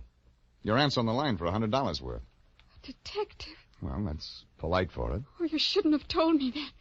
You shouldn't have told me that at all. Suppose you tell me some things. I'm mixed up, Mr. Regan. I can't tell. Gwethelyn. It's my aunt. Did I hear the front door bell? Don't say anything. Don't tell her. I did hear the front door. Well, Gwethelyn, who is this man? Regan. Regan? Oh, you're the man they call the Lion's Eye. I'd been expecting you. I'm gardening. I should have figured. What? Oh, I have a green thumb, as they say. Follow me. Go to your room, Gwethelyn. Yes, Auntie. Gwethelyn? Yes, Auntie, I'm going. She went all right, like a rabbit at a greyhound race. Only I wasn't sure this rabbit could stay ahead of the dogs. But right then I had another problem, keeping up with Mrs. Margate. It wasn't the way she walked. It was her talk that winded me. We'll go to the garden. My niece and my nephew are problems that weigh heavily on my heart, Mr. Regan. Oh, this way. Family collapsing and falling to ruin. Just 3 Margates left. Myself and the 2 children, Gwethelyn and Hilary. Only 52 years old with such responsibilities. Hilary? No, myself, of course. 52. But Hilary's the real problem. You follow me? Right behind you. What? Oh, yes, out this door. The garden. There. Do you see that pool by the date palm? Uh-huh. Fish. Carp, Mr. Regan. He concocts things. Hilary. Brews things. Poisons. One day he fed something he had brewed to Hilary F. Margate, Sr., the carp, and he turned bright green. Hilary? The carp. We found him next morning floating belly up, stark bright green. Hilary F. Margate, Sr., the carp. We name our fish after the dear departed members of our family. Nice custom. Yes. Hilary poisoned the carp when he was only 146 years old. The carp? Yes. Come along. Hilary was only a boy at the time. Such a problem, Mr. Regan. Oh, here, my vegetable garden. Have an onion, Mr. Regan. Delicious. Yeah. Look, Mrs. Margate. Eat the onion, Mr. Regan. George. George is my gardener. I'm over here, Mrs. Margaret. Oh, well, you can go out back and cut the weeds, George. Mr. Regan and I have some private matters to discuss. Yes, ma'am. Excellent man, George. Excellent. And be sure you get them all, George. We must be rid of the weeds. Yeah. Okay, ma'am. Now we're alone, Mr. Regan. The onion, go on, eat it. As I was saying, Hilary, that boy, such a problem. Yeah, as you were saying. Yes. Good, aren't they? Mrs. Margate, what is it you want me to do? Do? Well, I want you to look after Hilary. I was told you wanted protection. Well, it's the same thing, isn't it? No. Hilary needs a nursemaid. That's not our line. No, see here, Mr. Regan. International Detective Bureau has already agreed to handle my case. Mr. Lyon himself accepted my check. He'll accept anyone's check. But he promised to help. Well, then talk to him. I'm talking to you. I'm explaining. You're explaining nothing. You've given me a lot of double talk, and I have a feeling that's all you want to give me. Now, make sense. All right. You're going to force me to say what I hoped never to say to anyone. Not anyone. My life is in danger. I can believe that. My tea. Yesterday, I noticed the odor of almonds. I'm listening. No, I didn't drink it naturally. Naturally? Hilary brewed that tea, Mr. Regan. My nephew. Now you've said something. Where is he? Ocean Park, the shooting gallery. Shooting gallery? Yes, he's strange, very strange. He brews things, collects guns, practices shooting. You won't like him. Suppose I go talk to him. Well, you'd better. As I've said, Mr. Regan, I don't wish to be murdered.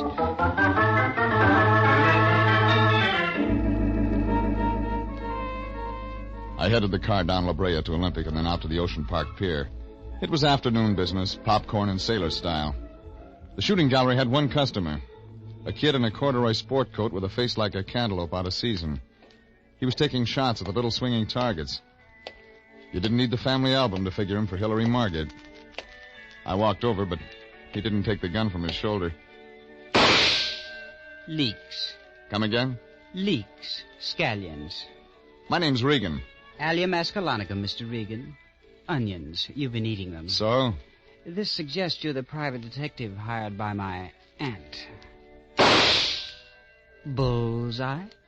You read palms, too? I fancy myself an amateur detective, Mr. Regan. I seldom miss.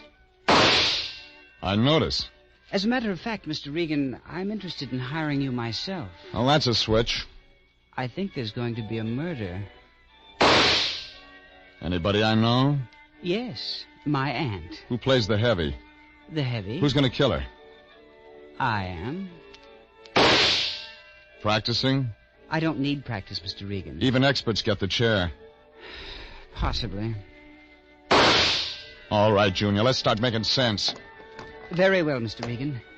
My aunt is a domineering autocrat. Actually, I should hate to kill her. But I feel I must. To protect myself, you understand. From what? You know, I dabble in poisons, Mr. Regan. I am empoisonné, as the French say. Poisoner. When I was 15... I heard that one, yeah. Hilary F. Margate, Sr., the carp. Oh, he died a horrible death. My regrets. Now get to the point. Ours is an evil household, Mr. Regan. The last of the Margates, a decaying race. My aunt, for example, and Gwethelyn. I met her. Then you understand that something must be done. This is an urgent matter, Mr. Regan. it would be wise to take my case. One Margate for a client's too many. Very well, Mr. Regan. But you want information. Perhaps I'll give it to you tomorrow. I'll phone you. As they say on the radio, you may save a life. Possibly your own?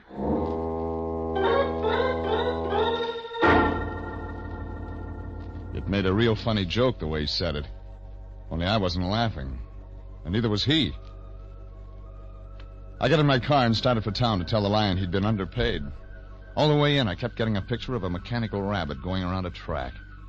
I tried putting Gwethelin's face on it, and Mrs. Margate's, then Hillary's. The others didn't fit. Gwethelin's did.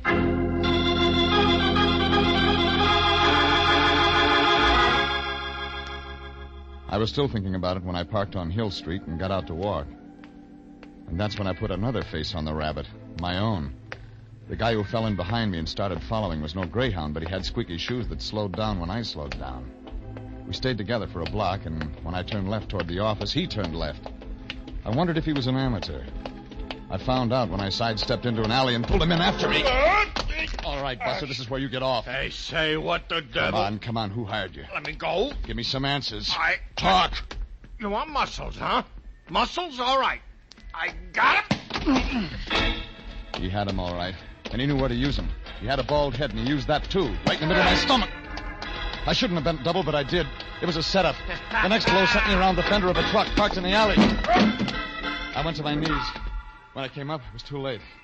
The bald head was gone. But someone else was there. Mr. Regan. It was Gwethelin Margate. Mr. Regan, you should be careful. You all right? He was following me. No, Mr. Regan, no, he wasn't. I was going to your office. He was following me. She was ready to talk, but the fog in my head wouldn't let me listen. I got her around the corner into a bar. She waited until the waiter brought the drinks. 2 Bourbon Street, Mr. Regan. And if I may say so, this is a lovely tomato you're escorting to my humble palate. You said so. And may I say, Mr. Regan, I'm also partial to redheads. On account of my first love was a redhead. She played second flute in our orchestra. Sure. Keep the change. That was when I was with Stokowski. The Hollywood Bowl, how well I remember. Me and my fiddle. We made together beautiful music. Me and the fiddle, you understand, not the redhead. She gave me nothing but the cold shoulder on account she was hot for a guy that played bass. Come on, you told me this story yesterday. You don't wish to hear the story of my life, Mr. Regan? Well, it was the same way with Mr. Stokowski. The artist is lost in the world of today. All right. Now we can talk. I don't know, Mr. Regan. Who was following you? It doesn't matter. I'm used to it, Mr. Regan. Who was the mug? It doesn't matter, Mr. Regan. It's too late anymore. I thought... You thought what? I thought you'd help me, Mr. Regan. I was on my way to your office. Why? There's going to be trouble, Mr. Regan. Serious trouble. What says so? Everything. Hillary, my aunt, they're all acting so strangely. And those people who come to the house. People? Who? I don't know. But the man who was following me is one of them. Oh, something strange is going on, Mr. Regan. Something terrible. You still haven't told me anything. Don't you see? It isn't anything I can tell you. It's a feeling. A terrible feeling. Everything's wrong. I've got to have facts, lady. I don't... Wait. There's one thing. Yeah? The gardener. Mr. Hendricks. George? Yes. My aunt knows him, Mr. Regan. Better than just a gardener. Something else. What? George has been in prison. I know he's been in prison. I heard him say something once on the telephone. To who? I don't know. There's so much I don't know. That makes two of us. You don't believe me. You've got to believe me. Something terrible's going to happen. Sure. Hillary's going to kill your aunt. Hillary? Oh, no. That's not it at all. It's me they're going to kill, don't you see? They're going to kill me.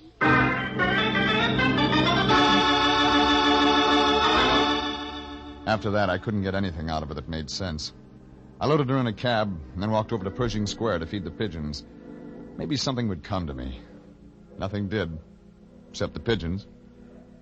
After a while, I went over to the Examiner morgue to look up George Hendricks. There was nothing, not a word. But the Lion has ways of finding those things out, so I went back to the office. The Lion had information, all right, but not the kind I expected.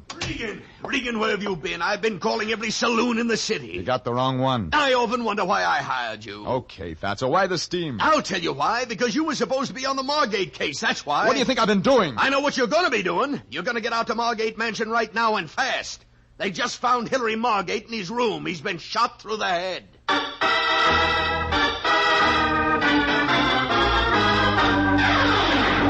This is CBS, and you're listening to The Story of the Little Man's Lament. Tonight's adventure with Jeff Regan, investigator. Here's a special word for those of you who are interested in setting up a retirement fund. One that will permit you to have some of the good things of life before you're too old to enjoy them. Join the payroll savings plan where you work and invest in United States savings bonds. Under this plan, your firm sets aside whatever sum you name from each paycheck and uses the money to buy savings bonds for you. Buy United States bonds and keep them. And now, back to tonight's story of the Little Man's Lament and Jeff Regan, investigator.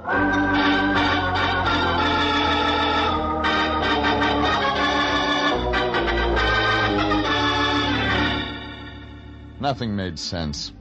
There were 3 Margates. The old lady, her nephew Hilary, and his sister, Gwethelyn. And all 3 of them wanted to hire me to stop a murder. Then the Lion tells me Hilary Margate has just been shot. Well, one thing was sure. With 3 people to work for, one of them was bound to turn up dead. I put the Lion to work looking up the gardener, George Hendricks. Then I hopped in the car and headed out to the Margate place off Franklin Avenue. By the time I got there, it was turning dark. Out front, a black and white Nash said, "Police," in big letters. But when the old lady opened the door, she acted as though she'd never heard of police.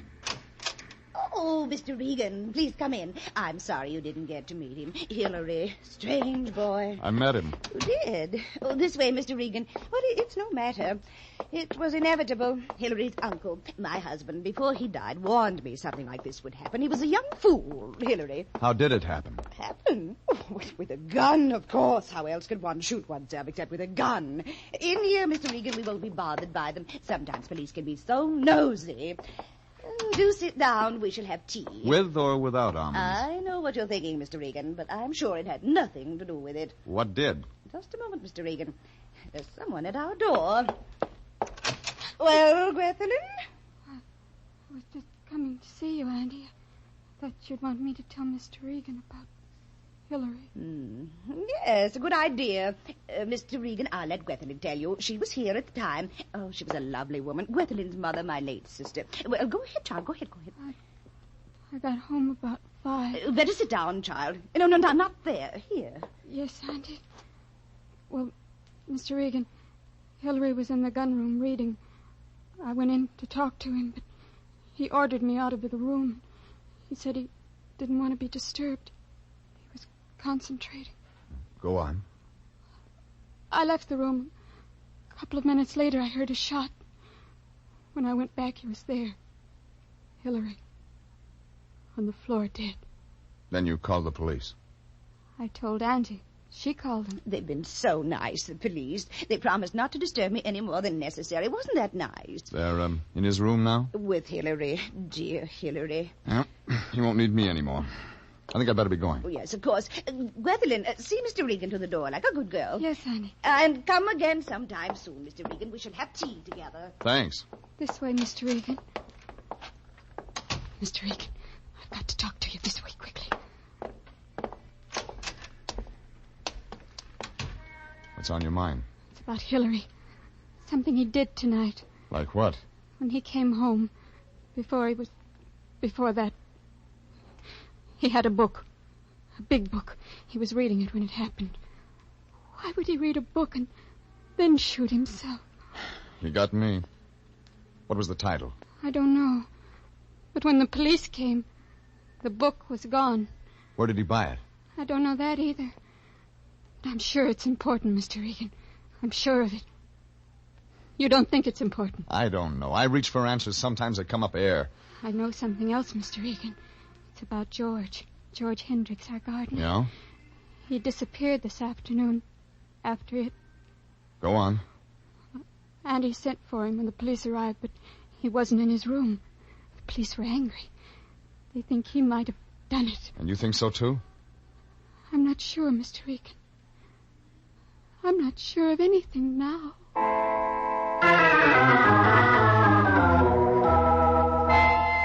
She turned and ran into the house and left me with a lot of night air and cool breeze. If Hendricks had taken a powder, the police would check that angle. That left me with a book. A very big book. I walked down Franklin toward my car. Up ahead, I saw a small man in a black suit locking up a shop door. Over his head, a sign said Franklin Avenue Bookshop. That did it. I caught him before he closed up. I beg your pardon. You know Hillary Margate lives up the street? Yes, I know him. Why? Was he in today? He's a regular customer. Was he in? Yes or no? Yes. Did he buy a book? No. You sure? Positive. He asked for a volume we didn't have. What volume? I don't remember the title because we didn't have it in stock. It was a textbook. Textbook? Yes, on horticulture. Plants. Plants? Does that mean something to you? Yeah. It could explain why the Margate family has gone to seed. It was crazy, but it was beginning to untangle. I headed for my car up the street. Before I touched the starter, I found out I had company. All right, Regan, drive. The gun in my back told me he meant it. One look in the mirror told me he was George Hendricks.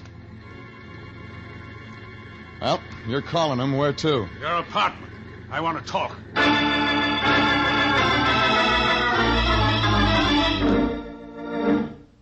Have a chair, Regan. It's your house. Thanks. I talk. You sit and listen. I can stand. I say sit down. It's your party, Hendricks. There's been an accident at the Margate house. I heard. Hillary shot himself. That right? You think different? Changed my mind. I didn't kill him, Regan. Who said you did? I never could get used to confinement. Oh. San Quentin? Sandstone. Sandstone, Minnesota. Tell me more. Listen, Regan, the police don't like guys with a record. What was your rap, Hendricks? Checks, something like that, forgery. So why tell me? You're moving in my direction, Regan. I don't like it. Is that why you ran? There's something else. Yeah? The name. It isn't Hendricks. It's Margate. What's that? Freehold Quincy Margate. No wonder you changed it. There were several reasons. Yeah, old South family. Listen, Regan, you gotta believe me. I didn't kill Hillary. I didn't have anything to do with it. You know a big guy, bald head with a stupid face? Morley. He works at the Margate place, part-time. What's his job? Flunky. He works in the garden with me. When he isn't tailing the girl. Leave me out of that part of it. Well, do I answer that? Yes, but watch what you say.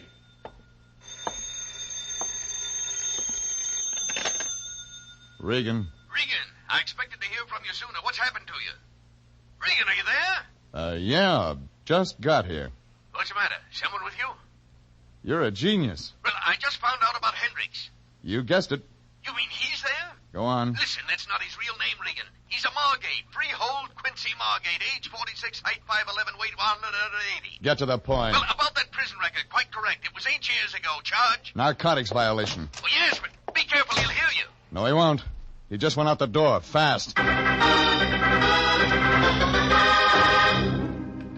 had what I needed. I averaged 50 down Franklin and pulled up in front of the Margate place 10 minutes later. It was dark and it looked empty, like a beer can after a picnic. I found an open window and crawled in. It was the gun room. And that meant I didn't have to go much farther. But somebody changed my mind for me when the door suddenly opened, and a hunk of orange lightning stabbed in my direction. I ducked and the chair next to me toppled over. I couldn't wait for the next one. Let me go. Drop it. You're hurting my... That's better. Now, some lights. Mr. Regan, I thought you were one of them. I'm not. That book Hillary was reading. I'm in a hurry, baby. You already know, don't you, Mr. Regan? All right. I didn't see it closely. It had pictures of plants. Like the ones in your backyard? Yes. I didn't know what it meant until... Until Hillary got it, and then you were too scared to talk. Why? Mr. Regan, Hillary didn't poison my aunt's tea. They only said he did so they could kill me and then blame him for it. That way they'd be rid of both of us. Yeah, but Hillary caught on too quick. That's why they killed him, Mr. Regan. Oh, don't let them know I know. It won't matter now, baby. I circled around the house in a hurry. Empty. Then I tried the garden. That's when I saw it. 50 yards behind the house. A strange light at first, then something red that began to grow. Then smoke and more smoke. I ran for the back of the garden in the flames. She saw me coming. Stand back, Mr. Regan. Maybe tomorrow, Mrs. Margate. I warn you, Regan. Stand back. You hired me, remember? Take one more step, Mr. Regan, and Morley will kill you. You figured he'd be around. Put that gun down, Morley. The smoke's getting in your eyes. No! Shoot him, Morley! Shoot him! You're too late for that. I drove across the column of smoke and caught his arm as he tried to find me with that gun. I got to him first. I owed him something for what he'd given me in that alley, and I paid him back with interest. The old lady just stood there and glared at me, the fire reflecting in her eyes. It took me 10 minutes in my best sport coat to stop the blaze. But the price was cheap, because where the fire had been was a nice pile of Exhibit A. It looks just like an ordinary plant, but the police call it marijuana.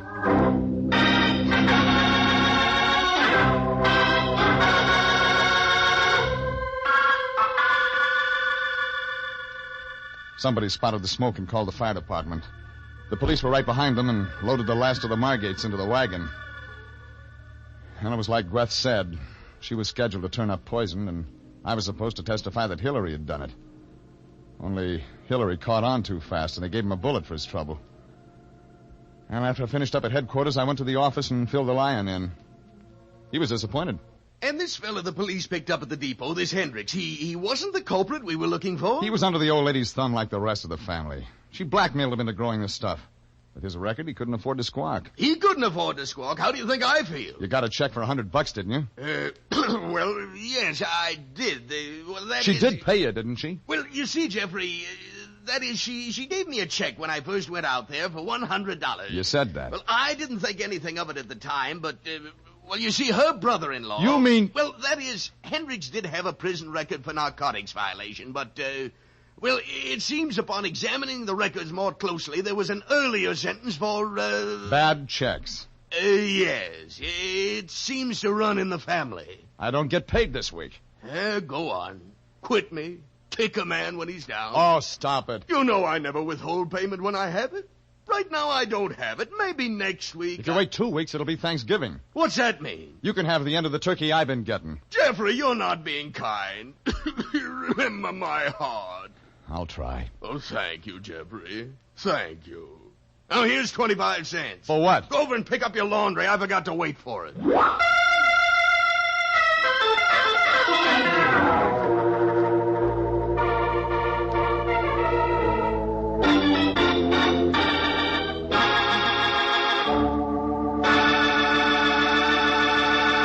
Jeff Regan, Investigator, is written by William Frug and William Fifield, directed by Sterling Tracy, and stars Frank Graham as Regan with Frank Nelson as Anthony J. Lyon. Original music is by Dick Arant.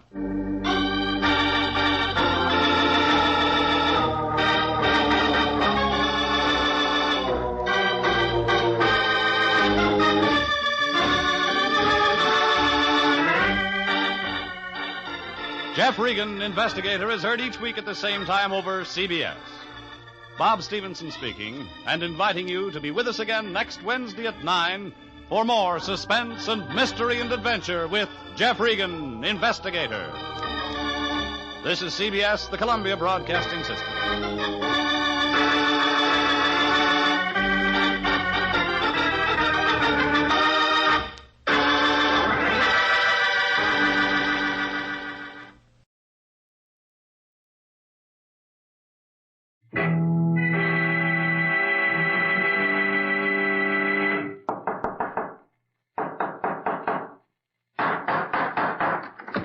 What is it? It's another case for Nick Carter, Master Detective.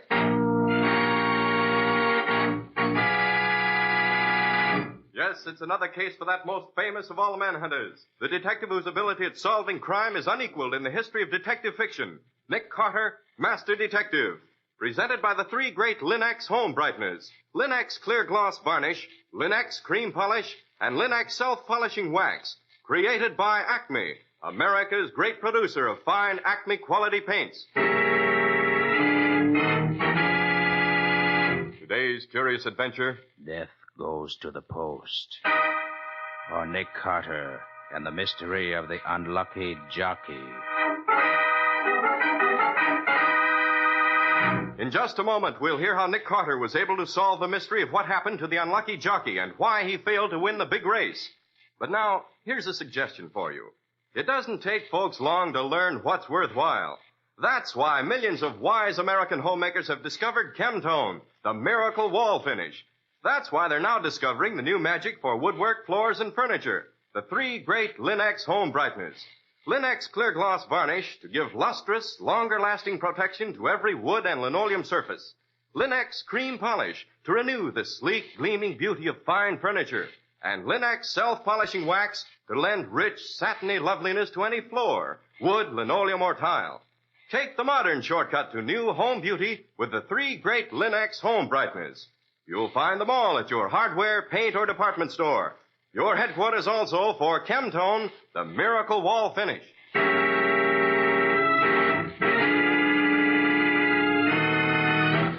And now for today's mysterious adventure with Nick Carter. As today's story opens, it's near the end of the last racing season in World City. Nick and Patsy are walking back to Nick's office when Nick suddenly seizes Patsy's arm and says, Hold it, Patsy. What's the matter, Nick? That woman coming out of the pawn shop. Looks familiar, but I can't place her. She's a good-looking woman. Although if that blonde hair of hers is natural, I'm a Chinese grandmother. She doesn't seem to be connected with crime in any way, yet. And look who's trailing her. Benny Retzel. I know him right enough. He's a private cop for the Mutual Protective Agency, isn't he? Yes, and they're a choice outfit not to get mixed up with. Their slogan is, you marry them, and we trail them. Well, let them go. What do we care who's getting married or divorced? We can just mind our own business and wait go a minute. on. I'm going in the pawn shop. I want to ask a few questions. But why? What's it to us? Oh, probably nothing. Just curious to know who that woman was. Go ahead, make a fool of yourself. She's probably nobody. Well, Mr. Carter here. Oh, so it's you, Al. Yeah, I swear to you, though, I ain't guilty. What's this you're not guilty of? Whatever you say I done, I ain't. Oh, you'll probably have it that. But that's not why I'm here. Who was that good-looking blonde that just went out of here? Should know her, but I don't. Such a one she is. The wife of Colonel Pembroke, no less. Colonel Pembroke? The big horse race man? Yeah, that's the one. And you know, if I was a betting man, Carter, which I ain't, I'd see if the Colonel had a horse running at the track this afternoon. I'd put a bet down on him. On the Colonel or the horse? Such a question. The Colonel, he could win a horse race, maybe? Go on, Al. What's the story? It's just a hunch, that's all. But when a dame asks me to give her $3,000 on a string of pearls worth maybe $10,000 and swears she'll redeem them in 24 hours, and if she's married to a string of fast horses, well, you can make your own guess. And it would still be a guess. Take me to the races, Nick. Why should I? I want to win some money by betting on the Colonel's horse. You know the Colonel, don't you? Oh, yes, I know him slightly, but I hardly think that's... Oh, come on, Nick. It'll be fun out there anyway. I love horses. All right, but don't expect me to pay your betting losses. You're strictly on your own out there.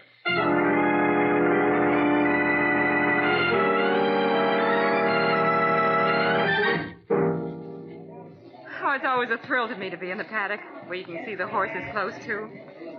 Gosh, they're such beautiful things. You certainly are. Oh, there's the Colonel and his party. Let's stroll over there. Oh, there's his wife, too. Yeah.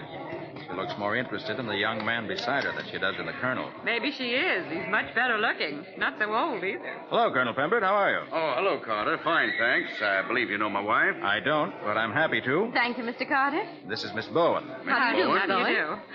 Oh, what a beautiful horse. Is that yours, Colonel? Yes, Miss Bowen. That's Speed Queen, the winner of the next race. Oh? How do you know that, Colonel? Because she's ready. She'll run the legs off every other horse in the race. Better put something down on her. I'll believe a horse is really going to win when I see her trainer putting up some of his own money. Well, you'd see that right now, except that I never allow my employees to bet on any race in which we have an entry. Is that right, Dearson? That's right. It's only that rule of yours that's keeping me from picking up a fortune on this race. Well, I still say I'll believe it when I see it. The end of the race is the time to tell how good Speed Queen really is. Shall we go, Patsy? Mm-hmm. Right to the betting window. I want to put $2 down on Speed Queen. She's too beautiful to lose a race.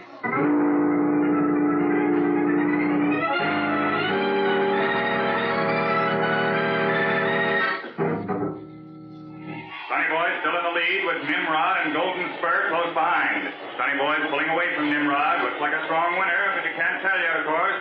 Nimrod's getting a good lead on Golden Spur, who's coming up. Well, surface. Patsy, your friend Speed Queen is pretty far back in the bunch, if I can see straight from here. That doesn't mean a thing, Nick. You know it. Nothing, except that you're probably out $2. I am not. I'm going to win. Look at Speed Queen now. She's starting to come out. Say, she is at that. But now things seem to be changing. Speed Queen, who's been hanging in the back of the bunch so far is beginning to pull up. She's passing the other horses as if they were standing still. Sonny Boy still in the lead with Nimrod close behind.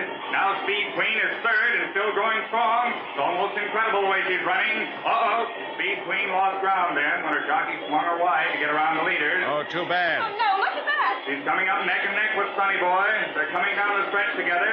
Now Speed Queen pulling ahead. Oh, I'm a sucker, am I? Look at that baby girl. Oh, Nick, she's going to win. She's going to win. I know she is. Looks very possible now, Patsy.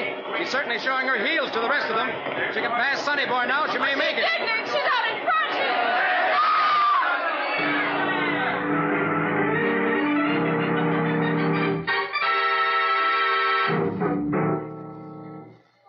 That was awful, Nick. What do you suppose happened to Speed Queen's jockey? We may never know, Patsy. He wasn't dead when he fell off his horse. The horses coming up behind him trampled him to death. Do you suppose he had heart failure? Maybe, and maybe not. When a horse that isn't a favorite suddenly comes up from behind to take the lead away from the favorite, and then something happens that lets the favorite win after all, I'm just naturally a little suspicious. Oh, hiya, Nick. Oh, hiya, Tim. Did you have anything on this race? Well, Patsy had $2 on Speed Queen, but That's you right. saw what happened. Well, she must have gotten the same tip I did. Speed Queen was all set to win, but the big money didn't know it. I was so sure the tip was good that I put $100 on her nose. Well, here's one ticket I'll never cash in on. Oh, wait a minute. Huh? Don't tear up that ticket. If you don't want it, give it to me, will you? Oh, you want a souvenir? Sure. You're welcome to it and anything you can collect on it. Thanks. You know, if Speed Queen had one, that'd be worth $1,300. Now it's just waste paper. Perhaps you're right, Tim, but I have a hunch. Come on, Patsy. Let's stroll down to the payoff windows.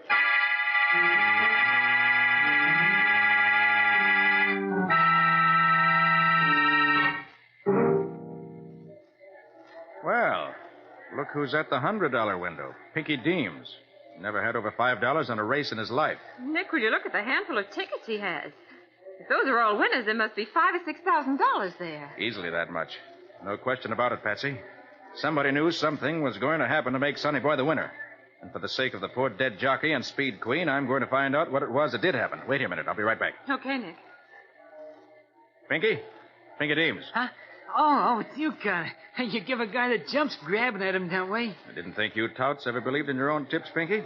Not enough to bet all that money on them. You got me wrong, Connor. I didn't have nothing on this race. It was just hanging around. I only got bus fare back to town. Pinky, I hold a $100 ticket on Speed Queen.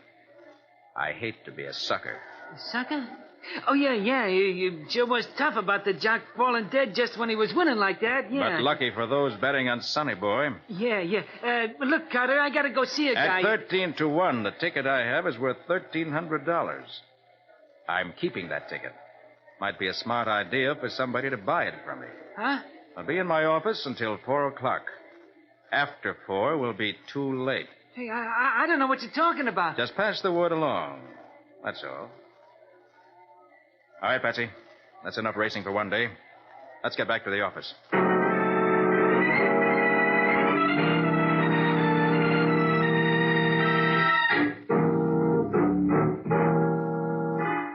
You really think you're going to hear from somebody before 4 o'clock, Nick? It's almost that now. We have callers, Patsy. I'll get it. Yes? Okay, thanks very much. Not a caller, Nick. It's a package. Package? Mm-hmm. What'd I tell you? Well, I'll be up. What is it, Nick? Look, Somebody's ear. Oh, Nick, how horrible. there's a note. It says, Pinky, listen too hard. He won't hear you the next time you talk too much. If you do. So I was right. It was murder. You mean Speed Queen's jockey? Exactly. Give me the phone. But, Nick, I don't understand. You will. Hello. Daily Globe? Put Tim Rourke on. Just a minute. What are you going to do? Oh, Tim Rourke speaking. Tim, this is Nick Carter. Oh, hello, Nick. What's on your mind? Got a hot special for your final edition. Yeah, what is it? Quote me this way. The death of Speed Queen's jockey in the third race this afternoon was not accidental. What? It was murder. Hey, now, wait a minute, Nick. Are you sure you're... Run it just that way and quote me. Then you'll be in the clear. Yeah, but I can't just... Yes, you can. I've never given you a bum steer yet, have I? No, but Well, thanks, Tim. So long. That ought to start something. Maybe somebody will try to buy that $100 ticket from me yet. Nick, you can't mean you're trying to blackmail somebody into paying you $1,300 for not investigating. Oh, you know me better than that, Patsy. I hope somebody will try to pay me the money so I can get a lead on where to look for the jockey's murderer. Because it was murder, and no mistake.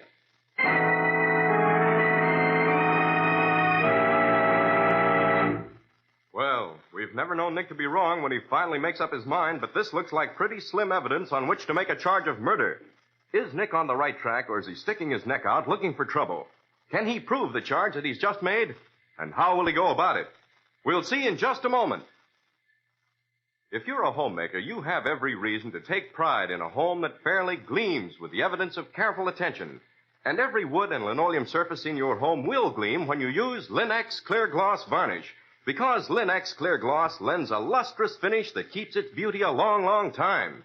It lessens your housework amazingly, too, for it's so easy to keep clean.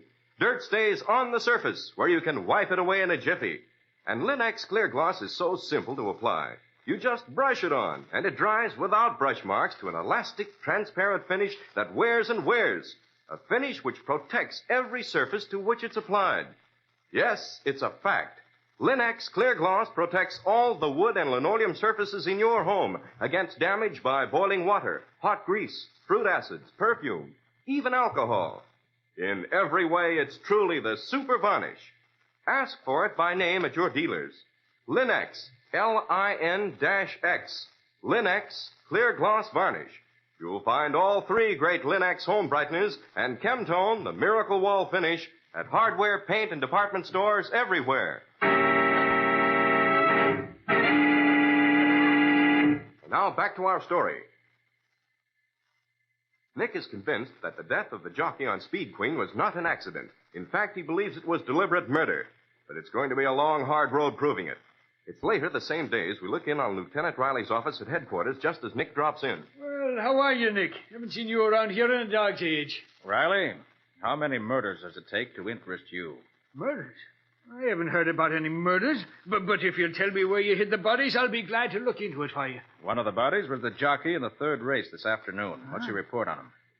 Unavoidable accident it was. The doc says it was a heart attack, and the other horses was bunched so close they couldn't get out of his way when he fell off. Better change that to lead poisoning, Riley. Lead poisoning? You're nuts. Can you prove it? No, not yet. But the doc didn't mention any bullet wounds. Naturally not. How could he with the jockey's head all smashed up? But Another thing. A small-time tout by the name of Pinky Deems won't be doing any more touting from now on. Why not? He's dead. Murdered. If you don't believe me, put out a pickup order on him and see if any of your boys can find him. Do you know anything, Nick, or is this all guesswork? 2 murders in the last couple of hours, Riley, and I may be the third. Yeah, come in. Lieutenant Riley, I'm mad, and I want Why, you... hello, Colonel Pembroke. Something bothering you? Oh, it's you. Yes, you're bothering me. Why do you have to shoot off your big mouth to the papers the way you did? You approve of murder, Colonel? No, I don't. I don't approve of rumors of murder, either. I demand that you retract your accusations or produce some concrete proof to back them up. I didn't accuse you of anything, Colonel. I didn't say you did. It's a reflection on my stable and on the glorious sport of thoroughbred racing. It's really all your fault, you know. My fault? Yes. You recommended Speed Queen so highly that I watched the race much more closely than usual. And what I saw led me to make the statement you see there in the paper. You say the death of my jockey was murder? I do. I say you're a fool. Maybe.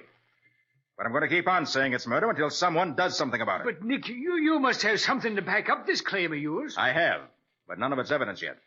For one thing, don't forget that with Speed Queen out of the way, Sonny Boy won that race at very attractive odds. John Gainley, Sonny Boy's owner, made a sweet lot of money on the deal.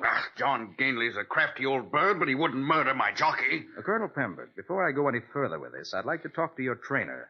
Dearson, is it? Dearson is no longer my trainer. I fired him a couple of hours ago. Fired him? Why? Well, you saw the race. You saw the way Speed Queen's jockey pulled wide on the turn, failed to take the fence. Probably just missed his cue, that's all. My trainers are responsible for all such things. I will not tolerate such blunders. That's a little thin, Colonel. Are you sure you didn't use that as an excuse to get rid of Dearson? Now, see here, Carter. I don't have... Come in, come in. Lieutenant Riley, I demand that you... Well, hello, Pembroke. Are you responsible for this stuff in the paper? I am not. What makes you think I'd do a thing like that? It sounds like one of your tricks. It was entirely my idea, Mr. Gainley. Oh. Well, what's your gripe? Did you have $2 on Speed Queen's nose? My gripe, Mr. Gainley, is that a jockey who was supporting his mother and a little sister was killed so somebody could make money. And I don't like things like that. Also, I have a $100 ticket on Speed Queen's nose that isn't worth anything now. Oh, blackmail. I get it. Just because my horse was a better horse than Pembert's, you kick when he wins. Your horse was beaten to a standstill when a rifle bullet gave him his chance to win. If you think you're scaring me... Mr. Ganley, I'm only trying to do one thing. I want to know who killed Speed Queen's jockey and why. I was there this afternoon. I saw nothing to indicate murder. Few men have ever seen a rifle bullet actually at work. But the medical report, A Carter... steel-jacketed bullet won't leave much evidence of its passage in a skull that's smashed a few seconds later by a dozen iron-shod hoops. Well, Riley, you got enough to start on? Gosh, Nick, I don't see where to begin. There's no evidence. Okay. Well, don't blame me if the commissioner gets on the phone and starts asking questions. But, Nick, Come in, Colonel Pembert. Just a minute. I want to talk to Lieutenant Riley a moment. Come on, Carter. I want to talk to you anyway. Privately. Why, of course, Mr. Ganley. I'll be seeing you, Riley. So long, Nick. So long, Colonel.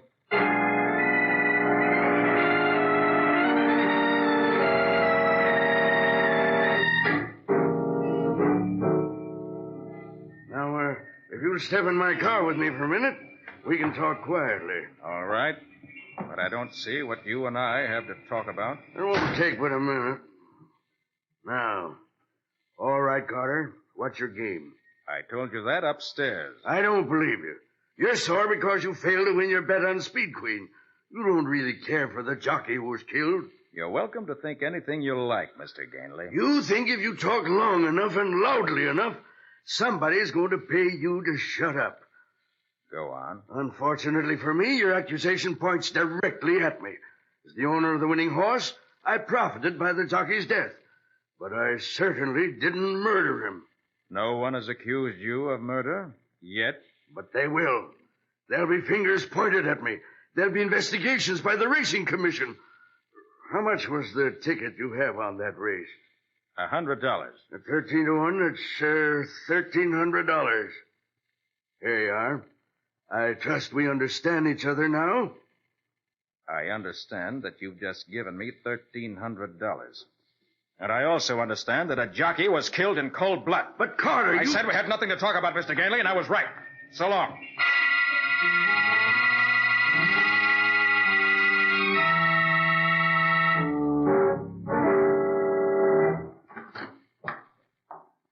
Oh, there you are, Nick. Mrs. Pembert's been waiting over an hour to see you. Hello, Mrs. Pembert. What's on your mind? Could I speak to you alone? Whatever you can tell me, you can tell Patsy. We work together. Well, all right. Mr. Carter, I know everything. My husband told me this afternoon that you've been spying on me. Yes? Colonel Pembert was in a dreadful temper. He fired Dick, Mr. Dearson, and then told me about having you follow me. So that's why he fired Dearson. Yes.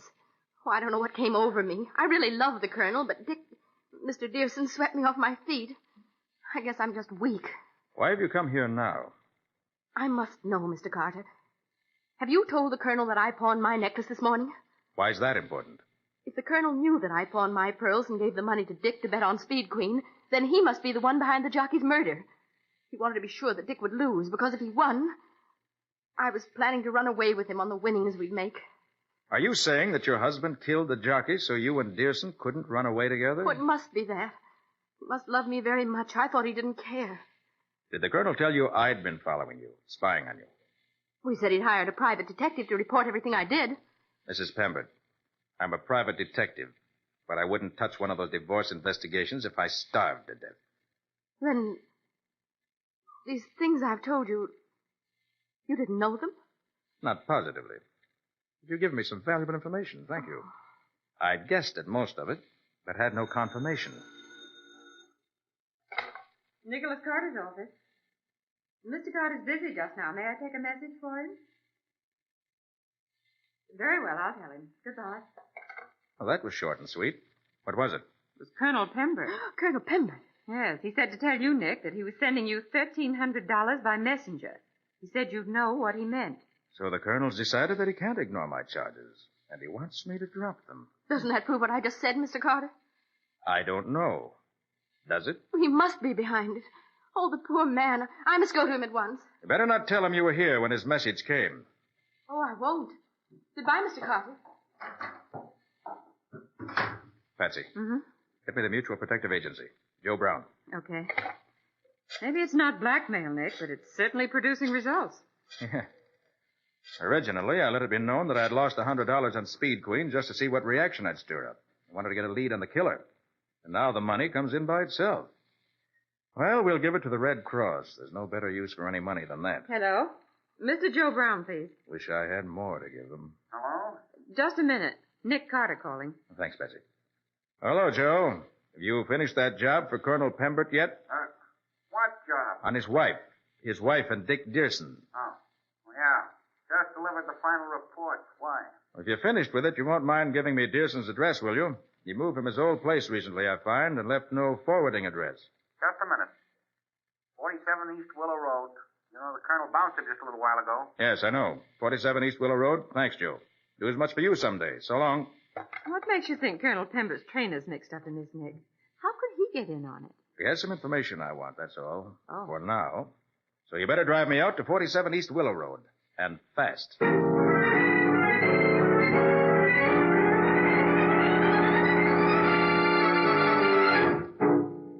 Mr. Dearson, well, he's left already. Any idea where he's gone? No, he packed his stuff and went out. Expressman's coming for his stuff in a few minutes now. He's meeting him at the station. This is stuff here? Yes, them 3 bags in the trunk. Mind if I look at them? Suit yourself. It's a new trunk, Nick. Yes. The bags look quite new, too. I wonder if there are any tags. Here's a tag on the trunk. William Stewart, 711 4th Street, Evansville, Indiana. Yes. A new trunk. And yet... Well, what is it, Nick? Come on, Patsy. Let's meet Dearson at the station.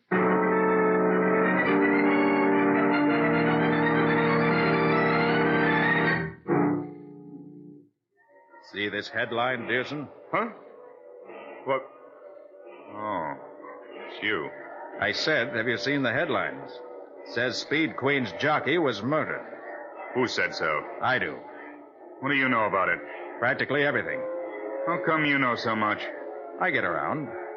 And I keep my eyes and ears open. For instance, I know that there's some connection between you and a certain William Stewart of Evansville, Indiana. What? What are you talking about? The tag on your trunk. Your nice new trunk. The trunk with the bloodstains on it. I don't... Keep your hands in sight, Dearson. If you don't, I'll shoot first. That's better.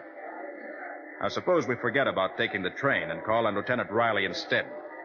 He thinks I'm nuts. But when you tell him what you know, he'll find out I was right all along.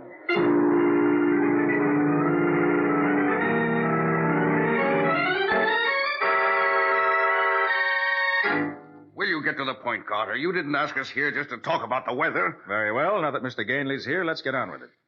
Now, you've each paid me $1,300 to hush up the investigation into the death of Speed Queen's jockey. You thought I was blackmailing you. But if you'd known me better, you'd have known I can't be bribed. I took the money and I'm turning it over to the Red Cross. But I kept on looking around. And now I have the whole story. Well, if you've got the answer to this business, you can turn my money over to the Red Cross. And welcome. And I'll put as much more with it. And that goes for me, Carter. Now, what is the story? Briefly, it's this. Mrs. Pembert pawned her necklace and gave the $3,000 to Dearson to bet on Speed Queen. She thought Dearson was in love with her, but he wasn't. He just wanted her money. So we bet the money on Sonny Boy to win and arranged for having Speed Queen's jockey shot at the turn if Speed Queen took the lead. Pinky Deems put the bets down for him and collected his winnings. But I saw Pinky do it, and I spoke to him. I told him I should expect some action by 4 o'clock. Instead of what I expected, I got Pinky's ear as a warning to lay off. And I suppose that when I paid you that $1,300, you thought I was behind it. No, Gainley, I knew that you paid me to keep the scandal out of the papers if possible. You didn't want racing to get a black eye. Yes, that was it.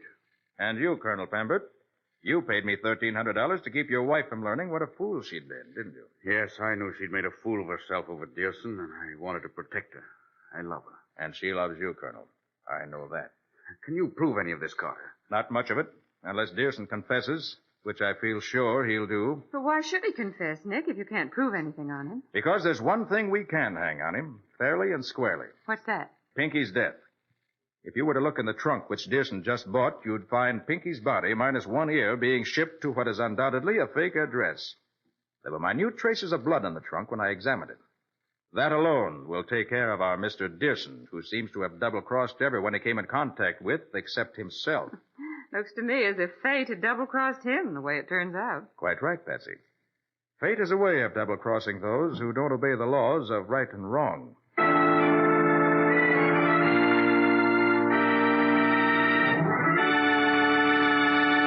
In just a moment, Nick and Patsy will bring you a preview of next week's exciting case.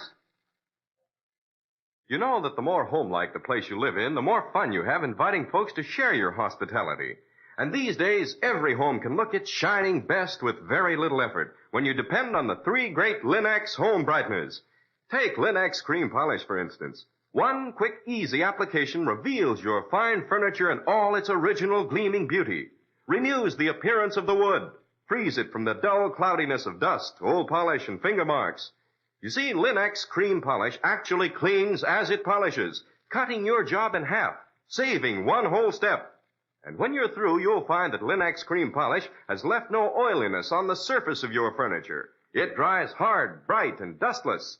Yes, in every way, Linex cream polish for fine furniture is the modern shortcut to furniture loveliness. Be sure to ask your dealer for it by name. Linex cream polish for fine furniture, which cleans as it polishes. You'll find all three great Linex home brighteners, Linex self-polishing wax, Linex clear gloss varnish, and Linex cream polish at your nearest hardware, paint, or department store.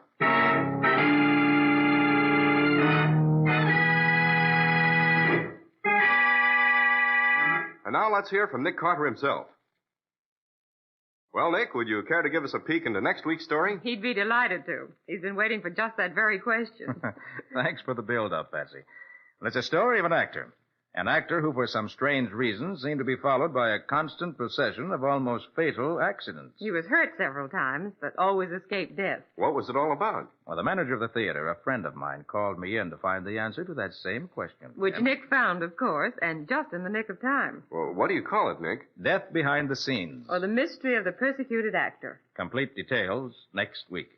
So long. So long, everybody. And so long to you both, Patsy and Nick. Be seeing you next week, same as usual.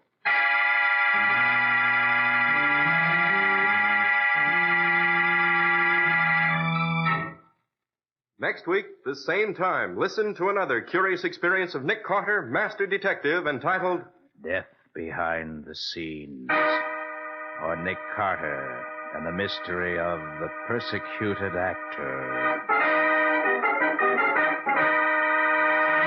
Nick Carter, Master Detective, is featured in Street and Smith magazines. Lon Clark is starred as Nick with Helen Choate as Patsy. Original music is played by Lou White, and the programs are written and directed by Jock McGregor. Nick Carter, Master Detective, is presented at this time and over these same stations each week by the three great Linex home brighteners, Linex clear gloss varnish, Linex cream polish, and Linex self-polishing wax, created by Acme, America's great producer of Acme fine quality paints. This is Ken Powell speaking for the thousands of Linex dealers all over America and saying so long until next week. This is Mutual.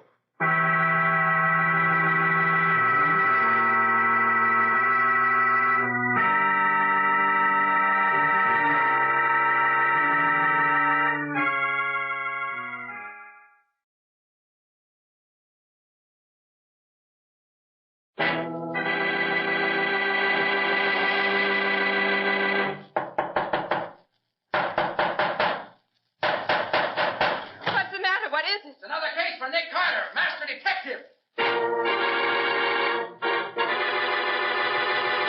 Yes, it's another case for that most famous of all manhunters, the detective whose ability at solving crime is unequaled in the history of detective fiction. Nick Carter, Master Detective. Presented by the three great Linex home brighteners. Linex clear gloss varnish, Linex cream polish, and Linex self-polishing wax. Created by Acme, America's great producer of fine Acme quality paints. Today's curious adventure, Death Behind the Scenes, or Nick Carter and the Mystery of the Persecuted Actor. In just a moment, we'll hear how Nick Carter solved the mystery of the persecuted actor and prevented death behind the scenes from becoming a grim reality. But now, a word to the women. Millions of homemakers can't be wrong. For example, the millions who have learned what wonders Chemtone, the miracle wall finish, can do. And those same homemakers are now discovering the modern way to new beauty for their floors, woodwork, and furniture. The 3 great Linx home brighteners. Linx self-polishing wax, which beautifies your floors with a satiny, yet tough, no-skid finish that resists wear, water, and dirt. Linx cream polish, which cleans as it polishes, leaving no oily film on your furniture. And Linx clear gloss varnish, the durable super varnish that dries to an elastic, transparent surface which protects all wood and linoleum in your home. You'll find the 3 great Linx home brighteners at your hardware, paint, or department store. Your headquarters also for Chemtone, the miracle wall finish.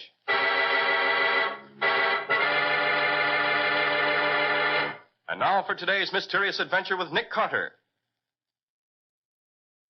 As today's story begins, we're backstage at the Republic Theater, where Charles Forrest is directing a rehearsal of his new play, Lord Byron. But it will not be possible for us to live our lives as we want to. We must live for those nearest and dearest to us. You're right, my darling. I see it all now. Nothing that may happen to us can ever change the fact that I love you. Love you with every fiber of my being. Love you with a depth I'd never thought possible. Nothing will ever change that. And I feel the same way, Robert. And I always... Well, go on, Miss Davis. She can't go on, Mr. Forrest. That's Weimar's cue to enter. And as usual, he isn't here. Paul, that's your cue. I don't see why we always have to wait until Paul Weimar condescends to honor us with his presence. We spend more time waiting for him to pick up his cues than we do rehearsing. Take it easy, Dick. You don't have to go griping about Weimar all the time. Paul, on stage, please. We're waiting for you. Coming, Mr. Forrest. Just a moment. Coming, Mr. Forrest. Why can't he stay here the way the rest of us do? You forget, Dick. Mr. Paul Weimar is a great foreign star. Hooey! You coming, Paul? Oh, sorry to keep you waiting, Mr. Forrest. Oh!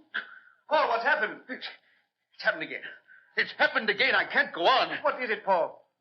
Another accident. Again, someone tried to kill me. This time it's a sandbag that drops almost on my head. Bradley, what's going on up there? Sorry, Mr. Forrest. Line holding the sandbag must have come untied. I'll take care of it. I'm through. I give up. Things break when I sit in them. Things fall over on me, and now this bag drops on my head. I'm sure it was an accident, Paul. Come on, let's get on with this scene. We open in 3 days, No, I do not open in 3 days or ever. I'm through. Look, Paul, you can't quit on me now. It's too late. We're almost ready to open. I will not stay here and get killed. Paul, suppose I get Nick Carter to come down here and find out what's going on. He can stop all these accidents you've been having. Will that satisfy you? You will get the great Nick Carter to make an investigation? I will if you'll stay with me. He'll see that nothing more happens to you. Yes, Mr. Weimar. Mr. Carter will protect you. Oh, shut up, Dick. This is serious. Will you get to work if I get Carter down here, Paul? Very well. I will try it once more. But if there are any more of these accidents that nearly kill me, I shall go home and stay there, Carter or no Carter. All right. Betty, take over the rehearsal. I'm going to get Nick Carter right now.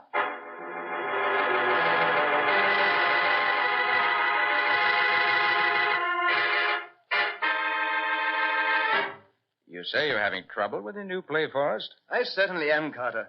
It's supposed to be the life of Lord Byron, the poet. So to play the lead, I brought an actor over from Paris, a man named Paul Weimar. He looks almost exactly like Byron, and he's a good actor. Doesn't sound like trouble so far. Wait.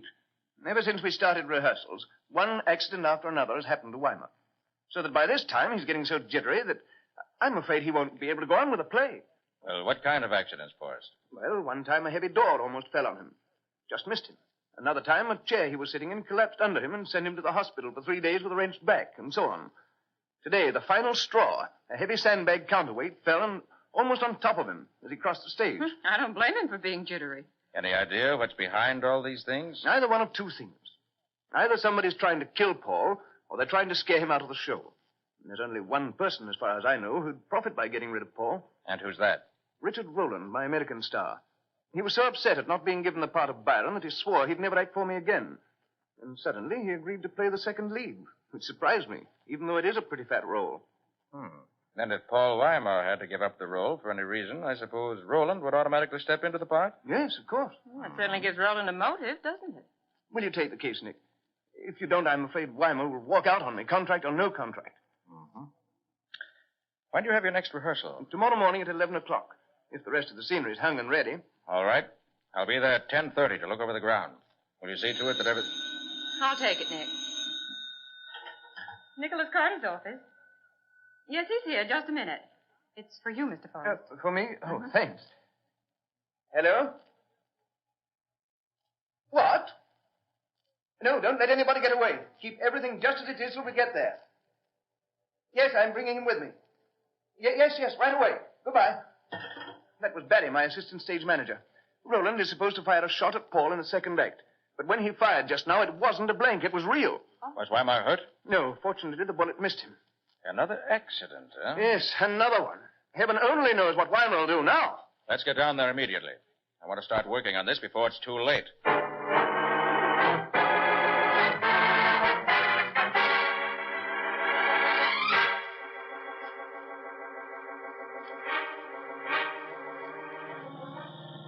Who wrote this play you're doing, Mr. Forrest? One of the best-known writers, Bert Levant. Oh. A very rich man, a successful playwright. Writes for his own amusement. Didn't I read somewhere that he doesn't smoke or drink and that he never married? That's right. He's a peculiar duck. What? No weaknesses? No. There's a reason for that, Carter. He had a younger brother who went to Paris for training in art. He met a wild crew there, got to drinking and carrying on, and ended up in an insane asylum, where he died a year or two later. Levant has never touched liquor or tobacco from that day to this. Well, I've enjoyed life for many years without smoking or drinking. Oh, this is Ada? Yes, and there's Fred, my doorman, waiting for us. Fred, this is Mr. Carter. He's in charge now. Hello. Hello, Fred. Has anybody left here since the shooting? No, Mr. Carter. Nobody been out or in. And through this way, Mr. Carter.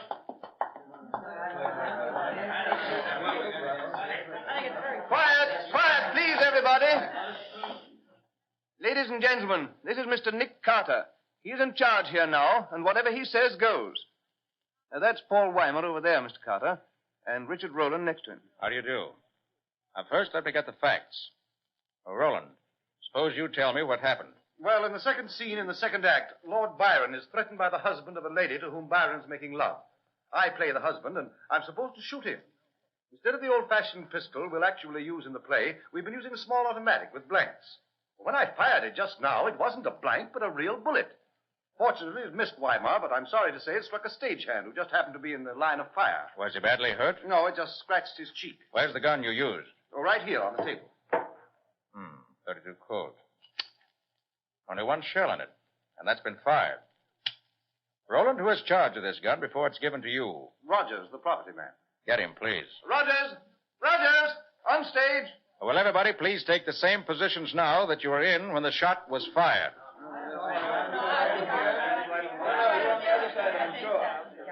This is about the way we were, Mr. Carter. Good. Is everybody here now? Where's Barry? Right here. I was off stage making a phone call when Roland fired, so I'm staying out of sight now. Okay, stay there for now. Where's the property man? Rogers, where are you? Here I am, Rogers, where were you when the gun was fired? in my property room. What can you tell us about this? Nothing. I loaded the gun, same as usual, with the blank. Anybody see you do it? Sure, Bradley, the stagehand, was with me. Then I left the gun on the table and went out to talk to Fred, the doorman. And while you were gone, someone took out the blank and put in a real bullet. Could be. I wouldn't know. Anybody see anyone near the property room while Rogers was not there? Oh, come on, speak up. Did you see anyone near the gun after it was loaded? Now listen, if you know something, speak up. This isn't acting, it's murder. Mr. Carter. Did you see anyone near the property room after the gun was loaded? Well, yes, I did. My girlfriend and I were having a smoke behind one of the wings, and we saw... Well, go on. Who went in there? Well, It was I, Carter. I went in there to find a match, but I didn't touch the gun. Oh, you did it on purpose, you jealous... Careful, Weimar. Don't start calling names. You shot at me on purpose. You want to play the leading role, which I play. Of course Do you think Roland could have done it, Nick? No, it's too obvious, Patsy. Right now, I'd like to have a look at the bullet that was fired from the gun. How could you find it? It could be anywhere in here. Oh, no, it couldn't. Look here. It started from where Roland is standing. Went across the stage to where the stagehand is standing. Must have gone through those two flats behind him and into the wall. Come on. Okay.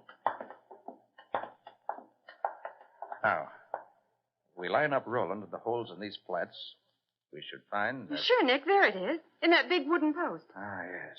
Right, let me get my tweezers. I'll have that bullet out of there before you can see. There. That was easy, wasn't it? Patsy, look here. This bullet is a .38. The stage gun is a .32. You mean that bullet didn't come from Roland's gun? No, Patsy. Whoever fired this bullet stood off stage and used the sound of Roland's gun to cover his own shot. But that would be murder. Yes, Patsy. Cold-blooded, deliberate murder. How much longer do you want these people, Mr. Carter? Oh, they can go. I'm through with them for now. That's all for today, everyone. Tomorrow morning at 11 sharp. Mr. Carter, do you think I'll be safe now? Yes, you're safe enough for now, Weimar. But I suggest you go to your hotel. I'll see you there later. I shall do it. Thank you very much, Mr. Carter. Before you go, Carter, I'd like to have you meet our author. All right, Forrest. Was he the one in the stage box on the other side? Yes, come on over. You'll like him. Mr. Levan, Yes? I'd like you to meet Mr. Nick Carter. Mr. Carter, Mr. Levan. How do you do? Glad to know you. Have you learned anything, Mr. Carter? Yes. The gun Roland used was not the gun that fired the bullet. That I know definitely. What? That means the shooting wasn't an accident? It means if the one who did the shooting had been a better marksman, Weimar would be dead right now. What's your next step, Mr. Carter? I think I'll go back to the office for a while and do a little thinking. Then I'll drop in on Paul Weimar and see what his side of the story is. Shall we have dinner first? An excellent idea, Carter. I'll pick up my coat and hat and be right with you. I left my things in the box I was sitting in. I'll get them and join you in just a minute. I'll see you outside, Nick. I want to powder my nose. All right, Patsy. Just have a look around while I wait.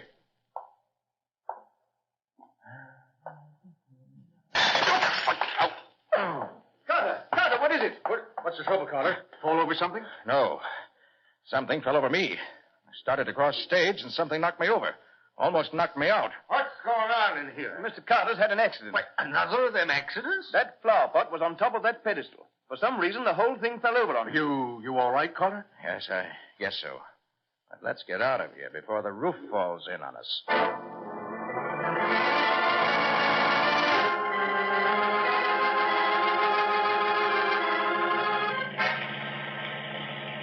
So you see, Patsy, it has to be that way. You say every member of the cast was on stage when the shot was fired. Yes, and they're all in plain sight of each other.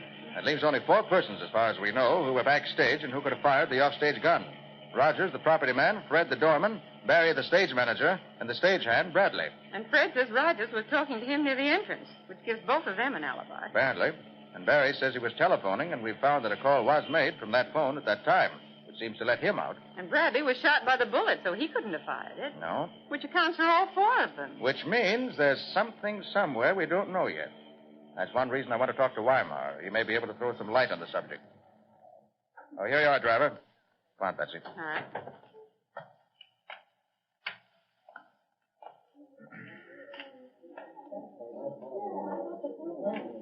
Clerk. Paul Weimar is in 279, isn't he? Yes, sir. Who shall I say is calling? Oh, never mind announcing us.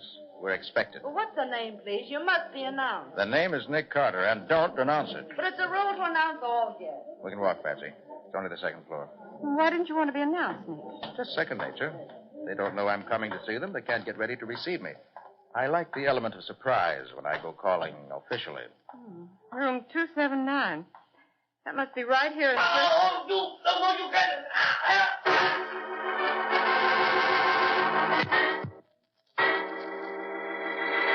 Well, Paul Weimar seems to attract trouble as honey attracts a bee. What has happened now? Are his unfortunate accidents not confined to the theater after all? How is Nick going to unravel this tangled thread and reach a solution? We'll see in just a moment. Whatever your family's preference may be, in home decoration, your home is bound to be more beautiful when its floors are well kept and shining. And with Linex self-polishing wax, floors always look their very best without tiresome rubbing or polishing. Yes, with Linex self-polishing wax, which is simply wiped on, your floors are handsome for a long time because Linex self-polishing wax dries to a rich, satiny finish that really lasts, thanks to its high content of genuine carnauba wax.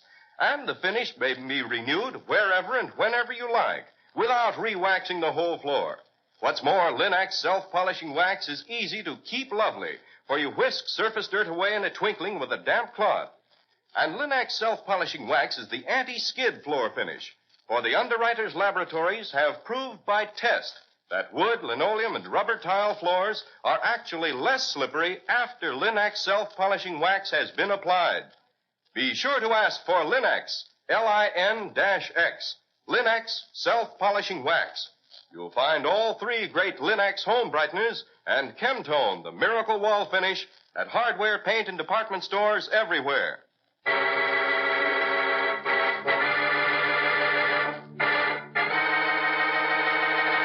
And now back to our story. We left Nick and Patsy racing toward Paul Weimar's hotel room, from which are coming cries for help. Oh, Nick, we've got to get in there. He's in trouble. I know. Let's see if I can open this door. Oh, hurry, Nick, hurry. You told me I wouldn't be safe here. What's happened? A man broke in through the window, tried to strangle me. Where's he now? He heard you at the door. He ran into the bedroom, went out by the fire escape. In here? No, there's no one in here now. Oh, fine thing. Even in my hotel, I'm not safe. You ever seen him before? Can you describe him? No, it was all too sudden. How long is this going on? I can stand it no more. Every day it is something. You say you never saw the man who... Oh, what's that? That's only the telephone, Mr. Weimer. I won't answer it. I won't. It might be trouble. You better answer it, Patsy. Take the message. Certainly, Nick. Hello, Mr. Weimer's room. Is Mr. Weimer there? Yes, but he can't answer the phone just now. May I take a message? Yes. Tell him Mr. Forrest called and wants Mr. Weimer to meet him in Mr. Weimer's dressing room at the theater at 8:30 tonight. Tonight? Are you sure of that? Yes, he was very specific. Said something about some revisions in the play that had to be made tonight to be ready for rehearsal tomorrow. All right, I'll tell him. Thank you. Was it bad news quick? Oh, not at all, Mr. Weimer. That was the clerk downstairs. Oh. She said Mr. Forrest wants to see you in your dressing room tonight at 8:30. Something to do with revisions in the play. And it must be tonight. Oh, that is a relief. I must prepare myself to leave. You will excuse me. That's quite all right, Mr. Weimer. Patsy and I must be running along anyway. See you tomorrow at rehearsal. Good night. Good night, and thank you. Good night. Oh, splendid, splendid. I couldn't have arranged it better myself. Nick, are you feeling all right? Oh, never better, Patsy, never better. But why all the unconcealed joy? I'd expected this case would come to a head faster now that I was in it, but I hadn't hoped it would come quite so fast. The end is now in sight, Patsy. You go back to the office and wait for me. Where are you going? To the theater. And I must get there before Weimar does, if his life is to be safeguarded.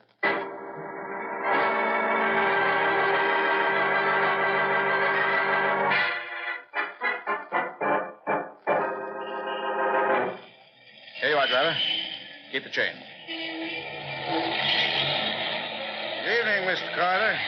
Why, Fred, what are you doing here at this time of night? You have to guard the door 24 hours a day? Well, no, sir. Mr. Forrest said he was expecting some crops about supper time, but they ain't come yet. Told me to wait for 'em, and I'm waiting. I see. Good. Oh, has anybody been here recently? Why, no. Brad was here about a half hour ago, but he only stayed a couple of minutes, long enough to get something he forgot, that's all. Mr. Forrest hasn't come down yet? No, he hasn't. Was he coming back tonight? I understood so, but I may be wrong. Oh, is it okay to go in? I want to have a look at something. Oh, sure thing. You want some lights? No, thanks. I have my flash. Okay, watch yourself, though.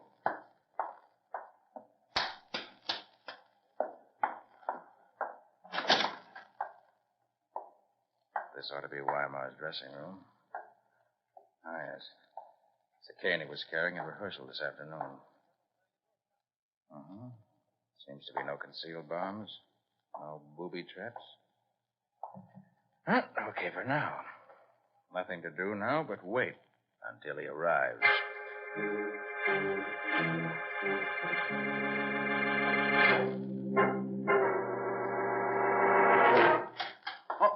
Mr. Carter, what are you doing here? I'm here protecting your life, Mr. Weimar, whether you know it or not. But Mr. Forrest was... Mr. Forrest knows nothing about this.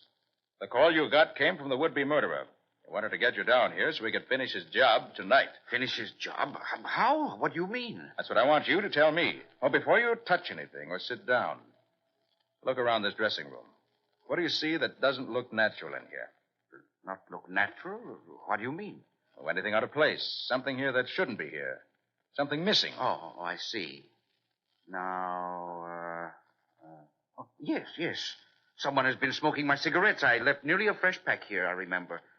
Now, look, there are only 2 cigarettes left. Yes. I might have expected that. Will you have one? No, neither will you. Unless you want to die fast. I don't understand. Wait. Yes. These cigarettes have been treated with a deadly drug. One so rare that he could only get enough for 2 cigarettes. That's why the rest of the pack is missing, so you'd be sure to be killed almost at once. That, Mr. Weimer, was why you received the message to beat Mr. Forrest in your dressing room. You'd smoke at least one cigarette while you waited. And that one would be your finish. But who wants to do this to me, and why? I know the answer now, but I'd rather not say until I can produce the killer himself.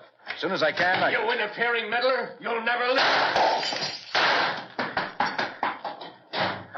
Sorry, I had to shoot out the lights, but I didn't want him to hit you. Mr. Carter, are you there? What is it that has happened? Stay here, Weimar. You're safe for the moment.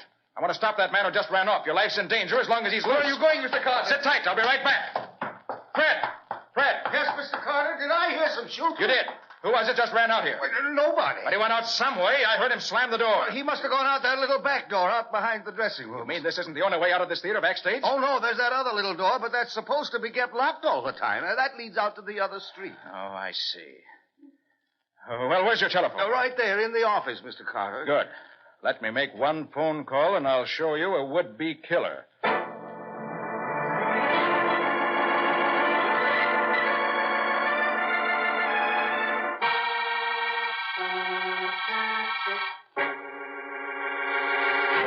But I tell you, you can't do this to me. Maybe we can't, but we are, so just pipe down. Why won't you tell me what I'm accused of? Because I don't know. I'm acting under orders from... That is, I'm doing what Nick Carter suggested. And Nick's a pretty clever guy, if I do say so. So Thanks you just... for those kind words, Riley. Well, where the deuce have you been? We've been waiting here in my office since... Yes, I know. I came as soon as I could. I got in a little traffic jam. Well, there he is. We picked him up just as he came in his hotel lobby, just like you said. Now, what do we do with him? He's the man who's been trying to kill Paul Weimer, and who almost succeeded tonight. That's a lie. Is it? What did he have in his pockets, Riley? Oh, well, here it is, Nick. It's the usual stuff. Ah, yes. The usual stuff. But not with the usual implications. Now, never mind those $2 words here. What do you see there that's so interesting? These loose cigarettes, for instance. There must be about 10 or 12 there, about half a pack. Hmm? And they're Paul Weimer's brand. So what? And this little box, Riley. Huh? If you'll have your chemist examine these 2 cigarettes that were left in Weimer's dressing room, I believe you'll find them full of the same drug that was in this box. What? You'll undoubtedly find traces of it there now. So, well, now you begin to make sense. This is all a pack of lies, a frame-up. It isn't either, and you know it. I am willing to bet that your fingerprints are on the doorknob of the little back door where you made your hasty exit from the theater tonight. What's that? Together with a few prints belonging to your assistant Bradley, the stagehand. And I imagine that Bradley will be very willing to talk when he finds he's up on an attempted murder charge. All right, Carter. You win. I did it.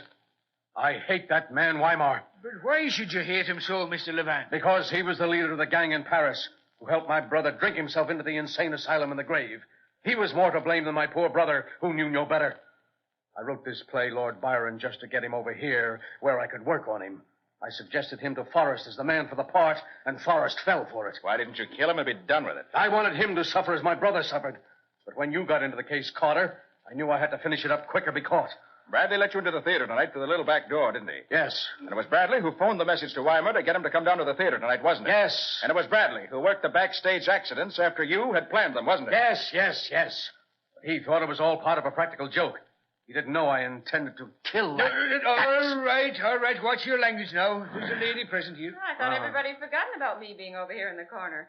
I was just sitting here listening. You fired that shot during the rehearsal, didn't you, Levan? Yes, and I wished I had aimed straighter. How come you hit the stagehand? Pure accident.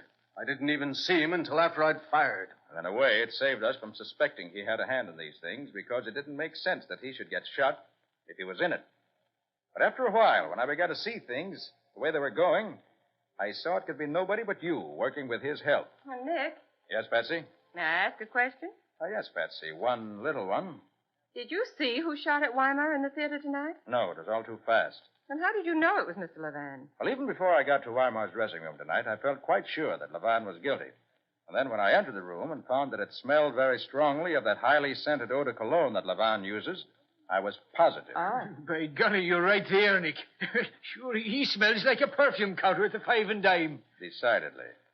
That was the first thing I noticed about him when I met him earlier today. That was his only weakness, wasn't it? His excessive use of that scented eau de cologne. Well, maybe so, Patsy, but as far as I'm concerned, attempted murder is also a weakness. One that has to be punished.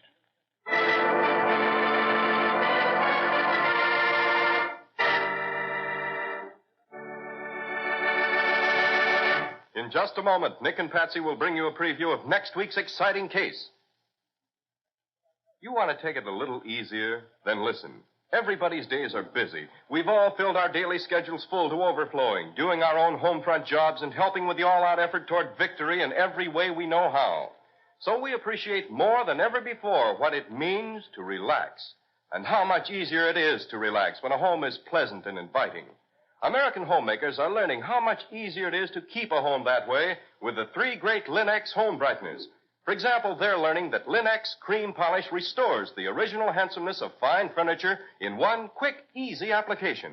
Banishes messy finger marks, helps conceal scratches, does away with cloudy old polish and dust. You see, Linex cream polish for fine furniture actually cleans as it polishes, saving one whole step in the cleaning day routine of busy homemakers, cutting their work in half. Let your fine furniture regain its loveliness with Linex cream polish. Remember always to ask your dealer for Linex cream polish, which cleans as it polishes. It's the streamlined way to furniture care. You'll find all 3 great Linex home brighteners at your nearest hardware, paint, or department store.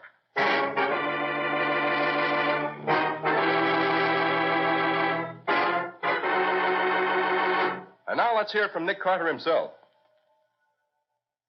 Well, Nick, what's your story about next week? Next time, Ken, I'm going to tell you about an experience that Patsy and I had in one of the great movie studios. Started out very simply when the studio lost a reference book containing information about all kinds of poisons. You could look in that book and find out just what poisons to use for anything you wanted. It was much too dangerous a book to be at large. The unfortunate part of it was that I was called in too late to save the man whose body we found a few minutes later. Oh, but we did save the old man, Nick. If it hadn't been for you, he'd certainly have been killed. That's true enough, Patsy. What do you call the story, Nick? I call it Death at the Studio. Or The Mystery of the Murder Book. That's all for now. So long. So long, everybody. And so long to both of you until next week. We'll look forward to seeing you then, same as usual.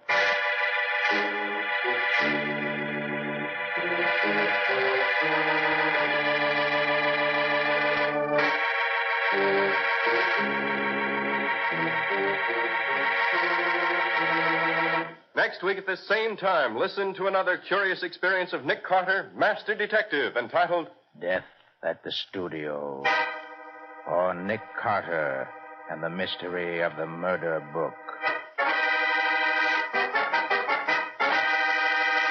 Nick Carter, Master Detective, is featured in Street and Smith magazines. Lon Clark is starred as Nick with Helen Choate as Patsy. Original music is played by Lou White, and the programs are written and directed by Jock McGregor. Nick Carter, Master Detective, is presented at this time and over these same stations each week by the 3 great Linex home brighteners. Linex Clear Gloss Varnish, Linex Cream Polish, and Linex Self-Polishing Wax. Created by Acme, America's great producer of Acme fine quality paints. This is Ken Powell speaking for the thousands of Linex dealers all over America and saying so long until next week. This is Mutual.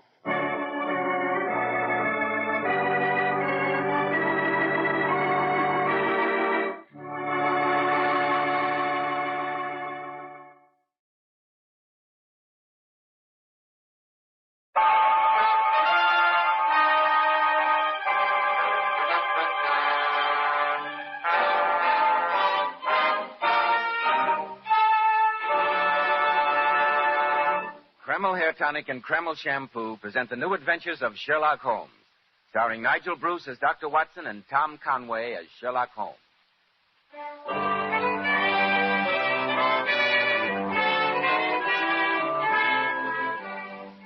Now, once again, it's time to keep that weekly appointment with our good friend and host, Dr. Watson.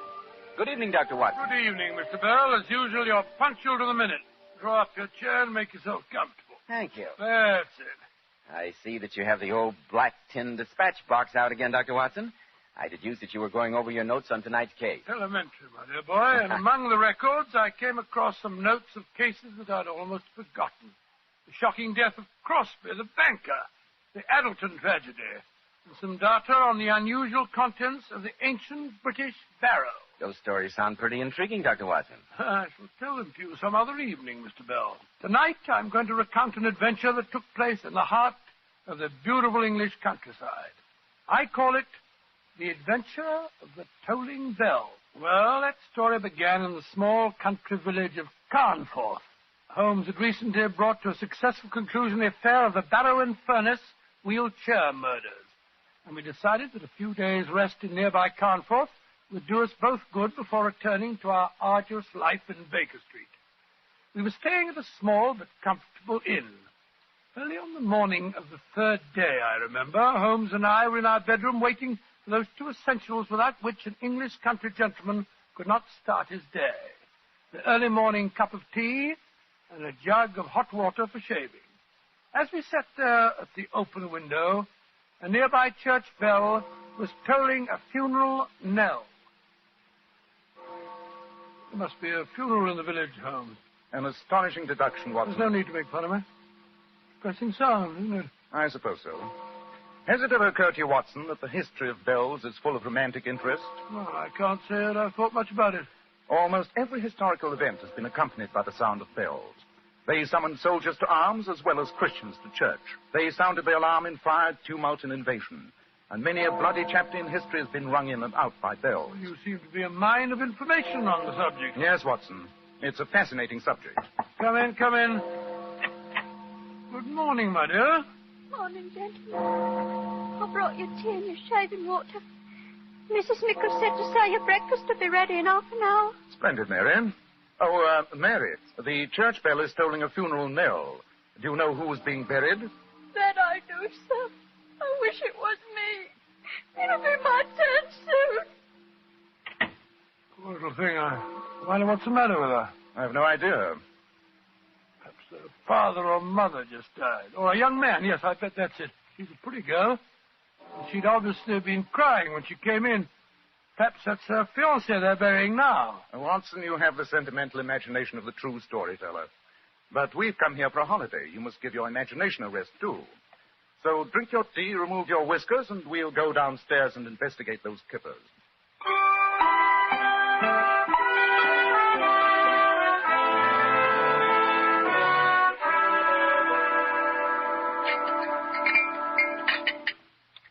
You like your kippers, gentlemen? Excellent, Mrs. Mickle, excellent. Never eaten better. Yes, indeed. By the way, Mrs. Mickle, we heard the funeral bell tolling earlier on. Do you know who was being buried? Yes, I do. 2 souls are being buried. And one of them was a murderer. A murderer? Good Lord, in this peaceful village? What happened, Mrs. Mickle? 'Twere old Threadgold, the corn merchant. Found out his wife had been gallivanting around with a young fellow from Bolton. Cut her throat, he did, and then hanged himself. More tea. Thank you. That's shocking. So the peaceful countryside is not as peaceful as it's made out to be, Holmes. A fact that I've frequently had occasion to point out to you, Watson. Has the Morning Post arrived yet, Mrs. Mickle?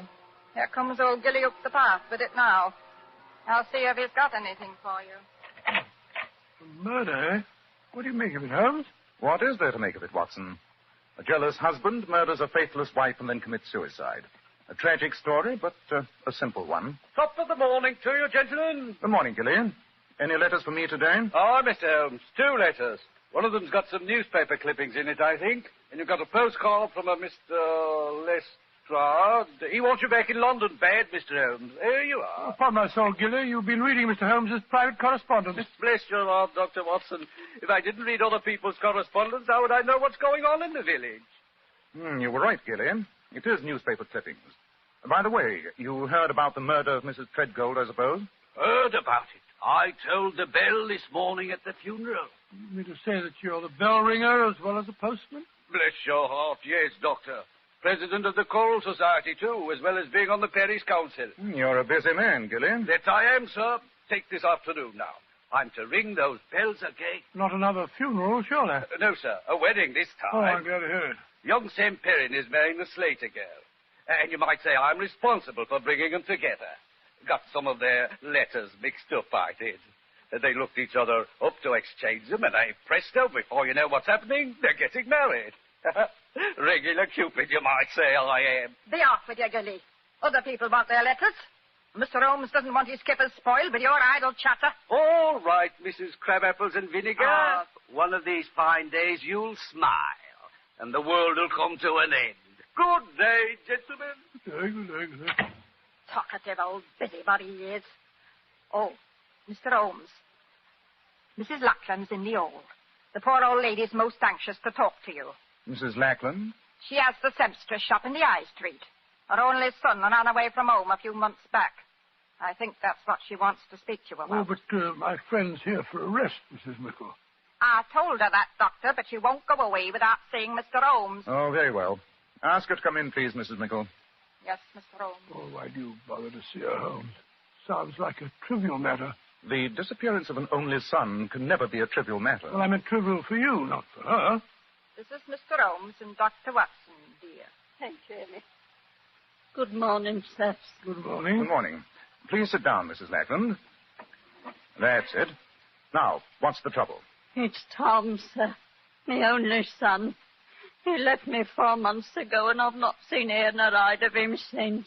You've had no message from him since he left? Not one word. I'm fair out of my mind, sir. Have you any idea of his reason for leaving the village, Mrs. Lackland? None, sir. He was a good boy, and he worked hard, and he didn't fool around with those flippity-gibbet girls in the village.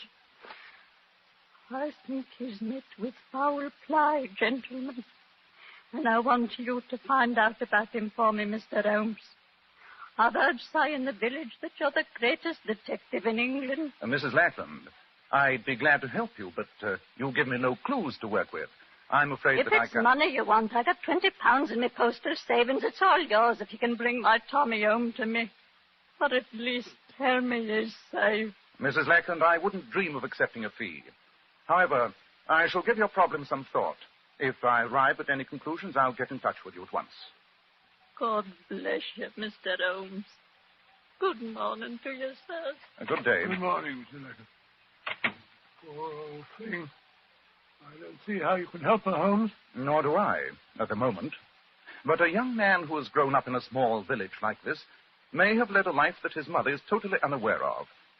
You said that you had to work on one of your stories today, Watson. Yes, I had a letter from the editor of the Strand magazine yesterday requesting a manuscript as soon as possible. Splendid.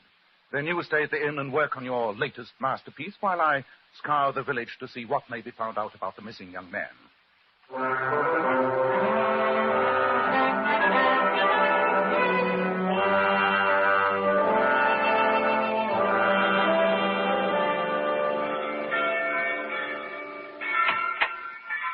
Oh, there you are, Holmes.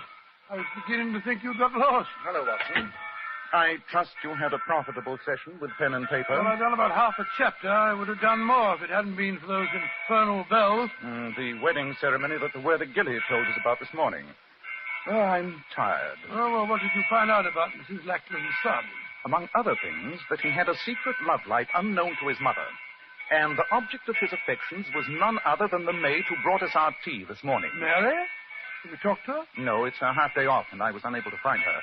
However, I shall question her when she brings our tea tomorrow morning.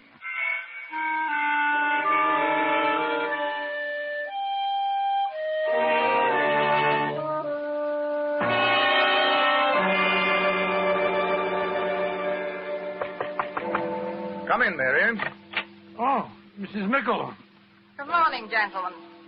Here's your tea and shaving water. Where's Mary this morning? She didn't come to work. Must be ill again. Unreliable girl. And no better than she ought to be, if you ask me. It's no job for me to be carrying tea and hot water upstairs. I hear the village bell tolling for another funeral. Does Carnforth have a burial every morning? I really don't see how the population can run to it. It's another suicide, sir. Another suicide? Good Lord. Old John Larrabee, the baker. He was expecting some money from his son in Australia. It never came. And they foreclosed on his shop. And he hanged himself. Will you be wanting a couple of boiled eggs to your breakfast, gentlemen? No, I haven't much of an appetite, thank you very much. Yes, sir. That woman seems absolutely heartless. She almost smacks her lips when she tells us about these tragedies. Yes, Watson, I noticed it.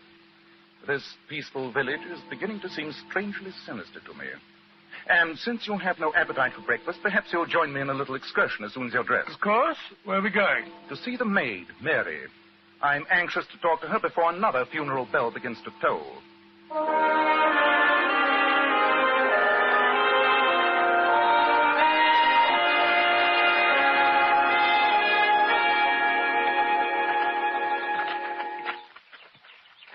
This must be the cottage, Holmes. They said it was the one with honeysuckle over the gate. Yes, and there's Mary sitting on the porch. Oh, she's got up. She's coming up the path to meet us. Good morning, Mary. I'm sorry you're not feeling well. Mr. Holmes, Dr. Watson, why have you come here? Not to ask about my health. Why should a servant girl matter to gentlemen like you? Oh, you misjudge us, my dear. I assure you that No, Watson. Let's be honest and admit we didn't come here because of our concern for Mary's health. Then why did you come here, sir? Mrs. Lackland asked me to try and find her son, Tom. Tom? Yes, Tom Lackland. I thought you might be able to help me, Mary. If I could help you, Mr. Holmes, I'd be helping myself, too. Here come Gilly, the postman. Gilly, is there a letter for me today? No, lass. There's nothing for you again. There must be, Gilly. There must be there. No, lass. If the letter would come, I'd bring it to you as fast as my legs would carry me. You know that. Morning, Mr. Holmes. Dr. Watson. Left some letters at the inn for you, Doctor. You had a letter from a lady. Oh, how'd you know it was from a lady? Reeked with the smell of violets, it did. And it was written in green ink on grey paper, sir. Amazing deduction. That sounds like your young friend from Daly's, Watson. Oh, how did you know about... Well, I don't have a young friend from Daly's, Watson. Quite. Gilly, you tolled another funeral bell today, didn't you? Aye, sir. And a tragic thing it was. Fate, you might call it. Old Larrabee hanged himself because he didn't get money from his son in Australia. I found him, I did. I was the one to cut him down. And right in the post bag was the letter he was waiting for. The letter that had saved his life. Great Scott, what a ghastly piece of irony. That it was, sir. That it was. Well, gentlemen, I'll be on my way. Good day. Good day, Mary. Perhaps that letter will arrive tomorrow. No. I'll never hear from Tom, never. He's ashamed of me. That's why he deserted me. Deserted you, Mary? You speak almost as if you were his wife. I am his wife. What? We were married secretly in Rochdale 5 months ago, come Tuesday. And he never told his mother? He was afraid to. She thought I was beneath him. Tom said he'd go away and get a good job and then return here and fetch me back with him. He went away all right. But he never came back or sent me word. When he left, did he give no clues to his destination? No hint of any kind, Mary?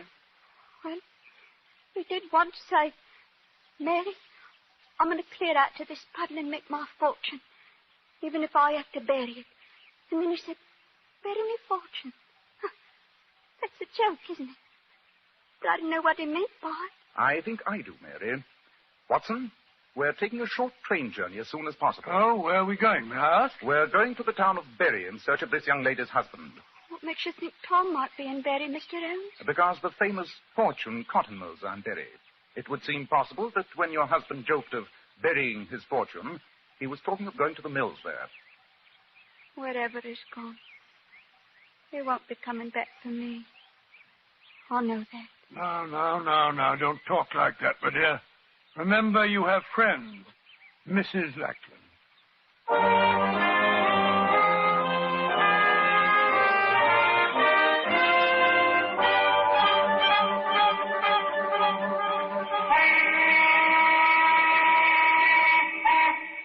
How much longer is Holmes going to be?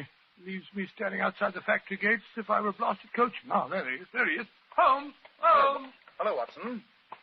Permit me to introduce you to Mr. Tom Lackland. Tom, this is Dr. Watson. How do you do, Dr. Watson? How do you do? Never mind how I do, young fellow, my lad. How do you do? Your behavior's been absolutely shocking. Shocking. Now, what are you talking Leaving about? your dear old mother and deserting your pretty little bride because you're ashamed of her. You're a scoundrel, sir. You deserve a good horsewhipping, and I've a good mind to give it to you.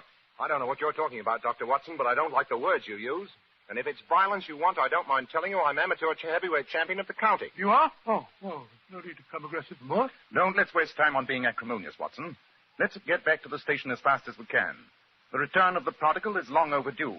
We must give them every opportunity to kill the fatted calf.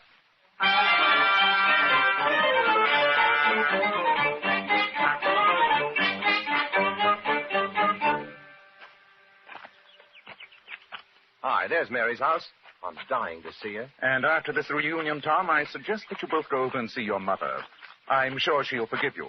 Yes, Mr. Holmes, I'll do that. Well, perhaps we should have warned her. Your sudden appearance may be something of a shock. I think it's a shock that Mary can handle. She must be out. Door's locked. Knock again, if you don't mind. She may be asleep. Great heavens! That was a revolver shot. Come on, Watson. Help me break in the door.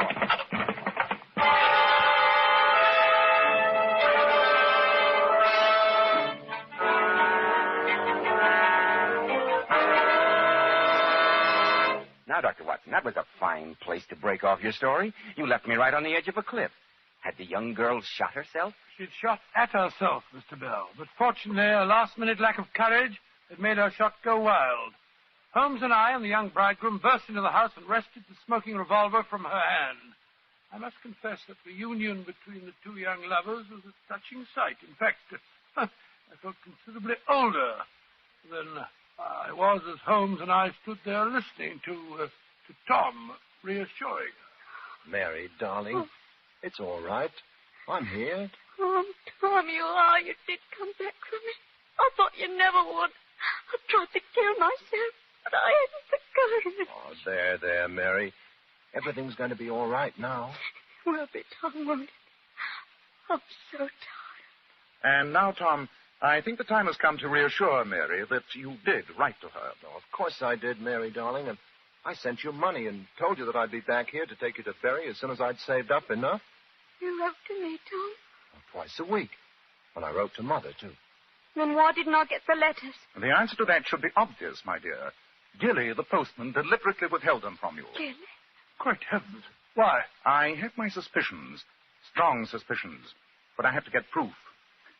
Tell me, Mary, the day before yesterday, Mr. Treadgold murdered his wife. Do you know how he learned of her infidelity? Well, I'm not sure, but I did hear Mrs. Nichols say that it was through some letters that got mixed up. The letters addressed to her were delivered to his office instead of at the house. Gilly again. Precisely. Surely the whole terrible pattern begins to take shape.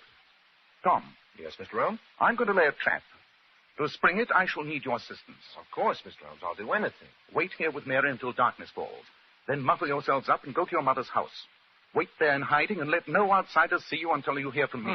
Since you two lovebirds have been separated for 4 months, I don't imagine that'll be too unpleasant. Quiet, Watson. You understand, Tom? Yes, Mr. Holmes. Good. Then come on, Watson. What's your plan, Holmes? I'll tell you as we go. One thing I can promise you. Before the sun is very high tomorrow, I shall free this village from one of the most subtly evil powers I've ever come in contact with.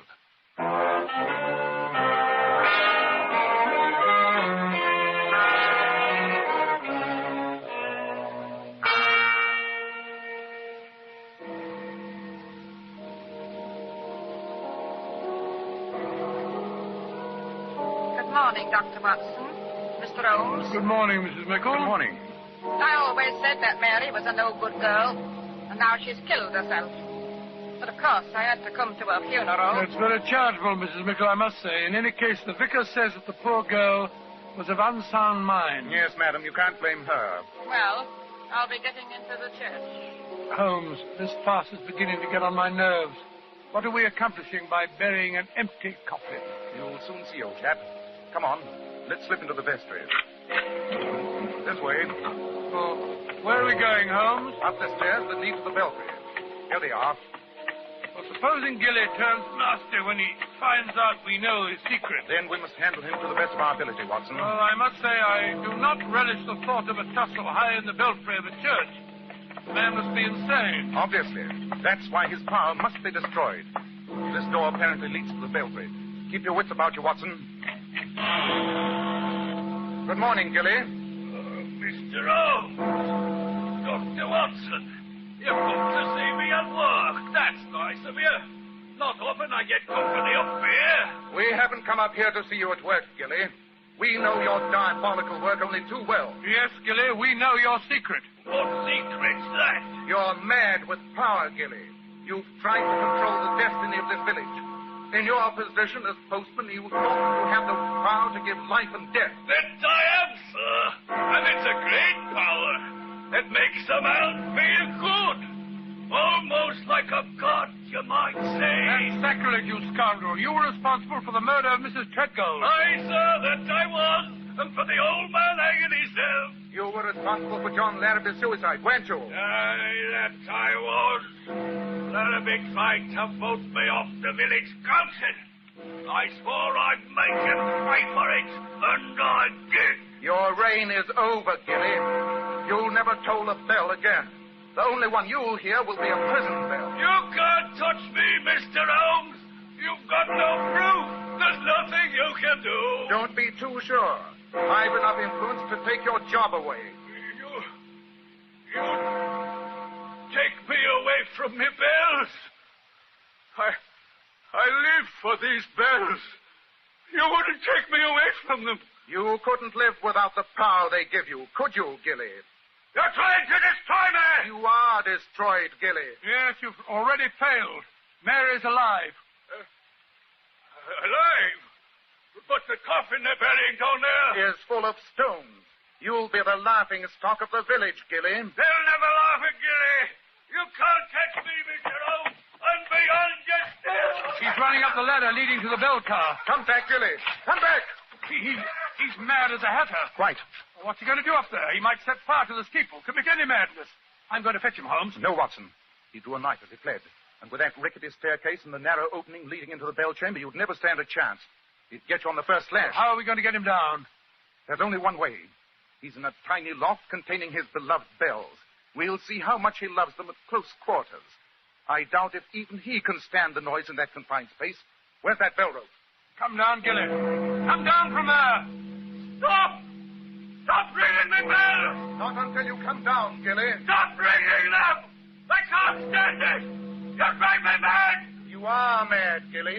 Mad with power. Come down here, I say. I'm coming! Great heavens, he hurled himself out of the belfry. Holmes, he hasn't a chance of surviving that fall. I have no intention of causing the unhappy man to jump to his death, Watson, though I cannot help but feel that his poor demented mind may find a happier oblivion this way rather than in the confines of an asylum. Yes, you're probably right, Holmes. It's been a shocking case, Watson, shocking. And once again it proves the old saying that violence does in truth recoil upon the violent, and the schemer falls into the pit which he digs for another.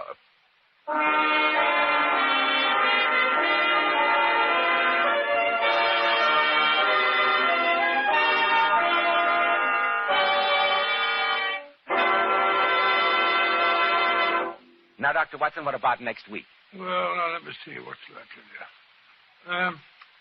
Next week, I think I'll tell you a rather gruesome story about how Sherlock Holmes saved the life and the sanity of a certain Count Romagny. I call it The Adventure of the Carpathian Horror.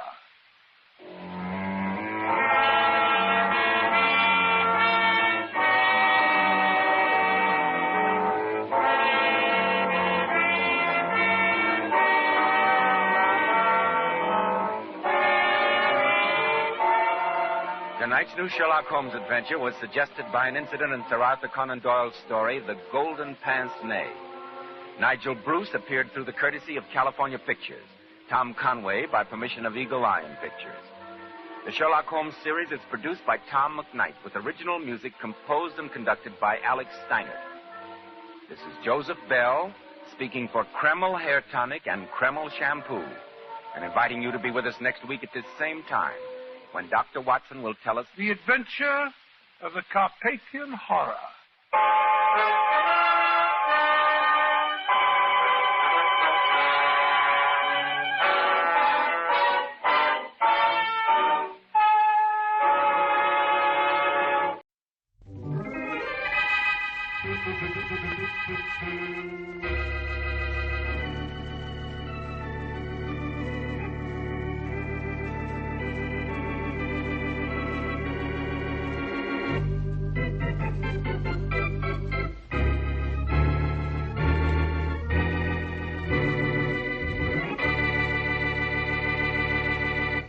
So you think you're going to keep Tom away from me, do you, Barbara? Yes, I do, Florence. Or am I supposed to call you Miss Wells because you're the star of the show? You should be glad I'm a star. I'm the kind of star who packs the house.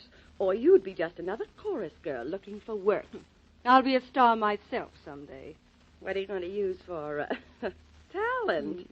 You were a chorus girl once, remember? I don't like remembering, so don't get me started, Barbara. But you remember something. Tom belongs to me and me alone. Tom loves me, not you. Loves you? Don't make me laugh. But he does. He told me so. Oh, you're not that naive. You couldn't be. What makes you think he can see anything in you when he compares you with me? Why, next to me, you're practically a schoolgirl. I still say Tom is in love with me, and he's going to marry me. Well, that isn't what he told me on the phone last night.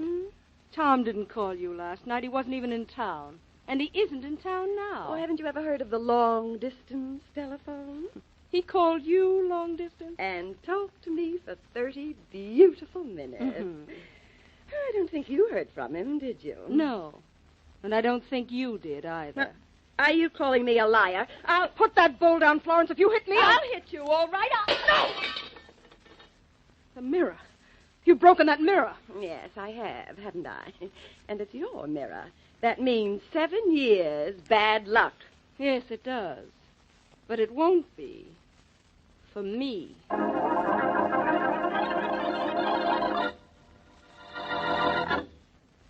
And now meet Dick Calmer as Boston Blackie.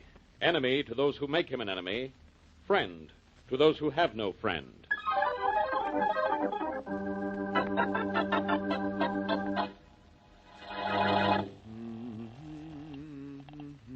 Hello? Oh, hello, Mary. This is Blackie. Did I wake you up? Not quite, Blackie. I was just taking a nap. Oh, I'm sorry. All I wanted to do was to tell you that I got 2 tickets for the theater tonight. Oh, I'll be ready in 10 minutes. Take it easy. It's only 4 o'clock in the afternoon. Excuse me, Blackie. Hey, who's this? This is Elsie on the switchboard downstairs. Oh, Elsie. Well, look, you cut me off. I was talking to Yeah, Miss I know. I'm Elsie. holding that call, Blackie, but there's a woman on the phone wants to speak to you. She says it's urgent. She sounds like she means it. That's why I cut in. Oh, all right.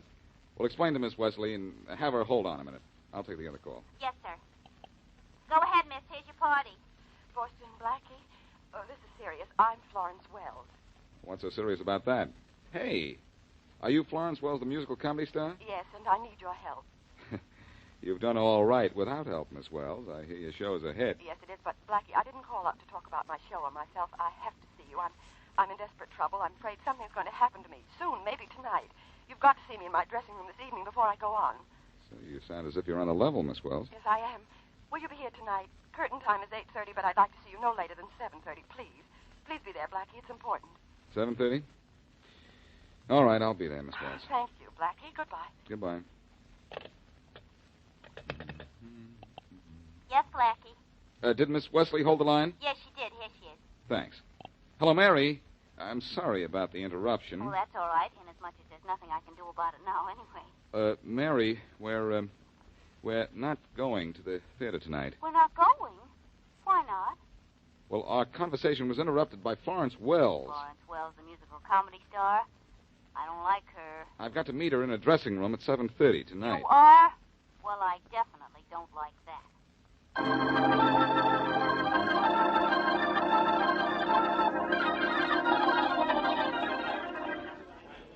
Where's Miss Wells? Has anybody heard from Florence Wells? It's 7:30. Why isn't she here? Joe! Yes, Mr. Brown? Don't move away from that door. The minute Florence Wells comes in, you let me know. I want to talk to her. Yes, sir. All right, everybody. Girls, boys, too. Let's get on stage and check costumes, makeup. Billy, let's have full overhead lights back here. Joe, don't you forget, the minute Florence Wells comes in. Yes, I know, Mr. Brown. You want to talk to her right away? Okay. Hey, you, where do you think you're going? I don't think I know where I'm going. I'm Boston Blackie. I'm supposed to see Florence Wells at 7:30. She sent for me. Well, I wish somebody'd send for her. She isn't here. Oh, I see. Well, maybe she left a message for me. Whom would I ask? Ask Ella, Miss Wells' maid. She's in Miss Wells' dressing room. That first door there. Thanks. Don't know what you're thanking me for. I didn't do anything for you. Is Miss Wells No, here? Miss Wells ain't here. She ain't... Oh, excuse me. I thought she was somebody else. I'm Boston Blackie. I have an appointment to meet Miss Wells here at 7:30. I thought maybe she'd left a message for me or something. She said it was awfully important for me to see her. I'm sorry, Mr. Blackie, but she didn't leave no message for anybody. No message, huh? Well, I'll wait around for a little while outside. Thanks. You're welcome.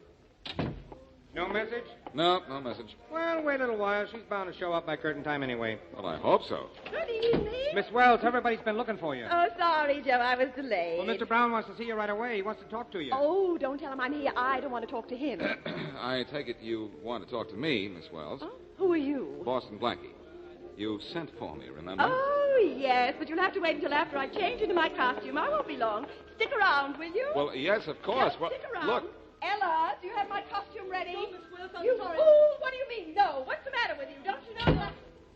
Very pleasant young lady, but I suppose you have to make excuses for people like Miss Wells. You make the excuses if you want to. I'll make room for them. I sure don't like to get in their way. Personally, I prefer the stay-at-home type myself. But there's something interesting about people in show business. They... Stop dawdling and get me my dress if you want to look for another job. Interesting, huh? Put up with all I can from you. From a distance, pal, from a distance. What happens to some people when they get to the top gets me. Now, you take that girl Barbara, for instance. Barbara? Who's she? Girl in the chorus. There she is. That pretty brunette at the top of the landing. She's probably going out for some coffee. Now, there's as sweet a girl as you ever want to know. Yes, she is pretty. And, want to know is right. Now, yes. But I'm willing to bet anything that if she gets to the top of the heap, she'll be just as mean and hard to get along with as this Florence Wells. Oh, I don't know about that. There are all kinds of people in the world. Maybe this kid... Oh, that must be Miss Wells. Well, guess I'll be going. It's not Miss Wells. It's her maid, Ella. Oh, yeah. Yes, Miss Wells, I'll get it right away. Right away. What'd she say? I think it was something about trouble. Well, she ought to know a lot about trouble. She works for a gal who's really trouble.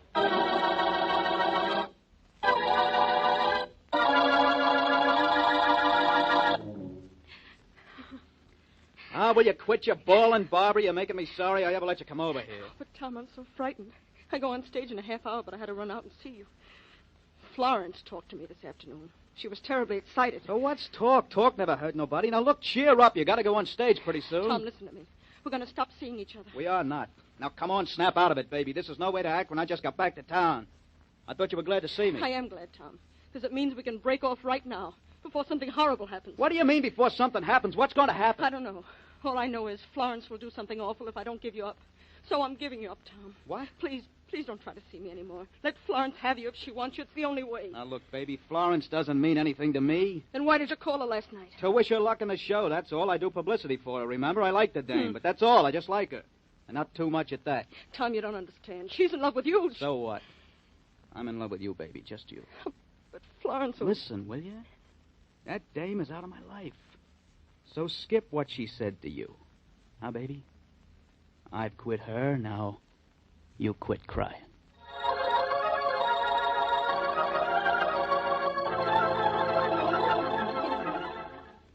Listen, Joe, I'm getting tired of waiting. How long before curtain time does Miss Wells come out of her dressing room? It'll be any minute now, Blackie. Curtain goes up in 8 minutes. That's fine, but I've been waiting for her for more than 50 minutes. Well, it's like I told you. These big stars don't care about anybody. Well, I'm getting so I don't care much what she wants to talk to me about. Can't be very important if she's waiting. Hey, you. Yes, sir. What can I do for you, sir? Faraday. Blackie, what are you doing here? Oh, nothing that can be of any interest to you. I'm waiting for Florence Wells to come out of her dressing room so I can talk to her. Well, you're going to have a long wait. Oh, I don't know. It's 8 minutes to curtain time, and she has to make the curtain. She isn't making anything anymore but headlines, Blackie. I just found a dead body 8 blocks down the street. What? Miss Wells is dead? Very. I'm Inspector Faraday of the police. I want to see the dead woman's dressing room. Sure. Right this way, sir. Well, now, hey, wait a minute. This is impossible, Faraday. Florence Wells went into that room right there 50 minutes ago, and she hasn't come out of it. Yes, she has. She's gone down the street and been murdered. And she isn't coming out of that. Now, look, wait a minute. I'm serious, Faraday. Joe and I both saw her go in.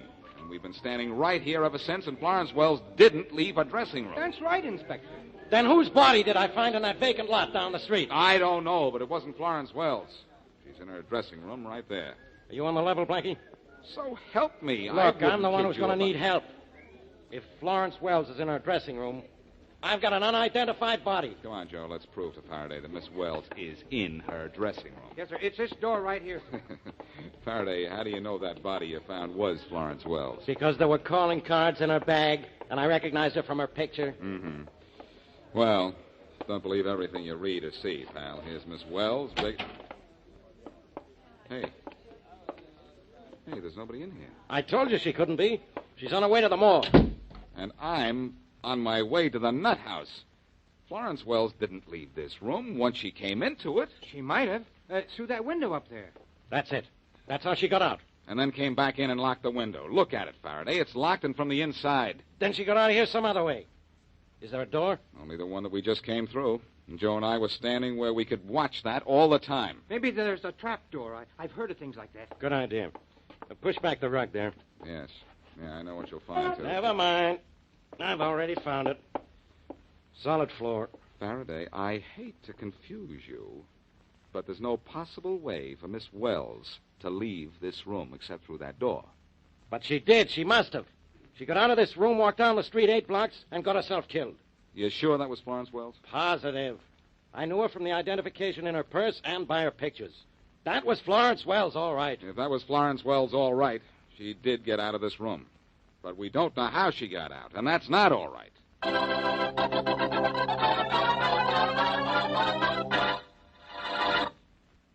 And now, back to Boston Blackie.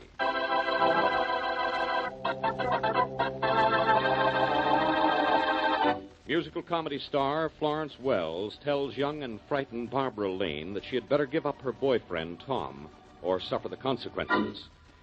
Later, Florence phones Blackie and says she has to see him backstage at her theater at 7:30. Blackie is there before the star arrives, but she goes into her dressing room without telling Blackie why she wanted to see him. Florence apparently does not leave her dressing room by door, window, or hidden exit, but 15 minutes later she is found dead, 8 blocks away from the theater. As we return to our story, it's the next day, and Blackie and his friend Mary Wesley are in the dead star's dressing room. This dressing room is where Miss Wells was last seen alive, I guess, isn't it, Blackie? Yes, Mary, by her maid Ella. And now Ella's disappeared. Good heavens.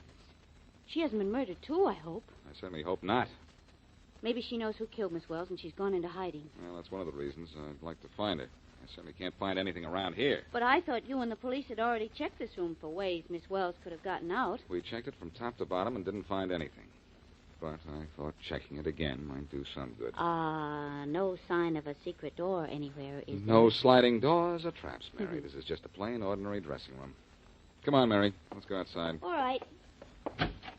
Oh, there's the manager. Maybe he can help me. Oh, Mr. Brown. Mr. Brown! Please, no more questions. I have enough trouble putting on a show with an understudy without answering questions. Well, look, don't you know anything about Miss Wells? Who her friends were, where she spent her time? All I know about Miss Wells is that she was the star of this show, and now I have a show without a star. Oh, excuse me, Mary. Mr. Brown, Miss Wesley. Hello. How do you do, Miss Wesley? You'll have to excuse now, wait a me. minute. Mr. Brown, wait a minute. Is there anyone in the show who might tell me something about Miss Wells? Well, yes. There's Barbara. She's the girl in the chorus. They knew each other, I think. But the chorus is on the stage now. We're rehearsing the entire cast with the understudy. Well, can't you get her off the stage? No, I can't do a thing like well, look, that. If you'll let me ask her a few questions, I'll stop asking you questions. Well, all right. Joe? Yeah? Ask Barbara to come in here, will you? Okay. I hope pulling a girl out of the line won't throw the understudy. Oh, no, Miss Wesley. They're trained to expect anything. Oh, here she comes. What's the matter, Mr. Brown? Was I doing something wrong? No, Barbara, no. This is Boston Blackie. He wants to talk to you. Barbara, Lane is your last name, isn't it? Yes, it is. Miss Lane, Miss Wesley? How do you do, Lane. Miss Lane? How do you do, Miss Wesley? Miss Lane, what do you know about Florence Wells? Florence Wells? Nothing. No? How long have you known her? Not long. I've been in town only a few months. The show wasn't cast until 2 months ago. In other words, Blackie, she's known Florence Wells only 2 months. I figured that out for myself. You're not a local girl, Miss Lane. Where are you from? A place no one ever heard of, Barling, Kansas. Just a little town. Barling, Kansas, huh? A little town. I wonder if I can get a little information out of it.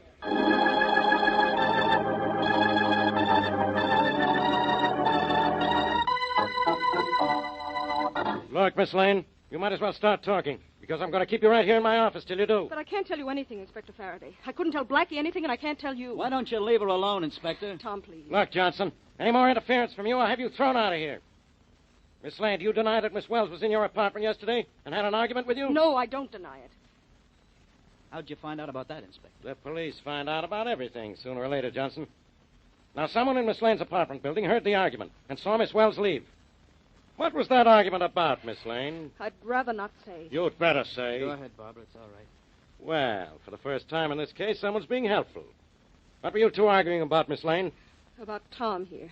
She wanted to take him away from me. Oh. She didn't kill Florence Wells, I tell you. You let me decide that, Johnson. I don't know much about this case. Nobody does. Nobody knows who killed her, why she was 8 blocks from the theater just before curtain time. Nobody knows how she got out of her dressing room without being seen. But I know something, Miss Lane. I know you're my murder suspect, number 1.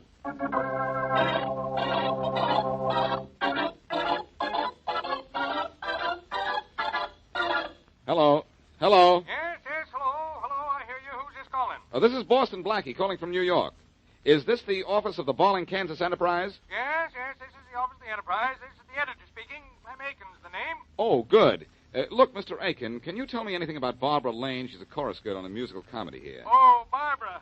Now you're talking about the sweetest and prettiest girl in Bowling County. You know her then? Know her? Why, I remember where she was born. Was in that old frame house in the corner of the... Oh, hey. No, look, never mind where she was born.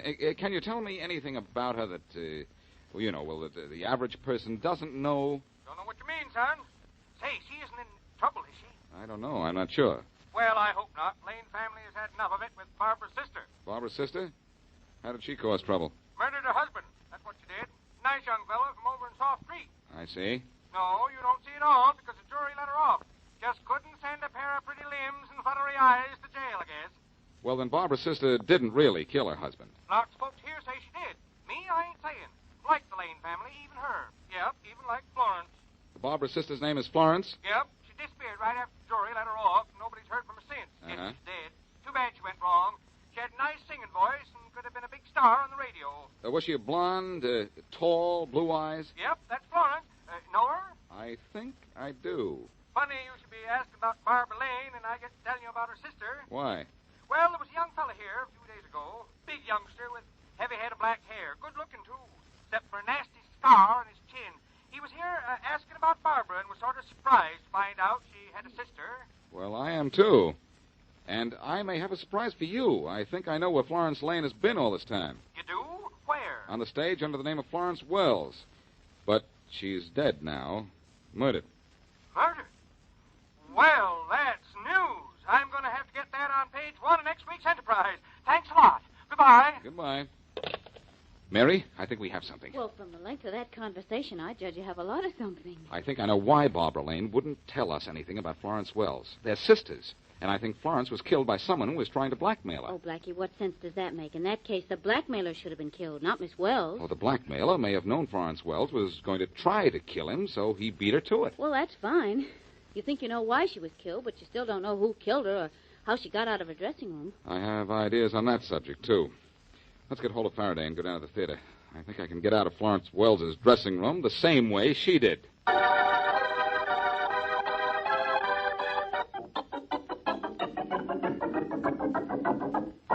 Blackie, is getting me down to this theater another of your crazy schemes to waste a lot of my time? I'm trying to find the murderer of Florence Wells. Look, Faraday, stop calling her Florence Wells. Barbara Lane backed up my theory that Florence was really his sister, didn't she? All right. Florence Lane. That's better. Mary, do me a favor, will you? Sure. Right outside the stage door, there's a shoe shine boy. Go out there and bring him in, will you? All right. Blackie, this is no time to get your shoe shined. No? What do you bet, Faraday? First, I'm going to show you how Florence Wells, actually Florence Lane, we know now, got out of a dressing room without being seen. You can't do it.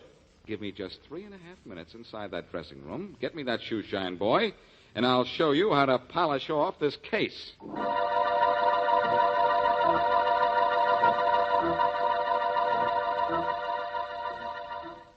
Well, Miss Wesley, Blackie's been in that dressing room 2.5 minutes now. Then he has a whole minute to go, Inspector Faraday. A minute to go. But where? He's not going to get out of that dressing room. No, well, just you wait and See? He couldn't do it. This must be Blackie now. Oh, no, that's not Blackie. That's the shoe shine boy. Oh, yeah? Hey, just 30 seconds left. Well, please, let's give him every second he asks for. I'd like to give him 20 years for wasting my time like this. He's not going to get out of that dressing room. It's impossible. The murdered girl got out of it. Yeah, she did. I bet she's sorry. All right, how much more time? 10 seconds.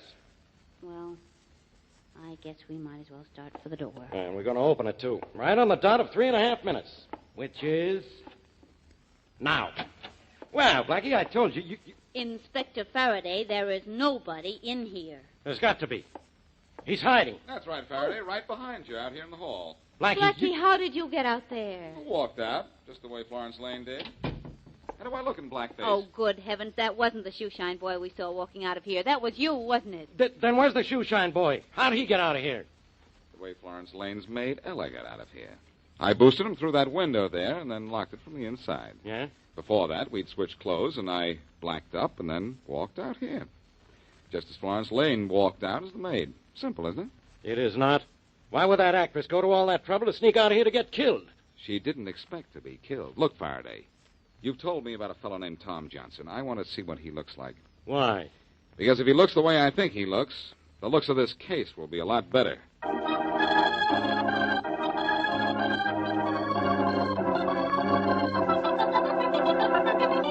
Nice head of hair you have there, Johnson, but where'd you get that nasty scar on your chin there? Oh, that, Blackie, I got it in a sledding accident when I was a kid. What's it to you? It's nothing to me. But I'll tell you what it is to you. A very definite means of identification and proof, too. Proof? Proof of what? Proof that you were in Barking, Kansas, the day before yesterday, talking to Clem Aiken, the editor of the Barling Enterprise. Oh? And you were asking him questions about Barbara Lane, and don't deny it, Johnson. No, I won't deny it. I had a reason to ask questions about her. I was going to marry her. I wanted to find out about her childhood and what she did in her hometown. But you also found out that Florence Wells and Barbara Lane were sisters, didn't you? Yeah? So what if I did? I'll tell you what. What you found out about Florence was worth a lot of money to you. Musical comedy stars don't like to be known as suspected murderesses. Oh, you think I was going to blackmail her, do you? Well, I wasn't. I even told her I wasn't. Told her when? I phoned her from Barling after the old editor told me about it. She got sore, but I told her she needn't worry about it. I was going to keep it under my hat. Mm-hmm. Then what gave her the idea to kill you? What makes you think she was going to kill me? There's only one reason Florence Wells went to so much trouble to get out of her dressing room without being seen. There's only one reason she wanted me outside her dressing room when she went out to meet you. She was going to kill you, and she wanted me as an alibi. Yeah, okay, yeah. You're right, Blackie. That's just the way it was. But it was self-defense. She phoned me and told me to meet her on the corner by a vacant lot. She said she wanted to talk to me. And when she met you, she pulled a gun on you, didn't she? Yeah. She said she didn't trust me with what I knew about her and wouldn't stand for blackmail. And when she came at me with that gun, I could tell she meant business. So you pulled a gun on her and shot her? No. I grabbed the gun. I was just trying to take it away from her. And then all of a sudden it went off. I was lucky there was nobody around. I carted her to a lot, took the gun, and beat it back to my apartment in time to see Barbara there. You have the gun now? Well, you think I'm nuts? I tossed it in the river. In the river, huh? Well, Tom, I've got news for you. You're going up the river.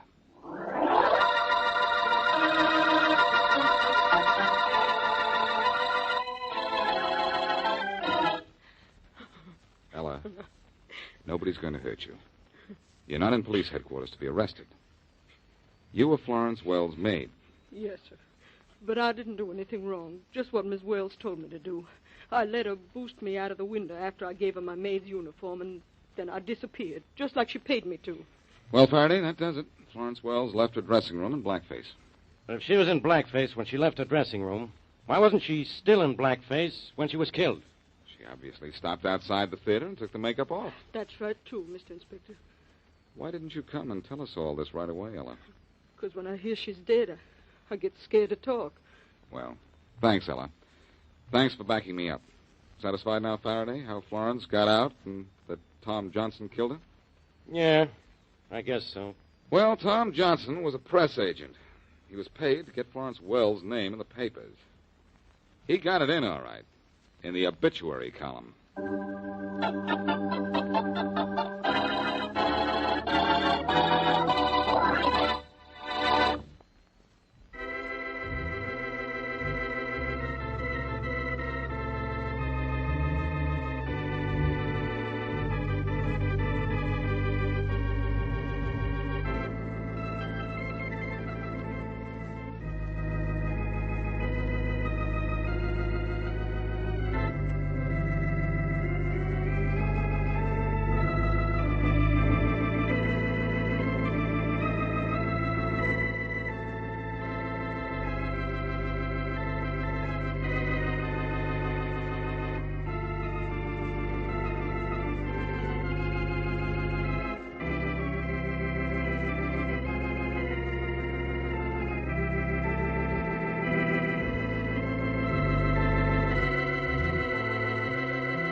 Broadway's My Beat, from Times Square to Columbus Circle, the gaudiest, the most violent, the lonesomest mile in the world.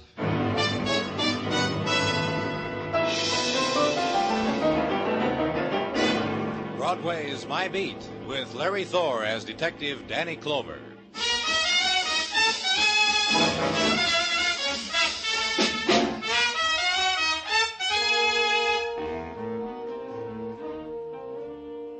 In the time before dawn, Broadway is an island of silence torn from the blazing neon, the midnight sun of the spectaculars. The river mists mingle with the vapors rising from manhole covers. Through them move the rejects, the stragglers, the wanderers, the men without sleep. One detaches himself, scavenges in a trash bin choked with the remnants of night, finds nothing, moves on to the next. It's the time of the endless search, the restlessness of an anguish you can't understand, on the street built for the purpose. You walk it, and if shadow whimpers and you hurry on, close your heart to it, because the whimper was yours.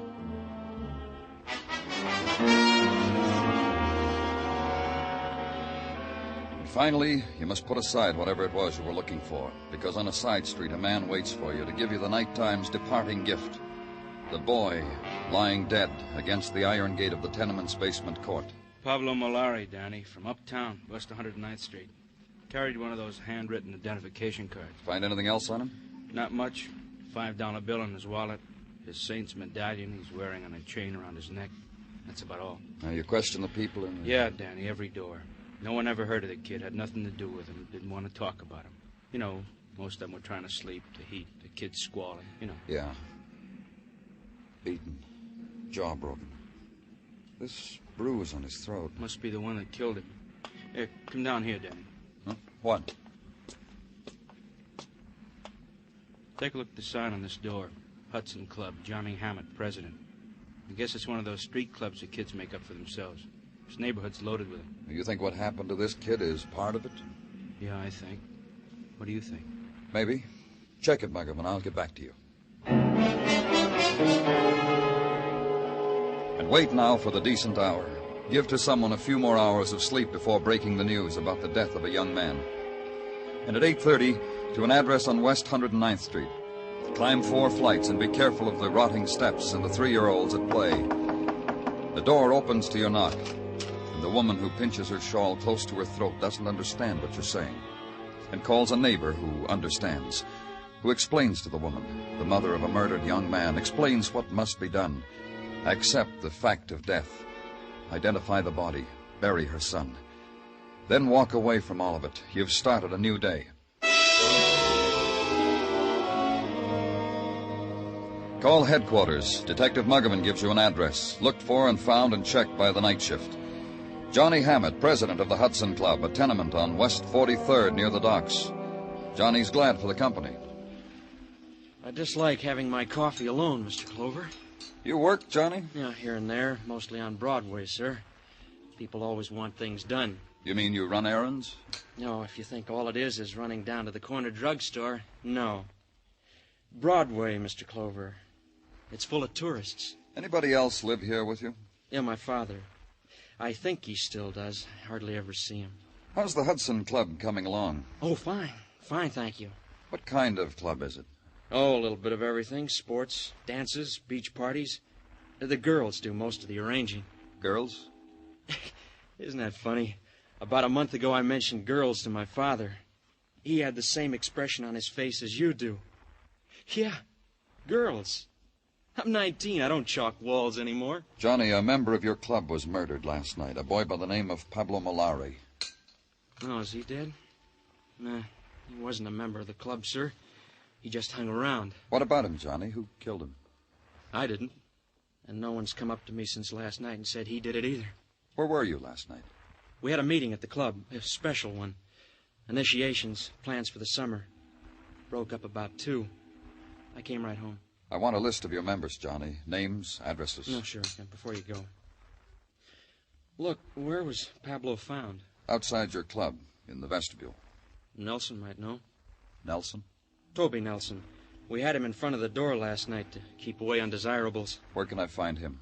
Works at a cigar and magazine counter in the Flick Building lobby. I wish there was more I could tell you. I really do, sir. Hey,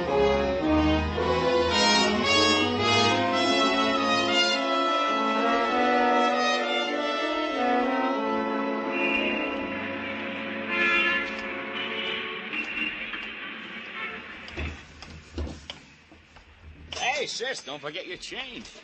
There you are, baby. Good luck at the track. What's yours, Buster? Your name, Toby Nelson? Someone send you to ask an important question? Police. That buzzer could stand a little metal polish, mister. Don't worry about it. Oh, sure not. Tell me what I should worry about. About a boy named Pablo Malari. Yeah, I've been reading him in the newspapers. What's he to me? He was found beaten to death in front the of Hudson Club. I know. It says so in the papers. What went on there last night? I'll have to read the minutes of the meeting. I was outside making these two big muscles that Tatsu wanted in and couldn't get in. What happens at these initiations, Toby? Kid stuff. You swear to do this and that and be a nice Hudson.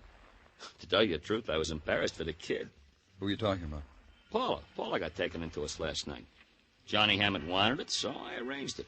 Paula Chopak, which makes us fellow members, which makes me happy. This Paula's your girl? Manicures my pinkies. Look. Pretty job, huh? Gives me locks of hair, lets me argyles. Oh, it's a nice thing we got. Tender. Paula Chopak. Uh-huh. I've got her name on my list. She was on top of the grocery store, corner 11th Avenue and 46. Yeah. Thanks a lot, Toby. Anytime. Oh, here, take a scratch sheet, mister. For free. Go ahead, take it. It's last Monday's. And bring to the top of the list Paula Chopak. Climb the stairs, knock on a door with the curtain panels of glass, and hear the furtive scurrying behind it and the slam of another door inside. Then hear a woman's steps approaching, and an instant of silence. Then the fumbling with the catch, and the door opens. And the woman had not finished making herself presentable to the caller. The wrinkled cotton house dress needed another smoothing. The graying hair needed to be pressed back again from the forehead. The tired voice, there was nothing to be done about that. Yes. Something? I'm from the police, Danny Clover. It's good you're here. We not think police come so soon. Please to come in. Please, that chair. I sit by window in it by evening. It's comfortable, clean. You be cool. Please, mister. Thank you, but I'd like to... By my daughter to speak. By Paula. Paula, is she here? Yes. By room, listening to records. But first, please, mister, first. You want to tell me something, Mrs. Chopak? About Paula. You see what I am, mister. But Paula, by Hori's great beauty, by the face, by the rich black hair. Mrs. Chopak. Like crown she wears it, my Paula, my baby. I comb for her, brush, wash, put in braids by night for sleep. My Paula is good, clean, respectful to me, to such as you never trouble, never bring me tears. Will you call her, please? Go to her. She wait for you. She say me, policeman come this afternoon. I have much thing to tell him. My Paula say this to me. What my Paula got to say to policeman, mister? What? In that room? Yes. You see, my Paula tell you her thing. Then you, policeman, go away from us. Mister.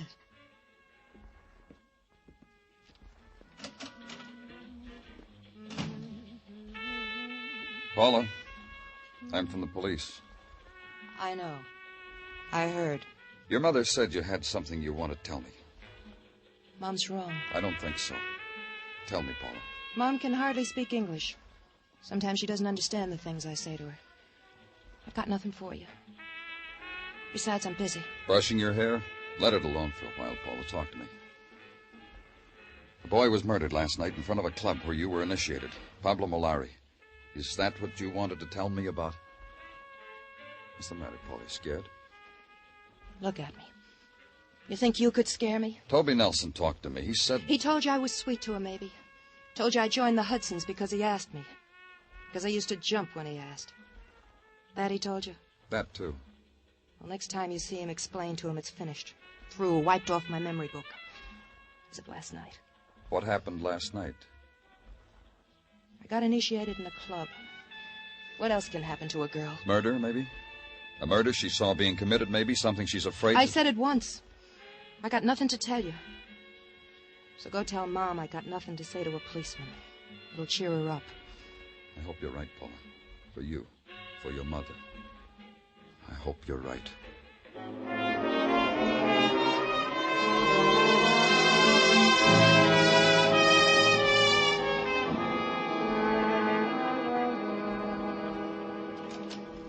Danny, I give you the evening's greetings. Thanks a lot, Gino.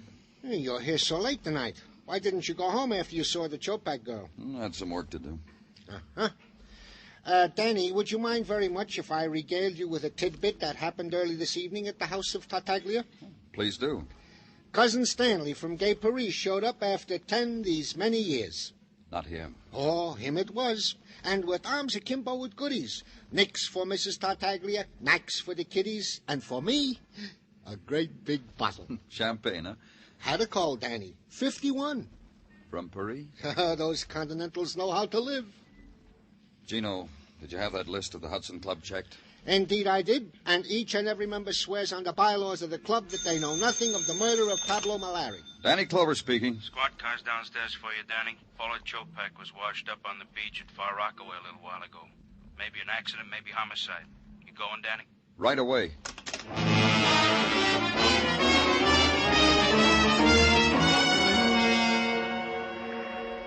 The night wind off the sea was soft, warm. It sighed against the flames of the beach fire strung along the coast, riffled the sand across driftwood, across the litter. It brought close the far-off sounds of a summer beach at night, the laughter from behind screened porches, the siren call of the ukulele gently strummed, the distant screeching of gulls, and closer, the other sounds, the lash and wash of the surf, the opening and setting up and adjusting of the mechanical devices that attend the dead, and then the trembling voice of the boy who tries to tell you about the girl lying there, how it was, why it was. We were swimming, sir. Lost her someplace out there in the dark, and I heard her kind of scream. Just you and Paula, Johnny? It was a beach party like the ones I told you about. The other members left. Paula wanted to stay. Asked me to stay with her. You said she screamed. Why? She hit her head on one of those rocks out there. The high tide covers them up. I didn't know till I hit the beach she was dead. I tried to... Dead? She is, isn't she? Look at me. I killed Paula.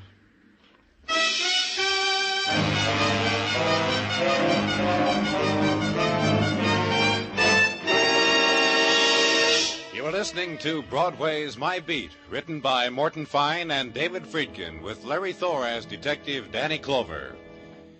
Tonight's the night. Yes, beginning this evening, there'll be a new host on Songs for Sale. He's affable Steve Allen, a young comedian whose likable personality you're really going to enjoy.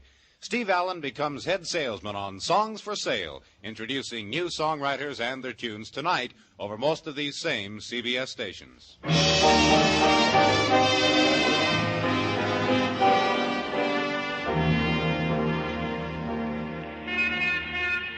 On an early summer's night, Broadway stands on a corner, leans against the orange juice stand, and sums up the day. Some days are better than others. Some days you break even. You only had one end of the daily double, but the new blonde in the office looked over her shoulder at you and smiled. And later, when she dabbed on her lipstick with a finger, she smiled again. Oh, it was quite a day today. The Dodgers passed a miracle. You forgot to pay the check at the cafeteria and got away with it. And a girl. A song of a girl was washed up on the beach at Far Rockaway. Here's maybe a tragic day, but here is a day. It was 11:30 toward the end of it when we got Johnny Hammett back to headquarters. Sit down there, Johnny. Cigarette, kid? No. No, thank you. Well, maybe you'd rather have one of Danny's. Yeah, here, have one, Johnny. I don't want one. Guess Johnny doesn't like the brands we smoke, Danny. I just don't want to smoke, that's all. Can a man not want to smoke? Take it easy. Sure, relax, kid. Am I under arrest? You said you killed Paula. It was my fault. I shouldn't have let her swim out that far. Did you kill her or didn't you kill her? It was my fault. Who killed Pablo Malari? You think I did? Did you, Johnny? You think I killed him, don't you, Mr. Clover? There you go again, Johnny. Look, kid. A couple of your friends were killed. We're police. We're asking. I didn't kill anybody. You don't have to explain to Johnny Muggerman. He knows why he's here. He knows we need his help. Yeah, help, Johnny. That's what we want. We're not asking for a confession. Who's kidding who? Were you in love with Paula? She wasn't around long enough. She was around tonight. What happened tonight? You know what happened. What's the matter with you? Look, Johnny, I'm going to tell you something. You're not talking to your little hoodlum friends. You're talking to a policeman. Nobody's trying to intimidate you. Nobody's trying to make you say things you don't want to say. You're talking to a policeman who's trying to do his job. What happened tonight? We had a beach party. The Hudsons? Yes, sir. That's better, Johnny. Paul and I came late. The others were already there. Toby Nelson? Yes, sir. Toby wanted to take Paula home. Paula wanted to stay. So we stayed. Paula and I. We were the last ones there. What made Paula want to stay? She'd never been swimming at night. And she swam out past the breakers and a wave washed her against a rock. Is that what happened? Yes, sir. All right, Johnny. Can I go now? Uh-huh. Good night, Johnny. Thanks. What do you think, Muggerman? You believe him? I don't know. I'm going to check. I'm going to talk to Toby.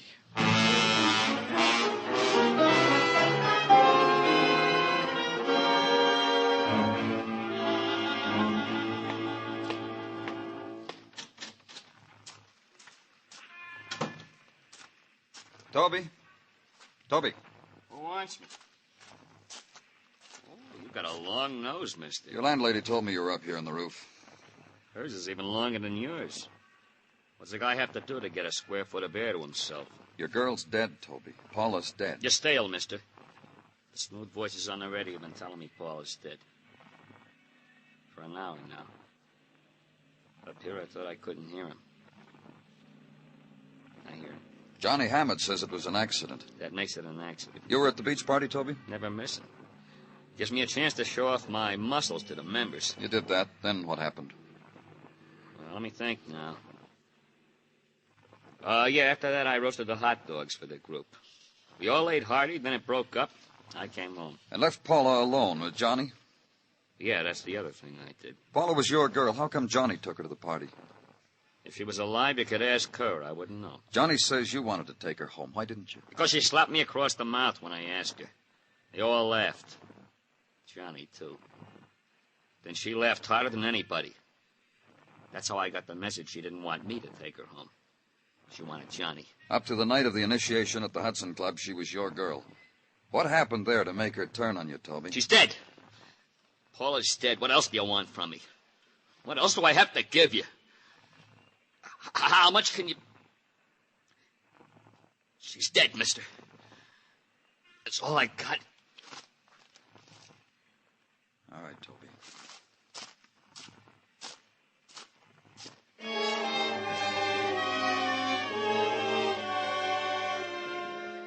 And leave the boy alone. Give him the time and place of his grieving, and the quality of it that's bled out of a tenement rooftop in a city stretching into the hours after midnight. Go away. Resign yourself that another day is over.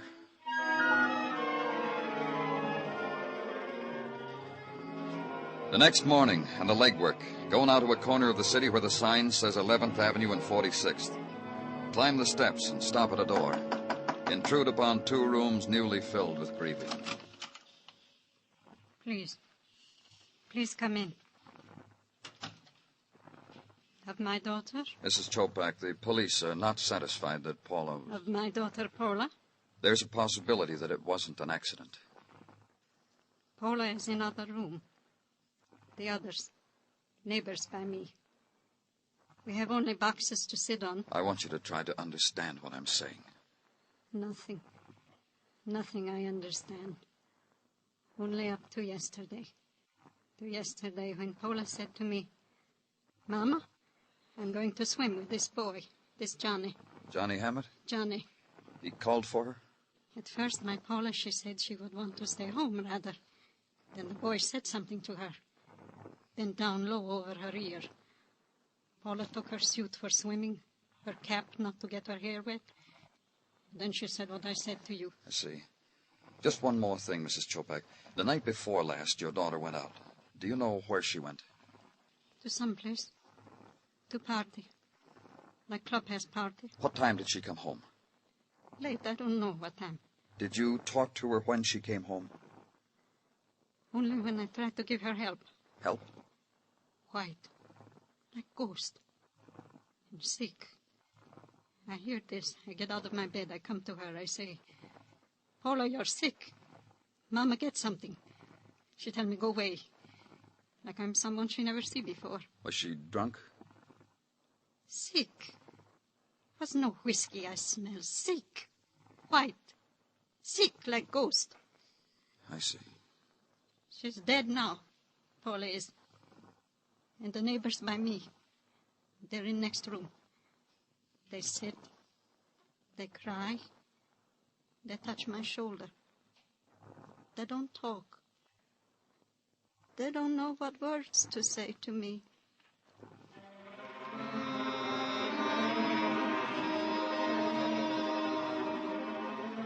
Then walk the tenement street and have your passage greeted by the sudden silences of the yelling kids, the turning of backs after the furtive gesture of insult, because somehow you were guilty of that anguish over the corner grocery store.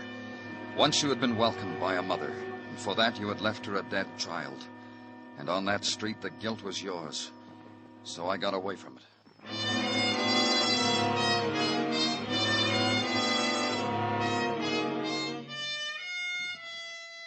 At headquarters, reread the file on Malari, dead of a beating. On Paula Chopak, dead of a head wound while swimming at Rockaway. And finally read away the daylight and sit in darkness till a man comes in, looks at you for a moment, turns on a light. You don't mind the light, huh, Danny? It's all right, Gino, thanks. I agree with you that this killing, this dying of kids, makes one wish to sit alone in the dark. However... You got something for me, Gino? Danny, all I can give you is a comment upon the children of today. The clubs they must make for themselves, the things they do in said clubs, the hurt they bring upon themselves for so doing. Go on, Gino. It's in all the papers, Danny. How they go out of the way for new thrills, new sensations, new emotions. Only this morning, while shaving, I was bending an ear to the comment from the radio. I called in the Tartaglia You got crowd. something, Muggerman? I don't know, Danny. Maybe yes, maybe no. What? Gordon and Technical gave it to me to give to you. See if the big man can figure it, he says to me. I got news about Gordon. I actively dislike What did this he give man. you? He's been studying the bathing cap Paula Chopak wore to the beach party. He says it's curious. Why? He says the girl didn't have the cap on when she went into the water. Paula was proud of her hair. She'd have worn the cap. Why does he say she wasn't wearing it? Because there was no blood stain inside it. Gordon says if she was wearing the cap when she hit the rock, it would have held some of the blood. Which means, he says, that the cap was put on her after she was carried to the beach. It means another thing, Muggerman. What? Paula was murdered. Get me a squad car.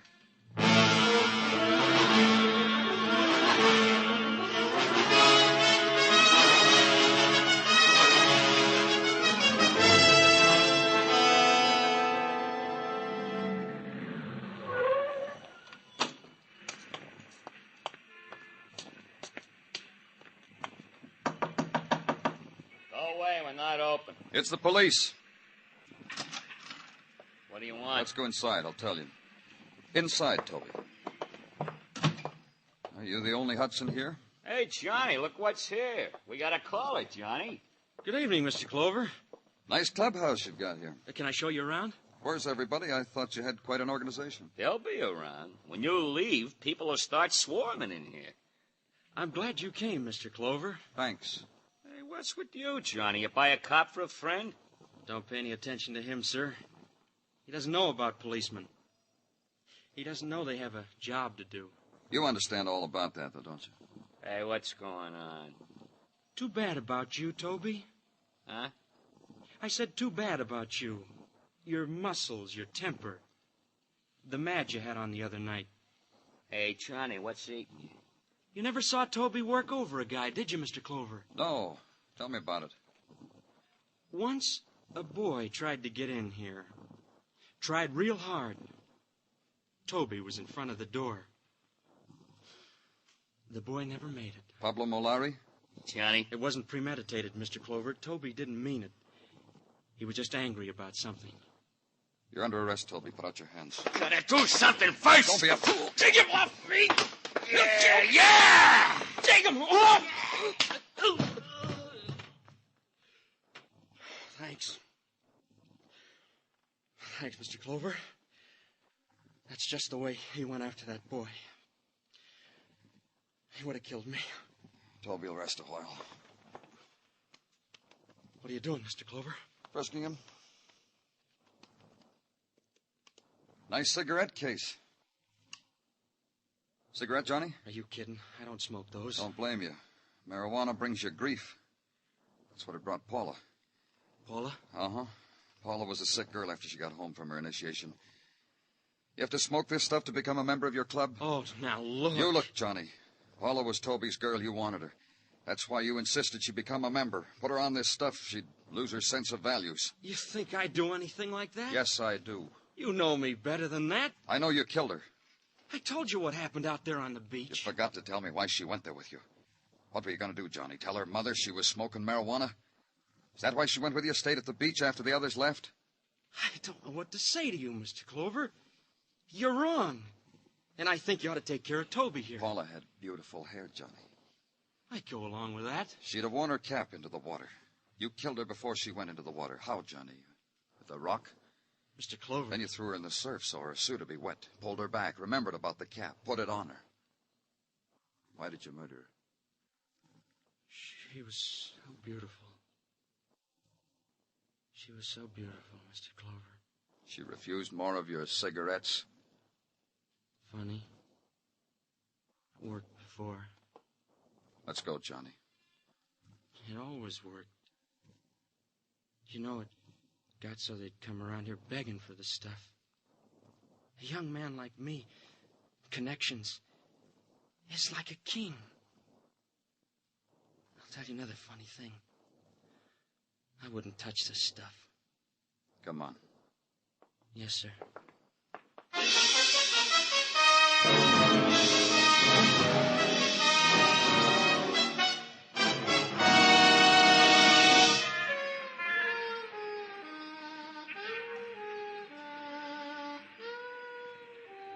Broadway looks clean. The winds of the evening have swept away the litter. Everything looks sharp. Sharp. Like a knife at your heart. You walk against it, and it plunges deeper. Deeper until there's no pain at all. It's Broadway, the gaudiest, the most violent, the lonesomest mile in the world. Broadway, my beat.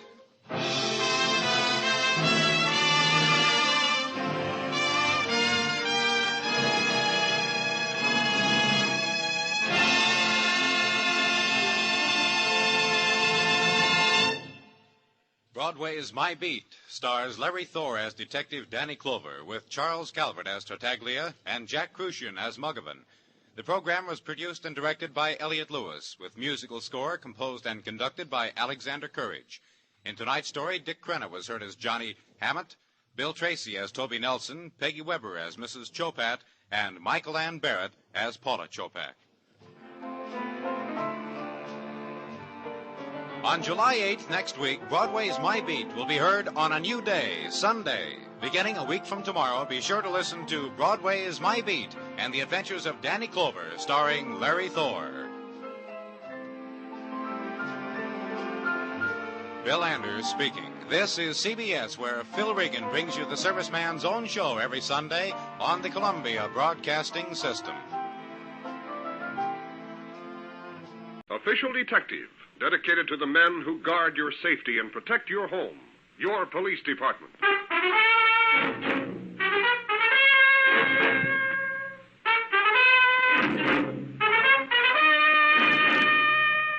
Lieutenant Dan Britt, headquarters. Most witnesses to crimes are naturally excited, so their identifications of suspects are often open to question. A case in point is a crime that took place in a butcher's shop owned by a man named Otto Kraus. One afternoon, a customer came in to buy some meat, but found the place empty. In a moment, she began to lose patience. Mr. Kraus? Where are you? Mr. Krause, this is Mrs. Leslie. I'd like to be waited on, please. I said I haven't got all day. I'd like to be... Now, what in the world is that? Oh, refrigerator. Oh, dear me. Just a moment, I'm coming. Mr. Krause. Police? Call the police. You're positively blue. You must be half frozen. Worse than that. Telephone the police. Police? Why? Look on the floor of the icebox. On the floor. Merciful heavens. Who is this man? A customer. My shop was held up and he got shot. Oh, dear. Is he badly hurt? Worse than that. For 20 minutes, I've been locked up in the icebox. The dead man.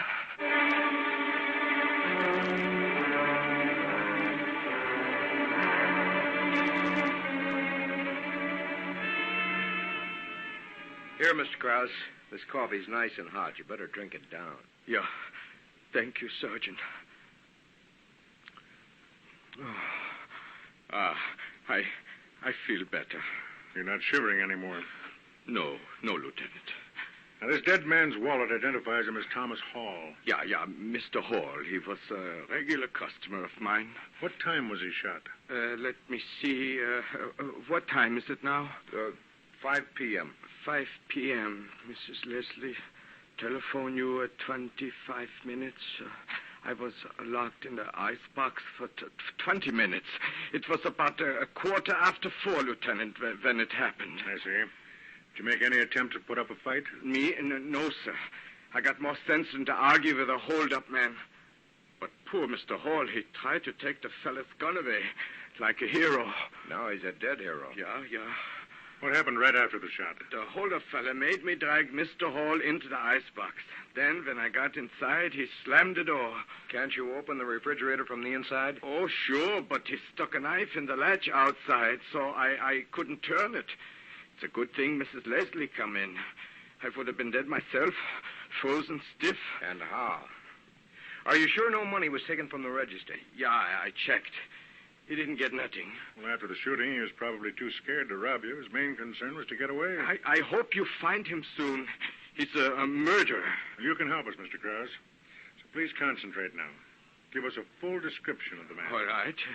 He how do I start? How old was he? I would say about 50 years old. How tall? Just as tall as me. I'm 5'9" and 3/4. Uh-huh. What do you look like? Well, he had on big, thick glasses with, how do you say it, the horn rims. How was he dressed? Oh, this I remember very good. He had on a short blue sailor's coat. A pea jacket? Yeah, and a sailor's blue knitted cap. A watch cap? Yeah, and I don't remember what kind of pants and shoes. Sure sounds like an ex-Navy man, Lieutenant. Yeah.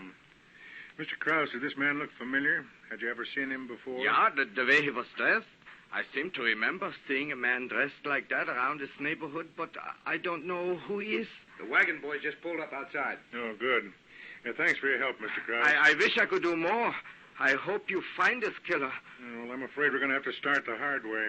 Ringing doorbells and asking questions.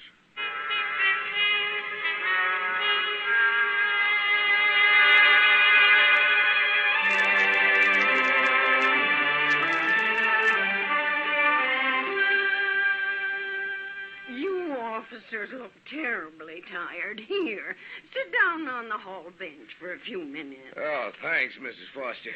We've been beating our feet around this neighborhood for more than 3 hours. Yes, and we've drawn nothing but a big blank. A murder in Mr. Cross's butcher shop. I can hardly believe it. Well, we're hoping you might be able to help us a little. I'd like to, but I don't know how.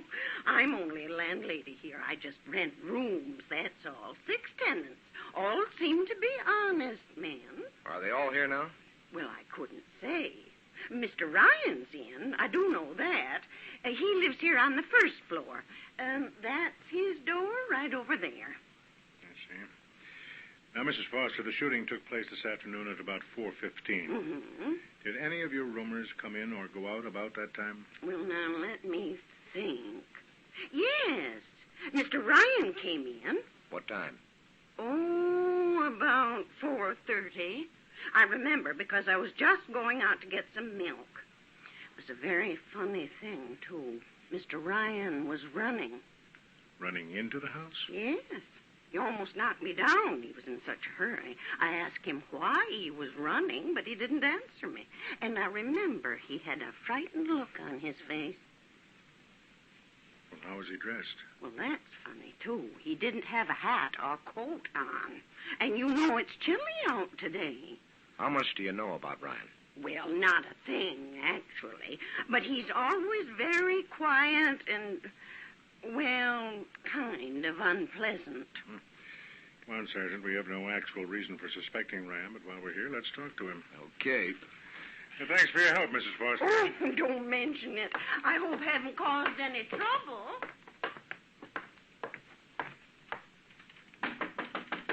Who is it?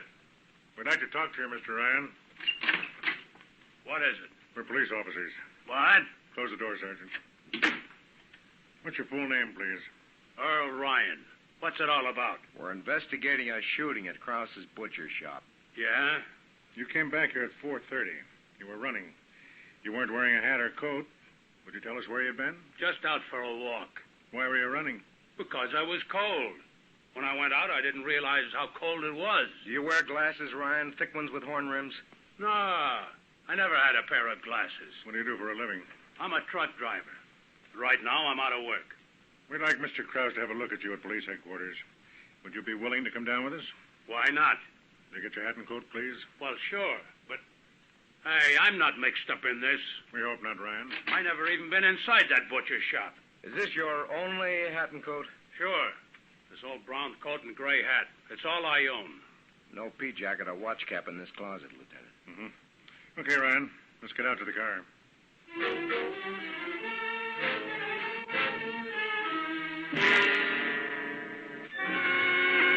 Otto Krause, the butcher, was brought to police headquarters to look at the suspect, Earl Ryan. Take a good look at this man, Mr. Krause. Yeah, Sergeant, I'm doing that. No, this is not the hold-up man. You see? I told you. I'm getting out of here. Hold it, Ryan, hold it. You're absolutely sure, Mr. Krause? Oh, positively. Like I told you, the killer was just as tall as me, but this fella...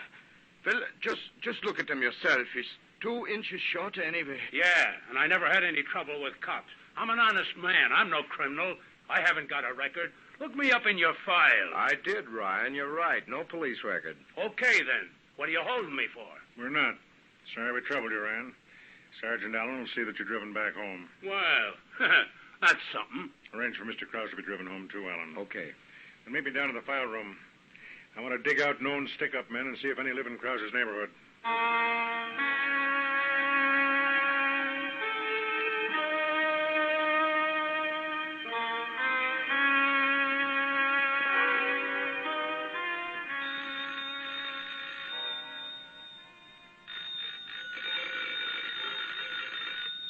Just a moment, please.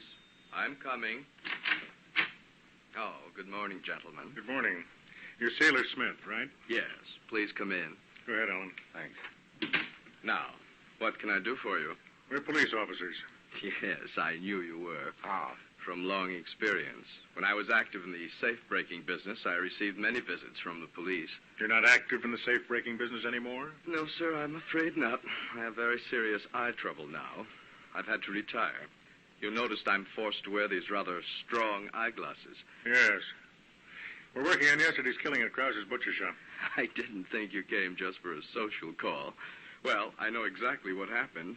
You looked into the files, found my long police record, and decided to pay me a call. Is that correct? That's it, Smith. And you said, Sailor Smith. He lives in Krause's neighborhood. He's a suspect. Let's go talk to him. You've got it straight, Sailor, so let's talk. Now that you can't crack safes anymore, you're sticking up butcher shops? No, sir. You flatter me very much. In what way? By suspecting me. Are you gentlemen going to accuse me of that shooting? No, not yet.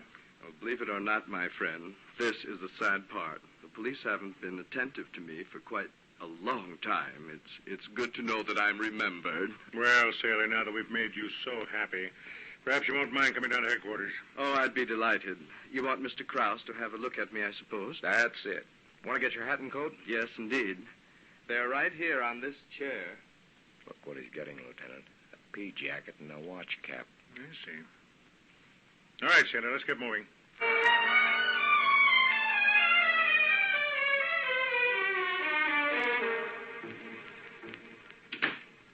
Oh, Lieutenant Britt and Sergeant Allen. While you men were out of the office, I've been reading the police magazine here on your desk. Very interesting. Have you brought back some news for me? We sure have, sailor. I'll be most anxious to hear what it is. What's the verdict? What do you mean? Well, sir, unless things have changed a great deal here at police headquarters, you were observing me through that one-way glass. You guessed it. And was Mr. Krause observing me, too? He was. Well, what did he say? He made positive identification. He says you're the man who held him up and shot his customer. Oh, dear. Mr. Krause is so wrong. There's no doubt in his mind, sailor. Same height, same pea jacket and watch cap, same glasses. He says you're the guy. Well, this is like old times, but I'm sure it will be all straightened out when you catch the actual culprit. You still deny the crime? Of course, Lieutenant, but naturally you'll have to do your duty and hold me on suspicion. That's right. Alan, take him downstairs and book him in. Oh, dear.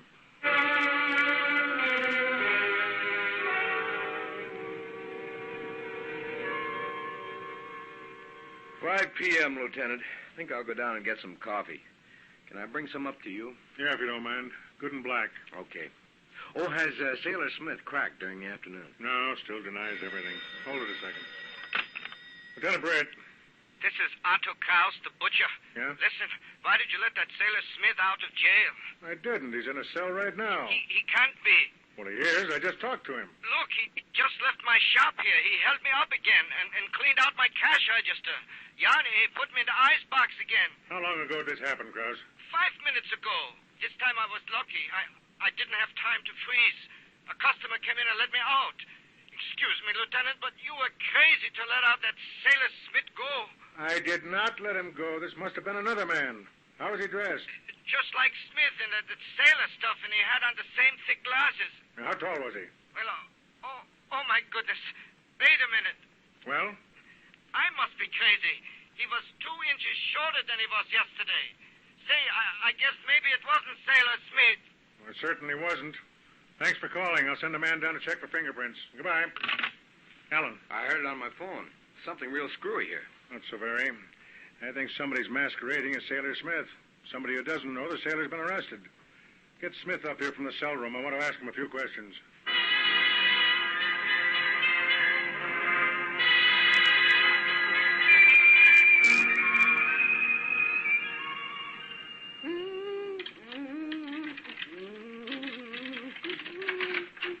Oh, Mr. Ryan. What are you doing in my room, Mrs. Foster? Giving you some clean linen. At 5 in the afternoon? How come? Oh, the laundry came late this week. I don't like you snooping around in my room. Snooping? Mr. Ryan, I'm only giving you the service you pay for. And look at you. You've been out again without your hat and coat. You want to catch your death? Look, Mrs. Foster. You've been running again. A man of your age running like a boy. You'll kill yourself. Look, get out of here and leave me alone, will you? I will. Just let me straighten up a little. Socks on the floor, shoes on the chair. Hey, put them shoes down. Well, don't get excited. I'm just going to put them in the closet. Put them down, I said. Mr. Ryan. Nobody touches those shoes but me, understand? If anybody puts them in the closet, it's me. Well, they must be real special shoes. Do you have them made? What do you mean, special? Why, they're so heavy, and the soles and heels are so thick. So they're thick. So forget about them shoes and beat it. Mr. Ryan, I'm not used to having my tenants talk to me this way. Ah, that's tough. Now, look, are you going to get out of here or not? Please, my arm. Go on. Blow, you. I'm going to ask you to vacate this room. Yeah, get out of here.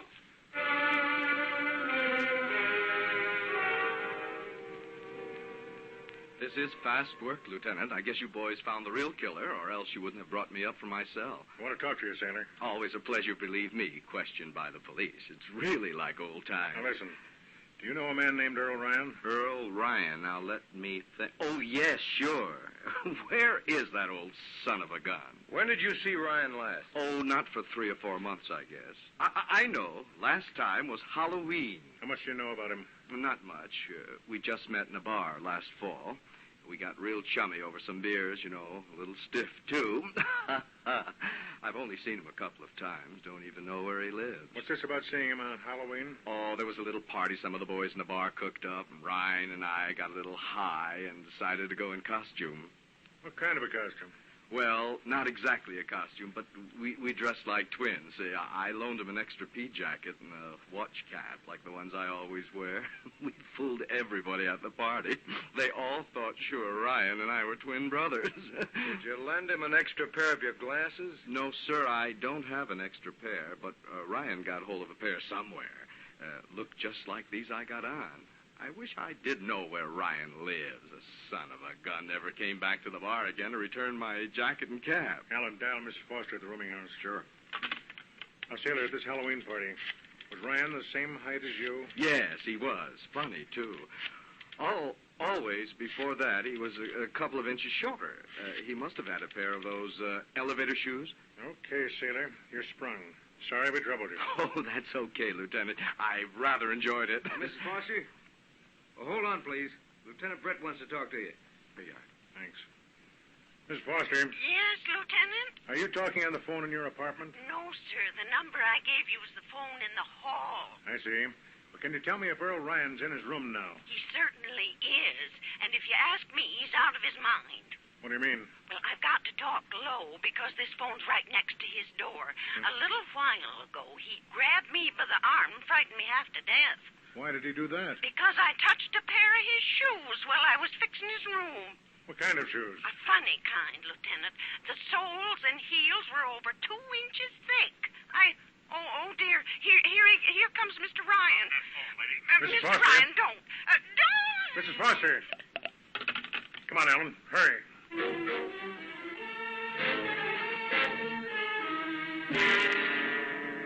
At the boarding house, we couldn't find Mrs. Foster, so we forced Earl Ryan's door. Ryan! Lieutenant, hey, look. Good Lord. Oh, help me, please. Let's lift her up to the bed, Ellen. Sure. Oh, dear. Oh. Well, be careful. Easy, Ellen. You'll be okay now, Mrs. Foster. There. Phone for an ambulance. Right away. Can you tell me what happened, Mrs. Foster? It was Mr. Ryan. You heard what I said to you over the phone about his shoes. What did he do to you? Oh, he dragged me in here and beat me. Beat me and cursed me because I talked to the police. Then what? Then he packed a suitcase, cursing me the whole time. Then, just before he went out, he kicked me. I remember that. I told you he must be out of his mind. You're lucky he didn't kill you. He's a murderer. A murderer? Oh, dear. Lie still. The doctor's coming. Have you any idea where Ryan might have gone? No, but I saw him looking at something. What was that? Oh, that little folder there on the dresser. This one? Yes, that's it. Uh-huh. Evans will be here in a few minutes, Lieutenant. What have you got there? It's a bus schedule for St. Louis. He's got a departure marked here, the 622. Bus station's about 4 blocks away. We've just got time to make it. I'll make it. You stay here and look after Mrs. Foster.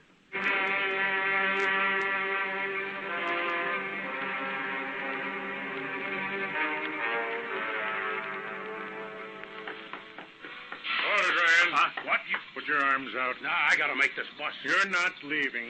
Hey, what are you doing? Stand still. What are you searching me for? This the gun you used at Krause's? Look, I never used a gun before. That guy rushed me. I was scared. Yes, but he's dead. I didn't mean to shoot him. All I wanted was the money. You went back in disguise and got that this afternoon. What's his key? Well, it's for that locker over there. We'll see what's in it. Come on. And don't get any brave ideas. You got your built-up shoes in this suitcase? Yeah. Now stand still while I open this locker. Pea jacket, watch cap, spectacles. Sailor Smith's twin brother, huh? What do you know about him? Plenty. Your impersonation almost worked. I thought sure I'd hang it on that guy. You came close. How'd you get the idea in the first place? One night, Sailor got crocked and said he was an old safecracker with a police record. After a Halloween party, I decided I'd dress like him again and pull a stick up. And he had a record, so you knew he'd be suspected. Yeah, but after I shot that guy, I was scared. I ran here to the bus station, hid this stuff in the locker, then I ran back to my room. So Mrs. Foster told me. Yeah, I ought to kill that old dame. I ought to let her lay in there stiff. You'd better hope that lady doesn't die. Oh, how could this happen to me? I never had a prison record. You're going to get one now, Ryan. A real beauty. Come on, walk.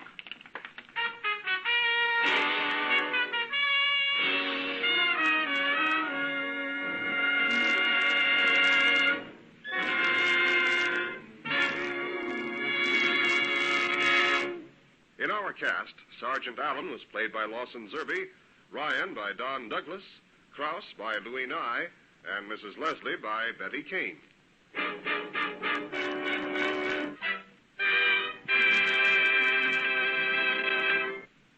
Official Detective is produced and directed by Win Wright, written by Albert G. Miller. All names of persons and places used in this program are fictitious. Any resemblance to names of actual persons living or dead is coincidental.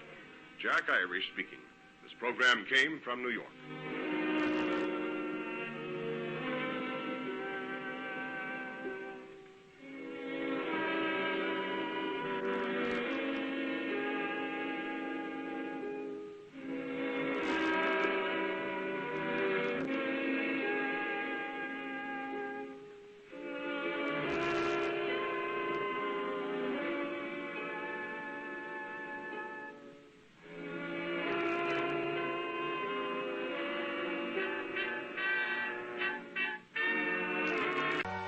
The story you are about to hear is true.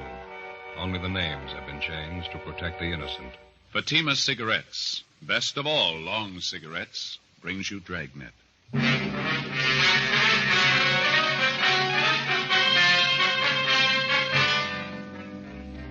You're a detective sergeant. You're assigned to forgery detail.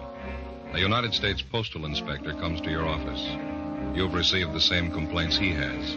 Somebody is stealing mail in your city. Your job, help get him. Friends, compare Fatima with any other king-size cigarette. You'll find a world of difference. Yes, in Fatima, the difference is quality. Quality of tobaccos. The finest domestic and Turkish varieties. Extra mild, superbly blended. To give you a much different, much better flavor and aroma. Quality of manufacture. Smooth, round, perfect cigarettes. Rolled in the finest paper money can buy. Manufactured in the newest and most modern of all cigarette factories. Quality. Even to the appearance of the bright, clean, golden yellow package. Carefully wrapped and sealed. To bring you Fatima's rich, fresh, extra mild flavor. So compare Fatima yourself. Today. You'll find Fatimas now cost the same as other long cigarettes. But your first puff will tell you... Ah, that's different. Yes, in Fatima, the difference is quality. Buy Fatima.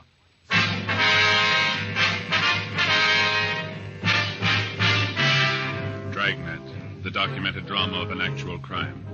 For the next 30 minutes, in cooperation with the Los Angeles Police Department, you will travel step by step on the side of the law through an actual case transcribed from official police files. From beginning to end, from crime to punishment, Dragnet is the story of your police force in action. It was Monday, March 3rd. It was raining in Los Angeles. We were working the day watch out of forgery detail. My partner's Ben Romero. The boss is Captain Harry Elliott. My name's Friday. It was 7:45 a.m. when I got to room 29. Forgery detail. Morning, Joe. Hi, Ben. Sure coming down out there. Yeah? Look at this coat. It's soaking wet. Is that the same trench coat, that English one? Yeah. Ever since I had it cleaned, it seems to soak up the water a little more. Does it leak? Oh, no. It just seems to take on a little more water. Keeps me dry. Got something to show you, Joe. Yeah? Remember that old raincoat of mine used to leak up through the seams over the shoulders? Oh, yeah, sure. Take a look at this. What do you got there? Pretty neat, huh? Yeah, what is it? My new raincoat. Never know, would you? It's small, compact, the whole thing's hardly any bigger than a pack of cigarettes. Not bad, huh? Yeah. Where'd you get it? Wife bought it for me.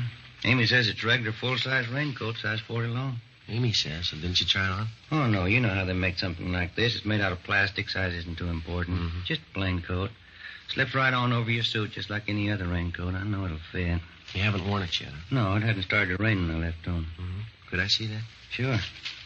Real compact, isn't it? Now, something like this is really practical. Yeah, Little packages like that, you carry it around with you all the time. Never take up any room at all. Yeah. What's it look like? Just like that little pouch there. Same stuff. It's transparent, you know, regular plastic. Well, could we look at it inside, I mean? Okay, let's see. Well, here, you better go. Yeah, okay. Well, you just unzip it here. Sure is compact, isn't it? Yeah. There we go. Look there, Joe. All folded up nice and neat. Yeah. Sure is lightweight, too. Plastic's great, isn't it? Fine, yeah. There we go. Full-size raincoat. See there? Fits fine.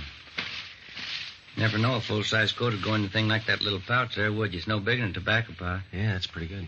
You ought to try it on, Joe. Never know you had anything on. Sure is light and nice.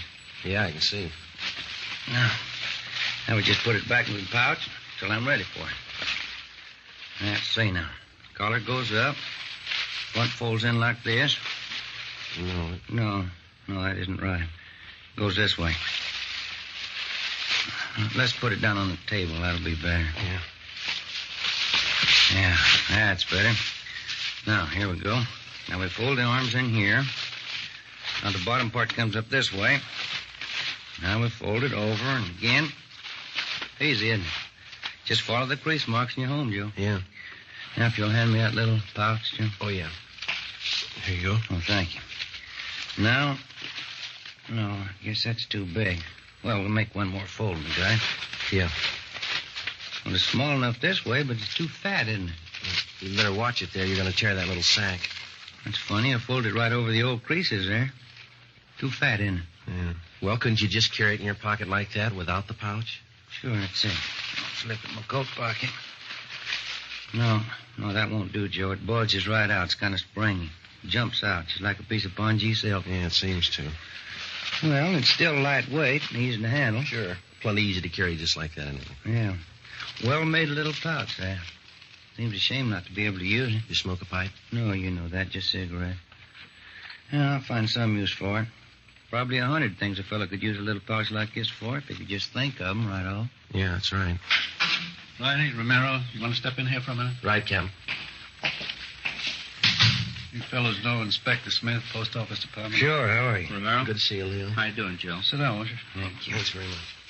Inspector Smith's over here on that mail thief case that we've been working on. Oh, yeah. Did you receive those reports we sent over to you yesterday? No, I haven't been to the office yet. Came straight over here. Well, burglar turned it over to us yesterday afternoon. Ben and I ran it down. Seems to us like it might fit in somewhere here. Miller and Ashton have probably got your reports now. I was just going to call in. You mind filling me in on it? Apartment house over on Alvarado. Landlady reported a theft of part of a mailbox out there. Yeah, somebody stole the master panel off the front of the community mailbox at the apartment house. Figure it must have happened sometime during the night. Oh, yeah, I believe we got something on that, too. A postman on the route reported it. That's how he's getting into the mailboxes. Steals the front panel, makes a key for himself, and then on, he's in business. Smart guy like we're after could put a key like that to good use. It'd fit a great many different mailboxes around town. Yeah, it's the same M.O.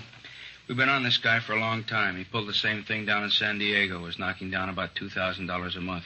Then he laid out. Now he's at it again up here in L.A. Mm-hmm. Well, as you know, we've been getting reports of the thefts and the passing of the checks about 10 days ago. Yeah, I know. We've got 5 checks passed by this same thief, according to handwriting analysis. We know it's the same guy. Talked to the victims and the bank tellers. Description of the guy seems to tally with what you people have on him. Yeah. There's just one thing we haven't been able to piece out yet. What's that, Joe? When he steals a check, how does he know what bank to pass it on? Well, I think we got the answer to that one. Well, let's say that he steals a letter. We know he doesn't only hit the community mailboxes. Sometimes he goes to a private residence, fishes the letters right out of the mail slots in that case.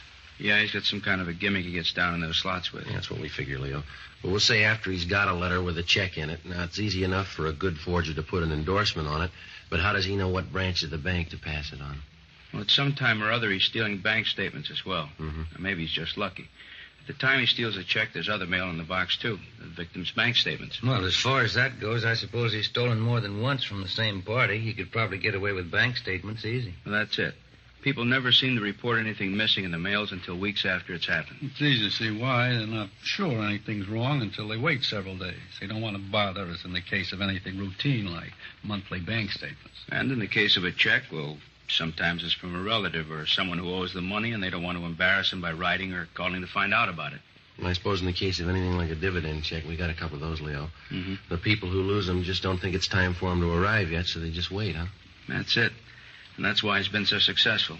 Plus the fact that it takes about a week for any kind of check to be processed through central clearing at any bank, and then, too, the bank wouldn't necessarily know that anything was wrong at that time. Until the bank receives a complaint from the party who missed the check, they couldn't have any way of knowing that anything was wrong. That's right. Tell them what you were telling me this morning, Leo. Well, you people aren't in it deep enough to know this yet, but this guy's been hitting the same branch bank maybe 2-3 times in a row. Not here in L.A., had he? No, not yet. It looks to us like he's just started up his operations here in town. That's the way he worked it down in San Diego. Well, it's easy enough to figure. If he got a teller in some bank to go along with him, someone who didn't suspect him, and since the victims reported so late, he could get away with it at least that many times at the same bank, couldn't he? Yeah. If people report missing mail immediately, it'd make it a lot tougher for the thief. That last name on him still good? Harvey Fletcher? That's what we're going on, yeah. We've got bulletins out to all the banks carrying that description on him. Any change there, Leo? WMA, average build, 150, 160 pounds, gray eyes, about 32 to 35, well-dressed, carries a briefcase. Likeable personality. That's what we got on him. Oh, there's a little something we picked up yesterday from a bank teller. She told us the man had long sideburns, for what it's worth. You might add that. Okay. Don Myers in handwriting has checked through his files, Leo. They haven't got anything on him. And the stats office hasn't been able to make him on his M.O. And we know you people are doing everything you can for us. We appreciate it. Yeah, I wish we could do more. That name, Harvey Fletcher.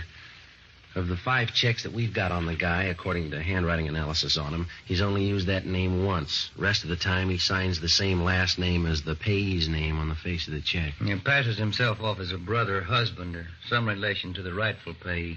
Yeah, that's what's taking in all those bank tellers, plus a smooth personality. He's cool, collected, all the confidence in the world. Yeah, that figures. Yeah, we got one day before yesterday with a little different twist. It isn't going to help us any, but here's the way he's working it in some cases. He deposits a large check to the victim's account, and then he only takes out a small portion in cash. Throws the tellers off even more. Here's those photostats, Leo. What's this? Copies of the last 5 checks that we got on the guy. Oh, yeah, thanks, Harry. Maya says they're all in the same handwriting.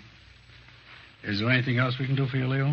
We've got all the banks in the area covered, got bulletins out on them. Well, that's fine. Don't think we've overlooked anything. Patrol units have been alerted. With this latest theft of that mailbox panel, it's too bad we can't localize his operations a little. Leo, didn't you say that if he makes a key, that key would fit any number of boxes in the city? We couldn't pin him down to one neighborhood, could we? That's right. That key will work on different mail routes.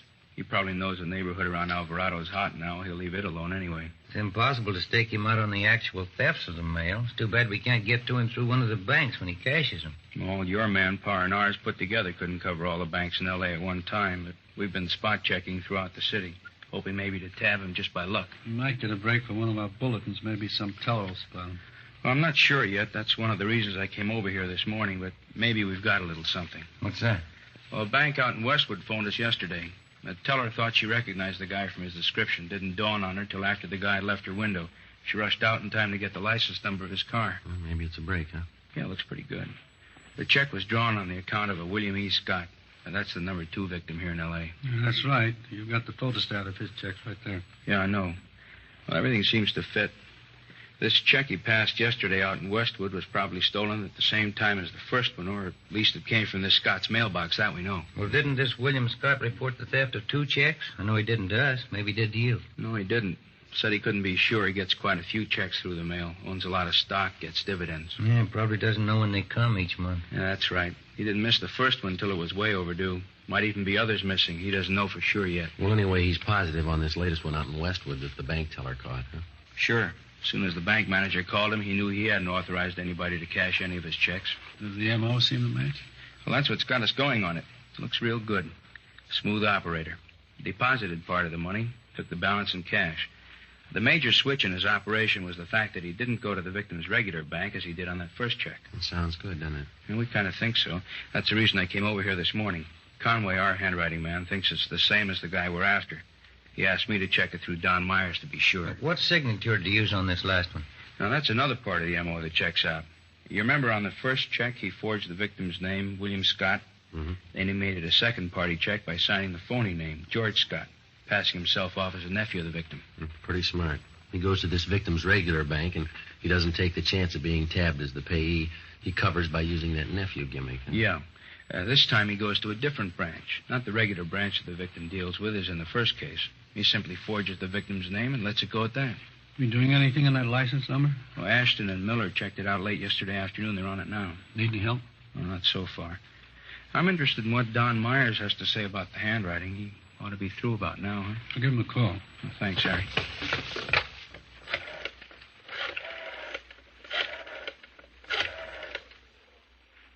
Hello, Don. Who's this? This is Elliot. You know if Don's checked that stuff through for Inspector Smith yet? Okay, thanks, Lon. No, that's all right. We'll get to him. Don was called out of the office for a minute. That was Sloan. He says he's sure Don's finished with it. Oh, fine. You say when he'll be back? He just ducked down to Thad Brown's office for a minute. I'll call down there for you. Well, that's all right. I'll walk down there myself. I need the exercise. Okay. Joe and I'll walk on down with you. Oh, swell. Let's go. All right. You fellas will be back here once.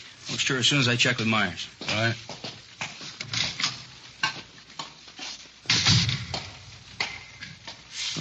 Which way is it from here? This hall looks the same from one end to the other to me. It's this way, Leo. Oh, okay.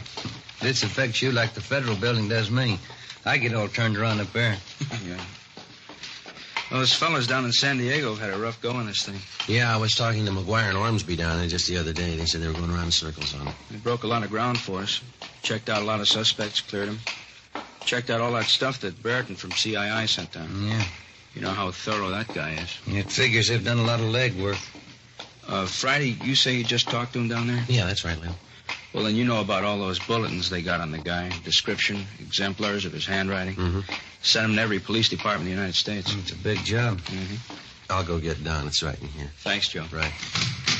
Don? Yeah, Joe. Leo Smith from the post office department's waiting to see you. Right, Joe. Just on my way back to the office. Fine.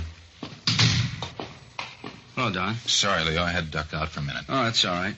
Say, did you get a chance to look that sky check over? Yeah, I did. Got a couple of things to show you back in the office. Okay, fine. Was Conway positive on this one? Well, he said he felt we had the right man, but he wanted your opinion to be absolutely sure. I couldn't be positive, but I think maybe he's your man. There's a great similarity, but too much pressure on the downstrokes. The ye's, the yo's. Just not too sure. They're a little different than some of the previous samples of the guy's handwriting. Uh-huh. I can show you better back at the office. Got a few things for you. Think there's a possibility, Don? Well, let me put it this way. I won't say it is, and I won't say it isn't. Let's pick him up and find out for sure. Here we are. Go ahead, fellas. Thank you. I've blown those things up here. Uh-huh. Call for you, Leo. I'm 3. Oh, thanks, Harry. Excuse me.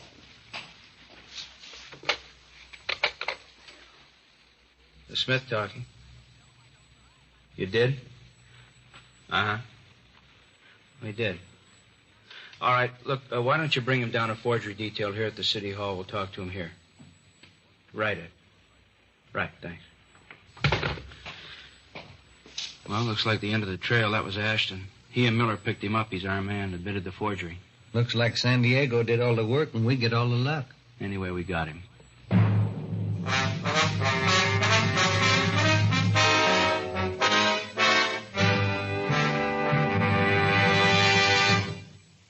You are in the Scientific Investigation Division of a Metropolitan Police Department, the Ballistics Room.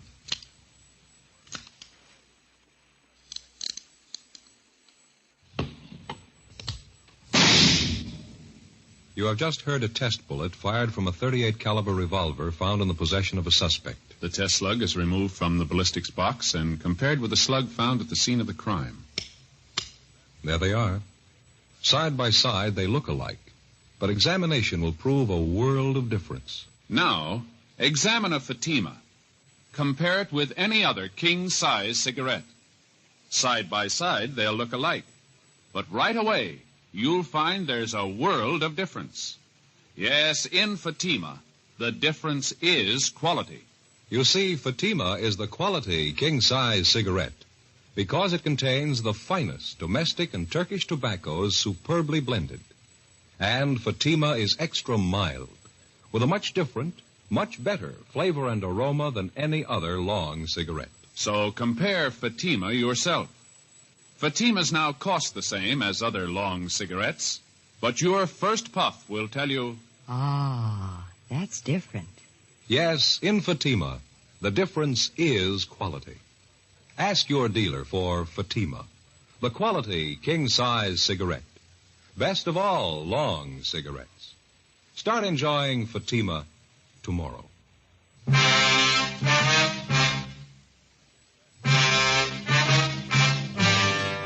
In the routine solution of a case, the police officer is always benefited by the legwork of his fellow officers. In this case, the men of the San Diego Police Department, in conjunction with the Post Office Department, had done most of the spade work, and the actual apprehension of the suspect appeared to be almost too easy on our end. Even though Ben and I hadn't participated in the physical arrest of the suspect, we felt the same gratification for the speedy solution of the case as did the postal authorities. Monday, March 3rd, 3:27 p.m., Miller and Ashton of the Post Office Department brought the suspect in for questioning. The prisoner was turned over to Inspector Leo Smith. Ben and I sat in on the interrogation. Carver Gleason, that's your true name? Yes, sir, it is. You say you've never been arrested before? No, sir, I never have. Now, you know we're going to check that out. Yes, sir. All right, now let's go over it again. The same way? That's up to you. We want the truth. I've told you the truth. You asked me questions about stealing mail, about forging checks. You said I was down in San Diego. Well, that's not true. None of it's true. Have you ever stolen from the mails? No, sir, I never have. I know that's a pretty serious offense. What makes you think forging isn't? Is that what you're trying to say? No, I'm not. I didn't say that, but this was the first time I've ever done anything like this. I didn't even think about the consequences. Should have thought about them. When's the last time you were in San Diego? I've never been there. I don't even know for sure where it is. How long you been in Los Angeles? About 3 months now. Where's your home? Akron, Ohio. How old did you say you were? 25. And what have you been doing since you got out here? Well, that's just it. Nothing. Can't find a job. Well, how you been getting by? How you been living? Been staying down at the YMCA. Hope Street, I guess it is. What have you been doing for money? Well, my folks gave me a little when I left Akron. Thought I'd have a job by now. I didn't want to write home for any more, so when I found that check, I figured I could get away with it. I needed money, and I cashed it. And where'd you say you found it? Over on, that street out that way, La Cienega. Is that how you said? La Cienega, yeah. Now, what were you doing out there? Well, I was answering an ad in the classifieds, trying to find a job. I had to park the car down the street from the place, and on my way back, I found this check on the sidewalk right near the bank on the corner. And where'd you get the car? It's my father's. The car's registered in your name with California plates. How do you explain that? Well, the folks told me when I got to California to go right to the authorities and register the car if I was going to stay so I wouldn't get in any trouble. That's where part of my money went. You got anything else you want to tell us?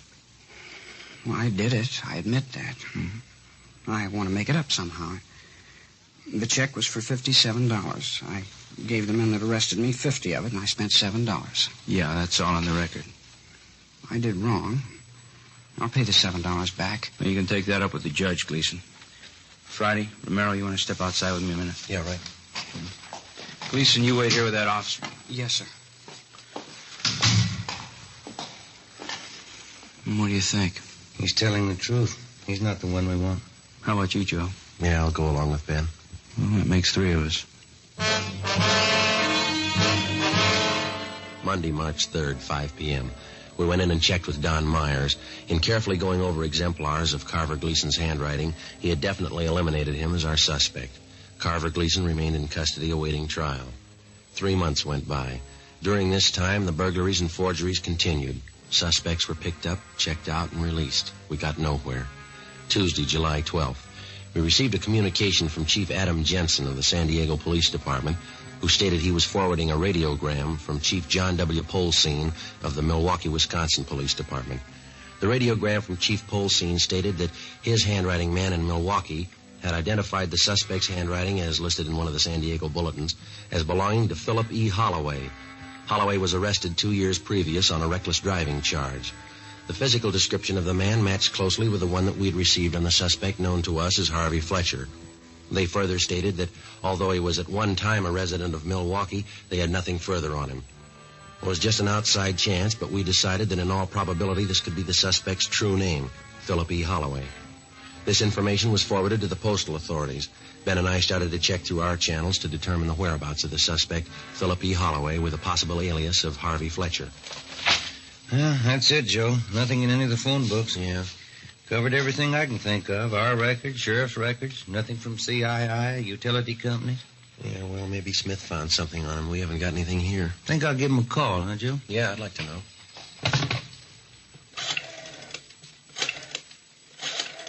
That's extension 664. Yeah, I know. Yeah, 664. Hello, Inspector Smith, please. How's that? Oh, I see. No, that's all right, thank you. He's on his way over here. He left 5 minutes ago. I sure hope he's got something. Joe, Ben? Hi, Leo. Hello. Think maybe we ran it down. Good. How'd you do it? Through the Postal Service? Yep. Didn't figure, did it? Well, we didn't think he'd stay put long enough to have a permanent address. Well, he's been on the move, but we got the last known address on him. Received mail there 2 days ago. You want to check with Don Myers? He's been working over those exemplars Milwaukee sent us. I just did. Called him about 15 minutes ago. Oh, we just got back from R&I. What do you have to say this time? Well, he and Conway agree all the way this trip. Yeah? Holloway's our man. Together with the postal authorities, Ben and I helped in the 24-hour surveillance placed on the suspect, Philip E. Holloway. Our findings disclosed that he was living in a modest apartment house, and he was employed by a local vacuum cleaner company as a door-to-door salesman. This type of occupation would enable anyone to have suspicion-free access to any and all types of home mailboxes. The first 3 days of the surveillance failed to disclose any further incriminating evidence. Thursday, July 17th, fifth day of the 24-hour surveillance, 2:30 p.m. Holloway came out of his apartment building, got into his car, and drove approximately 4 miles to the Echo Park residential district. He parked his car, got out, and went up the steps of a small apartment house. Together with Inspector Leo Smith, Ben and I followed him. You want to pull up here, Ben? This is good. Yeah, all right. Yeah, he's going for that mailbox, isn't he? Yeah. He's got the key. He's opening the panel. Not a worry in the world. Broad daylight. Look at that. Yeah. He's got all the letters out of the box, got them in his pocket. On his way back to his car. Leo, there's a bank right up there on Sunset, see? Okay, let's stay with him. How's it look, Joe? You can see up ahead there. Is he pulling out? Wait a minute. All right, let's go.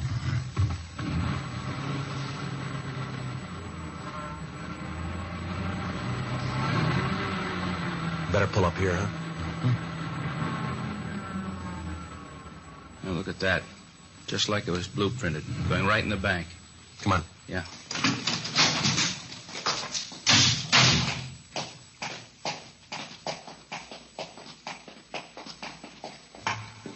Joe, you see him? There he is. Second window. Let's get in line right behind him. All right. Yes, sir. May I help you? Yes, I wonder if you can cash a check for me? Yes, sir. Would you endorse it, please? Sure. There you are. As you can see, this is one of my mother's checks. I guess I can cash it all right for her. Do you have an identification? I'm sorry, I don't. I'll say I have this envelope a check with mailed in. Will that do? Yes, I think that's all right. How would you like this, sir? He doesn't want it anyway, miss. Just hold that check for us, please. Postal inspector. Yes, sir. I beg your pardon. I believe you're making a mistake here. No, there's no mistake. Come on, step over here. Shake him down. I don't understand all this. That key you used over there on Baxter Street, that the one you made from that panel you stole over on Alvarado about 4 months ago? You know about that, huh? Yeah, we do. I did all right for a while, didn't I? That key angle's a pretty good one, isn't it? There isn't a lock in the world I can't make a key for. We got one in mind you might have trouble with.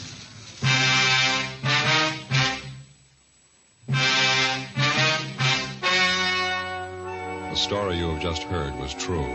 Only the names were changed to protect the innocent. On October 15th, trial was held in United States District Court, State of California. In a moment, the results of that trial. And now, here is our star, Jack Webb. Thank you. Friends, all of us on Dragnet are convinced that Fatima is the best of all long cigarettes. We think you'll like them as much as we do. But the only way you can tell is to buy a pack of Fatimas and compare them with any other king-size cigarette. Now, side by side, they'll look alike, but in Fatima, the difference is quality.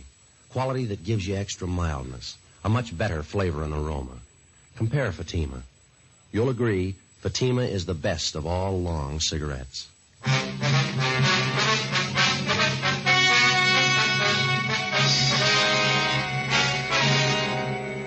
The suspect, Philip Elwood Holloway, was found guilty on all counts. He was sentenced to 10 years in the federal penitentiary. 5 years of his sentence was suspended, and he was placed on probation, one of the conditions being that he make restitution of the stolen money. Ladies and gentlemen, accidents of all types kill more persons from 1 to 35 years of age than does any single disease. America's homes and children can best be kept safe if every father, mother, and child develops the personal responsibility to know and observe home safety rules. Make home safety a family affair. Be careful. The life you save may be your own.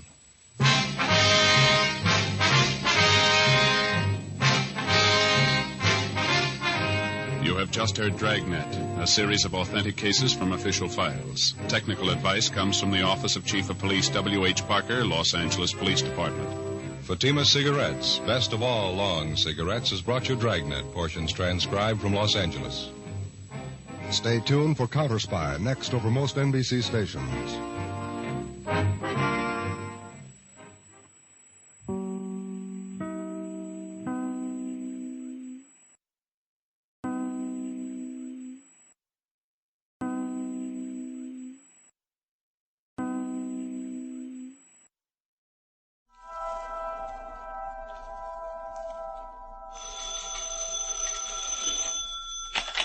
Hello, Yukon 28209. Yes, this is Candy Matson.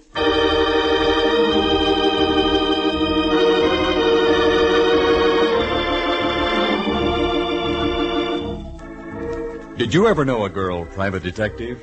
Perhaps not. They're pretty rare. Well, we've got one. Candy Matson is the name. And she's both pretty and rare. Figure, she picks up where Miss America leaves off. Clothes, she makes a peasant dress look like opening night at the opera.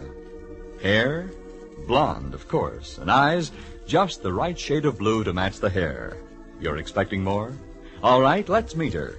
She's on the phone now, in her penthouse on Telegraph Hill in San Francisco. Hello, Candy Matson. Well, bless my ever-loving little old serial number, Candy Matson. Watch out how you go tossing your serial number around, Pally. Who is this? Candy, hope you remember me. This is Sergeant Kenley down at Fort Ord. Kenley the Galan, the GI who filled my slipper with beer and drank it. That's me, the poor man's Diamond Jim Brady. Sure, I remember you. I met you when I was down at Fort Ord with the USO. What's on your mind, Kenley? Wait a minute, I'll put it this way. What's new? Oh, like this is new. We're having a big shindig at the Senior Non-Commissioned Officers Club tomorrow night. You were elected as the girl most likely. Finish the sentence. Okay, as the girl most likely to be the queen of our ball. Oh, Kenley, you mad lad. I'd adore it. But what would I do for a chaperone? Oh, what? Don't play dull. You heard me. Oh, sure. Well, why don't you bring your mother? Wonderful idea. And I know just the fellow. Roger, Kenley. I'll report to the orderly room sometime tomorrow afternoon at Fort Ord.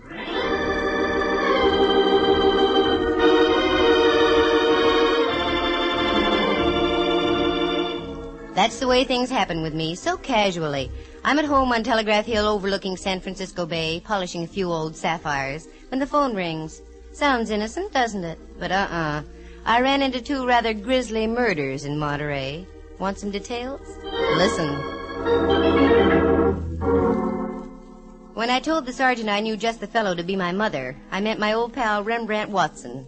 In former days, Rembrandt, an A1 photographer now that he doesn't imbibe, used to see double by noon, triple by 4, and complete darkness by 8. One night the darkness became too dense and he suddenly saw the light. That's when he threw all his bottles out the window. Of course, he was arrested for disturbing the peace, but he hasn't touched a drop since. And when I mentioned Rembrandt as my chaperone, I wasn't fooling. He's been like a mother to me many, many times. He was just back from his vacation, so I got in my car and drove over Powell and down California Street. At Grant Avenue stands Old St. Mary's, and on the bell tower just underneath the clock, there's a sign that says, "Son, observe the time and fly from evil." I'd seen it before, but somehow that afternoon it had an added meaning. I parked my car and went across the street to Rembrandt's apartment. Candy. Rembrandt, you old dear, how are you? Wonderful, just wonderful. Darling, you're looking simply grand. Oh, slice it thinner, Rembrandt. You've only been gone 3 weeks. Sorry, dear. You'll come in, won't you? I'm just having some tea. Won't you join me, Candy? I'd love it. It's all ready. Oogly bleep, bleep, bleep. Bob. Wait a minute. What was that again? In case you don't know, Dove, that's Bob. Where did you ever pick up Bob? I was visiting a friend of mine last night, a professor of psychology, over at that institution across the bay. California? No, San Quentin. He's a penologist. He played some Bach records for me. Well, what do you think of Bach, Rembrandt? They say it's the latest thing. Why, girl, I can remember when they were playing Bach back in 1926. You can? Certainly. Only in those days they called it Vo-do-do-de-o, Vo-do-do-de-o-do. Here's your tea, Dove. It's warm. Thanks. What brings you by this afternoon, Candy, dear? You. I've got an invite to a ball for both of us. How delightful. I'll get my Grand Marshal's uniform out of me trunk. It's not that kind of a ball, Ducky. It's just a dance for soldiers at Fort Ord. Fort Ord? That's down in Monterey. That's right. And I want you to go along as my chaperone. Candy, I'd really love it. Good. I'll pick you up at noon tomorrow. Oh, I'm sorry. I have an appointment at 2. You run along, and I'll get the Del Monte special. Okay, and I'll pick you up at the station in Monterey. Splendid, splendid.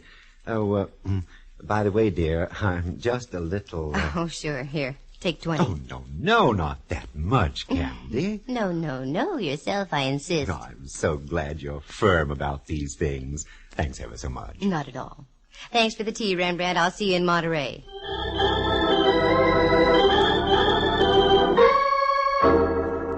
I gave Rembrandt a little chuck under the chin. He quivered his bushy eyebrows, and I left.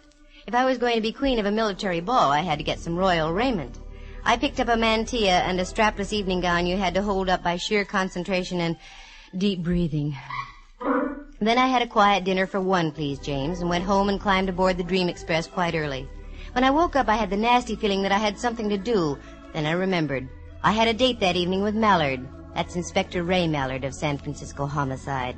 The nomenclature reads 6'2", weight 190, nice features, smart guy when it comes to solving a crime, but when it comes to talking about us and the future, he freezes up completely. I got dressed and whipped down to the Hall of Justice on Kearny Street. Well, Candy, how's Telegraph Hill's greatest lady detective? At the moment, Mallard, dear, I'm just between detectives. Kind of slow, huh? No, not slow. I just wrapped up a case. Now I want to take it easy for a few days. I've got news for you, Candy. Such as like what? Such as like I can't keep our date for tonight. Oh, Mallard, I'd been counting on it. I know, Candy. I'm sure sorry. But how did I know this guy was going to do what he did out in the Taraval district? Playing straight, I say. What did the guy do out in the Taraval district? He parlayed a sudden impulse into a seat in the gas chamber. How so? He done in his old lady. Mallard, don't talk like that. Okay. He ostracized his wife from the world of the living. With a pipe. That's better. Over the head. I get the picture. Anyway, I've got news for you, too. And yours would be? I'd have to break our date tonight anyway. Uh-huh. I just knew I was going to get stood up. And tonight's the night that Tex Acuff is playing in Loves of Laredo. Candy, it's Acuff's best movie. Acuff will just have to keep his chin up. You're busy in the Taraval, and I've got to be at a dance at the NCO Club at Fort Ord. Oh, that's right. I am busy tonight. So you're going to Fort Ord, huh? Mm-hmm. Weren't you there a couple of times during the war? That's right. With the USO. That same sergeant still there? The same sergeant. He's the one who asked me tonight. Now, this calls for drastic action. Come here, Candy. Mallard.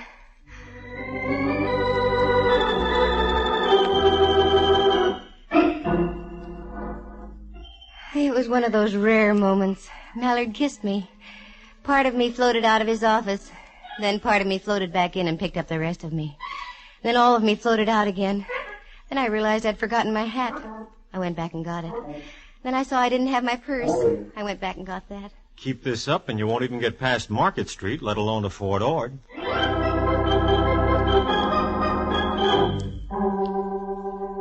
That Mallard, he can do the sweetest things sometimes. That was one of them. I got in the car, shifted into low, and that's the last I remember until I came to in front of the rancho in Carmel. Obviously, one kiss from Mallard was better than a tank full of 100-proof octane. I registered, got a cabana out and back, showered, changed, and drove back into town. The drive down must have been dusty because I was extremely dry. So I stopped at Griff's, a cute little place with old theatrical pictures all over the walls. Yes, miss. Would you care for something? Oh, yes, a martini, please. Very dry. Very dry. Righto. You're new here, aren't you? Yes, I am. I started working here about 3 weeks ago. I thought so. I was down about a month ago, but I don't remember seeing you. No, the fellow who was here became ill. Mr. Griffin hired me. Nice place to work. Oh, yes. It's very enjoyable. Here you are, miss. Thank you. I know you don't know who I am, but I'm a very good friend of Mr. Griffin's, and I came away without any money. Could you cash a check for me? Well, I don't know. I'd like to, but do you have any identification with you? Oh, yes, of course. Here, my driver's license. Matson.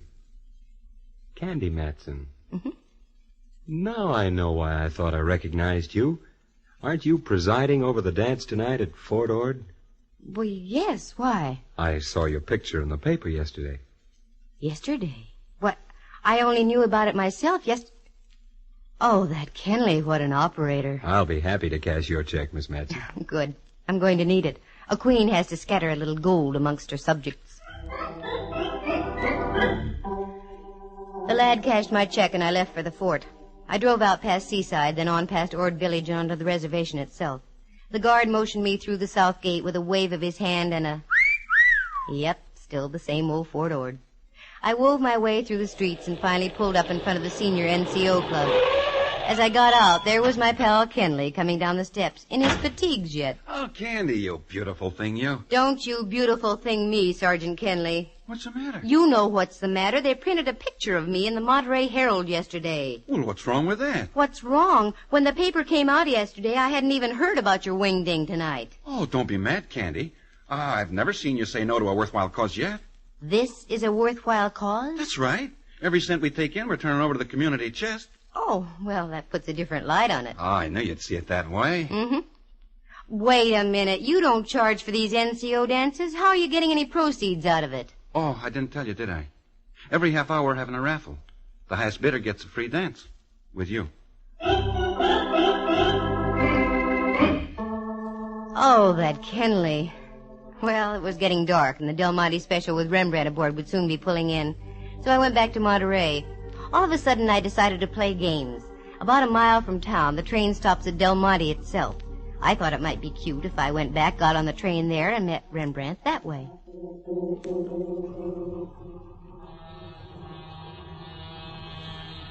There she was, coming right in on schedule. I parked the car and went over to the little country-like station. The train wasn't in sight yet. It has to make the bend around Seaside. There it was. Now the headlight was sending its beam down the shining rails. It stood out like a beacon in the Monterey twilight. Then I saw it. The glare of the locomotive's light picked up the crumpled body of a man. It was stretched across the tracks in a grotesque manner. Suddenly my mind flashes signaled my feet and I moved. It was a man, all right. The train was getting closer. I grabbed him by his lead-like shoulders and tugged. He wouldn't budge. I tried again, but still no luck. I looked down in desperation. That's when I saw that one of his feet was jammed between the rail and a tie. I gave a yank and the foot came free. Then I grabbed him by the shoulders again. He must have weighed over 200, but little by little I was getting his body over the rails and off under the shoulder. Finally I made it, just as the Del Monte rolled by.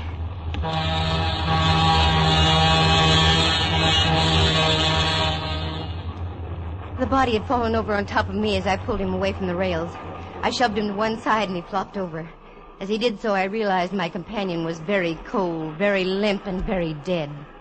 A card fell out of his pocket, and I did the natural thing and picked it up. By that time, the train was pulling out. I tried to catch it, but it was too late. It was only a mile into Monterey, so I left my cold friend and drove in after the train. I got snarled in a traffic jam just before I made the right turn into the station, so Rembrandt was waiting for me as I drove up.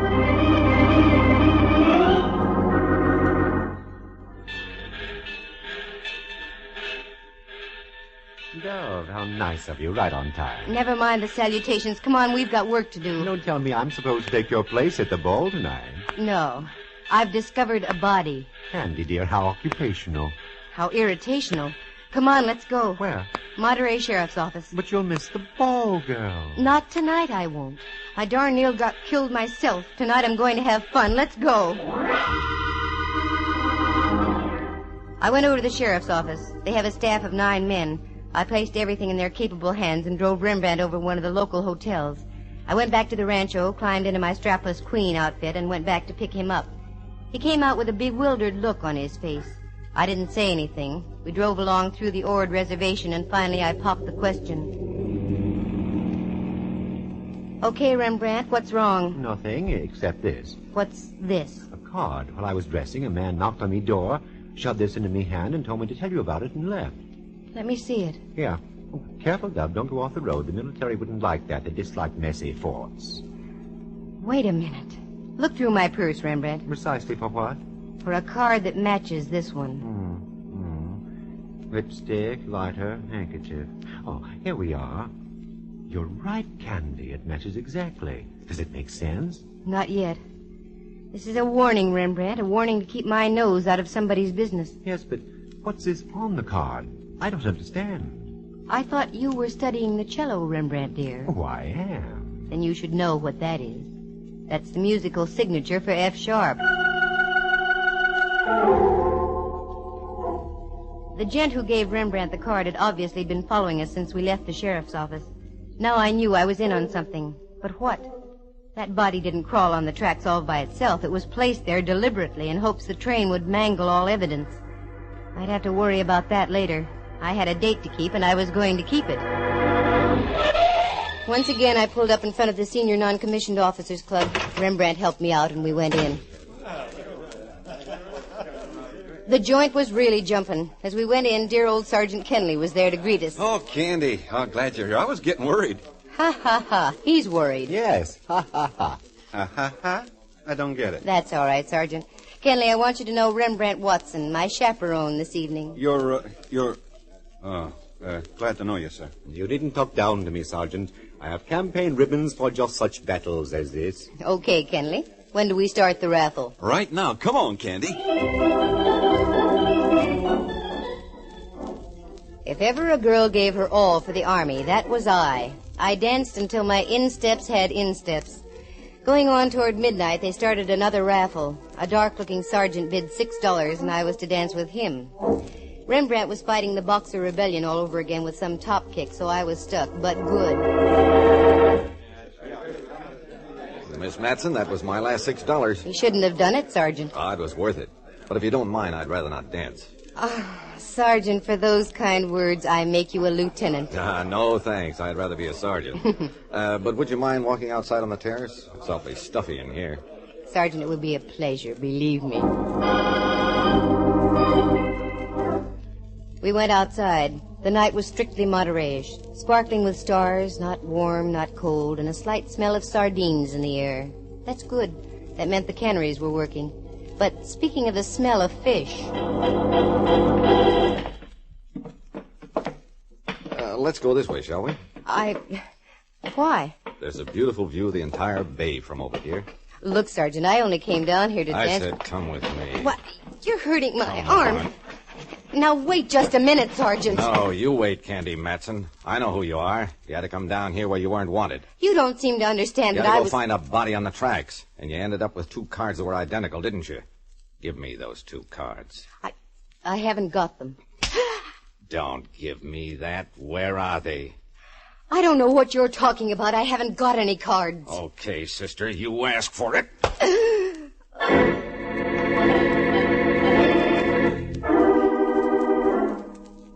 The sky was whirling. Time was nothing. I was in China. I was in Cuba. I was nowhere.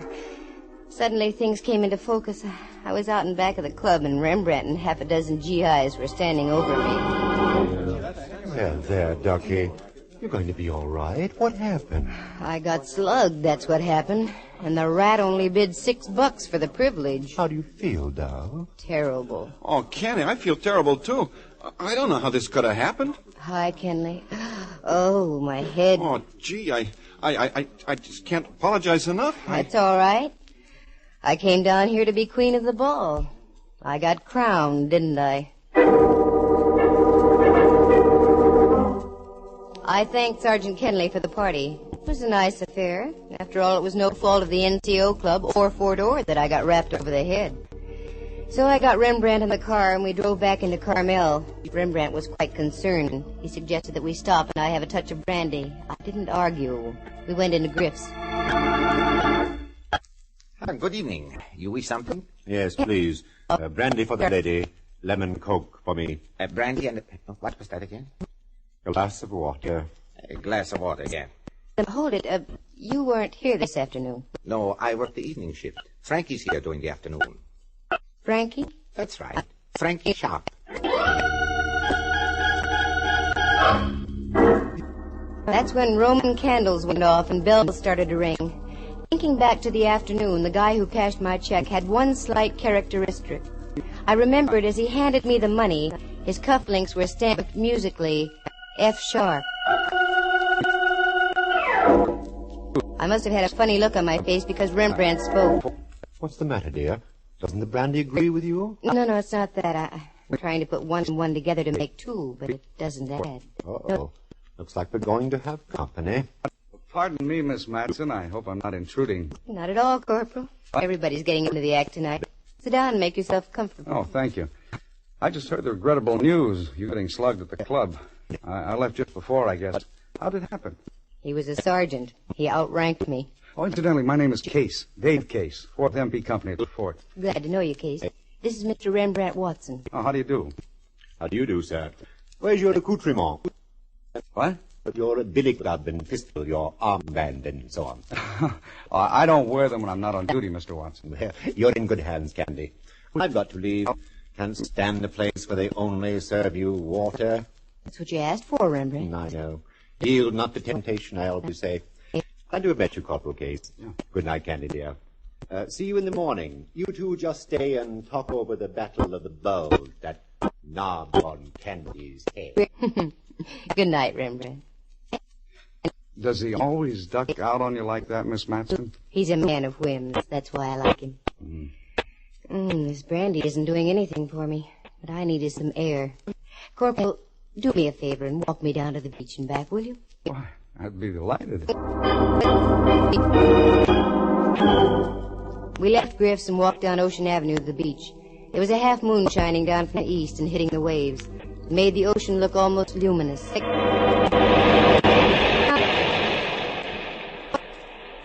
Feel a little better, Miss Matson? Yes. I wonder what that character hit me with. Come on, Corporal. Let's go along the beach a little way. Aren't you cold?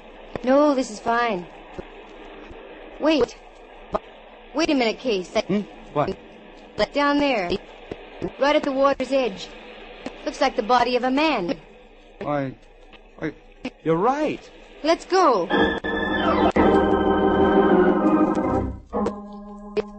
We ducked around a clump of brush and hightailed it down to the water. Sure enough, it was the sprawled figure of a man. Every time a wave came in, the body would change position, setting new patterns of crumpled legs and oddly shaped arms. Give me a hand, Case. Help me roll him over. Okay. There. Hey, look at this. What, Miss Matson? Do you know who this joker is? This is the lad who flattened my skull at the dance tonight. Yeah, I'll bet he's awfully sorry he did it now. He's quite dead.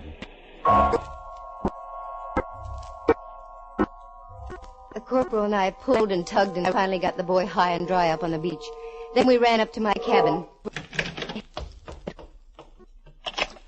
Operator.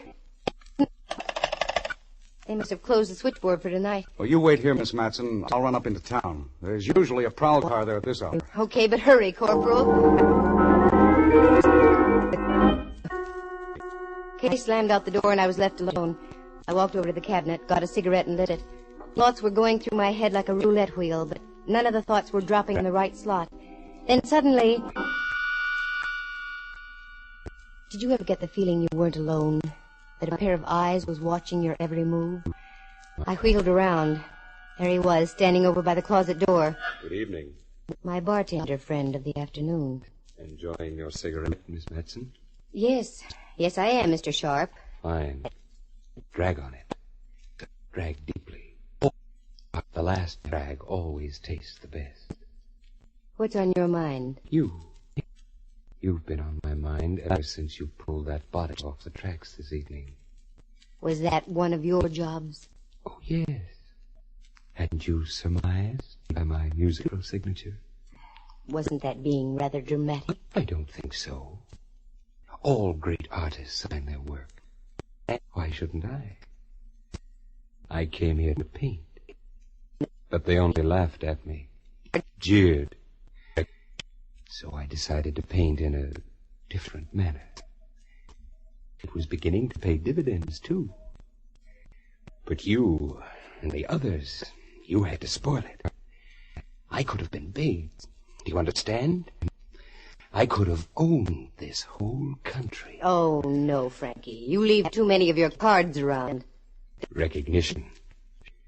There has to be recognition for everything done in this world. Look. Here. I've got another F-sharp card, Miss Madsen. So I see. I made it especially for you. About an hour ago.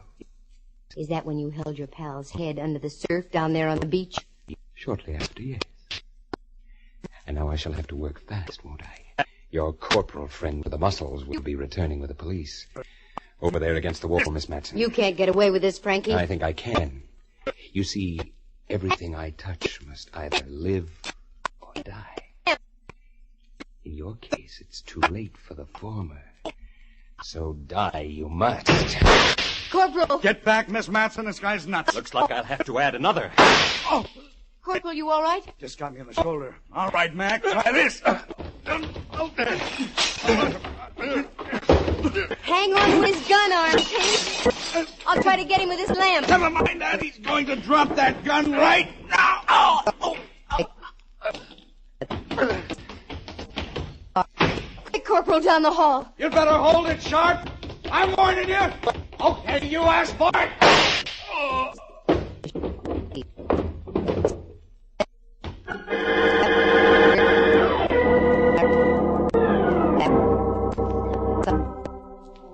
F. Sharp was quite flat, there at the bottom of the stairs. And Sharp, being flat, was a natural. He looked awfully good that way. All I can say is I am terribly grateful for Fort Ord's highly efficient MPs. Case ducked out to get the police, but halfway down the stairs he heard Sharp's voice in my room.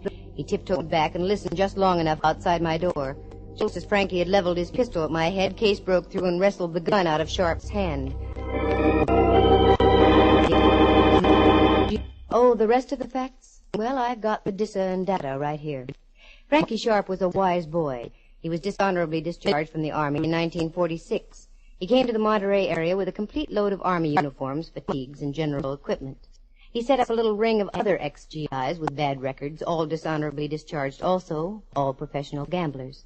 On Army paydays, he'd rig his mob out with GI uniforms.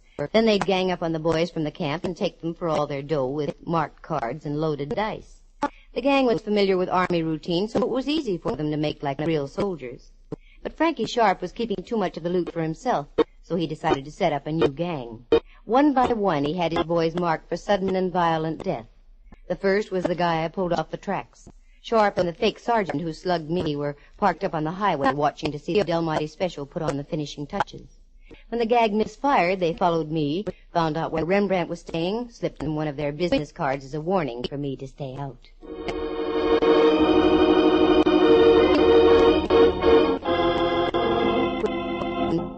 But the fake sergeant turned chicken. He didn't want those F-sharp notes all over the area. So he came out to the NCO club, bopped me over the head, and got them back. When he returned, Frankie knew the fat was in the fire and that the time to strike was then. So he took his pal down to the beach, gave him a finger wave and a permanent, the kind you don't wake up from. Then he went back to my cottage to wait for me. Sharp was his own undoing. The poor guy was a megalomaniac and insisted on signing his works of art. His greatest masterpiece, though, was one he autographed. It was called Picture of a Corpse at the Bottom of a Stairway, because when we went down to look at his body, he still had his own F-sharp card clutched in his rigid fingers. Corporal Case? Good boy. He's been studying criminology with the United States Armed Forces Institute. He was discharged about a month later, and because of his considerable amount of gray matter, was promised the first opening with the Monterey Sheriff's Office. Oh, me, it's beautiful around Monterey and Carmel. The soft ocean, the gently rising knolls, especially the one on my head. That's the last time I'm going to be queen of a ball.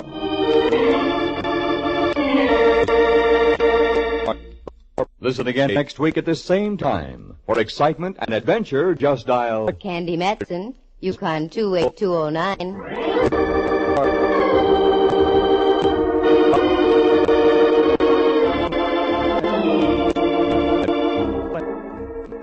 Heard tonight were John Grover as Sergeant Kenley, Lou Tobin as the pseudo-sergeant, Kurt Martell as Corporal David Case, and Jerry Walter as Frankie Sharp.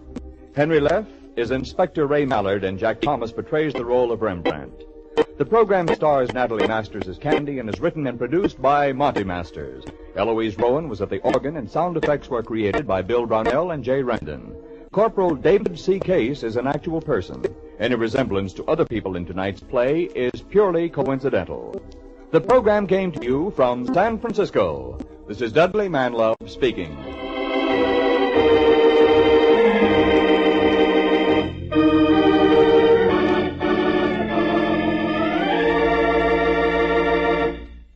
You are tuned for the stars on NBC.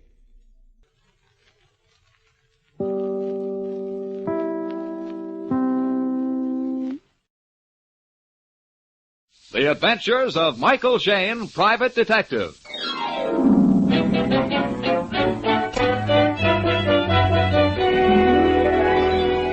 The people who make 76 gasoline and Triton Motor Oil, Union Oil Company, present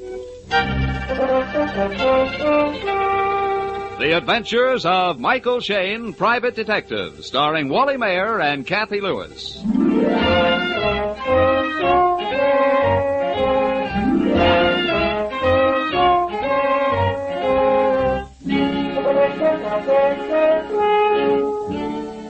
Even the busiest detectives can't always be detecting, and on this late Saturday afternoon, we find Mike Shayne and his pretty assistant, Phyllis Knight, driving through the timber country high up near the Nevada border.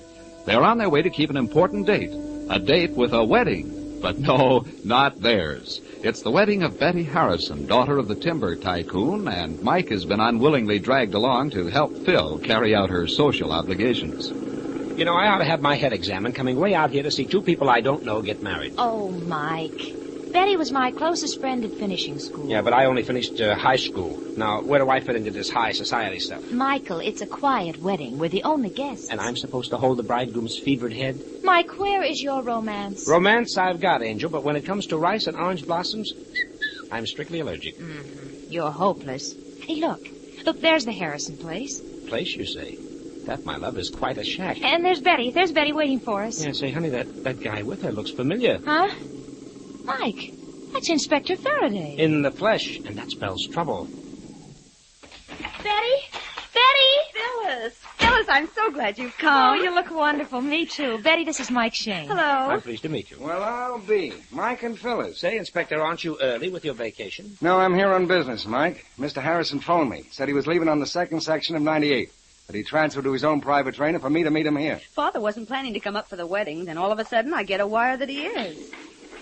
Well, that must be Harrison's train now. Yes, it runs up to a little station behind the house. Well, then why don't we walk over and meet it, huh? Let's. Father will be surprised. Betty, hey, where's the bridegroom? Don should have been here by now. Oh, bridegrooms are always late. Those last 3 hours. You be quiet. Betty. Oh, there's Don coming now. Hey, he's a bit of all right. Mm-hmm. Sorry I'm late. Had a flat tire. Oh, Don, dearest, this is Phyllis Knight, Hello. Mr. Shayne, Mr. Faraday, Don Manchester, my fiancé. How do you do? Hello there. How are you? Well, there she is, coming around the mountain. You know, this is something to see, an engine pulling one coach. They dropped the lumber cards off at Camp Junction. Oh. Is that what they do? Hey, look. There's somebody getting off. Oh, Oh, that's Mr. Oliver, Father's business associate. That's Mr. Miller getting off the back platform. I still don't see Mr. Harrison. No. Oh, Mr. Oliver. Oh, hello, Betty. Where's Father? Oh, as usual, in his private compartment. Hasn't even stepped out since we left Northwood City. He's probably napping again. He certainly was fine company. Well, I'm going up to the house. That's one happy character. Let's climb aboard and get Father. Sort of like a welcoming committee, huh? Okay. Inspector, watch your lumbago on these steps. Never mind my lumbago, Mike. Watch out for those fallen arches of yours. Oh, get him. Man. Here's Father's compartment. I'll sneak in and shout boo. Father! Something's wrong. What is it? What is it? It's Harrison stretched out on the floor. Betty's fainting. Here, put her on that couch, Don. Wait a minute. Rub her wrist. Wait a minute, I'll get some water. Well, Inspector, how's Mr. Harrison? He's dead, Mike. Looks like a heart attack. Uh-huh. Maybe so, Inspector, but this heart attack has had a little help. What are you talking about? About murder, Inspector. Froth on the lips and dilated eyes don't spell a heart attack. Somebody slipped Mr. Harrison a nice big slug of poison.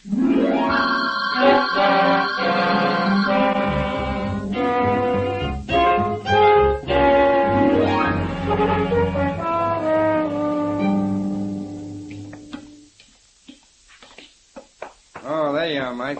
Get Betty up to the house all right? Yes, Inspector. Phil and Don are taking care of her. You still think Mr. Harrison was poisoned? I know so, Inspector.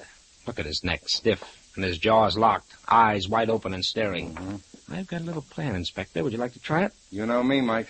Well, look. No one knows we suspect murder, and whoever pulled this job figured on a local doc calling it a heart attack. So?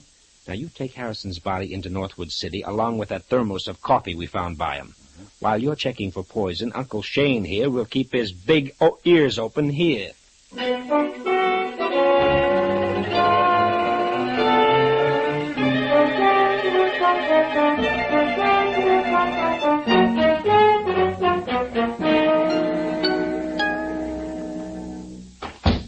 All right, honey, how's Betty? Oh, she's a little better, Mike. She's sleeping now. Oh, the poor kid. Say, what was that Betty said about her father not coming up for her wedding? Well, originally he didn't like the idea of her marrying. But she was going to go through with it anyway? Yes. Then Mr. Harrison changed his mind, that's all. Maybe it is, maybe it isn't. Mike, when you start double-talking, I get worried. Angel, look, there were 3 men on that private train making a 50-mile trip. Now, come to the end of the line, what happens? Well, I'm listening, Mike. Miller gets off the back platform and scoots. Oliver hops off the front and goes away mad. And we go aboard and find Mr. Harrison dead. Uh-huh, that's it. This Mr. Harrison is the big boss, honey. You'd think those other two would wait for him, sociable-like. No, it's probably just a coincidence, Mike. And is it a coincidence that Faraday is here on business? All right, mastermind. So what do you make of it? Angel. A good detective works from facts, so let's go get some. Facts? Where? Where, Mike? Mr. Miller's room is at the end of this hallway. Let's stop in and say hello, huh? Oh, I hope you know what you're doing. Yeah, me too. Here's his room. I'll knock. There's no answer, Mike. So, being friendly people, we'll go in and wait. Well, you can't just barge into somebody's... Why not? The door's not locked. Come on, come on. Mike, I don't like this. Well, now, don't you worry your pretty head. Wow, the remains of a fire in the fireplace.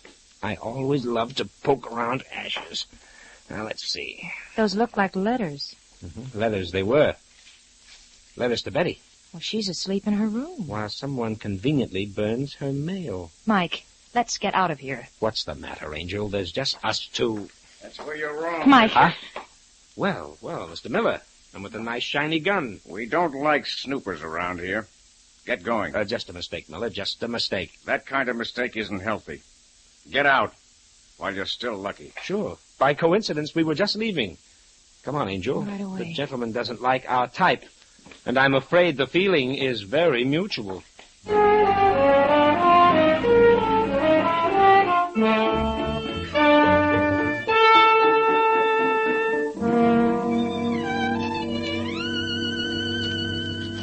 These couple of scraps I took from Miller's fireplace don't help much, honey. Well, I can't understand why anyone would burn Betty's letters from her father. Oh, well. Yeah, plenty of books around. Michael, after all, this room is the library. Encyclopedia, modern timbered methods. Look, honey, here's a book, Famous Scotland Yard Murder Cases. Well, that ought to help you, Mike. And here's a bookmark in the section on poisons. Mike, here comes Don. Mr. Oliver's with him. Huh? Mr. Shane. Well, what's up, Don? I told Mr. Oliver you're a detective. He wants to talk to you. Yes, Something quite confidential. Miss Knight is my assistant. Never mind. Never mind. I'll go look up a sandwich. Okay, dear. All right, Oliver. Now, what's the trouble? Mr. Shane, I want protection. Protection from what? Miller. He threatened my life on the train. Oh, what happened? Well, shortly after Miller came aboard Mr. Harrison's private train at Northwood City, I discovered him going through some of Mr. Harrison's private papers. Then what? We had an argument, and he drew a gun on me. What is Miller's position in the company? Frankly, I don't know. He's on Harrison's personal payroll. Betty's been rather worried. She felt that Mr. Miller had some sort of a hold on her father. Yes, that's it exactly. There was a very suspicious relationship. And, you want me to do what? Watch Miller every minute. He's dangerous. Mike? Yes, honey? Mike? Yes? A telephone call for you here in the den. Oh, okay. Inspector Faraday. All right. Okay, Phil, close the door. All right. Hello, Faraday. Well, what's the dope? Yeah? Well, that might help. Oh, sure, they're all here. Don't worry, I'll be careful. Okay, Inspector, hurry back. So long. What'd he say, Mike? I was right, honey, 100% right. Harrison was loaded with strychnine. Well, then it was murder. And that's not all. I heard the click of an extension phone. There are extensions all over the house, Mike. Someone listened. We're keeping company with a murderer, honey. And the trouble is, we don't know who he is. But he knows we're looking for him.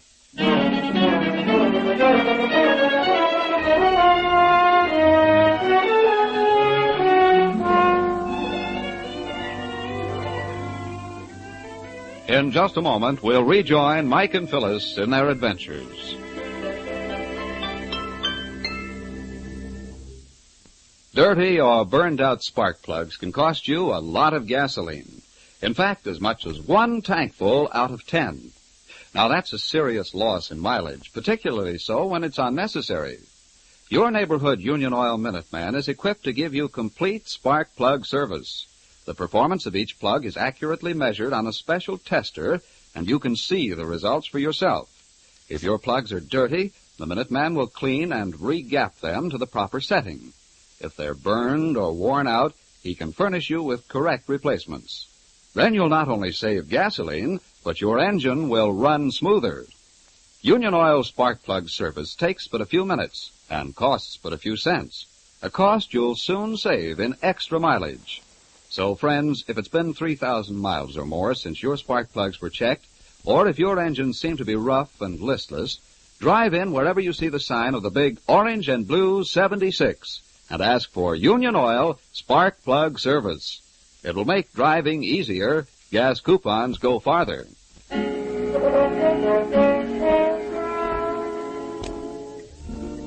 It is a few minutes later. Mike and Phil have learned that what started out as a happy wedding has turned into a grim case of murder by poison. We find them walking rapidly towards the station behind the Harrisons' house. The murdered man's private coach is still there on its siding, made almost invisible by the tall trees which turn the weak moonlight into gloomy shadows. Come on, honey. I'm hurrying as fast as I can. I want to see if that briefcase is still in the car. Inspector Faraday remembered that Harrison mentioned some important papers he was bringing up with him. Well, then whoever was listening on the extension, they know about it, too. Right, and I want first crack at that briefcase. Hey, maybe you do, Mike, but so does someone else. Yeah, a flashlight. In Harrison's private car. Maybe it's the murderer. Hang on, honey. We'll find out. Mike, there he is at the end of the car. Hey, honey, look out! Mike, did he hit you? No, a clean miss. Oh, he got away out the front. Could you see who it was? No, a flashlight in my eyes. Well, we'll catch up with him sooner or later. Oh. Let's go look over the compartment. Here it is, the briefcase. Oh, what a break for us. We frightened him away without the case. Sorry, honey, bad guess. The lock on the briefcase has been forced open. Oh. And whoever was here opened it and got what he wanted. Correct. Now, here's some papers. Business letters, checkbook, some kind of a report. Honey! What's the matter? This report. It's from the Atlas outfit. Atlas? Uh-huh. The detective agency in Los Angeles? Sure. Listen to this. On the basis of our completed investigation, you have sufficient grounds to instigate criminal action against Z.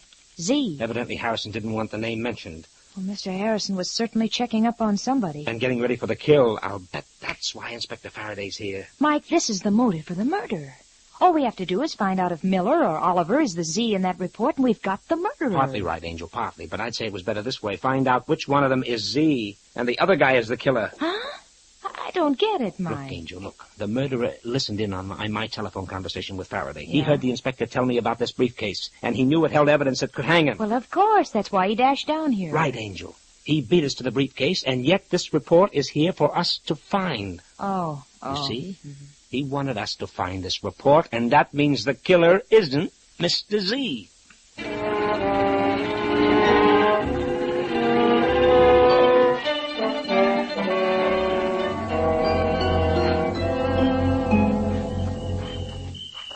As soon as we get back to the house, I'll send a telegram to the Atlas people. Okay, but these high heels don't go very well with forests. Yeah. Mike. Yeah. There's someone on that other path. Freeze behind this tree. Right. Whoever it is, he's walking fast. He's going past. No, he isn't. Hey, you hold it. Hey, what the... Mike, it's Miller. Hey, say, what's the big idea of roughing me? I just want to ask you a few friendly questions, pal. Oh, now, look here. First, about a gun that took a couple of shots at us. Oh, you're off the beam. I'm not carrying a gun. No? Well, don't mind me. I'll just search. Oh, go ahead. Well, Mike? No gun. But you could have ditched it easy enough. Oh, Miss Knight, Mr. Shane. It's Don. Well, what's the hurry, Don? I was out for a walk. Is something wrong? Plenty. I'm glad you're here. I don't understand. Yeah, Shane. How about you doing some explaining? Okay. Mr. Harrison was murdered. What? Murdered? But why? Who? That's what we're finding out. Miller, you're on the spot, and it's plenty hot. Are you saying I killed Harrison? He was poisoned on that coach, and you and Oliver were the only ones aboard. Oh, that doesn't prove a thing. It proves there's a 50-50 chance that you're it. Listen, smart guy. Your mathematics aren't so good. There were 3 of us on that train. Sure. But only you and Oliver walked off. I don't mean Harrison. Somebody else got on that coach. Oh, now we have the ever-present mysterious third party. Not so mysterious. He's standing right next to you. All right, Don. That means you. Well, as a matter of fact, Mr. Shane, I did get on Mr. Harrison's train at Mill Junction. Well, Shane, guess I can be running along while you turn the heat on him. Not so fast. I still think you know some of the answers. You know, maybe I do. And maybe I might just do a little talking. To the right party. And when it will do me the most good. You're sticking your chin out a mile. This is murder. Well, I'll be around, resting in my room. No, I don't trust him at all. Yeah? But you're still right in the middle of this, Don. You were on that death train. Oh, but I only stayed a minute. You see, Mr. Harrison was asleep, and I didn't want to disturb him. Which still doesn't explain why you drove out of your way from Northwood City to meet the train at the junction. Oh, it's a very personal matter. Look, Don, a man has been murdered. Wait, why should I want to kill my future father-in-law? Harrison wasn't too happy about you marrying his daughter. But he changed his mind. That's why he sent me a telegram this afternoon, asking me to meet his train. Oh, and what kind of a telegram might that be? Well, I have it right here. Read it for yourself. Here, honey. Huh? I'll hold the flashlight. All right, Mike. Wait a minute. Don. Have changed my mind. Happy to have you as son-in-law. Meet my train at Camp Junction. We'll ride in together, much to talk over. Harrison. Sounds all right. Let me see it, Angel. Here. Yeah, from Northwood City at 3:20 today. Yeah, I wish I could help in some way. Yeah, sure, but... Hey, what was that? It's a window. Someone lowered it. That's Mr. Oliver's room. Mike, he must have heard everything. Yeah, something tells me we'll be hearing his little story very soon.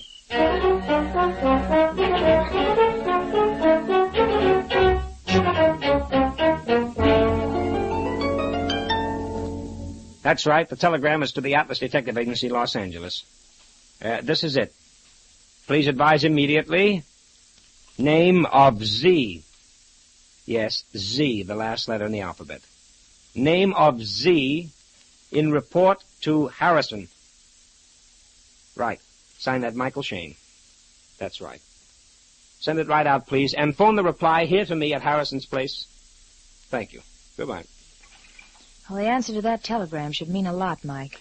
Well, it'll help, darling, but there's some angles I don't get. Miller is a mysterious employee of Harriet Harrison's, all very hush-hush. Oliver's scared stiff of Miller, and Don goes walking around in the moonlight right after somebody takes a shot at us. Oh, you can't blame him for that, Mike. Here the night before his wedding, and his future father-in-law is poisoned. Yeah, sure, but there's one thing we do know. There's a killer here. Well, there's a car outside. That must be Inspector Faraday, and in a big hurry. It's too bad you haven't the murderer all signed, sealed, and ready to deliver. Now, Angel, sarcasm doesn't become you. Well, Mike, Phil, how goes the home front? Oh, quite a few interesting details for you, Inspector. Whatever you're figuring, Mike, forget it. Oh, that means the inspector knows something. Plenty. While you two were taking it easy, I cracked this case wide open. Yeah? Well, give. Who's the murderer? Miller. Miller? Sure. I thought his face had a familiar profile, so I checked on him with headquarters. And found what? He's got a record a mile long. Mm-hmm. Well, I'll be willing to wager it's for blackmail. That's right. But how did you know? Inspector, are you forgetting? Mike is smart. All right. I hope Miller's still around. He said he'd be in his room. Good. Let's go pick him up. Okay, let's go. Well, Mr. Shane, it looks like Faraday beat us to it this time. Oh, he's just a good man, honey. Yeah. Tell me, what's the line on Miller? All the usual stuff. Hires out as a private investigator and then turns the information he picks up into blackmail. Wow, cute boy. That racket should put him in clover. Yeah, but this time, Mike, it'll put him right in the middle of the lethal chamber at San Quentin. Ooh. Here's Miller's room. Yeah, no need to knock, Mike. Just open it up. Okay, here goes. Miller, we want you... Say, what? Well, there's your man, Inspector. You can take him in, but unfortunately, he's very dead.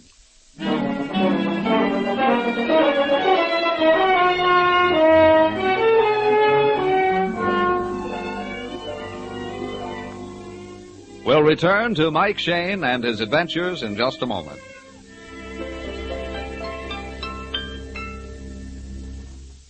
It's true that clean spark plugs make a difference in engine performance and gasoline mileage.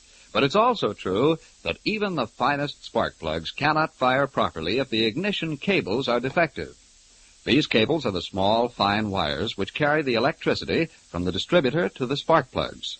They should be carefully inspected whenever your spark plugs are checked, because old or damaged ignition cables leak electricity, which means that only a thin, weak spark reaches the plugs. So to get new performance out of old engines, ask the Union Oil Minuteman to check both spark plugs and ignition cables. Then you'll be sure of more power and better mileage. Just drive in wherever you see the sign of the big orange and blue 76 and ask for Union Oil Ignition Service. Thank you.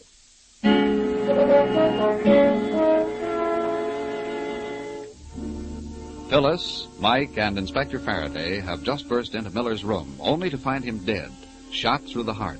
This new development has put quite a crimp in the inspector's plans, and Mike is pointing this fact out to him. Looks like you were wrong about Miller, Inspector. At least wrong about his being the murderer. Miller could still have been the one who bumped off Harrison, then somebody took care of him. Well, that would leave us with two killers. Well, could be, but it doesn't stack up that way. Well, as far as I'm concerned, I'm going to take Oliver in and charge him with murder. Okay, so you'll charge him with murder, but how are you going to make it stick, Inspector? How about motive? What evidence do you have? Oh, 2 and 2 make 4, Mike. Harrison must have been poisoned on that private train, so it had to be Oliver. There's Miller lying there, absolutely eliminated. All fine and good, but it leads us to one other little item. Don was on that train, too. Don? Betty's fiancé? Mike, you saw the telegram Mr. Harrison sent him. Don couldn't have been the murderer. In this business, honey, we've got to figure every suspect guilty until we know they're innocent. Yeah, Mike's right. Oh, Phil, would you step into the other room and phone the coroner down at Northwood City? Yeah, sure, Inspector. I'll give him your compliment. You know, this business is beginning to make sense. The one who poisoned Harrison had to get rid of Miller because he knew too much. Miller said he might do some talking when the right time came. Well, Mike, for my money, Oliver fits into the picture. He's our man, and I'll get some evidence out of him. Oh, I'm sure he knows plenty, but... Yeah. Inspector, I tried to call the coroner, but the telephones are dead. Uh-oh, the wires have been cut. Well, that don't make much difference. Oh, yes, it will, Inspector. You see, I'm expecting a reply to a telegram I just sent. A very important telegram. About this case? Yes, sir, in connection with the detective agency's report to Mr. Harrison. The answer to that why might be just what we need. Oh, now that the phones are dead, what are we going to do? Do? Simple, darling. The inspector will sit tight here while you and I go for a nice moonlight ride back to Northwood City.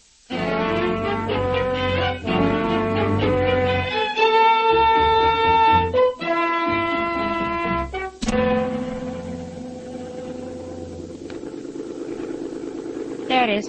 There's the telegraph office just on the other side of the tracks. Okay, I'll park the bus here. Now, watch it. Easy crossing these tracks, honey. Oh, thanks for the tip, old boy, but you could have carried me. Huh? More trains. Yeah, this is the main line from San Francisco. Say, isn't this the place where Harrison transferred to his private train? Correct. Well, here's the telegraph office.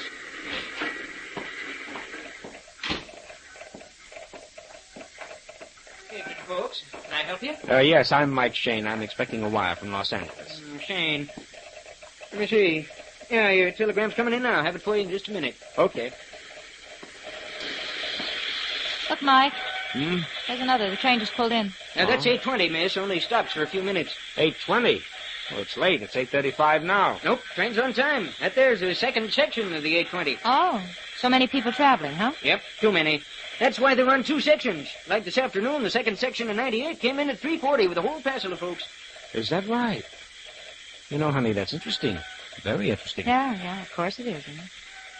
What are you staring at me that way for? Well, here's the telegram, mister. Oh, swell. Come on. Who was Mr. Z in that report? Well, this does it, honey. This does it. That Z is nobody else but Oliver. Oliver? Then Faraday's right. No, Angel. Faraday isn't right. Oliver wasn't Harrison's murderer. But come on back to Harrison's place for a little meeting of the minds with Inspector Faraday.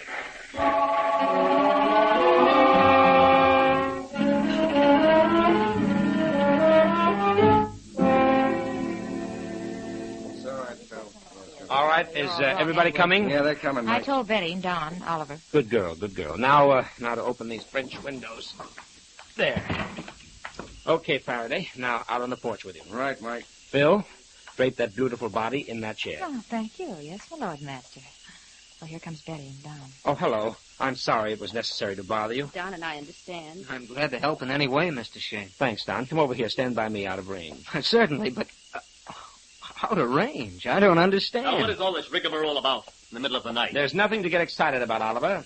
I asked Miss Knight to call you downstairs for a conference. A conference? About what? About mysterious happenings around here, but particularly about why Harrison had you investigated by a detective agency.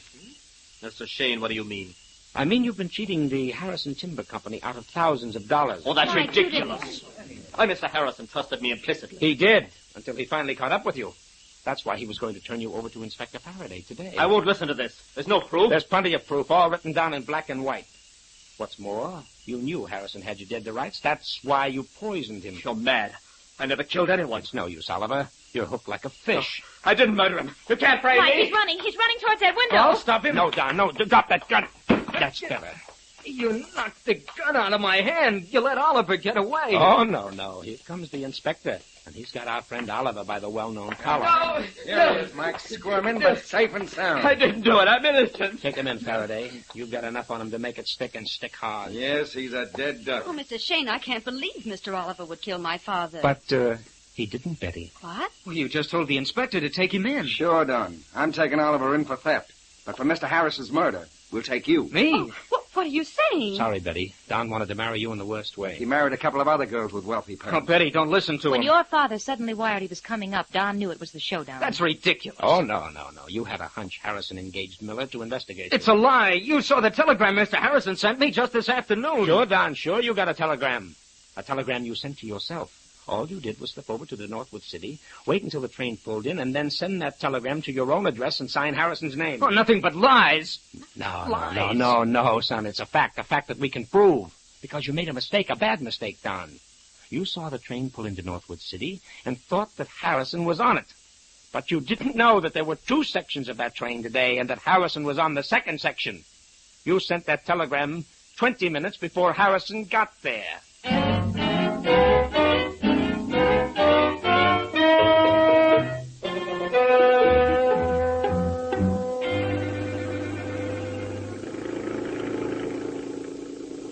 Mike, you know it's wonderful to be getting back home. Here by the Golden Gate. Oh, I like it. You know, honey, one of these days they're going to put up a statue for me. Right on Market Street. Well, I don't doubt it. I don't doubt it at all. You're such a genius. Well, maybe not a genius, but quick with the answers, huh? Speaking of answers, there's a couple you still owe me. Oh, please, honey, no more Now, questions. remember, Mike, that statue to a genius? Okay. Shoot me the question. When did you know for sure that Don was the murderer? When we found Miller shot, of course. Why then? Don't you remember, honey, when we caught up with Miller sneaking back to the house from Harrison's private train, he said he would talk to the right person. when it would do him the most good? Yeah, I thought he meant Faraday. Oh, no. Our blackmailing friend was talking right through us to the only other party there, which meant Don. He was throwing out a hint for a payoff. Well, of course I know, but how about... That's all, honey, please. That's all. Positively all. And hold on to your hat because I'm turning. Just a minute. This isn't the way to the office. You're turning into Golden Gate Park. Ha-ha! Is that bad?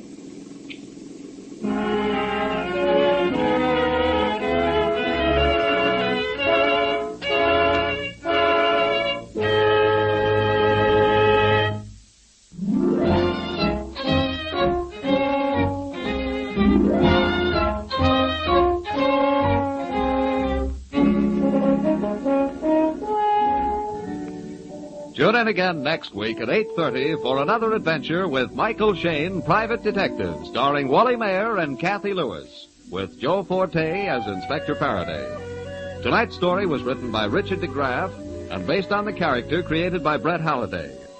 Music was composed and directed by Bernard Katz. This is John Lang saying goodnight for the people who make 76 gasoline and Triton Motor Oil, Union Oil Company. This is the Mutual Don Lee Broadcasting System.